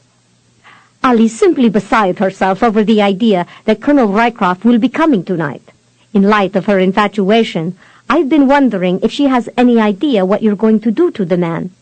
"What? And have her lay me low with her scolding too? Why, I'd never hear the end of it." Synnovea shook her head, denying the possibility, and then promptly voiced objections to the woman's choice of words. "It isn't what I'm going to do to the Colonel, Natasha, but what I'll be letting him do to me. You seem to imagine that I'll be forcing myself upon his flanks. Believe me, if Colonel Rycroft's hands move as fast and freely as his eyes do, I'll be facing hazards just being alone with him." Natasha held up a hand to halt the other's testy remarks. "I'll say no more, for 'tis plain you're easily riled by my lament." "Aye," Synnovea agreed with a pert nod. "In your eagerness to plead the Colonel's cause, you've shown no similar compassion for me." Natasha leaned forward on an elbow and braced her small pointed chin upon a slender knuckle as she peered intently into the brooding eyes of the other. "You may rant in outrage against my charity toward him all you want, Synnovea, but I've seen the weapons at your disposal, and do tremble in fear at the havoc you may cause in that man's life." Synnovea reddened profusely when she felt the meaningful flick of the other's perusal, and with an indignant groan she sank beneath the surface of the water until the ripples lapped beneath her chin. "You're not being at all fair to take his side over mine." "On the contrary, my dear, when you deliberately set out to entice a man solely for the purpose of using him as a pawn for your own gain, then I have no difficulty comparing your actions to the deeds of a well-versed courtesan. But I fear your ruse will be far more damaging. At least a courtesan would stay and pay her due. But what of you? The moment he seeks to take you, you fly. Natasha, have pity, Synnovea begged fretfully. You wound me to the quick. Good, the older woman retorted, and fixed a condemning finger upon the girl. Because that's exactly what you'll be doing to him. A sullen frown troubled Synnovea's brow as she peered up at Natasha. Do you like the man so much? Aye, I do. Synnovea lifted a dainty nose to indicate the injury she felt at the woman's continual harping. And do you loathe me so much for this thing I plan? Feeling defeated, Natasha lifted her arms in a lame gesture of appeal. My dear Synnovea, I understand why you're intent upon doing this. Overwhelmed by her own frustration, she shook her head. I'm just reluctant to see you waste what had every potential of being a cherished love. I may never know what I could have had with Colonel Rycroft, Synnovea admitted dismally. But I know I'll be sorely grieved if I'm forced to wed an ancient, or if I must continue to wage my wits against Alexei to keep myself safe from his wayward bent. If I cannot gain my freedom, that's exactly what lies ahead of me. Will you not give me your understanding and blessings as I try to avoid that end? Again the frosted head moved negatively. Nay, Synnovea, I cannot do that. But I will give you my prayers, for I think you'll be needing them. You and Colonel Rycroft. Alexei may be tempted to kill you both. Do you have to be so morbid about it all? The younger countess grumbled. Natasha stared at the radiant beauty for a long, thoughtful moment before heaving a laborious sigh. Synnovea, my child, I don't think you have any idea what you're letting yourself in for. The door opened behind them, and the two women glanced around as Allie skittered in. Here I be at last, the maid gasped, clearly out of breath. And myself hurrying all the while. Why, if this house be any grander, you could set the Taraslav's manse right square dab in the middle of it, and still have room for a banquet. Poor Danika's ne'er seen such a large pantry, not to mention the living quarters, what she and little Sophia's been given. Ah, they're a happy pair, to be sure. Natasha chuckled. I'm delighted that Danica has proven herself such an excellent cook. She's definitely a talented addition to the staff. Our guests will soon be raving over her capabilities. Elisaveta is no less talented, but she fears her labors are mainly wasted at the Taraslavs, Synnovea interjected, as she tried to set her mind on something less troubling than her planned gambit with Tyrone Rycroft. The old servant came to the edge of the pool, prompting Synnovea to suggest, Why don't you visit Elisaveta this evening, Allie? She'd enjoy hearing about Danika's good fortune. Stienka can drive you over to the Taraslavs and return for you later. A right fine idea, me dearie. But if you wouldn't mind, I'd like to take a peek or two of Colonel Rycroft before I go, just to see himself decked out in his finery. Why, he's nearly the handsomest man I've seen since your pa came courting your ma. Having already suffered much admonition because of the Englishman, Synnovea was in a mood to demur the woman's boast. I fear you're exaggerating beyond your usual bent, Allie. The man has a nice enough form, I'll grant you, but hardly a face to turn a lady's head. Natasha's brows jutted upward in some wonderment as she contemplated her houseguest. She could only wonder if the girl would find any man exceptional if she dismissed the colonel's look so easily. The appointed time for the guests' arrival rapidly approached, until only a few moments remained. Natasha went downstairs to the long entrance hall, where she would greet them. When Synnovea joined her there and extended the voluminous skirts of her gown, the elder nodded in smiling approval. Do I pass inspection? The maiden queried with a charming smile, turning about in a slow circle. Admirably, Natasha fervently avouched. You cannot believe how much your mother's necklace enhances the luster of your skin. And the gown, oh, why, it's simply magnificent, my dear. The scalloped lace of the stiff ivory collar was a smaller version of the rabato that Queen Elizabeth of England had been fond of wearing during her reign.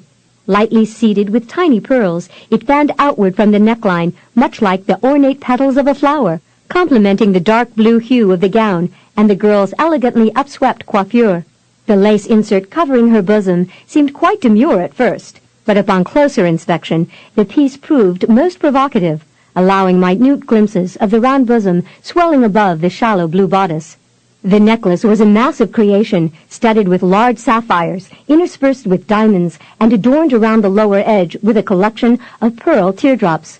From the elaborate setting, a much larger pearl pendant dangled coyly above the fleshy crevice. "I fear the poor colonel will have difficulty recovering his wits after he sees you, my dear," Natasha commented ruefully.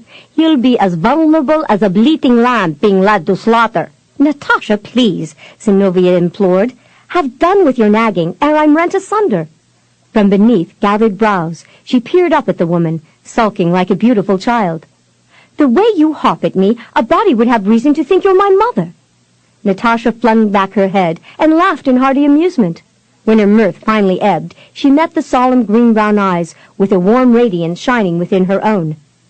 "If it's so apparent that I have a mother's concern for you, Synnovea, can you not understand that I value your happiness above all else? Thus I must beg you to have a care for the pride of the man whom you lead into your trap tonight." The tinkling of tiny bells announced the arrival of a carriage before the stoop, and soon the mingled voices of several men could be heard. Synnovea managed a tremulous smile as she searched the other's dark eyes. "I shall do whatever I can to soften the blow to Colonel Rycroft." Natasha inclined her regal head in acknowledgment of the other's assurance, and moved toward the entrance to greet her first guests. For the time being, the pledge would be enough to appease her apprehensions. It was nearly a quarter turn past the hour when Tyrone Rycroft entered the foyer with his second-in-command, Captain Grigory Tverskoy. The Russian officer was dressed in a red silk kaftan and looked quite dashing. The Englishman had garbed himself according to the fashion of his homeland, and wore a rich velvet doublet, knee breeches, and stockings, all of the blackest hue. The only relief from the somber color came from the white lace-edged cuffs and wide flat collar that had been similarly adorned. In contrast to the colorful robes of the boyars, the elegant simplicity of his clothes seemed quite sober. Even so, his appearance was no less than magnificent. The ornately adorned vaulted ceiling looming above the staircase was well lit with chandeliers, allowing visitors to view the beauty of it as they approached Natasha, who awaited them near the arched colonnade bordering the entrance to the manse's great room, which was itself a work of art with its intricately painted tiles, motifs, and richly paneled walls. Ali kept vigil from the second flight of stairs, and it was there that Tyrone espied her soon after his entrance. Much to the maid's delight, he swept her a courtly bow. "You've made this evening brighter by your cheery smile, Ali McCabe. So far, I've seen none to bless my heart more." "Ah, but you will, Colonel, mark me words," she warbled cheerily, and scampered up the stairs to fetch her wrap. Now that she had seen the gentleman handsomely outfitted in his best, she'd be content to leave and visit with Elisiaveta in the Taroslav kitchen. "No wonder Ali is taken with you, Colonel," Natasha observed with a gracious smile. "With a name like Tyrone and enough charm to crumble Lord Blarney's castle, you've managed to endear yourself to the woman. She's convinced you come from Irish stock." "Actually, my grandmother is Irish," Tyrone admitted with a grin. "But then, she all but raised me, for my own mother often sailed the seas with my father." "And what is his profession?" "Once he plied his trade as a merchant seaman and sailed to foreign climes, but now he owns a small fleet of ships, which are used in the same commerce." "Not a soldier?" Natasha queried. "I would have thought him to be a proud cavalier, like yourself, Colonel. Wherever did you gain such equestrian skills, if not from your father?" "My grandmother Megan is very fond of horses, my lady." A brief flash of white teeth accompanied his answer. "Shortly after I was weaned, she put me in a saddle. Even at age of 63 she still rides for an hour or so every morning." "Doesn't your grandmother object to your being in a foreign land? Wouldn't she prefer to have you closer at hand in her advancing years?" "Aye, but I fear there's no help for it. At least not yet." Natasha's brows lifted curiously. "The cause sounds most dire, Colonel." Tyrone saw no reason to deny the seriousness of the deed. "I killed a man in a duel, and since his family had both rank and power, whereas mine had only wealth, I was advised to leave the country until their tempers cooled, or they could see the light of it." "The light of it being?" She held her breath in dread of his answer. "'Twas a quarrel over a woman," he murmured candidly. "Oh." Natasha paled considerably and managed a shaky smile to hide her concern for the innocent who was about to lead this man into a trap. "Are you prone to quarreling over women, Colonel?" "Not usually, Countess." "And the lady, is she content now to have you gone?" "It matters no more to her, I fear. She died shortly before I left England." "How sad for you, Colonel. You must have loved her very much to have fought over her." "At one time, I was thoroughly convinced that my fondness for her would endure every trial." His lips twitched briefly in a bleak smile. "I was mistaken." Natasha dared no more questions, for she sensed by the brevity of his reply that the colonel wished to speak no more of the matter. A timorous smile sketched her lips as she shifted her attention to his companion. "How good of you to come this evening, Captain Tverskoy. I believe you're acquainted with at least 2 other guests of mine. Naturally, when I heard you'd be here, I made certain that Prince Adolf and his daughter Tanya were also planning to attend. If I'm not mistaken, you and the Rycrofts come from the same province, do you not?" The Russian brightened considerably. "Why, yes, we do, Countess. In fact, I've been acquainted with that particular family for a number of years, certainly well before I accepted my commission into His Majesty's services. But please, my lady, I'd be especially honored if you call me by my given name, Grigori." "Thank you, Grigori," she replied graciously, and beseeched both men. "And of course, you are both welcome to call me Natasha." "Only if you'll address me by Tyrone, my lady," the colonel suggested with a cajoling smile. The countess dipped her adorned head in a consenting nod. "Of course, Tyrone." She laid a fine-boned hand lightly upon his arm. "Would you wait here until I return? The Rycrofts are anxious to renew their acquaintance with their friend, and I promised I'd bring him over as soon as he arrived. As for you, Colonel, I'd like to formally introduce you to a young guest of mine." Tyrone grinned in anticipation. "I shall eagerly await your return, my lady." Drawing on her close friendship with Prince Adolf Rycroft and his beautiful daughter, Natasha engaged them in conversation with the captain before making her way back to the Englishman. Accepting his proffered arm, she drew him to the food-laden tables, where Synnovea was presently assisting a pair of ancient dowagers with the service of zakuski and glasses of smorodina. "A moment of your time, Synnovea," Natasha murmured, and glanced aside at the officer as the younger countess excused herself from the elders. "I know the 2 of you have met, Colonel, but as I've been advised, not with proper decorum." Pasting a smile on her lips, Synnovea tightened her grip on her wine goblet to hide the fact that her hands were trembling as she faced the Englishman. Inwardly, she could feel herself quaking in apprehension of that moment when their eyes would actually meet, and she delayed it as long as possible, sweeping her gaze upward from buckled shoes to the braid-trimmed doublet that defined the taut, lean waist and broad shoulders. Her inspection rose higher still to lips that were now totally devoid of distortion. Dazzling white teeth sparkled behind a roguish grin, and Synnovea held her breath as she forced herself to meet the startlingly beautiful blue eyes that glowed back at her. Against her will, her jaw slowly sagged. Natasha raised a hand to introduce her guest. "Synnovea, this is Colonel Sir Tyrone Rycroft, of His Majesty's Imperial Hussars." Tyrone stepped into a chivalrous bow. "It gives me sublime pleasure to formally make your acquaintance, Countess Zenkovna." Synnovea closed her mouth abruptly and nervously plied the fan to hide her confusion. "Why, Colonel Rycroft, I would never have recognized you," she replied breathlessly, a bit flustered by his crisply chiseled good looks. He straightened to a towering height above her, or so it seemed to her. She hadn't remembered him being so tall. Her heart began to race, and in an unsteady, disconnected rush, she enlarged upon her statement. "You were still quite bruised the last time we met, but then I really didn't see you that well. I mean, with the rain and all, I was so thoroughly soaked, I didn't give much heed to anything else." The glittering twinkle in the blue eyes rapidly evolved into a rakish gleam.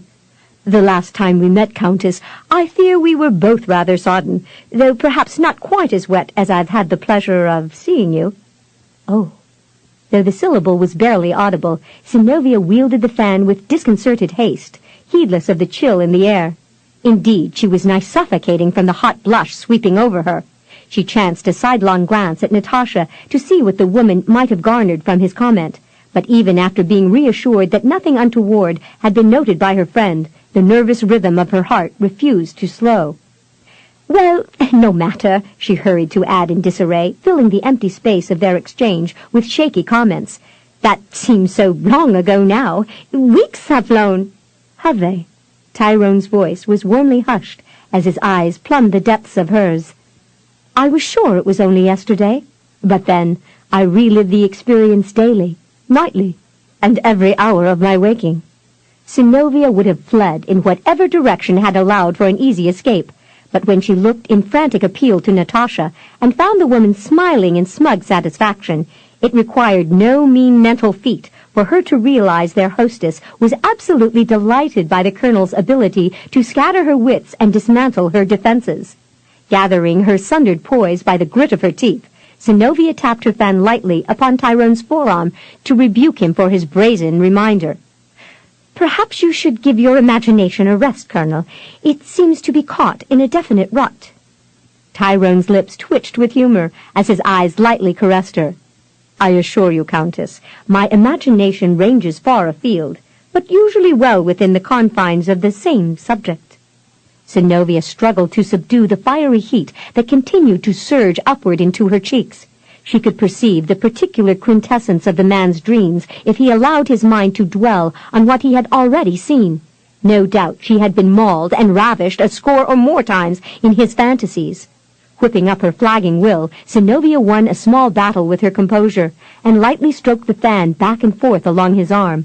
Had she given vent to her true feelings, she might have used the delicate apparatus in a more vengeful quest, and wiped that maddening grin from his lips. A slap across the cheek was definitely what the blackguard deserved for being so forward, but it would hardly serve her purpose. "You've come to my rescue so often, Colonel, I fear I've lost count. I can only hope that you're as kind to me in your musings. I wouldn't want to admonish you for being coarse."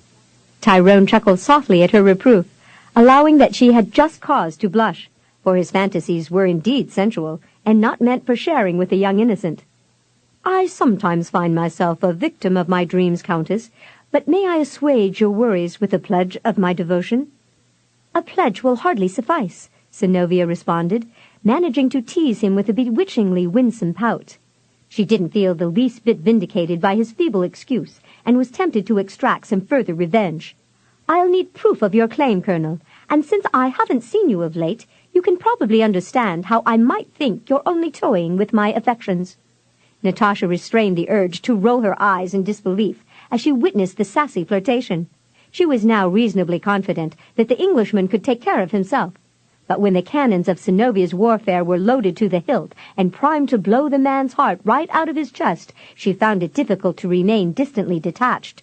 Doubting her ability to curb her interference, she begged leave of the couple, fervently hoping the girl's scheme wouldn't result in another deadly duel.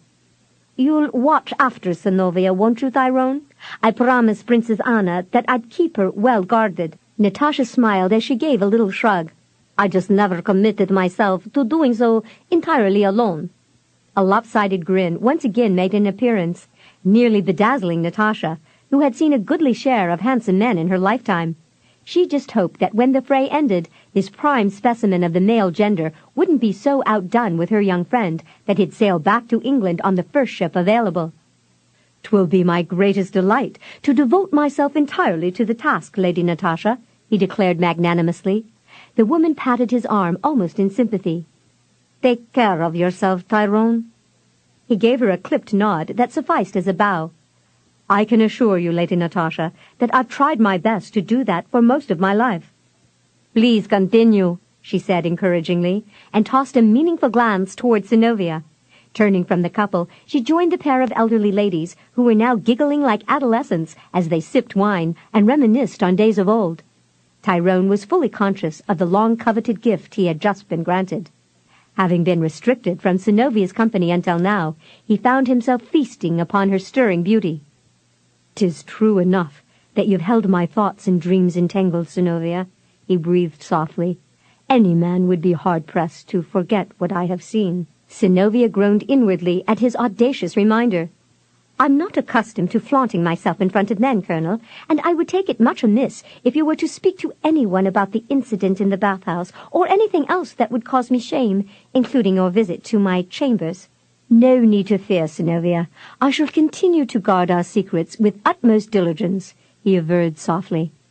Synnovea's qualms were eased by his gentle pledge, allowing her to sip her wine. I fear I've been much beset by worry, Colonel, she admitted. My mother was English, you see, and she instilled within me an aversion to bathing in public. You were my first encounter to the converse. The blue eyes kindled brightly. I'm glad no other man has seen the treasures I've beheld. In all of her trips abroad, and those taken within the borders of Russia, Synnovea couldn't remember a time when she had beheld more beautiful eyes.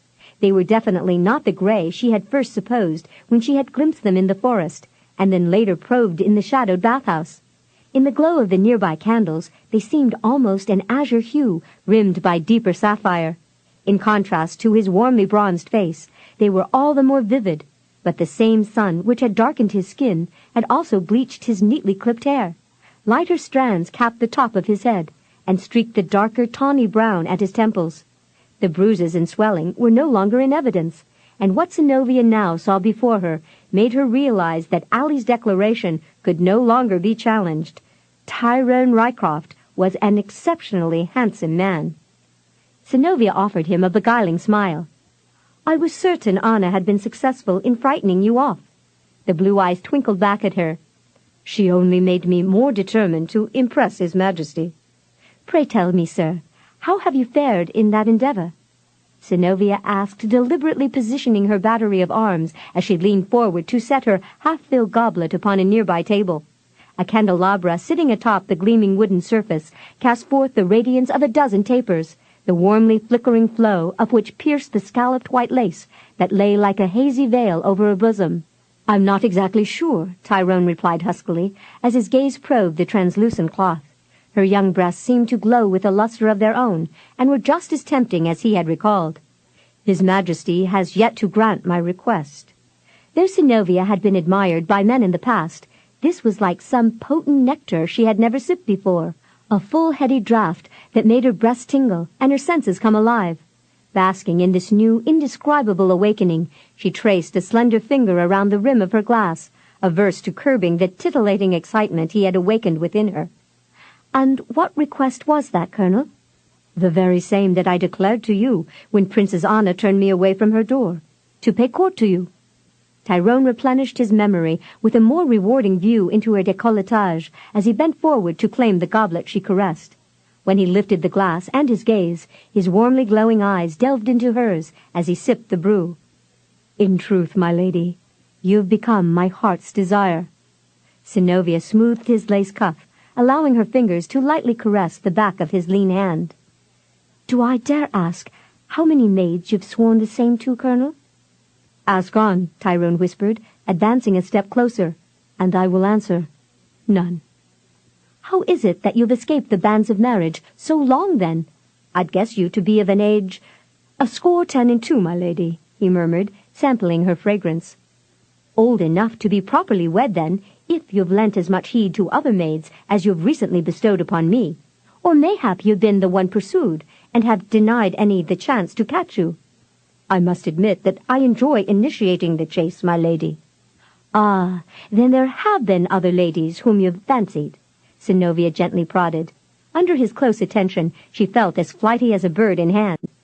Are there other maids as worthy of a man's attention as you are? Tyrone breathed warmly. I haven't noticed any, if they do exist. Are you really so intent upon courting me? Aye, he whispered, without hesitation, moving forward until his thighs pressed into the fullness of her wide skirts. The smoldering blue embers touched her lips, and unwittingly Synnovea yielded their softness to his visual caress, parting them as she drew a shaky breath. She had no idea what sorcerer's enchantment he used upon her. Beneath his lingering stare, she could almost feel his mouth moving upon hers. Much entranced, she watched again as he tasted the edge of the goblet where she had sipped. Ah, a most delectable brew. He sighed above the rim. It seems as if years have passed since I tasted its equal in your coach. Synnovea mentally shook herself free from the fascination of his unswerving gaze and flicked a glance about the room in an effort to subdue the delicious tumult within her. Had she quaffed several glasses of wine, she would have felt no less giddy. All around them, guests were involved in animated conversations. It didn't seem to matter that some were no more than a score in age, while others were 3 times as old. Each seemed imbued with a zeal and a passion for life. Those who were more mature had certainly made the most of their lives, as well as of their fortunes, and had no need to draw succor from the adventures, accomplishments, or affairs of others. The younger ones were on their way to making their own lives noteworthy, and were eager to learn from the experiences of the elders. Comfortably absent from the affair were the gossip-mongers, who were ravenous for any delectable tidbit. Her companion reached past her to set the goblet on the table, causing Synnovea to catch her breath and stumble back in surprise as she felt his velvet-clad arm brush boldly across her breast. Though it might have been a chance encounter, every instinct within her denied the possibility. More disturbing was the delicious thrill that catapulted through her, searing holes in her carefully contrived facade of cool restraint. Synnovea's widened eyes chased upward to meet the colonel's closely attentive regard. As she searched his visage, a tawny brow rose in challenging amusement, as if he dared her to accuse him of some dastardly crime, when both of them were aware that she had intentionally teased him. For Synnovea, it was like coming up against a cold, hard reality. The Englishman was no untried youth whom she could blithely lead along with engaging words and flirtatious smiles. He knew the game far better than she, and had accepted her ploy as an invitation. That realization made her question her own wisdom in selecting such a man for her gambit. When Tyrone Rycroft was able to see clearly through her subterfuge, how could she hope to successfully maneuver him into a compromising situation and still expect to remain unscathed, when it was obvious he had every intention of ushering her to a fate she fervently wished to avoid? In contrast to his audacity, her strategy seemed suddenly seriously flawed, for he was progressing with greater dispatch than she, in her naivete, could safely handle. The alacrity with which he was advancing would see her tossed upon her back and divested of her virginity before she even had a chance to reach his quarters. "I must be excused for a moment," she begged unsteadily, knowing she had to think this matter through once again, just to make sure she wanted to subject herself to perils that appeared much more real now. Of a surety, her courage needed bolstering if she meant to carry through with her ruse. In truth, she felt as if she had just been bombarded by a volley of cannonballs. "May I be of some assistance, my lady?" Tyrone asked, with exaggerated politeness. She seemed so distraught by his touch, he wondered if he might have mistaken her enticement. "You appear disturbed."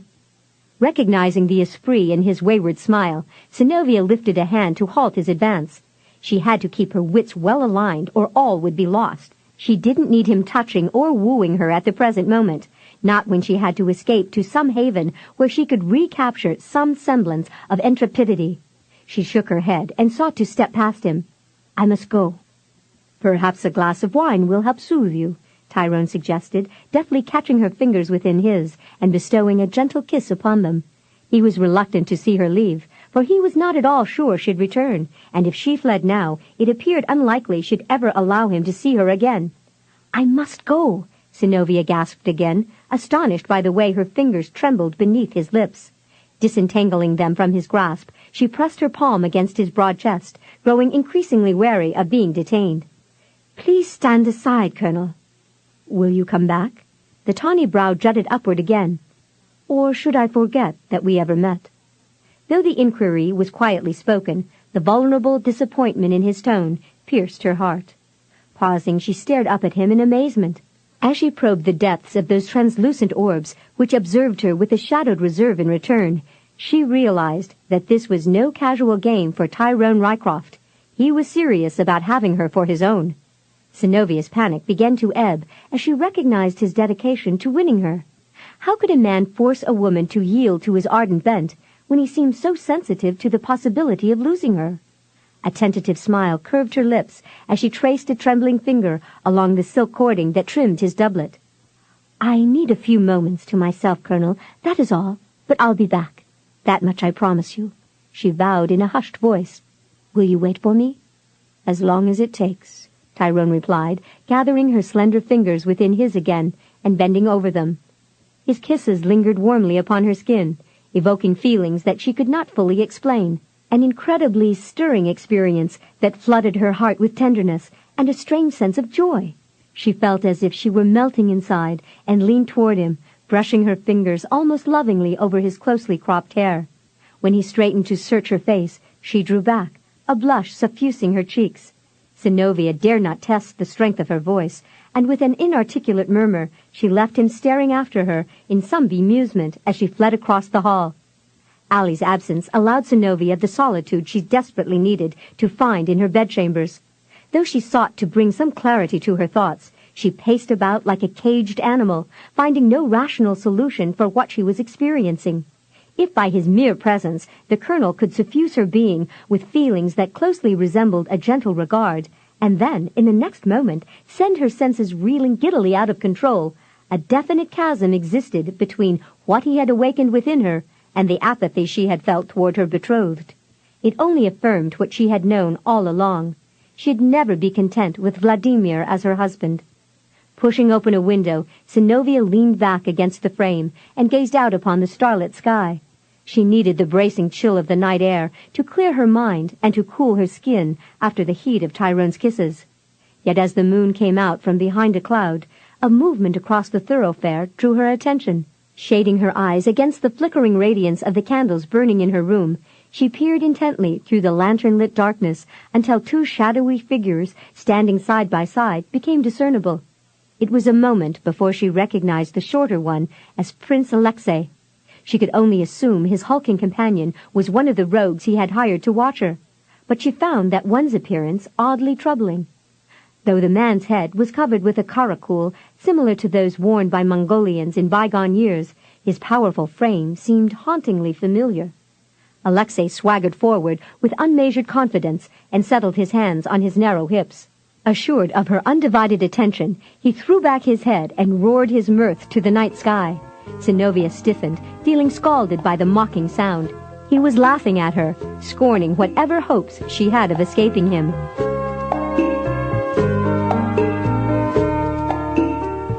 This is the end of Side 1.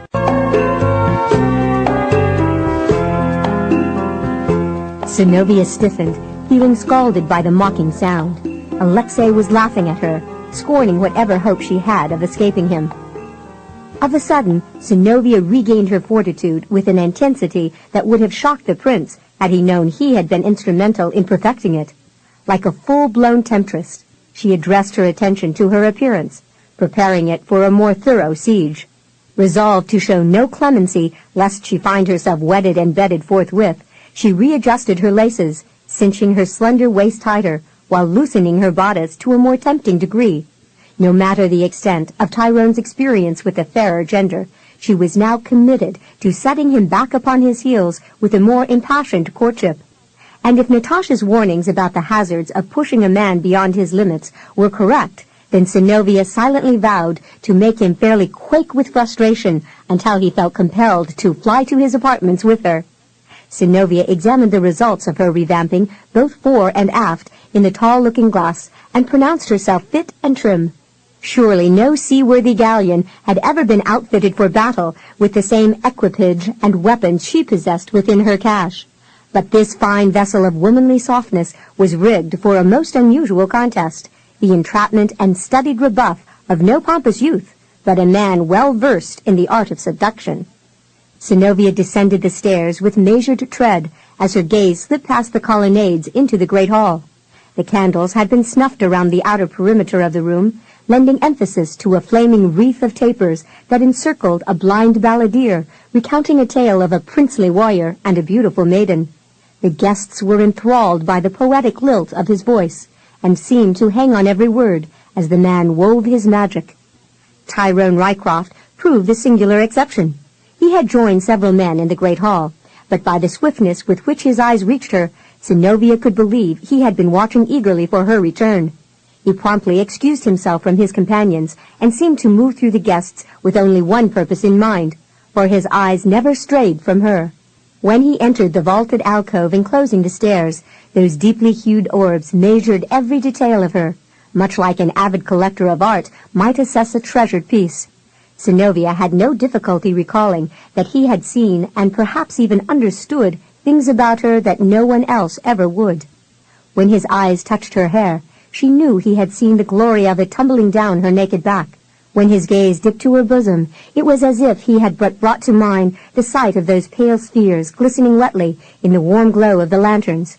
Even when his perusal swept down the length of her skirts, he seemed to probe the fullness for some hint of the sleek limbs that he had once viewed. Synnovea shivered at the wealth of emotions his slow, meticulous inspection elicited. Upon halting on the last step, she tried to snatch her mind free from the slavery of her thoughts. Yet the impressions remained, merging with memories of their first encounter, when he had lifted her from the murky depths of the dark waters, and she had clung to his manly form. Her breasts almost ached with a vivid reminder of that moment when she had been caught against his steely, hard chest. In her mind's eye, she could see the fascinating play of muscles across his wide shoulders, the rippling sinews along his ribs, and the taut, flat belly, so briefly glimpsed, and yet keenly defined in her mind, with its tracing of hair that mentally led her eye downward to the pure, manly heat of him. Synnovea took a deep breath and released it in a long, shuddering sigh, strangely excited by the wantonness she was experiencing, and would have to surreptitiously convey, yet fearful of tempting this man beyond the threshold through which she'd find no easy retreat. Dragging her metal up the full length of her spine, she sought to demonstrate a serenity that one might expect of a maiden sheathed in ice, yet inwardly she trembled with the danger of being caught in the vortex of her own growing involvement in this game of enticement. As he halted before her, Synnovea could do naught but submit to the flame burning in those darkly translucent orbs. He slipped a hand behind her waist, and her breath nigh halted. Delicious shivers rippled up her spine as his lean fingers lightly strummed the laces at the back of her bodice. "You're even more beautiful than when you left a century ago," Tyrone breathed, leaning provocatively near to indulge himself in her heady fragrance. "Or is it that I've forgotten the details in so long a time?" Synnovea flicked a glance upward through silken lashes. Even with the added height of the step, she still had to look up to meet his gaze. "I've never met a man so perceptive in the mores of a woman that he can readily detect the repairs she has made to her appearance," she murmured sulkily. "Am I to be faulted for wanting to look my best for you?" Her heart quickened as his long fingers paused on the laces, as if he toyed with the idea of testing the security of the knot that held the cords in place. Had they been in a private place, he might well have tried. "Can any man fault perfection?" Tyrone's smile was engaging, commanding her stare. "Truly, Synnovea, you have my undivided attention. I only wish we were alone, so I could prove how genuinely I covet your companionship." Sensing the effectiveness of her subterfuge, but recognizing her own vulnerability to his charm, Synnovea struggled to slow the crazy staccato beat of her heart. "Should I imagine that you wish to take me to your quarters, Colonel?" He brushed his lips against her hair as his hand ascended to a place between her shoulder blades, and pressed her forward until her breasts were lightly thrust against his chest. "Though I dare not hope that you'd bestow such favor upon me, I must confess 'tis my most fervent desire, my beauty. The merest thought of being alone with you takes my breath away, for I cannot forget the bliss of our encounter in the pool, and do fervently wish that such a meeting may be repeated." In spite of the queer knots in her stomach, Synnovea struggled to feel some victory, but the hand she braced against the solid rampart of his chest trembled noticeably. Even the subtle hint of his cologne caused a curious headiness, not unlike some strong intoxicant capable of sapping the strength from her limbs and stripping away the last vestiges of her womanly will. It would have been so easy to lean into him and appease a quickening desire. Yet Synnovea pushed away from that stalwart physique, deeming the distance between them safer for her own racing heart. "I think I should be cautious of such an event, sir," she murmured with more truth than coyness. "You allowed me to escape unscathed once, but I shouldn't think you'd be as generous a second time." "'Tis extremely doubtful that I'd be able to display such control again." He grinned with an allure that was becoming familiar to her. "Still, if such an occasion were repeated, I would hope that you'd at least consider calling me by my given name. After all we've been through together, Synnovea, wouldn't it seem appropriate? Is it so difficult for you to call me Tyrone? Or if you'd prefer Ty or Tyre. The latter is the name my grandmother calls me. Ty, Tyre, Tyrone. Synnovea tested the names as if sampling a luscious fruit. Until I know you better, I think Tyrone must suffice. In truth, we're barely acquainted. The name sounds as delectable as honeyed mead when your lips sweeten it. His eyes tarried hungrily on her mouth, making her breath waver. When I remember the sweet tidbits I've stolen from them, I'm beset with an unquenchable longing to kiss you in a way that would convince you of my desire for you. Yet I would also enjoy teaching you how to respond. A deeper color flooded into Synnovea's cheeks, evidencing her chagrin. Though it wasn't considered proper for a young maid to be conversant in the art of kissing, she was reluctant to have him think her an awkward chit when he compared her to all the other women he had kissed. Do I need instruction? Tyrone's lips curved with amusement. I'd be jealous if you didn't. Synnovea met his smiling regard with wide searching eyes. Should I be jealous of all the women who've taught you? You needn't be, my sweet, he assured her. Since our first meeting, I've been your absolute slave. I wonder whose slave you truly are, Tyrone, she countered, arching a winged brow dubiously, not at all convinced of his sincerity. If mine, as you claim, then I've not seen you much of late. In an attitude of sincere regret, Tyrone pressed a hand to his breast. A complaint you must take up with the Tsar, since it has been his pleasure I've been serving. Yet even while gratifying his desires, you have been on my mind. I've heard rumors, and I have no real assurance of your claims, she needled winsomely. Sagaciously, Tyrone turned the subject elsewhere, sensing her growing curiosity about the other women he had courted in his life. Though I'd prefer to keep your beauty well hidden from every male eye but mine, sweetest Synnovea, I must introduce you to a close friend. He took her elbow, lending her assistance from the last step, and drew her arm through his, before escorting her into the great hall. Once there, he motioned to the young Russian, whom Synnovea had seen enter with him. That one stood near the far wall with Natasha's frequent escort, Prince Adolphe, and his daughter. But at Tyrone's summons, he promptly excused himself from his companions. He joined them as they returned to the vaulted alcove. May I present my second-in-command, Captain Grigory Tverskoy, Tyrone said in a quietly subdued voice, so as not to intrude upon the balladier's verse. Grigory, this is the Countess Synnovea Zenkovna. The handsome Russian stepped into a decorous bow. "'Tis indeed an honor to finally make your acquaintance, Countess," he replied graciously in English for the benefit of his superior. "You probably don't recognize me, since you were occupied with Ladislaw at the time, but I was fortunate enough to be among those who came to the assistance of your entourage after your coach was halted by outlaws. Of course, the tribute belongs solely to Colonel Rycroft, who ordered our detachment to search out the cause for the gunshots we heard." "I'm grateful for your participation, Captain," Synnovea replied graciously, "and of course to your commander for his attention to duty." Grigory tossed a grin toward his superior. "If you're not aware of it, my lady, Colonel Rycroft has derived enormous delight in having been the one to accomplish your rescue. Although he performed nearly the same service for several boyarinas when they were accosted by ruffians at a coach station only a few days before your attack, the colonel fervently denied his availability when they invited him to meet their father upon our return to Moscow." Tyrone lifted a challenging brow toward the man, and with a wayward grin of his own, applied some good-natured needling in reverse, as he directed his comments aside to Synnovea. Among the sisters, there was one in particular who found it difficult to get through doorways, yet she was eager to win Grigory for her spouse. To save himself, he hid in the smokehouse until she finally gave up her search and departed with her kin. "Much to my relief," the captain admitted with an amiable chortle. Tyrone noticed Princess Tanya timidly eyeing them from the great room.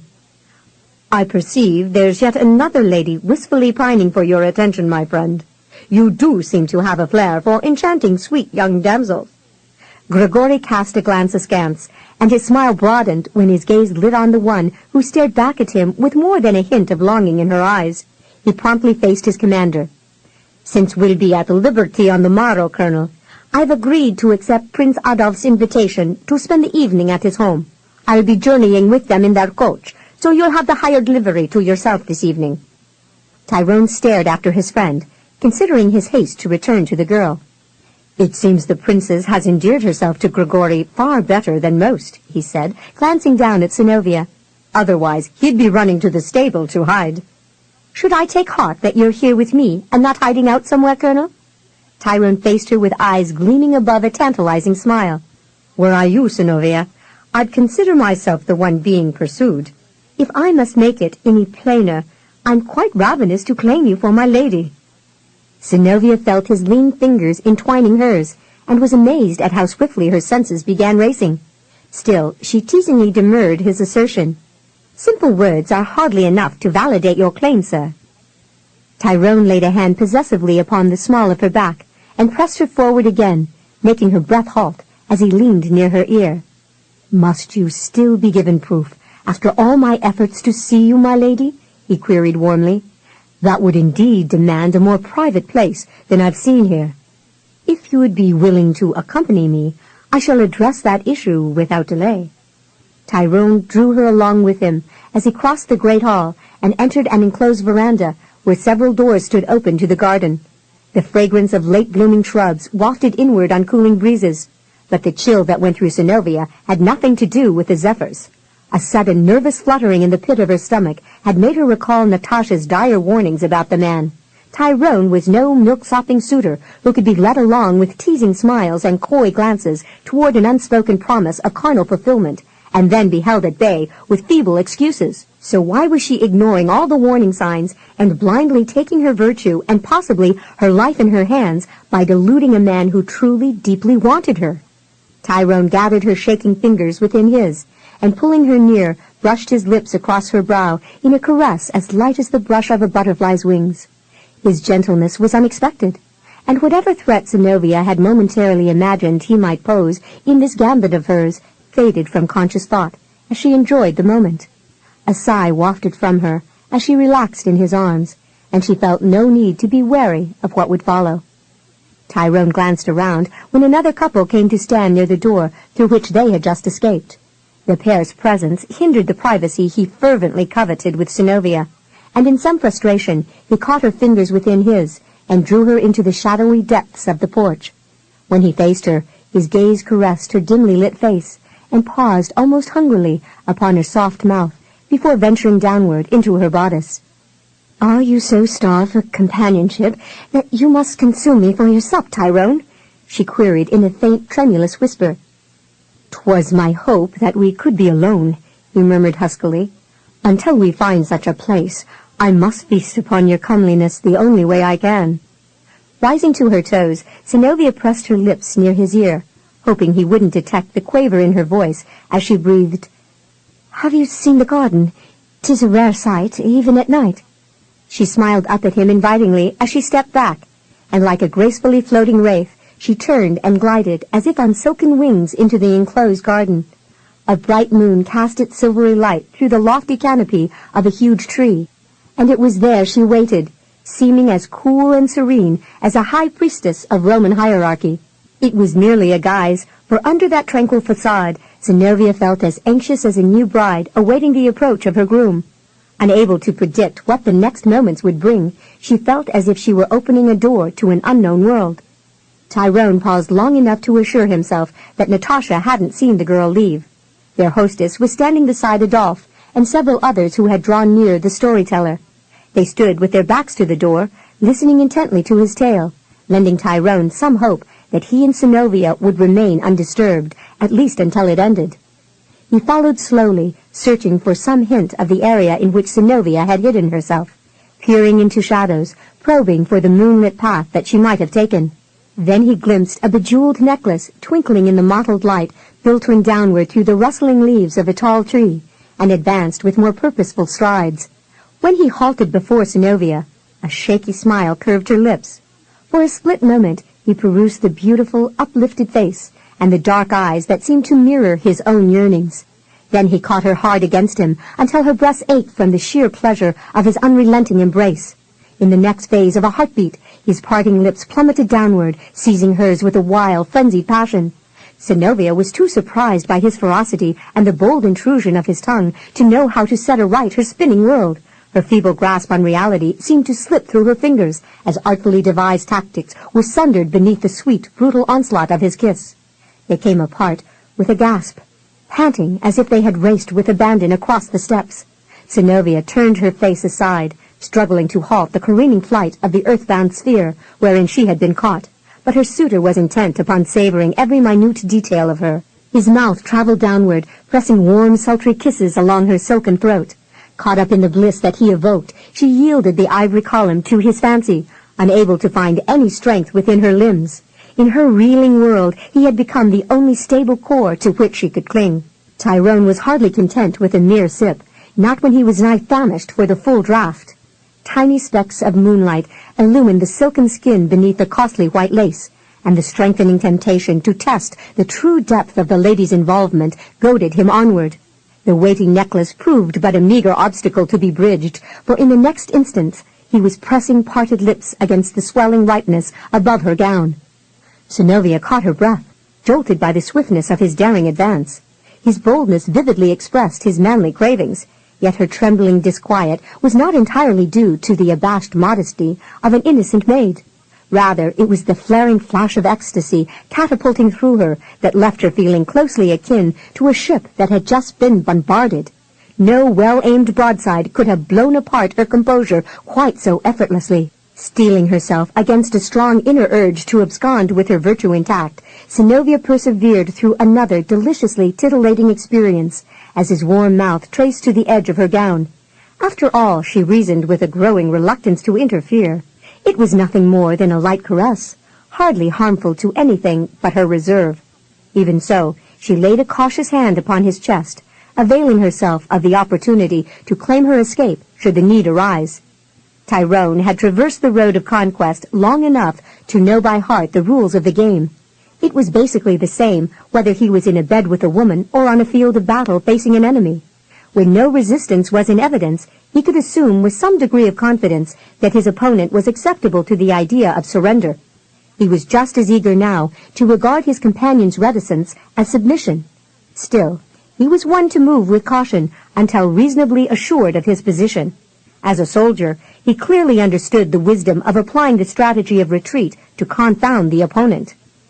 His open mouth returned to ensnare her lips in an insatiable quest to win her eager response. He mentally sighed over his success as her slender fingers threaded through the short hair at his nape. Their lips were forged with fiery intensity, and Tyrone drank his fill, slanting his open mouth across hers and plumbing the honey depths with a flaming brand. A soft, fluttering sigh of pleasure wafted from Synnovea's lips when his mouth slipped downward again, leaving hers throbbing for want of more. He tasted again the fragrant dew of her silken throat, and ventured slowly past the hollow in her throat on toward softer, more tantalizing ground. Synnovea's head tipped backward as she gave herself over entirely to the bliss of his sultry kisses. But she was hardly prepared for the devastating salvo he was about to launch as he swept her bodice downward beneath a creamy breast, bearing its soft peak to the night air and to the branding heat of his tongue. "No, you mustn't!" Her shocked gasp was a desperate whisper as her daunted propriety rallied in full strength. "What you're doing isn't proper." The heat of a blush suffused her, warming her almost as much as the jolting fires that leapt through her senses when he took her nipple into his mouth. Feeling consumed by the moist, fiery torch that swept over the sensitive pinnacle, she strained away. "Lovely Synnovea, do you not ken how much I want you?" he rasped hoarsely, holding her easily with an arm clamped around her narrow waist. "I'm a man sorely beset by a goading desire to make you my own. Yield to me, sweet love." Synnovea caught her breath at the intensifying jolts of pleasure that shot through her senses as he greedily devoured the silken orb. Until now, she had never imagined that such wildly wanton sensations were possible. She was just as much a stranger to the liquid fire spreading upward from her loins, awakening a strange burning hunger within her that seemed to set her whole being ablaze with desire. The persuasive titillation of his mouth and tongue blunted her will to resist, and though she relished each blissful stroke that strummed across the gut-strings of her being, she strove desperately to gather the scattered fragments of her wits. Tyrone bent and swept Synnovea up into his arms. Though he had been reluctant to take his ease of her without first securing some private haven for the patient nurturing of her pleasure, His passions were soaring well beyond the point of caution. It didn't matter so much now that he couldn't hold her naked in his arms. A shadowed spot would serve his mounting lusts, and if it had to be done while they were both still fully clothed, it wouldn't be the first time he had fought the voluminous skirts of some rich creation to take his ease. Some shred of reason awakened Synnovea. His aim was all too obvious. He intended to claim her virginity, and as yet she was doing nothing to deter him from his goal. A bit overwhelmed by her own vulnerability, she slipped her arms around his neck and gently pressed her brow against his temple. "Please, Tyrone," she whispered pleadingly, "give me a moment to catch my breath." "I need you, Synnovea," he rasped in a hoarse whisper. "These gardens aren't private enough to protect us from being caught. Natasha would quickly come to rue the day she asked you here. If you would have it so, Tyrone, I'll go with you to your quarters." He drew back to search her face in the dimly speckled light. The hungering ache in his loins had now manifested itself into a throbbing density, and he felt driven to assuage his cravings ere the tormenting agony rent him asunder. When he considered the delay and the chances of her abandoning him, he knew he didn't have the patience to endure another lengthy wait. "My quarters are so far away, Synnovea." His softly rasped appeal could hardly convey the turmoil roiling within him, for she was ignorant of the goading desires that could wreak havoc with a man. Only when she yearned for the same release would she understand. His mouth parted as it swept downward again over the ivory fullness, and with a greed he hoped she could not long withstand, he caressed the sweet ambrosia of her sweet flesh, nearly splintering her reserve. For one long, delicious moment, Synnovea forgot everything but the ecstasy of being devoured by his hotly consuming hunger. But the sudden reminder of Alexei's ridiculing laughter served to strengthen her resolve. "Would you instruct a virgin in so open a place?" she breathed shakily near his ear. "Where we could be discovered by anyone who happened upon us?" Disinclined though he was to delay the moment of their union, Tyrone struggled to curb his hard-pressing needs. She was right, of course. This garden was no treasured place where lovers could leisurely feast upon their passion. She deserved much more than this, if only because he desired her more than any woman he had ever known, including Angelina. He had displayed care and patience with his virgin bride years ago. The very least he could do with this maid was to pamper her with the same consideration. "Waiting will test me sorely, Synnovea, but if that is your wish, then I can only acquiesce." He kissed her passionately, and then removed his arm from beneath her knees, letting her feet slide between his to the ground. In pained forbearance, he watched as she straightened her clothing. "Will you come with me now?" he queried. "My hired coach is waiting in front." "Only a few more moments, would I beg, Tyrone?" Synnovea whispered unsteadily, unable to ignore the hotly flaming craving he had kindled deep within her. "If you wait here, I'll return to you as soon as I've changed my gown and fetched a cloak." "Surely there's no need for that, Synnovea," Tyrone argued, anxious to accomplish the union and ease his lusts. "I'll keep you warm, and your gown will be of little consequence once we reach my quarters." Synnovea pinkened at the full import of his insinuation. The idea of her garments being stripped away brought back bold reminders of their meeting in the bathhouse. The possibility of being confronted by his male nudity almost made her demur the coach ride to his quarters, for she knew the sight of such manly magnificence would likely lead to her doom. It was her own weakening will that concerned her. Yet, if she fled from him now, she'd be throwing away her only chance to thwart Alexei's plans. Her whisper waned in strength as she feebly offered an excuse. "I would prefer to prepare myself for you." Tyrone understood all too well her womanly petition. It was her right to come to him when she was ready to receive him. "Another kiss before you go." He slipped his arms around her. "It must last me." Synnovea met his parting lips with her own, and gleaning from her meager experience, slid her tongue provocatively into his mouth. Somewhat abashed by her forwardness, she braced her hands upon his chest and sought to leave him. But the gentle enticement had been enough to awaken a desire within Tyrone to prolong the kiss. A long moment passed before he released her, but this time Synnovea was averse to leaving his embrace. "Another," she pleaded breathlessly. Tyrone lifted her up hard against him, allowing her to feel the thunderous beating of his heart.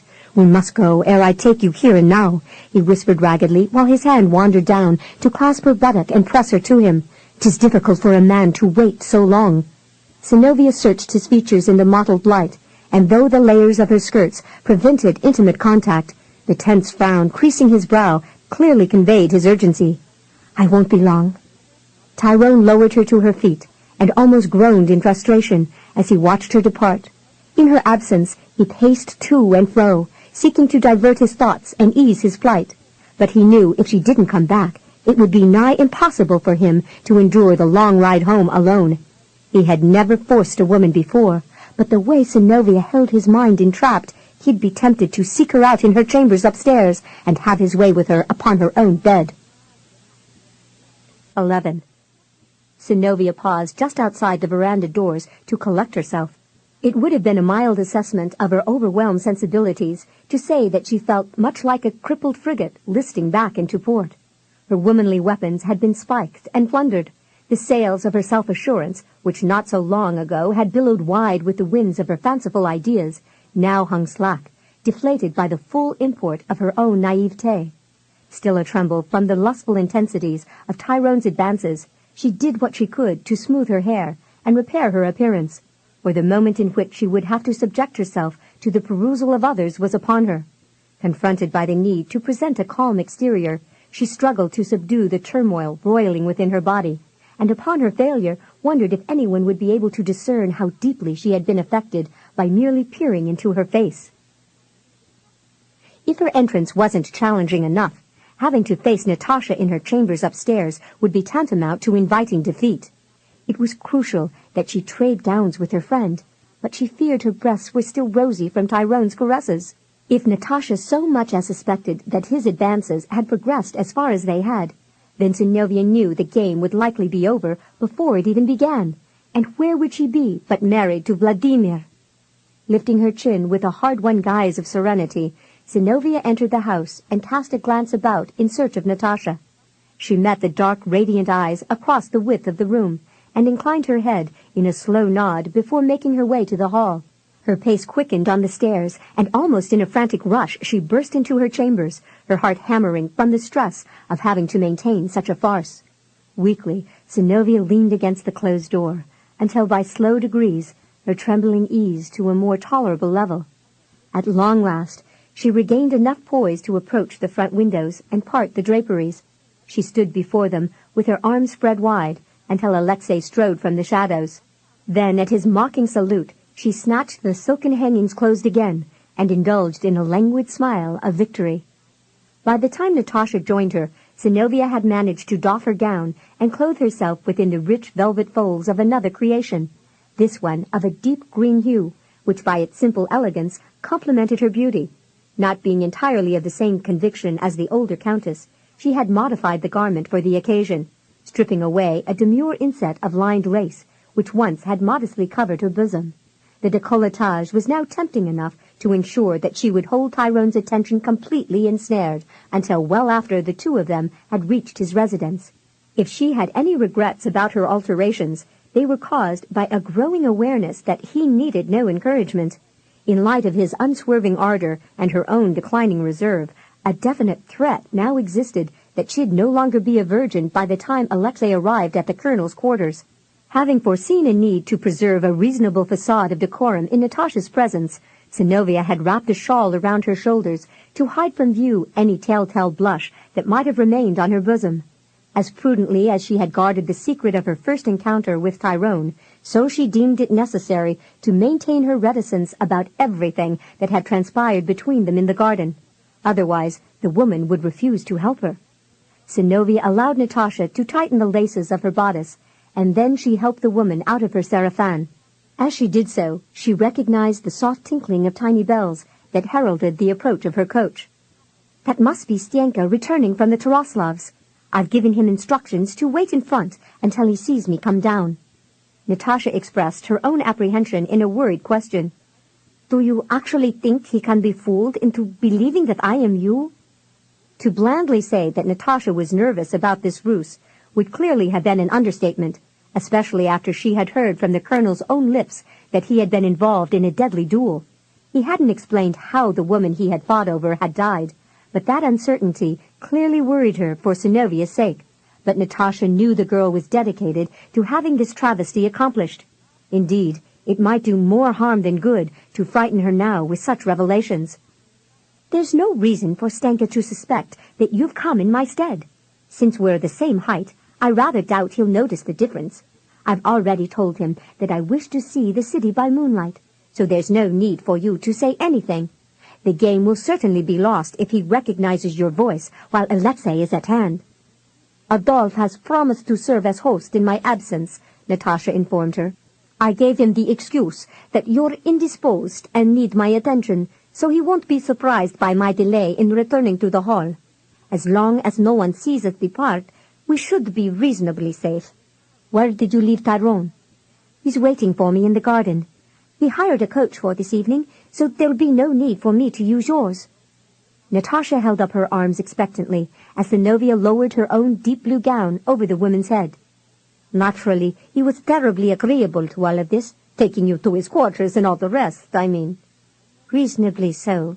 Synnovea refused to elaborate and began tightening the laces at the back of the woman's bodice. A moment later, Natasha perused her newly revised appearance in the tall looking-glass. From a distance, even Alexei may not be able to tell us apart.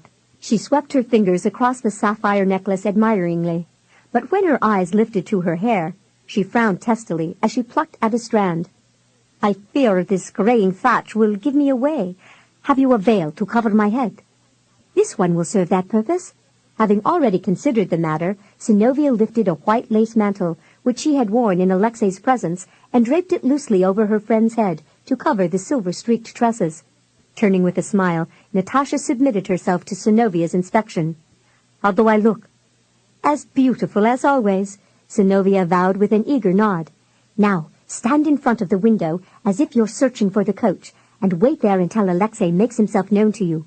Once you're outside, don't let him get close enough to recognize you. He may try, but as long as he thinks that I'm the one climbing into the coach, he'll probably be curious enough about my destination to follow along behind with that rabble he has hired. By the time Stenka halts the coach, I should be at Tyrone's quarters. Does Alexei know where the colonel lives? If he doesn't, I'm sure he'll make a point of finding out ere long, Synnovea replied ruefully. Natasha heaved a pensive sigh and reached out to pat the younger's cheek. The way Tyrone doted on you this evening, he'll not likely want to delay having his pleasure too long. You may have difficulty holding him off until Alexei arrives. If I can't, then I'll have no one to blame but myself, Synnovea murmured, averting her face. She was rather amazed by her own dwindling resolve to hold herself aloof from the man.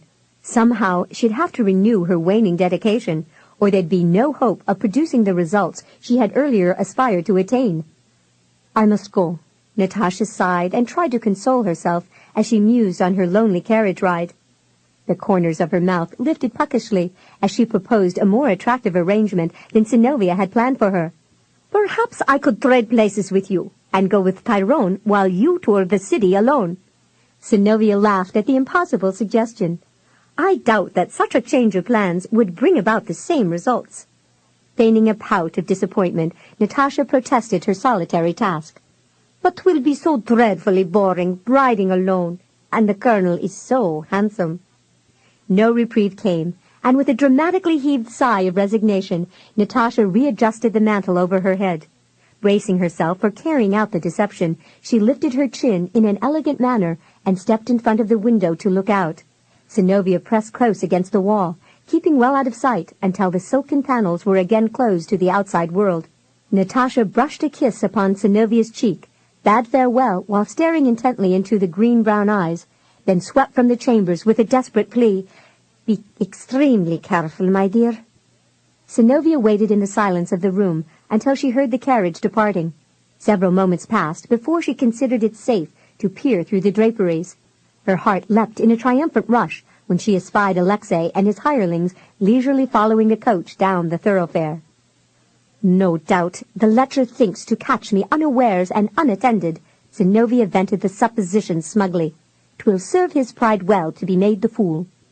Sweeping a black velvet cloak around her shoulders and lifting the hood carefully over her head, Synnovea readied herself for her own departure. She made her descent by way of the private stairs near Natasha's rooms, and gaining the garden, flew into Tyrone's welcoming arms.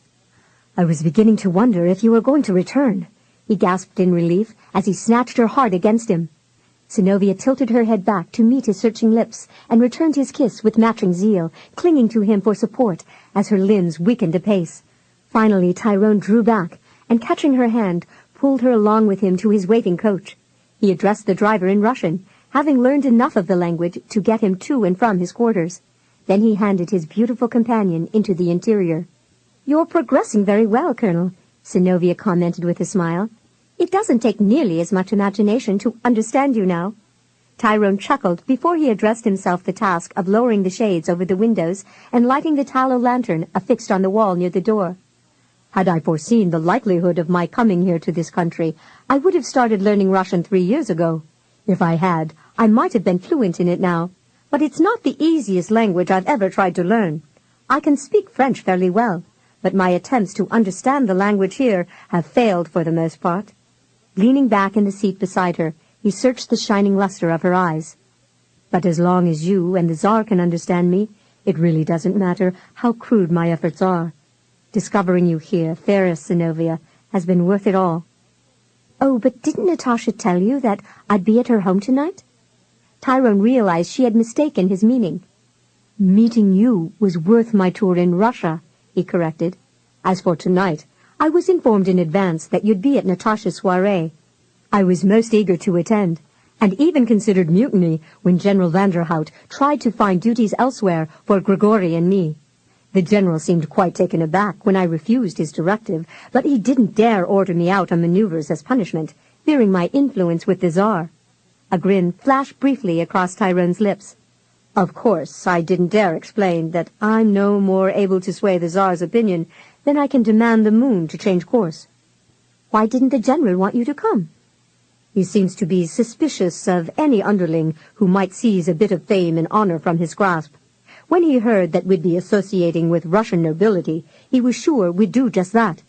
I could have eased his qualms by telling him that my only reason for attending was to pay court to a certain boyarina with whom I'd become enamored. Had I done so, he might have felt more at ease letting me go. But by then, he had sorely tested my temper, and I refused to assuage his concerns." "Should I assume this general is your immediate superior?" "Aye, a position he jealously guards." Curiously, Synnovea searched his face. "Should I also assume that he has good cause to be wary of you?" Tyrone canted his head thoughtfully. "I believe the man imagines me a serious threat to his ambitions, but as yet I've done nothing to undermine his authority." "Perhaps he's aware of his own shortcomings, and is afraid that he'll be found wanting if people begin to discern a difference between the two of you." Tyrone was hardly desirous of discussing General Vanderhout when he was cozily ensconced with such a beautiful companion. Sweeping an arm behind her shoulders, he drew her near. "I nearly despaired of your return to the garden," he murmured huskily. "I even considered how successful I'd be if I went in search of you. I had no idea how long a century could be until I found myself waiting for you." Reaching up a hand, Synnovea swept a finger down the bridge of his lean aquiline nose, following its noble descent, before tracing the lines of laughter at the corners of his mouth, and then brushing her fingers caressingly across his lips. "How goes the time now, sir?" "Much too swiftly, I fear." Her thumb smoothed a tawny brow before the tips of her fingers stroked down a lean cheek once more. "What must we do to keep it still?" "Stay with me forever." Her hand paused in flight as she searched the unrelenting blue eyes that watched her closely in return. "I have only a pair of hours to spend with you, Tyrone. I must return before midnight." "Then each moment that flies past is forever lost to me," he breathed, turning his face into her palm and pressing an ardent kiss into it. He lifted his head and, leaning near, caressed the beautiful visage with the soft, gentle brush of his lips. "I must make haste to make you mine." "I pray you nay," Synnovea said, with a sigh as his mouth came to play upon hers. "Rather, I would urge you to relish the time we spend together and make of it a lasting memory that we can both treasure. Is it not better to savor love slowly, to glean every measure of delight from its offering?" Tyrone moved his mouth to where he could feel the pulse quickening in her temple. "Your wisdom astounds me, Synnovea. If not by experience, where do you attribute its source?"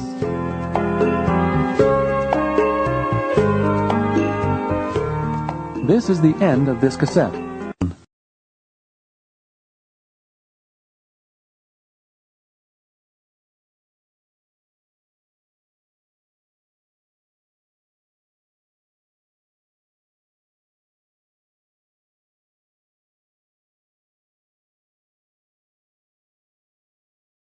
the silken closures on his doublet. An intelligent woman.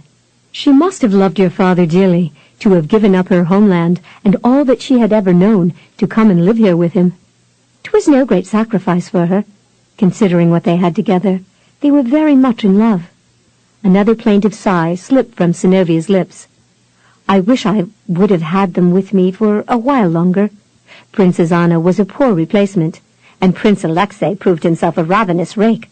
I tell you truly, any woman is better off fleeing from him ere they're introduced. I lived in constant dread of him catching me unawares. Though I was hampered by his threats, I consider it something of a miracle that I have thus far escaped his prurient bent. Tyrone peered into her lovely visage. Prurient bent? Beneath his searching gaze, Synnovea was unable to hold back a blush. Prince Alexei made it obvious that he wanted me in his bed and threatened me with dire consequences if I denied him. Though I can't blame him for wanting you, his methods are to be abhorred. Truly, I've come to loathe the man. Tyrone's open mouth hovered closely above her soft lips. I'd rather have you come to me willingly, my sweet.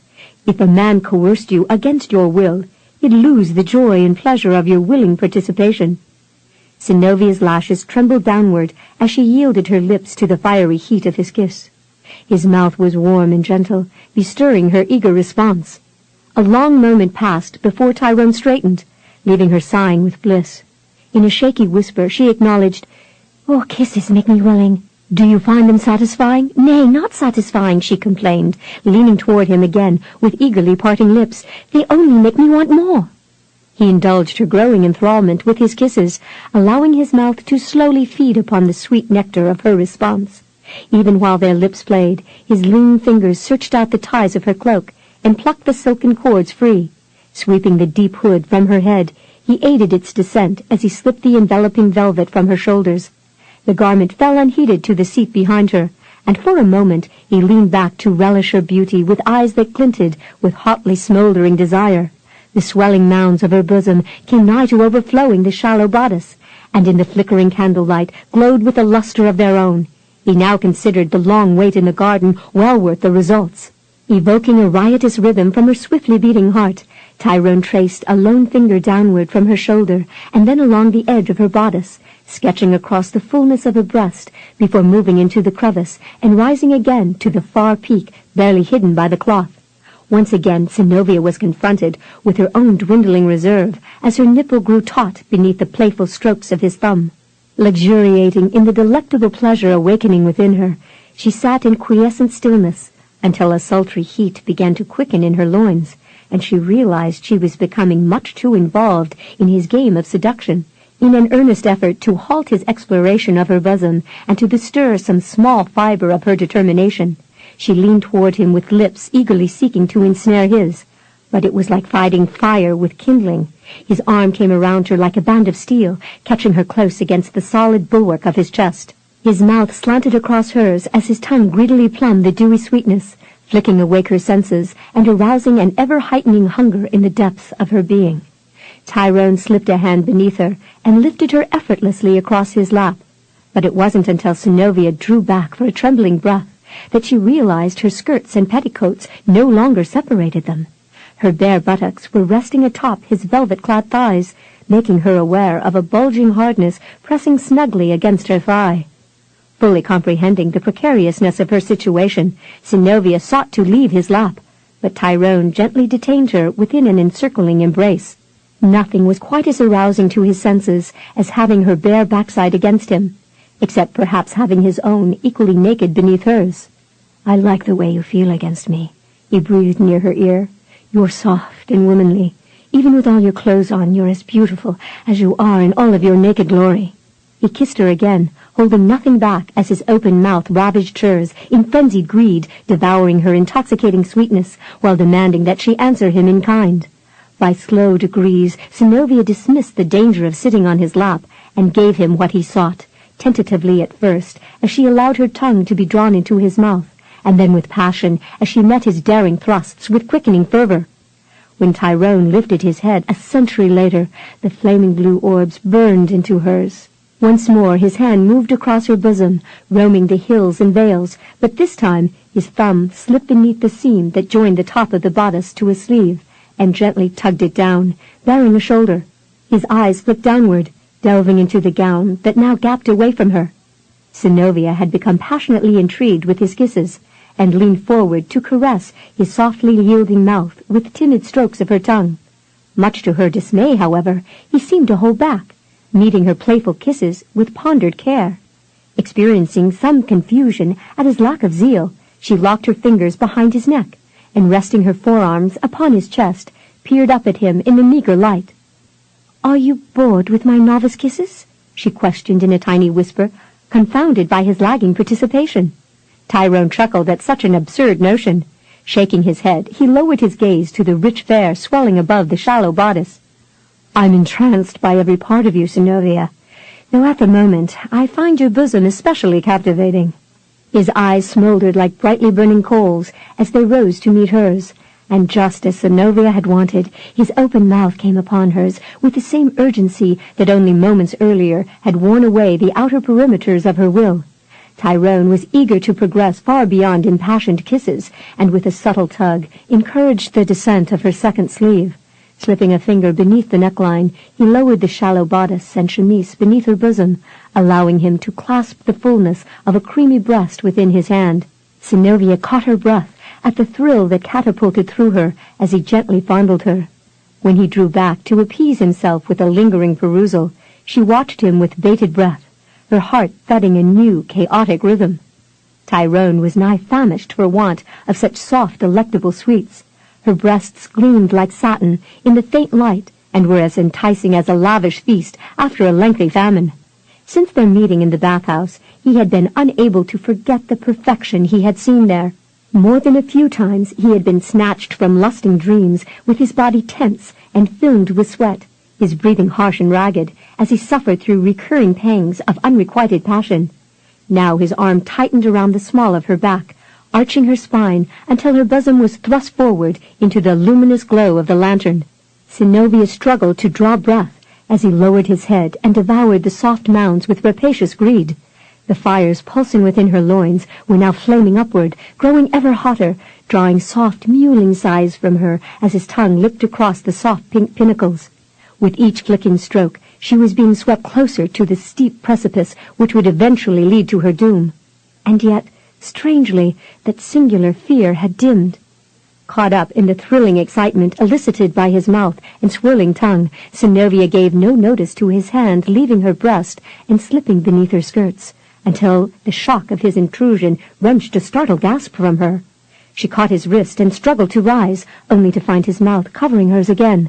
The fiery heat of his kiss bespoke of his lusting need, but when she was being shaken by jolts of fire that leapt upward with ever-increasing intensity through her being, she couldn't think of anything beyond the need to stop his caresses before she melted in pure bliss. Tearing her mouth free, she begged in a trembling whisper, "Please, you mustn't, not here." The dewy softness was too delectable, too tempting for Tyrone to resist. Every manly instinct he was capable of feeling had coalesced into a lusting eagerness, urging him to press on until hopefully she would acquiesce and allow him to advance. Yet when she began to writhe and turn aside in an attempt to get away from his encroaching hand, he could only foresee the possibility of hurting her if he persisted. He was no fool to think he could force her and still give her pleasure. He'd have to